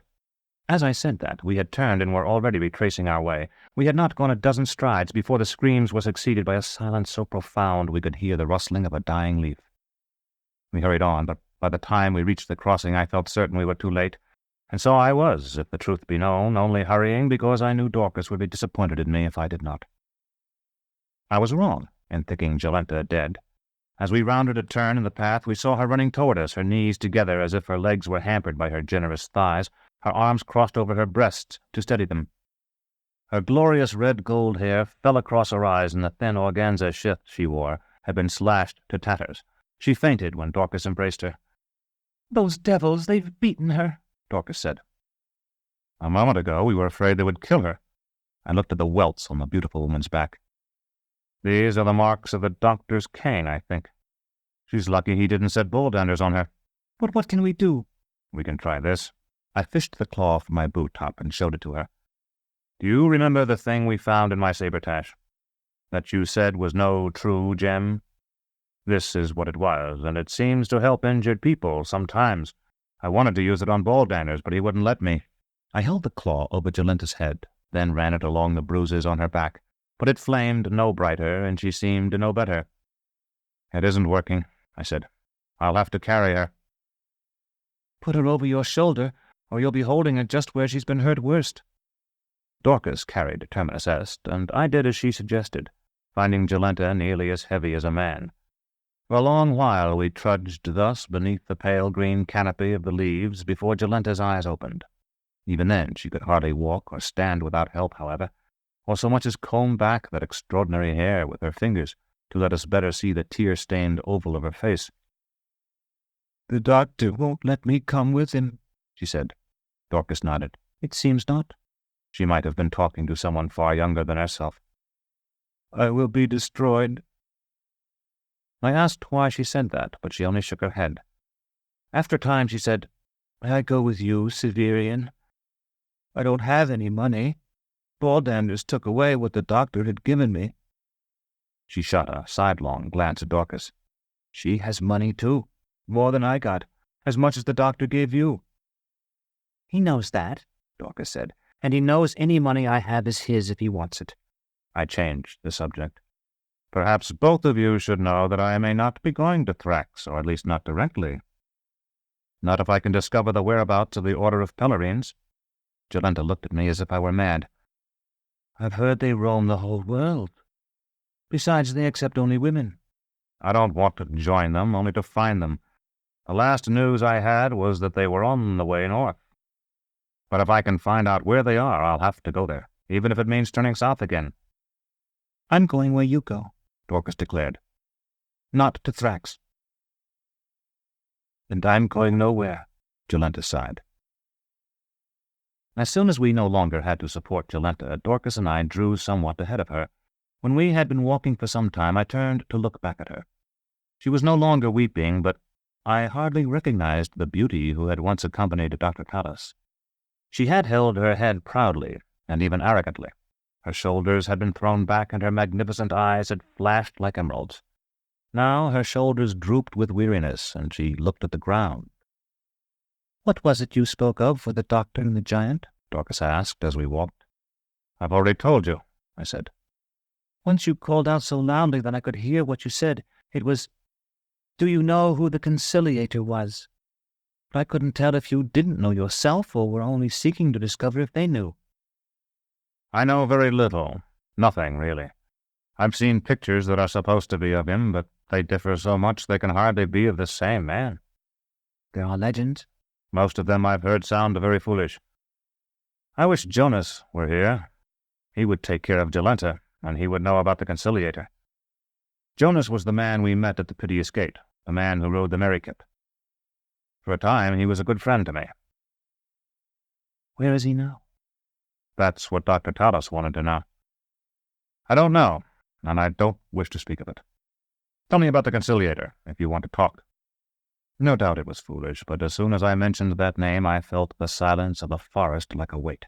The sighing of a little wind somewhere among the uppermost branches might have been the sigh from a sick-bed. The pale green of the light-starved leaves suggested the pallid faces of starved children. "No one knows much about him," Dorcas began. "And I probably know less than you do. I don't even remember now how I learned what I know. Anyway, some people say he was hardly more than a boy. Some say he was not a human being at all. Not a Caucasian, but the thought, tangible to us, of some vast intelligence to whom our actuality is no more real than the paper theaters of the toy sellers. The story goes that he once took a dying woman by the hand, and a star by the other, and from that time forward he had the power to reconcile the universe with humanity, and humanity with the universe, ending the old breach. He had a way of vanishing, then reappearing when everyone thought he was dead, reappearing sometimes after he had been buried. He might be encountered as an animal, speaking the human tongue, and he appeared to some pious woman or other in the form of roses." I recalled my masking. "Holy Catherine, I suppose, at her execution." "There are darker legends, too." "Tell them to me." "They frightened me," Dorcas said. "Now I don't even remember them. Doesn't that brown book you carry with you make any mention of him?" I drew it out and saw that it did. And then, since I could not comfortably read while we walked, I thrust it back in my sabretache again, resolving to read that section when we camped, as we would have to soon. Chapter 27. Toward Thrax. Our path ran through the stricken forest for as long as the light lasted. A watch after dark, we reached the edge of a river, smaller and swifter than Gile, where by moonlight we could see broad cane fields on the farther side waving in the night wind. Jolenta had been sobbing with weariness for some distance, and Dorcas and I agreed to halt. Since I would never have risked Terminus Est's honed blade on the heavy limbs of the forest trees, we would have had little firewood there. Such dead branches as we had come across had been soaked with moisture and were already spongy with decay. The river bank provided an abundance of twisted, weathered sticks, hard and light and dry. We had broken a good many and laid our fire before I remembered I no longer had my striker, having left it with the autarch, who must also, I felt certain, have been the highly placed servant who had filled Dr. Talos's hands with Chrysos. Dorcas had flint, steel, and tinder among her scant baggage, however, and we were soon comforted by a roaring blaze. Jolenta was fearful of wild beasts, though I labored to explain to her how unlikely it was that the soldiers would permit anything dangerous to live in a forest that ran up to the gardens of the House Absolute. For her sake we burned 3 thick brands at one end only, so that if need arose we could snatch them from the fire and threaten the creatures she dreaded. No beasts came. Our fire drove off the mosquitoes, and we lay upon our backs and watched the sparks mount into the air. Far higher the lights of flyers passed to and fro, filling the sky for a moment or two with a ghostly false dawn, as the ministers and generals of the autarch returned to the House Absolute or went forth to war. Dorcas and I speculated about what they might think when they looked down, for only an instant as they were whirled away, and saw our scarlet star. And we decided that they must wonder about us much as we wondered about them, pondering who we might be and where we went and why. Dorcas sang a song for me, a song about a girl who wanders through a grove in spring, lonely for her friends of the year before, the fallen leaves. Jolenta lay between our fire and the water, I suppose because she felt safer there. Dorcas and I were on the opposite side of the fire, not only because we wanted to be out of her sight as nearly as possible, but because Dorcas, as she told me, disliked the sight and sound of the cold, dark stream slipping by. "Like a worm," she said, "a big ebony snake that is not hungry now but knows where we are and will eat us by and by." "Aren't you afraid of snakes, Severian?" Thecla had been. I felt the shade of her fear stir at the question, and nodded. "I've heard that in the hot forests of the north, the autarch of all serpents is Ouroboros, the brother of Abaia, and that hunters who discover his burrow believe they have found a tunnel under the sea, and descending it enter his mouth and all unknowing climb down his throat so that they are dead while they still believe themselves living, though there are others who say that Ouroboros is only the great river there that flows to its own source, or the sea itself that devours its own beginnings." Dorcas edged closer as she recounted all this, and I put my arm about her, knowing that she wanted me to make love to her, though we could not be sure Jolenta was asleep on the other side of the fire. Indeed, from time to time she stirred, seeming, because of her full hips, narrow waist, and billowing hair, to undulate like a serpent herself. Dorcas lifted her small, tragically clean face to mine, and I kissed her, and felt her press herself to me, trembling with desire. "I am so cold," she whispered. She was naked, though I had not seen her undress. When I put my cloak about her, her skin felt flushed, as my own was, from the heat of the blaze. Her little hands slipped under my clothes, caressing me. "So good," she said, "so smooth." And then, though we had coupled before, "Won't I be too small?" Like a child. When I woke, the moon, it was almost beyond belief that it was the same moon that had guided me through the gardens of the House Absolute, had nearly been overtaken by the mounting horizon of the west. Its beryl and light streamed down the river, giving to every ripple the black shadow of a wave. I felt uneasy without knowing why. Jolenta's fears of beasts no longer seemed so foolish as they had, and I got up and, after making certain she and Dorcas were unharmed, found more wood for our dying fire. I remembered the Notules, which Jonas had told me were often sent forth by night, and the thing in the antechamber. Night birds sailed overhead, not only owls, such as we had in plenty nesting in the ruined towers of the citadel, birds marked by their round heads and short, broad, silent wings, but birds of other kinds with 2-forked and 3-forked tails, birds that stooped to skim the water and twittered as they flew. Occasionally, moths vastly larger than any I had seen before passed from tree to tree. Their figured wings were as long as a man's arms, and they spoke among themselves as men do, but in voices almost too high for hearing. After I had stirred the fire, made sure of my sword, and looked for a time on Dorcas's innocent face with its great tender eyelashes closed in sleep, I lay down again to watch the birds voyage among the constellations and enter that world of memory that, no matter how sweet or how bitter it may be, is never wholly closed to me. I sought to recall that celebration of Holy Catherine's Day that fell the year after I became captain of apprentices, but the preparations for the feast were hardly begun before other memories came crowding unbidden around it. In our kitchen I lifted a cup of stolen wine to my lips, and found it had become a breast running with warm milk. It was my mother's breast then, and I could hardly contain my elation, which might have wiped the memory away, at having reached back at last to her after so many fruitless attempts. My arms sought to clasp her, and I would, if only I could, have lifted my eyes to look into her face. My mother certainly, for the children the torturers take know no breasts. The greyness at the edge of my field of vision then was the metal of her cell wall. Soon she would be led away to scream in the apparatus or gasp in Alwyn's necklace. I sought to hold her back, to mark the moment so I might return to it when I chose. She faded even as I tried to bind her to me, dissolving as mist does when the wind rises. I was a child again. A girl, Thecla. I stood in a magnificent chamber whose windows were mirrors that at once illuminated and reflected. Around me were beautiful women twice my height or more, in various stages of undress. The air was thick with scent.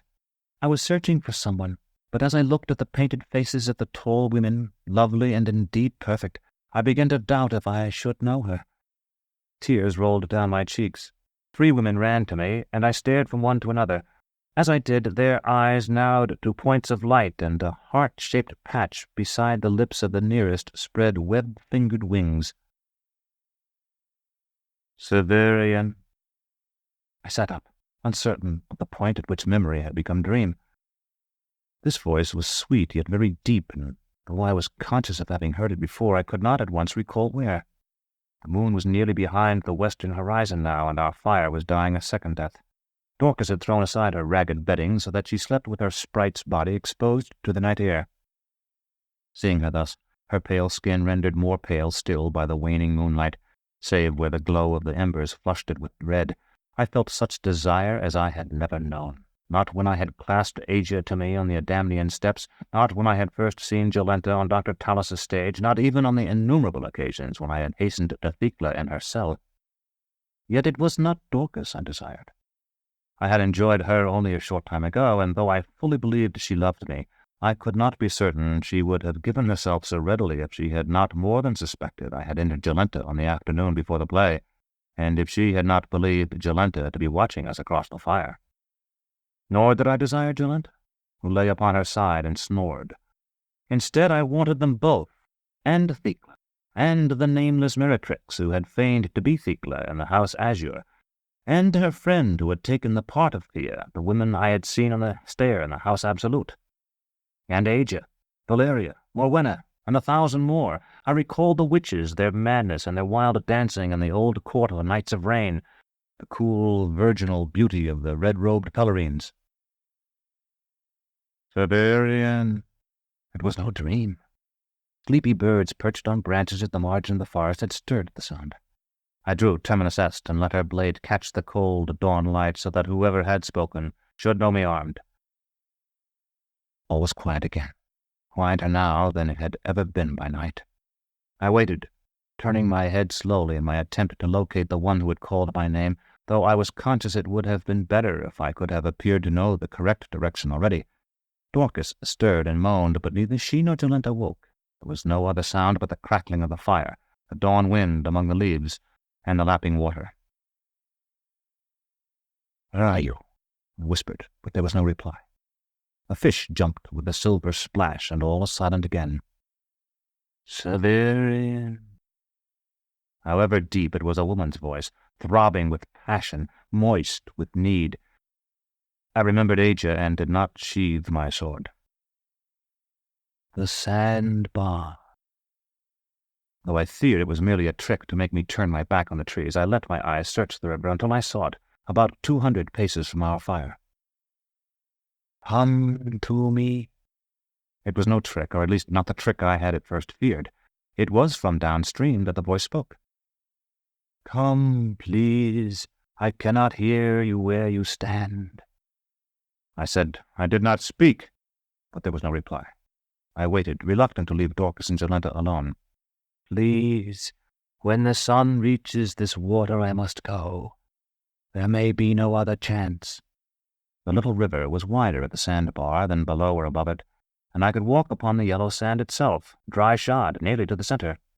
To my left, the greenish water gradually narrowed and deepened. To my right lay a deep pool, perhaps 20 paces wide, from which water flowed swiftly yet smoothly. I stood on the sand with Terminus Est gripped in both hands, her square point buried between my feet. "I'm here," I said. "Where are you? Can you hear me now?" As though the river itself were replying, 3 fish leaped at once, then leaped again, making a series of soft explosions on the surface. A moccasin, his brown back marked with linked rings of gold and black, glided up almost at my boot-toes, turned as if to menace the jumping fish, and hissed, then entered the ford on the upper side of the bar and swam away in long undulations. Through the body he had been as thick as my forearm. "Do not fear. Look, see me. Know that I will not harm you." Green though the water had been, it grew greener still. 1,000 jade tentacles writhed there, never breaking the surface. As I watched, too fascinated to be afraid, a disk of white, 3 paces across, appeared among them, rising slowly toward the surface. It was not until it was within a few spans of the ripples that I understood what it was, and then only because it opened its eyes. A face looked through the water at me, the face of a woman who might have dandled ball-danders like a toy. Her eyes were scarlet, and her mouth was bordered by full lips so darkly crimson I had not at first thought them lips at all. Behind them stood an army of pointed teeth. The green tendrils that framed her face were her floating hair. "I have come for you, Severian," she said. "No, you are not dreaming." Chapter 28. The Odalisque of Abaia. I said, "Once before I dreamed of you." Dimly I could see her naked body in the water, immense and gleaming. "We watched the giant and so found you. Alas, we lost sight of you too soon when you and he separated. You believed then that you were hated and did not know how much you were loved. The seas of the whole world shook with our mourning for you, and the waves wept salt tears and threw themselves despairing upon the rock." "And what is it you want of me?" Only your love. Only your love." Her right hand came to the surface as she spoke, and floated there like a raft of 5 white logs. Here truly was the hand of the ogre, whose fingertip held the map of his domain. "Am I not fair? Where have you beheld skin clearer than mine, or redder lips?" "You are breathtaking," I said truthfully. "But may I ask why you were observing ball-danders when I met him? And why you were not observing me, though it seems you wished to?" "We watch the giant because he grows, in that he is like us and like our father husband Abaia. Eventually he must come to the water when the land can bear him no longer. But you may come now, if you will. You will breathe by our gift as easily as you breathe the thin, weak wind here, and whenever you wish you shall return to the land and take up your crown. This river Cephisus flows to Gile, and Gile to the peaceful sea. There you may ride dolphin-back through current-swept fields of coral and pearl. My sisters and I will show you the forgotten cities built of old, where 100 trapped generations of your kin bred and died when they had been forgotten by you above." "I have no crown to take up," I said. "You mistake me for someone else." "All of us will be yours there, in the red and white parks where the lionfish school." As the Undine spoke, she slowly lifted her chin, allowing her head to fall back until the whole plane of face lay at an equal depth and only just submerged. Her white throat followed, and crimson-tipped breasts broke the surface so that little lapping waves caressed their sides. 1,000 bubbles sparkled in the water. In the space of a few breaths, she lay at full length upon the current, 40 cubits at least from alabaster feet to twining hair. No one who reads this, perhaps, will understand how I could be drawn to so monstrous a thing, yet I wanted to believe her, to go with her as a drowning man wants to gasp air. If I had fully credited her promises, I would have plunged into the pool at that moment, forgetting everything else. "You have a crown, though you know not of it yet. Do you think that we who swim in so many waters, even between the stars, are confined to a single instant? We have seen what you will become and what you have been. Only yesterday you lay in the hollow of my palm, and I lifted you above the clotted weed, lest you die in guile, saving you for this moment." "Give me the power to breathe water," I said, "and let me test it on the other side of the sandbar. If I find you have told the truth, I will go with you." I watched those huge lips part. I cannot say how loudly she spoke in the river that I should hear her where I stood in air, but again fish leaped at her words. "It is not so easily done as that. You must come with me, trust me, though it is only a moment. Come." She extended her hand toward me, and at the same moment I heard Dorcas's agonized voice crying for help. I turned to run to her, yet if the Undine had waited, I think I might have turned back. She did not. The river itself seemed to heave from its bed with a roar like breaking surf. It was as though a lake had been flung at my head, and it struck me like a stone and tumbled me in its wash like a stick. A moment later, when it receded, I found myself far up the bank, soaked and bruised and swordless. 50 paces away, the Undine's white body rose half out of the river. Without the support of the water, her flesh sagged on bones that seemed ready to snap under its weight, and her hair hung lank to the soaking sand. Even as I watched, water mingled with blood ran from her nostrils. I fled, and by the time I reached Dorcas at our fire, the Undine was gone, save for a swirl of silt that darkened the river below the sandbar. Dorcas's face was nearly as white. "What was that?" she whispered. "Where were you?" "You saw her, then." "I was afraid—" "Oh, horrible." Dorcas had thrown herself into my arms, pressing her body to mine. "Horrible." "That wasn't why you called, though, was it? You couldn't have seen her from here until she rose out of the pool." Dorcas pointed mutely toward the farther side of the fire, and I saw the ground was soaked with blood where Jolenta lay.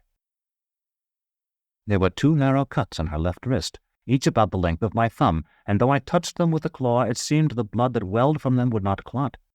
When we had soaked several bandages torn from Dorcas's scant store of clothing, I boiled thread and needle in a little pan she had, and sewed the edges of the wounds shut. Through all this, Jolenta seemed less than half conscious. From time to time her eyes opened, but they closed again almost immediately, and there was no recognition in them. She spoke only once, saying, "Now you see that he, whom you have esteemed your divinity, would countenance and advise all I have proposed to you. Before the new sun rises, let us make a new beginning." At the time I did not recognize it as one of her lines. When her wound no longer bled, and we had shifted her to clean ground and washed her, I went back to the place where I had found myself when the water receded, and after some searching, discovered Terminus Est, with only her pommel and 2 fingers' width of hilt protruding from the wet sand. I cleaned and oiled the blade, and Dorcas and I discussed what we should do. I told her of my dream the night before I met Baldanders and Dr. Talos, and then about hearing the Undine's voice while she and Jolenta slept, and what she had said. "Is she still there, do you think? You were down there when you found your sword. Could you have seen her through the water if she were near the bottom?" I shook my head. "I don't believe she is. She injured herself in some way when she tried to leave the river to stop me, and from the pallor of her skin I doubt she would stay long in any water shallower than Giles under the sun of a clear day. But no, if she had been there, I don't think I would have seen her. The water was too roiled." Dorcas, who had never looked more charming than at this moment, sitting on the ground with her chin propped on one knee, was silent for a time, and seemed to watch the eastern clouds dyed cerise in flame by the eternal mysterious hope of dawn. At length she said, "She must have wanted you very badly." To have come up out of the water like that? I think she must have been on land before she had become so large, and she forgot for a moment, at least, that she could no longer do it. But before that she swam up filthy Gile and then up this narrow little river. She must have been hoping to seize you when we crossed, but she found she could not get above the sandbar, and so she called you down. Altogether it can't have been a pleasant trip for someone accustomed to swimming between the stars. You believe her, then? When I was with Dr. Talos and you were gone, he and Jolenta used to tell me what a simple-minded person I was for believing people we met on the road, and things that Ballanders said, and things they said themselves too. Just the same, I think that even the people who are called liars tell the truth much more often than they lie. It's so much easier. If that story about saving you wasn't true, I'd tell it. It could only frighten you when you thought back on it, and if she doesn't swim between stars, what a useless thing to say. Something's bothering you, though, I can see it. What is it? I did not want to describe my meeting with the autarch in detail, so I said, "Not long ago I saw a picture, in a book, of a being who lives in the Gulf. She was winged, not like birds' wings, but enormous continuous planes of thin pigmented material, wings that could beat against the starlight." Dorcas looked interested. Is it in your brown book? No, another book. I don't have it here. Just the same, it reminds me that we were going to see what your brown book has to say about the Conciliator. Do you still have it? I did, and I drew it out. It was damp from my wetting, so I opened it and laid it where the sun would strike its leaves, and the breezes that had sprung up as Urth's face looked on his again would play over them. After that, the pages turned gently as we talked, so that pictures of men and women and monsters took my eye between our words, and thus engraved themselves on my mind, so that they are there yet. Occasionally, too, phrases and even short passages glowed and faded as the light caught then released the sheen of the metallic ink. Soulless warrior, lucid yellow, binoiad. Later, these times are the ancient times, when the world is ancient, and hell has no limits nor is circumscribed, for where we are is hell, and where hell is, there we must be. You don't want to read it now? Dorcas asked. No. I want to hear what happened to Jolenta. I don't know. I was sleeping and dreaming of the kind of thing I always do, and I went into a toy shop. There were shelves along the wall with dolls on them, and a well in the center of the floor with dolls sitting on the coping. I remember thinking that my baby was too young for dolls, but they were so pretty, and I had not had one since I was a little girl, so I would buy one and keep it for the baby, and meanwhile I could take it out sometimes and look at it, and perhaps make it stand before the mirror in my room. I pointed to the most beautiful one, which was one of those on the coping, and when a shopman picked it up for me, I saw it was Jolenta, and it slipped from his hands. I saw it falling down very far toward the black water. Then I woke up. Naturally, I looked to see if she was all right. And you found her bleeding? Dorcas nodded, her pale golden hair glinting in the light. So I called for you twice, and then I saw you down by the sandbar, and that thing came out of the water after you.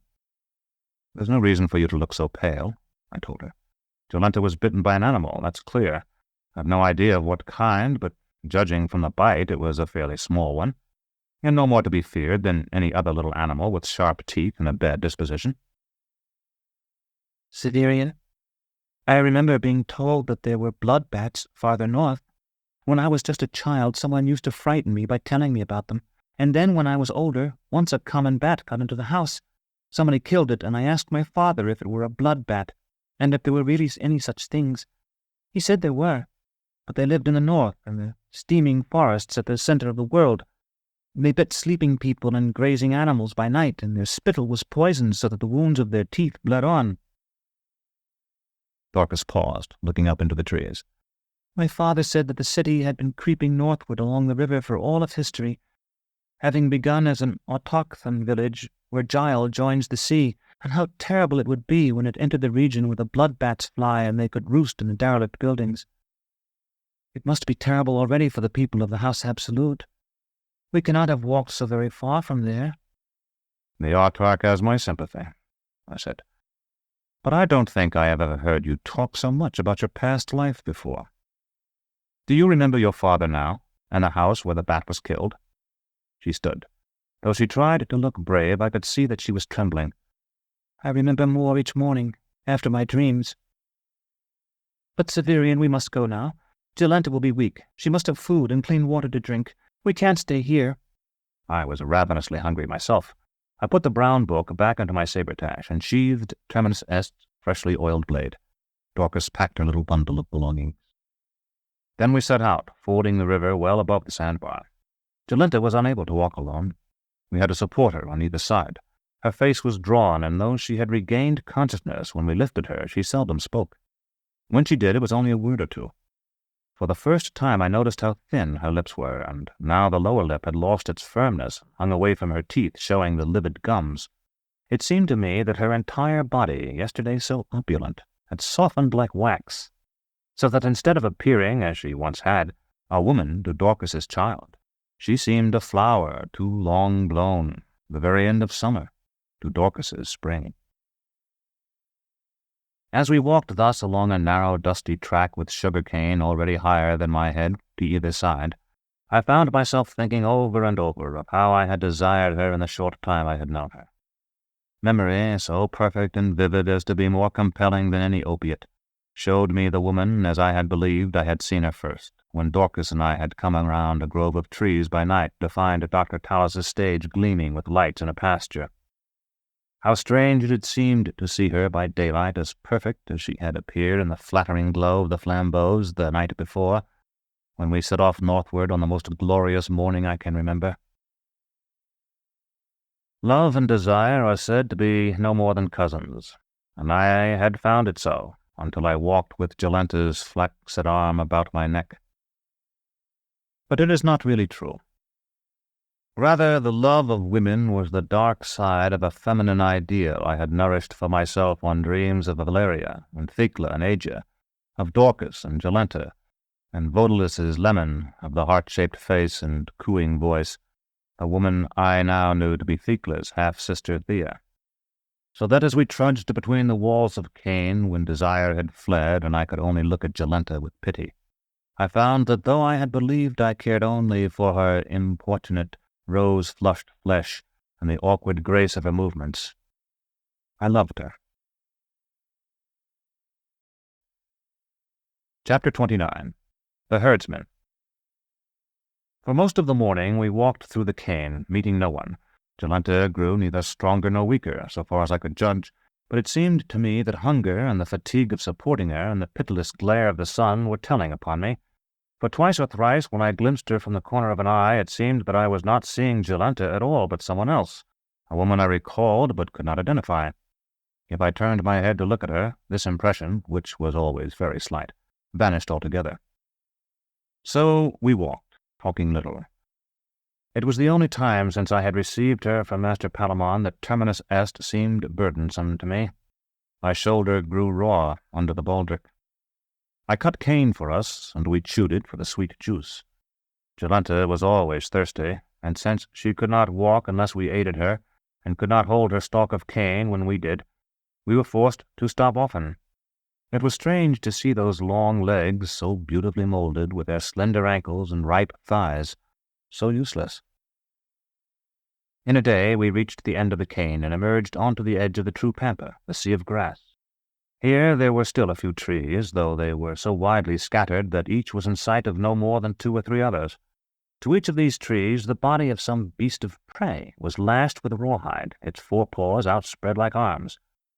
They were mostly the spotted tigers common in that part of the country, but I saw atroxes too, with hair like man's, and sword-toothed smilodons. Most were hardly more than bones, but some lived and made those sounds that, as the people believe, served to frighten other tigers, atroxes, and smilodons, which, if they were not so frightened, would prey upon the cattle. These cattle represented a far greater danger to us than the cats did. The herd bulls will charge anything that comes near them, and we were forced to give each herd we came across as much room as would prevent their short-sighted eyes from seeing us, and to move downwind of each. On these occasions I was forced to let Dorcas prop Jolenta's weight as best she could, so I could walk ahead of them and somewhat nearer the animals. Once I had to leap aside and strike off the head of a bull as it charged. We built a fire of dry grass and roasted some of the meat. The next time I recalled the claw and the way in which it had ended the attack of the man-apes. I drew it out, and the fierce black bull trotted to me and nuzzled my hand. We put Jolenta on his back, with Dorcas to hold her on, and I walked beside his head, holding the gem where he could see its blue light. A living Smilodon was bound to the next tree we reached, which was nearly the last we saw, and I was afraid he would frighten the bull. Yet when we passed him, I seemed to feel his eyes upon my back, yellow eyes as large as pigeons' eggs. My own tongue was swollen with his thirst.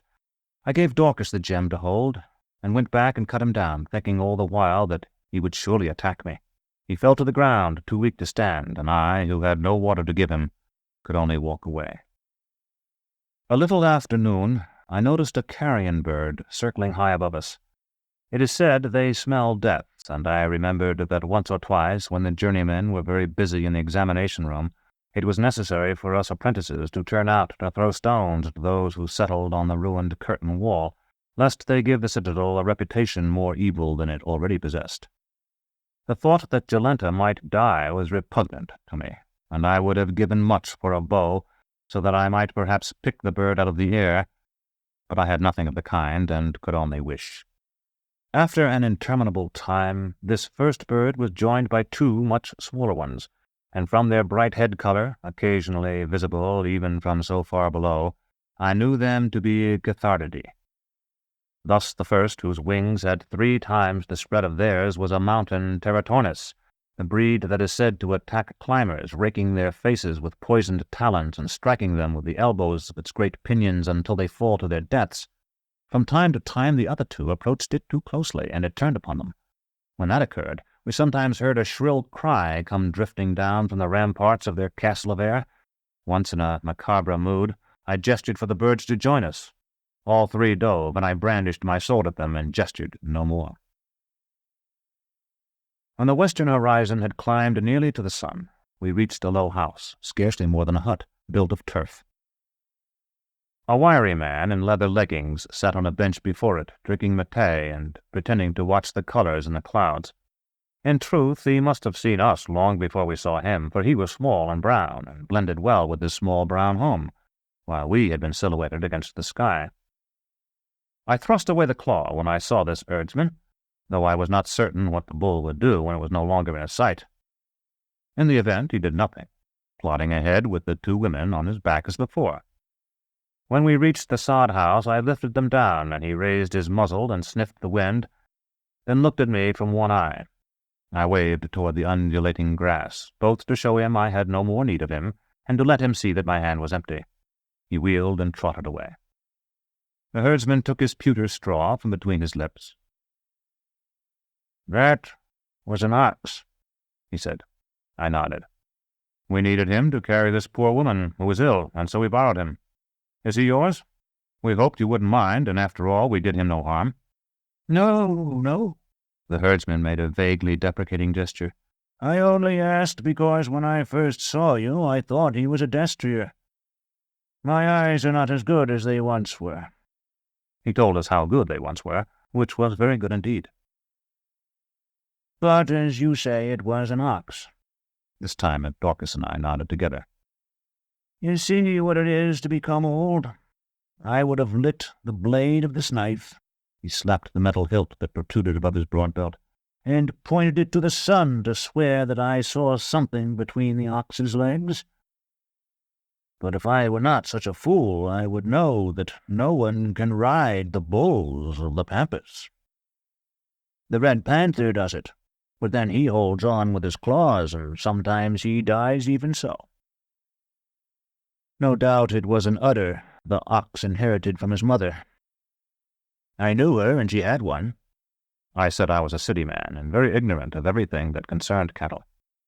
Ah, he said, and sucked his maté.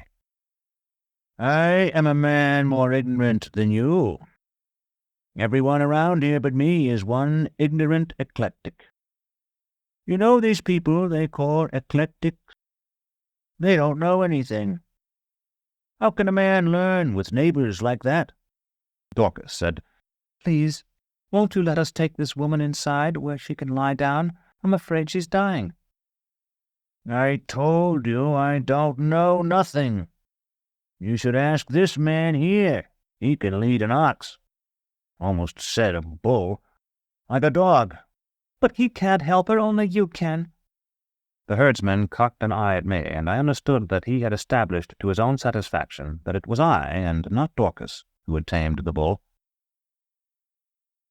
I'm very sorry for your friend, he said, who I can see must have been a lovely woman once.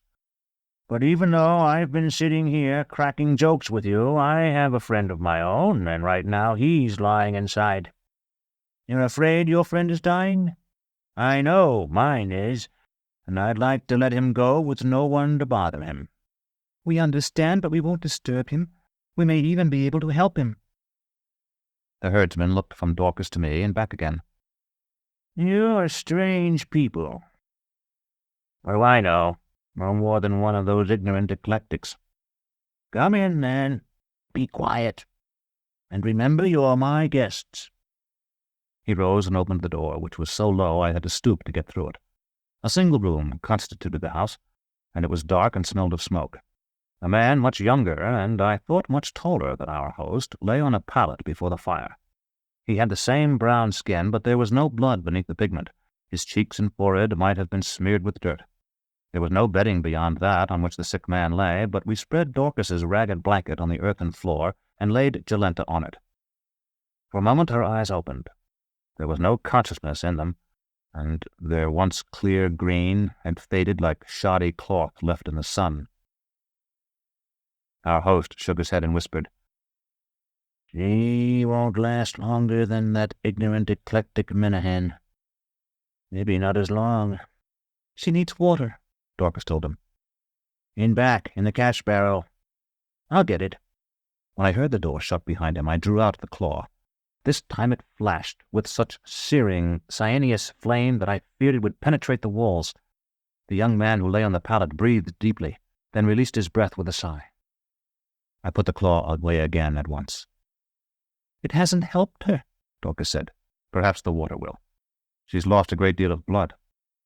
Dorcas reached down to smooth Jolenta's hair.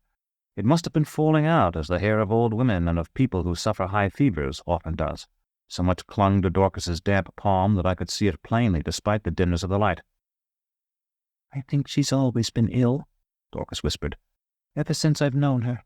Dr. Talos gave her something that made her better for a time, but now he has driven her away. She used to be very demanding, and he has had his revenge. I can't believe he meant it to be as severe as this. Neither can I, really. Severian, listen. He and Paul Daniels will surely stop to perform and spy out the land. We might be able to find them. To spy? I must have looked as surprised as I felt. At least it always seemed to me that they wandered as much to discover what passed in the world as to get money, and once Dr. Talos as much as admitted that to me, though I never learned just what they were looking for.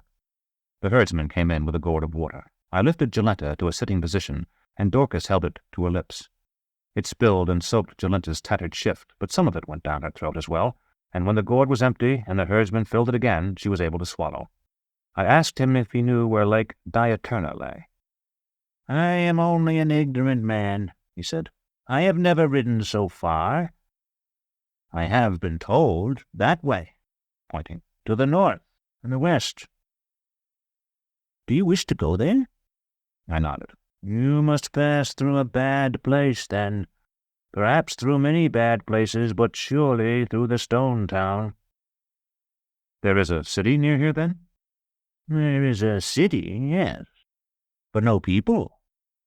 The ignorant eclectics who live near there believe that no matter which way a man goes, the stone town moves itself to wait in his path. The herdsman laughed softly, then sobered. That is not so. But a stone town bends the way a man's mount walks, so he finds it before him when he thinks he will go around it. You understand? I think you do not. I remembered the Botanic Gardens and nodded. I understand. Go on. But if you are going north and west, you must pass through the stone town anyway. It will not even have to bend the way you walk. Some find nothing there but the fallen walls. I have heard that some find treasures. Some come back with fresh stories, and some do not come back.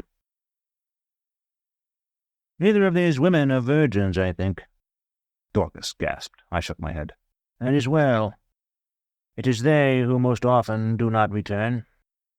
Try to pass through by day, with the sun over the right shoulder by morning and later in the left eye. If night comes, do not stop or turn to one side. Keep the stars of the Iwavulu before you when they first grow bright. I nodded and was about to ask for further information when the sick man opened his eyes and sat up. His blanket fell away, and I saw there was a blood-stained bandage over his chest. He started, stared at me, and shouted something. Instantly I felt the cold blade of the herdsman's knife at my throat. "He won't harm you," he told the sick man. He used the same dialect, but because he spoke more slowly, I was able to understand him. "I don't believe he knows who you are." "I tell you, father, it is the new lictor of Thrax. They have sent for one, and the Clavigers say he's coming. Kill him. He'll kill all of them who haven't died already." I was astounded to hear him mention Thrax, which was still so far away, and wanted to question him about it. I believe I could have talked to him and his father and made some sort of peace, but Dorcas struck the older man on the ear with a gourd, a futile woman's blow that did nothing more than smash the gourd and cause little pain. He slashed at her with his crooked two-edged knife, but I caught his arm and broke it, then broke the knife too, under the heel of my boot. His son, Manahan, tried to rise, but if the claw had restored his life, it had at least not made him strong, and Dorcas pushed him down on his pallet again. "We will starve," the herdsman said. His brown face was twisted by the effort he made not to cry out. "You cared for your son," I told him. "Soon he will be well enough to care for you." What was it he did? Neither man would tell. I set the bone and splintered it, and Dorcas and I ate and slept outside that night after telling father and son that we would kill them if we so much as heard the door open, or if any harm was done Jolenta. In the morning, while they were still asleep, I touched the herdsman's broken arm with a claw. There was a destrier picketed not far from the house, and riding him, I was able to catch another for Dorcas and Jolenta. As I led it back, I noticed the sod walls had turned green overnight. Chapter 30. The Badger Again. Despite what the herdsman had told me, I hoped for some place like Saltus, where we might find pure water and a few eas would buy us food and rest. What we found instead was scarcely the remnant of a town. Coarse grass grew between the enduring stones that had been its pavements, so that from a distance it seemed hardly different from the surrounding pampa. Fallen columns lay among this grass like the trunks of trees in a forest devastated by some frenzied storm. A few others still stood, broken and achingly white beneath the sun. Lizards with bright black eyes and serrated backs lay frozen in the light. The buildings were mere hillocks, from which more grass sprouted in soil caught from the wind. There was no reason I could see to turn from our course, and so we continued northwest, urging our destriers forward. For the first time I became conscious of the mountains ahead. Framed in a ruined arch, they were no more than a faint line of blue on the horizon. Yet they were a presence, as the mad clients on the third level of our oubliette were a presence, though they were never taken up a single step, or even out of their cells. Lake Diuturna lay somewhere in those mountains. So did Thrax. The Pellarines, so far as I had been able to discover, wandered somewhere among their peaks and chasms, nursing the wounded of the endless war against the Asians. That, too, lay in the mountains. There hundreds of thousands perished for the sake of a pass. But now we had come to a town where no voice sounded but the ravens. Although we had carried water in skin bags from the herdsman's house, it was nearly gone. Jolenta was weaker, and Dorcas and I agreed that if we did not find more by nightfall, it was likely she would die. Just as earth began to roll across the sun, we came upon a broken sacrificial table whose basin still caught rain. The water was stagnant and stinking, but in our desperation we allowed Jolenta to drink a few swallows, which she immediately vomited. Earth's turning revealed the moon, now well past the full, so that we gained her weak greenish gleam as we lost the sunlight. To have come upon a simple campfire would have seemed a miracle. What we actually saw was stranger, but less startling. Dorcas pointed to the left. I looked, and a moment later beheld, as I thought, a meteor. "It's a falling star," I said. "Did you see one before? They come in showers, sometimes." No, that's a building. Can't you see it? Look for the dark place against the sky. It must have a flat roof, and someone's up there with flint and steel." I was about to tell her that she imagined too much, when a dull red glow, no bigger it seemed than the head of a pin, appeared where the sparks had fallen. 2 breaths more, and there was a tiny tongue of flame. It was not far, but the dark and the broken stones we rode over made it seem so, and by the time we reached the building the fire was bright enough for us to see that 3 figures crouched about it. "We need your help," I called. "This woman is dying." All 3 raised their heads, and a crone's screech asked, "Who speaks? I hear a man's voice, but I see no man. Who are you?" "Here," I called, and threw back my Fullerton cloak and hood. "On your left. I've dark clothes, that's all." "So you do. So you do. Who's dying? Not little pale hair. Big red gold. We've wine here and a fire, but no other physic. Go round, that's where the stair is." I led our animals around the corner of the building as she had indicated. The stone walls cut off the low moon and left us in blind darkness, but I stumbled on rough steps that must have been made by piling stones from fallen structures against the side of the building. After hobbling the 2 destriers, I carried Jolenta up, Dorcas going before us to feel the way and warn me of danger. The roof, when we reached it, was not flat, and the pitch was great enough for me to fear falling at every step. Its hard, uneven surface seemed to be of tiles. Once one loosened, and I heard it grating and clattering against the others until it fell over the edge and smashed on the uneven slabs below. When I was an apprentice, and too young to be entrusted with any but the most elementary tasks, I was given a letter to take to the Witch's Tower across the old court from our own. I learned much later that there was a good reason for selecting only boys well below the age of puberty to carry the messages our proximity to the witches required. Now, when I know of the horror our own tower inspired not only in the people of the quarter, but to an equal or greater degree in the other residents of the citadel itself, I find a flavor of quaint naivete in the recollection of my own fear. Yet to the small and unattractive boy I was, it was very real. I had heard terrible stories from the older apprentices, and I had seen that boys unquestionably braver than I were afraid. In that most gaunt of all the citadel's myriad towers, strangely colored lights burned by night. The screams we heard through the ports of our dormitory came not from some underground examination room like our own, but from the highest levels, and we knew that it was the witches themselves who screamed thus, and not their clients, for in the sense we used that word, they had none. Nor were those screams the howlings of lunacy and the shrieks of agony, as ours were. I had been made to wash my hands so they would not soil the envelope, and I was very conscious of their dampness and their redness as I picked my way among the puddles of freezing water that dotted the courtyard. My mind conjured up a witch who should be immensely dignified and humiliating, who would not shrink from punishing me in some particularly repulsive way for daring to carry a letter to her in red hands, and would send me back with a scornful report to Master Malrubius as well. I must have been very small indeed. I had to jump to reach the knocker. The smack of the witch's deeply worn doorstep against the thin soles of my shoes remains with me still. "Yes?" The face that looked into mine was hardly higher than my own. It was one of those, outstanding of its kind among all the hundreds of thousands of faces I have seen, that are at once suggestive of beauty and disease. The witch to whom it belonged seemed old to me, and must actually have been about 20 or a little less, but she was not tall, and she carried herself in the bent-backed posture of extreme age. Her face was so lovely and so bloodless that it might have been a mask carved in ivory by some master sculptor. Mutely I held up my letter. "Come with me," she said. Those were the words I had feared, and now that they had actually been given voice, they seemed as inevitable as the procession of the seasons. I entered a tower very different from our own.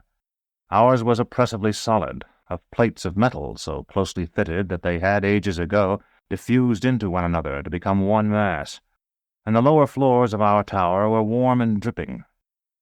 Nothing seemed solid in the witch's tower, and few things were. Much later, Master Palamon explained to me that it was far older than most other parts of the citadel, and had been built when the design of towers was still little more than the imitation in inanimate materials of human physiology, so that skeletons of steel were used to support a fabric of flimsier substances. With the passing of the centuries, that skeleton had largely corroded away, until at last the structure it had once stiffened was held up only by the piecemeal repairs of past generations. Oversized rooms were separated by walls not much thicker than draperies. No floor was level, and no stair straight.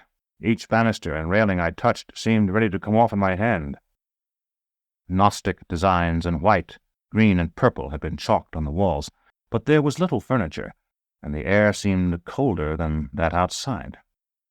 After climbing several stairs and the ladder lashed together from the unpeeled saplings of some fragrant tree, I was ushered into the presence of an old woman who sat in the only chair I had yet seen there, staring through a glass tabletop at what appeared to be an artificial landscape inhabited by hairless, crippled animals. I gave her my letter and was led away, but for a moment she had glanced at me, and her face, like the face of the young old woman who had brought me to her, has of course remained graven in my mind. I mention all this now, because it seemed to me as I laid Jolenta on the tiles beside the fire that the women who crouched over it were the same. It was impossible. The old woman to whom I had handed my letter was almost certainly dead, and the young one, if she were still living, would be changed beyond recognition, as I was myself. Yet the faces that turned toward me were the faces I recalled. Perhaps there are but 2 witches in the world, who are born into it again and again. "What is the matter with her?" the younger woman asked, and Dorcas and I explained as well as we could. Long before we finished, the older one had Jolenta's head in her lap and was forcing wine from a clay bottle into her throat. "It would harm her if it were strong to harm," she said.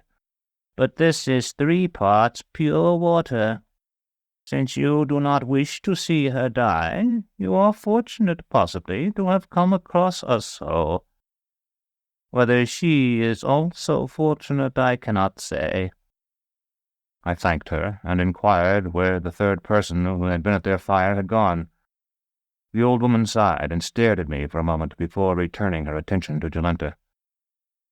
"There were only the 2 of us," the younger woman said. "You saw 3? Very clearly in the firelight. Your grandmother, if that is who she is, looked up and spoke to me. You and whoever was with you lifted your heads, then bowed them again." "She is the Cumean." I had heard the word before, but for a moment I could not remember where, and the younger woman's face, immobile as an Oread's in a picture, gave me no clue. "The seeress," Dorcas supplied. "And who are you?" "Her acolyte. My name is Merrin. It is significant, possibly, that you, who are 3, saw 3 of us at the fire, while we, who are 2, at first saw but 2 of you." She looked to the Cumean, as if for confirmation, and then, as if she had received it, back to us, though I saw no glance pass between them. "I'm quite sure I saw a 3rd person who was larger than either of you," I said. "This is a strange evening, and there are those who ride the night air who sometimes choose to borrow a human seeming." The question is why such a power would wish to show itself to you. The effect of her dark eyes and serene face was so great that I think I might have believed her if it had not been for Dorcas, who suggested with an almost imperceptible movement of her head that the third member of the group about the fire might have escaped our observation by crossing the roof and hiding on the farther side of the ridge. She may live, the Chemian said without lifting her gaze from Jolenta's face, though she does not wish it. It's a good thing for her that the two of you had so much wine, I said. The old woman did not rise to the bait, saying only, Yes, it is. For you, and possibly even for her. Merrin picked up a stick and stirred the fire. There is no death. I laughed a little, mostly, I think, because I was no longer quite so worried about Jolenta. Those of my trade think otherwise. Those of your trade are mistaken. Jolenta murmured, Doctor. It was the first time she had spoken since morning. You do not need a physician now, Merrin said. Someone better is here. The Chemian muttered, She seeks her lover. Who is not this man in Fullerton, then, mother? I thought he seemed too common for her. He is but a torturer. She seeks a worse. Merrin nodded to herself, then said to us, You will not wish to move her farther tonight, but we must ask that you do. You will find 100 better camping places on the other side of the ruins, and it would be dangerous for you to stay here. A danger of death? I asked. But you tell me there is none. So if I believe you, why should I fear? And if I cannot believe you, why should I believe you now? Nevertheless, I rose to go. The Chemian looked up. She's right, she croaked, though she does not know it, and only speaks by rote like a starling in a cage. Death is nothing, and for that reason you must fear it. What is more to be feared? I laughed again. I can't argue with someone as wise as you, and because you gave us what help you could. We will go now because you wish it. The Chemian permitted me to take Jolenta from her, but said, I do not wish it. My acolyte still believes the universe hers to command, a board where she can move counters to form whatever patterns suit her.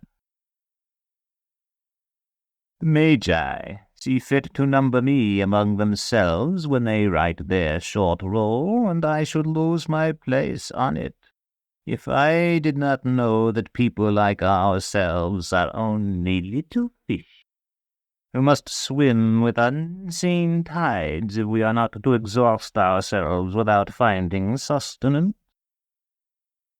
Now, you must wrap this poor creature in your cloak and lay her by my fire. When this place passes out of the shadow of Earth, I will look to her wound again. I remained standing, holding Jolenta, uncertain whether we should go or stay.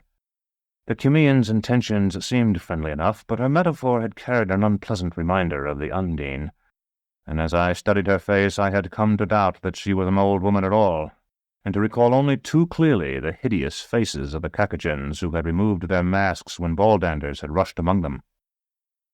You shame me, mother, Merrin said. Shall I call to him? He has heard us.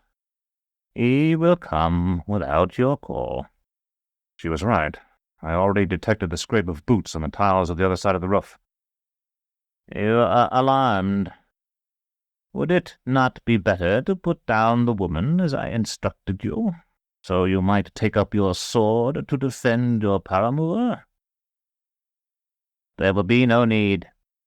By the time she had finished speaking, I could see a tall hat and a big head and broad shoulders silhouetted against the night sky. I laid Jolenta near Dorcas and drew Terminus Est. No need of that, a deep voice said. No need at all, young fellow. I'd have come out sooner to renew our acquaintance, but I didn't know the chatelaine here wanted it. My master and yours sends his greetings.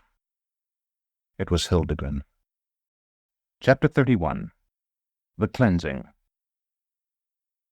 You may tell your master I delivered his message, I said. Hildegren smiled. And have you a message to return, Armiger? Remember, I'm from the Quercine Penetralia. No, I said. None. Dorcas looked up. I do. A person I met in the gardens of the House Absolute told me I would encounter someone who identified himself thus, and that I was to say to him, "When the leaves are grown, the wood is to march north." Hildegren laid a finger beside his nose. All the wood? Is that what he said? He gave me the words I have already recited to you, and nothing more. Dorcas, I asked, why didn't you tell me this? I've hardly had an opportunity to talk to you alone since we met at the crossing of the paths, and besides I could see it was a dangerous thing to know. I couldn't see any reason to put that danger on you. It was the man who gave Dr. Talos all that money who told me. But he didn't give Dr. Talos the message. I know because I listened when they talked. He only said that he was your friend and told me. And told you to tell me. Dorcas shook her head. Hildegren's thick-throated chuckle might almost have come from underground. Well, it don't hardly matter now, does it? It's been delivered. And for myself, I don't mind telling you I wouldn't have minded if it had waited a little longer. But we're all friends here except maybe for the sick girl, and I don't think she can hear what's said or understand what we're talking about if she could. What did you say her name was? I couldn't hear you too clear when I was over there on the other side. That was because I didn't say it at all, I told him. But her name is Jolenta. As I pronounced Jolenta, I looked at her, and seeing her in the firelight, realized she was Jolenta no longer. Nothing of the beautiful woman Jonas had loved remained in that haggard face. And a bat bite did it. They've grown uncommon strong lately, then. I've been bit a couple of times myself. I looked at Hildegren sharply, and he added, Oh, yes, I've seen her before, young sir, as well as yourself and little Dorcas. You didn't think I let you and that other gal leave the Botanic Gardens alone, did you? Not with you talking of going north and fighting an officer of the Septentrians. I saw you fight and saw you take that fellow's head off. I helped to catch him, by the by, because I thought he might be from the House Absolute for true. And I was in the back of the people that watched you on the stage that night. I didn't lose you till the affair at the gate the next day. I seen you, and I seen her, though there's not much left of her now except the hair. And I think even that's changed. Merrin asked the Chimian, Shall I tell them, mother? The old woman nodded. If you can, child. She has been imbued with a glamour that rendered her beautiful. It is fading fast now because of the blood she lost, and because she has had a great deal of exercise. By morning only traces will remain. Dorcas drew back. Magic, you mean? There is no magic. There is only knowledge, more or less hidden. Hildegren was staring at Jolenta with a thoughtful expression. I didn't know looks could be changed so much. That might be useful, that might. Can your mistress do it? She could do much more than this if she willed it, Dorcas whispered. How is this done? There have been substances drawn from the glands of beasts added to her blood, to change the pattern in which her flesh was deposited. Those gave her a slender waist, breasts like melons, and so on. They may have been used to add calf to her legs as well. Cleaning and the application of healthening broths to the skin freshened her face. Her teeth were cleaned too, and some were ground down and given false crowns. One has fallen away now, if you look. Her hair was dyed and thickened by sewing threads of colored silk into her scalp. No doubt much body hair was killed as well, and that at least will remain so. Most important, she was promised beauty while entranced.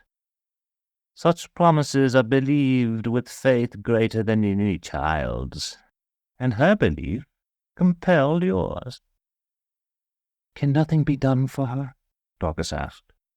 Not by me, and it is not a task of the kind the Cumean undertakes, save in great need. But will she live? As the mother told you, though she will not wish it. Hildegren cleared his throat and spat over the side of the roof. That's settled, then. We've done what we can for her, and it's all we can do. So what I say is, let's get on with what we come for. Like you said, Cumean, it's good these others showed up. I got the message I was supposed to, and they're friends of the Liege of Leaves, just like me. The armiger here can help me fetch up this Apu Punchow, and what with my 2 fellows being killed on the road, I'll be glad to have him. So what's to keep us from going ahead? Nothing, the Cumean murmured. The star is in the ascendant. Dorcas said, If we're going to assist you with something, shouldn't we know what it is? Bringing back the past, Hildegren told her grandly. Diving back into the time of old Earth's greatness. There was somebody who used to live in this here place we're sitting on that knew things that could make a difference. I intend to have him up. It'll be the high point, if I may say it, of a career that's already considered pretty spectacular in knowing circles. I asked, You're going to open the tomb? Surely, even with Alzebo, the Cumean reached out to smooth Jolenta's forehead. We may call it a tomb, but it was not his. His house, rather. You see, what with me working so near, Hildegren explained, I've been in the way to do this chatelaine a favor now and again. More than one, if I may say it, and more than 2. Finally, I figured the time had come for me to collect. I mentioned my little plan to the master of the wood, you may be sure. And here we are. I said, I had been given to understand that the Cumean served Father Aniri. She pays her debts, Hildegren announced smugly. Quality always does. And you don't have to be a wise woman to know it might be wise to have a few friends on the other side, just in case that's the side that wins. Dorcas asked the Cumean, Who was this Apu Punchow? And why is his palace still standing when the rest of the town is only tumbled stones? When the old woman did not reply, Merrin said, Less than a legend, for not even scholars now remember his story. The mother has told us that his name means the head of day. In the earliest eons he appeared among the people here and taught them many wonderful secrets. Often he vanished, but always he returned. At last he did not return, and invaders laid waste to his cities. Now he shall return for the last time. Indeed? Without magic? The Cumean looked up at Dorcas with eyes that seemed as bright as the stars. Words are symbols. Merrin chooses to delimit magic as that which does not exist. And so it does not exist. If you choose to call what we are about to do here magic, then magic lives while we do it. In ancient days, in a land far off, there stood 2 empires divided by mountains. One dressed its soldiers in yellow, the other in green. For 100 generations they struggled. I see that the man with you knows the tale. And after 100 generations, I said, an eremite came among them and counseled the emperor of the Yellow Army to dress his men in green, and the master of the Green Army that he should clothe it in yellow. But the battle continued as before. In my sabertesh I have a book called The Wonders of Earth and Sky, and the story is told there. That is the wisest of all the books of men, the Cumean said, though there are few who can gain any benefit from reading it. Child, Explain to this man, who will be a sage in time, what we do tonight." The young witch nodded. "All time exists. That is the truth beyond the legends the epochs tell. If the future did not exist now, how could we journey toward it? If the past does not exist still, how could we leave it behind us? In sleep the mind is encircled by its time, which is why we so often hear the voices of the dead there, and receive intelligence of things to come. Those who, like the mother, have learned to enter the same state while waking, live surrounded by their own lives, even as the Abraxas perceives all of time as an eternal instant." There had been little wind that night, but I noticed now that such wind as there had been had died utterly. A stillness hung in the air, so that despite the softness of Dorcas's voice, her words seemed to ring. "Is that what this woman you call the Chimæan will do, then? Enter that state and, speaking with the voice of the dead, tell this man whatever it is he wishes to know?" "She cannot. She is very old, but this city was devastated whole ages before she came to be. Only her own time rings her, for that is all her mind comprehends by direct knowledge. To restore the city, we must make use of a mind that existed when it was whole." "And is there anyone in the world that old?" The Chimæan shook her head. "In the world?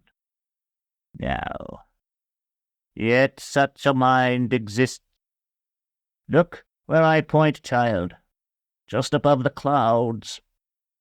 The red star there is called the Fish's Mouth, and on its one surviving world there dwells an ancient and acute mind.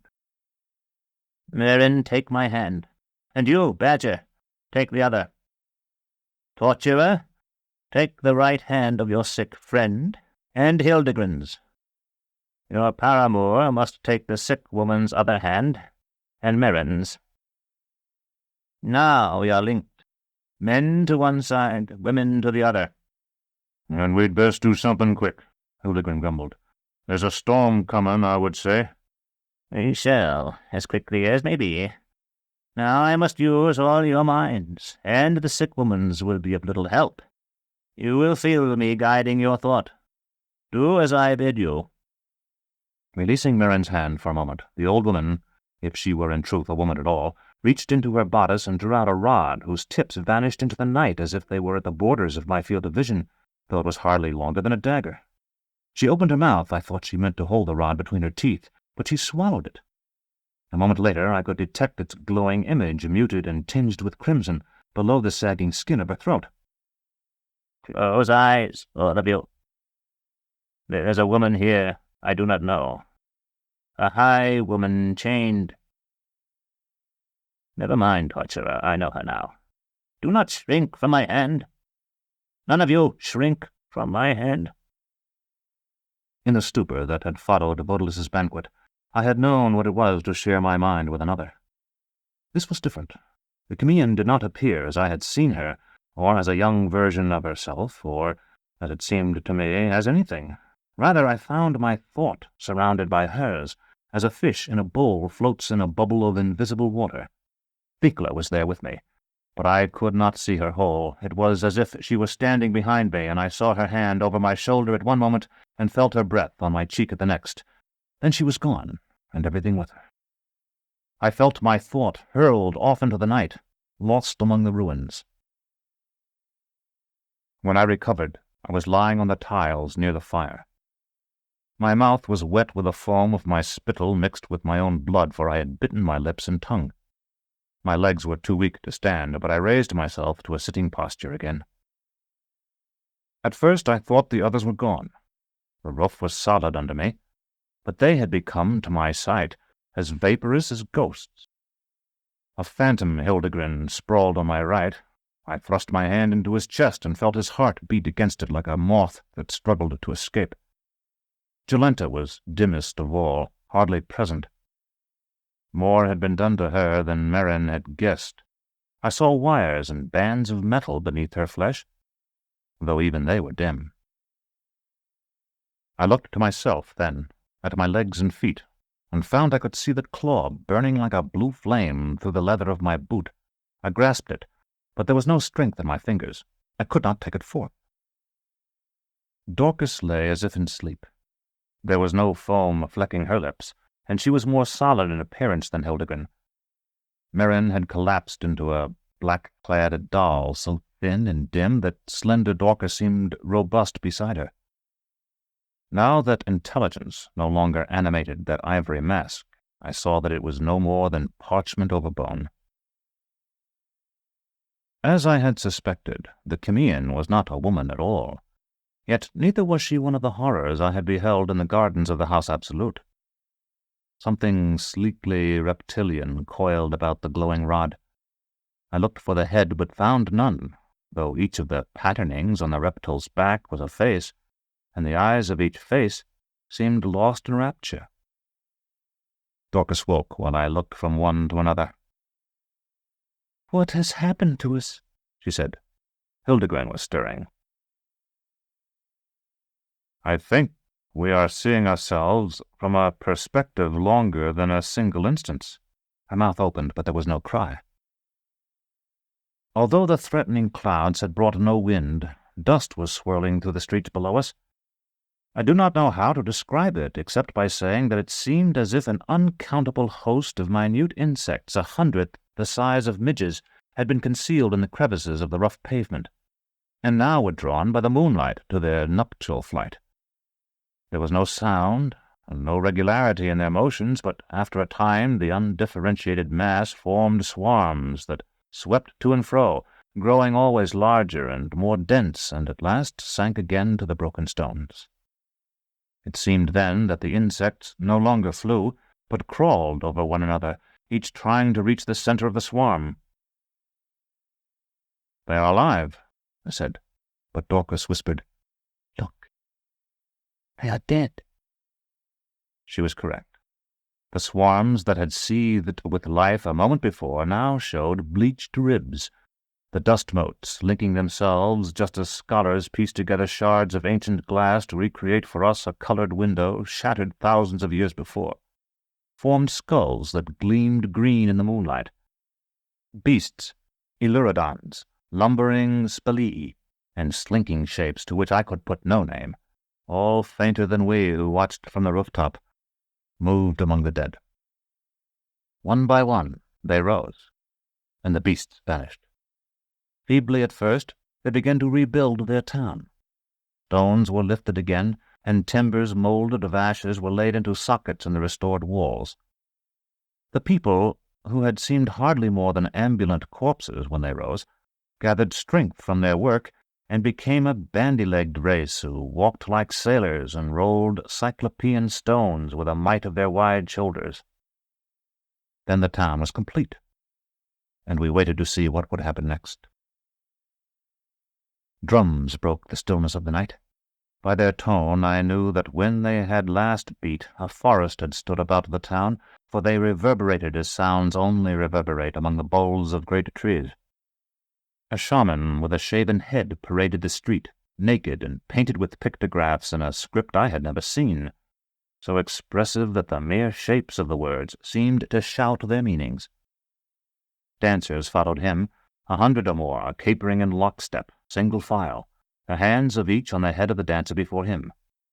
Their faces were upturned, making me wonder, as I wonder still, if they did not dance in imitation of the 100-eyed serpent we called the Chimæan.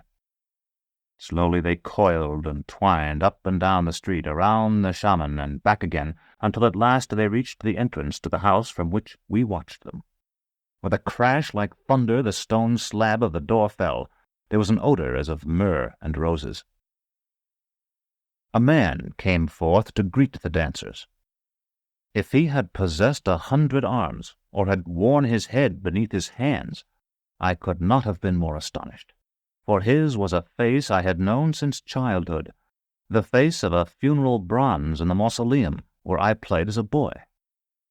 There were massive gold bracelets on his arms, bracelets set with jacinths and opals, carnelians, and flashing emeralds. With measured strides he advanced until he stood in the center of the procession, with the dancers swaying about him. Then he turned toward us and lifted his arms.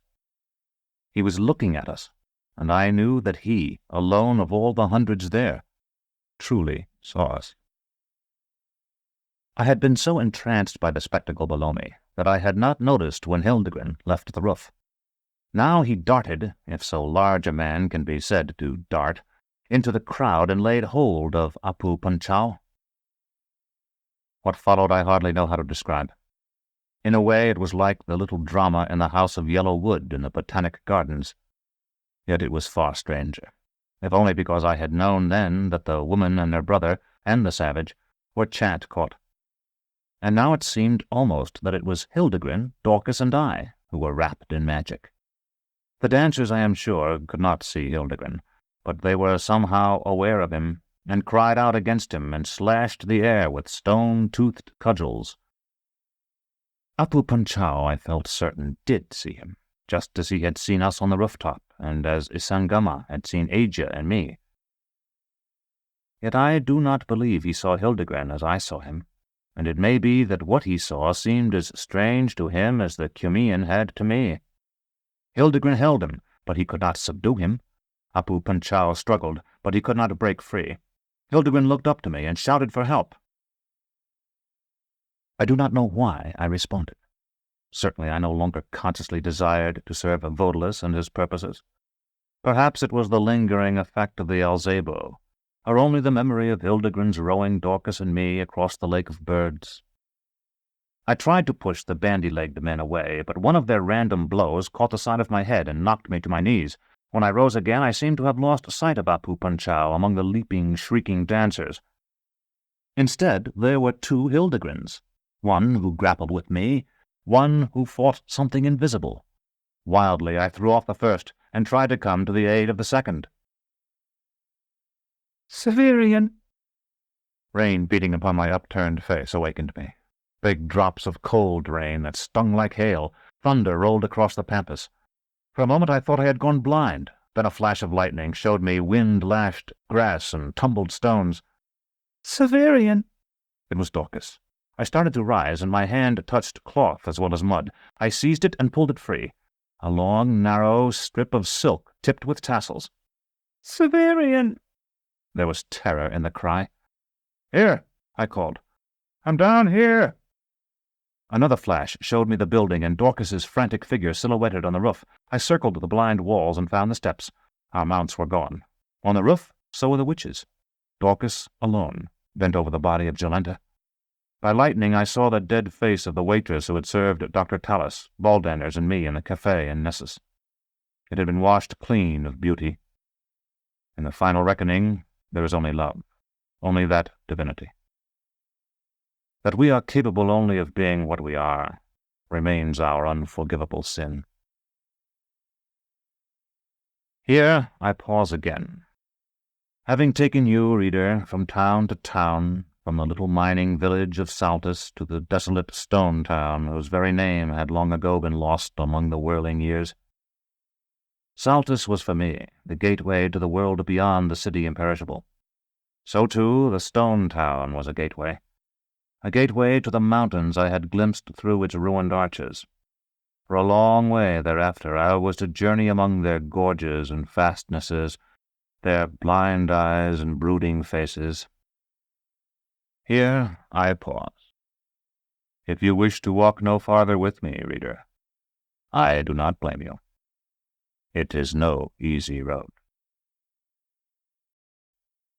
Appendixes. Social relationships in the Commonwealth. One of the translator's most difficult tasks is the accurate expression of matter concerned with caste and position in terms intelligible to his own society. In the case of the Book of the New Sun, the lack of supportive material renders it doubly difficult, and nothing more than a sketch is presented here. So far as can be determined from the manuscript, the society of the Commonwealth appears to consist of 7 basic groups. Of these, one, at least, seems completely closed. A man or woman must be born an exultant, and if so born, remains an exultant throughout life. Although there may well be gradations within this class, the manuscripts indicate none. Its women are called chatelaine, and its men by various titles. Outside the city I have chosen to call Nessus, it carries on the administration of day-to-day affairs. Its hereditary assumption of power is deeply at variance with the spirit of the Commonwealth, and sufficiently accounts for the tension evident between the exultants and the autarchy. Yet it is difficult to see how local governance might be better arranged under the prevailing conditions. Democracy would inevitably degenerate into mere haggling, and an appointive bureaucracy is impossible without a sufficient pool of educated but relatively unmoneyed executives to fill its offices. In any case, the wisdom of the autarch no doubt includes the principle that an entire sympathy with a ruling class is the most deadly disease of the state. In the manuscripts, Thecla, Thea, and Odalisque are unquestionably exultants. The armigers seem much like exultants, though on a lesser scale. Their name indicates a fighting class, but they do not appear to have monopolized the major roles in the army. No doubt their position could be likened to that of the samurai, who served as the daimyos of feudal Japan. Lomer, Nicariti, Racho, and Valeria are armigers. The optimates appear to be more or less wealthy traders. Of all the 7, they make the fewest appearances in the manuscripts, though there are some hints that Dorcas originally belonged to this class. As in every society, the commonalty constitute the vast bulk of the population. Generally content with their lot, ignorant because their nation is too poor to educate them, they resent the exultant's arrogance and stand in awe of the autarch, who is, however, in the final analysis, their own apotheosis.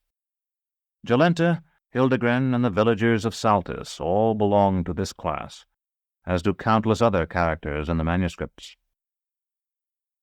Surrounding the autarch, who appears to distrust the exultants, and no doubt with good reason, are the servants of the throne. They are his administrators and advisers, both in military and civil life. They appear to be drawn from the commonalty, and it is noteworthy that they treasure such education as they have obtained. For contrast, see Thecla's contemptuous rejection of it. Severian himself and the other inhabitants of the citadel, with the exception of Ultan, might be said to belong to this class. The religious are almost as enigmatic as the god they serve, a god that appears fundamentally solar, but not Apollonian. Because the Conciliator is given a claw, one is tempted to make the easy association of the eagle of Jove with the sun. It is perhaps too pat. Like the Roman Catholic clergy of our own day, they appear to be members of various orders, but unlike them, they seem subject to no uniting authority. At times there is something suggestive of Hinduism about them, despite their obvious monotheism. The Pellerines, who play a larger part in the manuscripts than any other holy community, are clearly a sisterhood of priestesses, accompanied, as such a roving group would have to be in their place and time, by armed male servants. Lastly, the Caucasians represent, in a way we can hardly more than sense, that foreign element that by its very foreignness is most universal, existing in nearly every society of which we have knowledge. Their common name seems to indicate that they are feared, or at least hated, by the commonalty. Their presence at the autarch's festival would seem to show that they are accepted, though perhaps under duress, at court. Although the populace of Severian's time appears to consider them a homogeneous group, it appears likely that they are in fact diverse. In the manuscripts, the Cumean and Father Eniri represent this element. The honorific I have translated as Sieur would seem to belong only to the highest classes, but to be widely misapplied at the lower levels of society. Goodman properly indicates a householder. Money, measures, and time. I have found it impossible to derive precise estimates of the values of the coins mentioned in the original of the Book of the New Sun. In the absence of certainty, I have used chrysos to designate any piece of gold stamped with a profile of an autarch. Although these no doubt differ somewhat in weight and purity, it appears they are of roughly equal value. The even more various silver coins of the period I have lumped together as asimi. The large brass coins, which appear from the manuscripts to furnish the principal medium of exchange among the common people, I have called orichalks. The myriad small brass, bronze, and copper tokens, not struck by the central government but by the local archons at need and intended only for provincial circulation, I have called aes. A single aes buys an egg. An orichalk, a day's work from a common laborer. An asimi, a well-made coat suitable for an optimate. A chrysos, a good mount. It is important to remember that measures of length or distance are not, strictly speaking, commensurable. In this book, league designates a distance of about 3 miles. It is the correct measure for distances between cities and within large cities such as Nessus. The span is the distance between the extended thumb and forefinger, about 8 inches. A chain is the length of a measuring chain of 100 links, in which each link measures a span. It is thus roughly 70 feet. An L represents the traditional length of the military arrow, 5 spans, or about 40 inches. The pace, as used here, indicates a single step, or about 2.5 feet. The stride is a double step. The most common measure of all, the distance from a man's elbow to the tip of his longest finger, about 18 inches, I have given as a cubit. It will be observed that throughout my translation I have preferred modern words that will be understandable to every reader in attempting to reproduce, in the Roman alphabet, the original terms.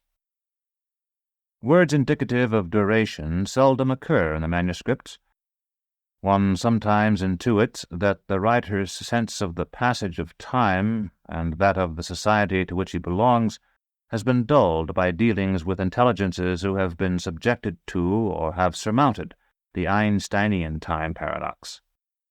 Where they occur, a chiliad designates a period of 1,000 years. An age is the interval between the exhaustion of some mineral or other resource in its naturally occurring form, for example, sulfur, and the next. The month is the then lunar one of 28 days, and the week is thus precisely equal to our own week, a quarter of the lunar month, or 7 days. A watch is the duty period of a century, 1/10 of the night, or approximately 1 hour and 15 minutes. G.W.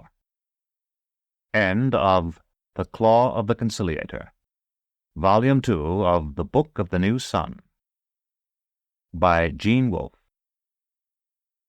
Narrated by Roy Avers in the studios of the American Printing House for the Blind, Louisville, Kentucky, for the Library of Congress, October 1982.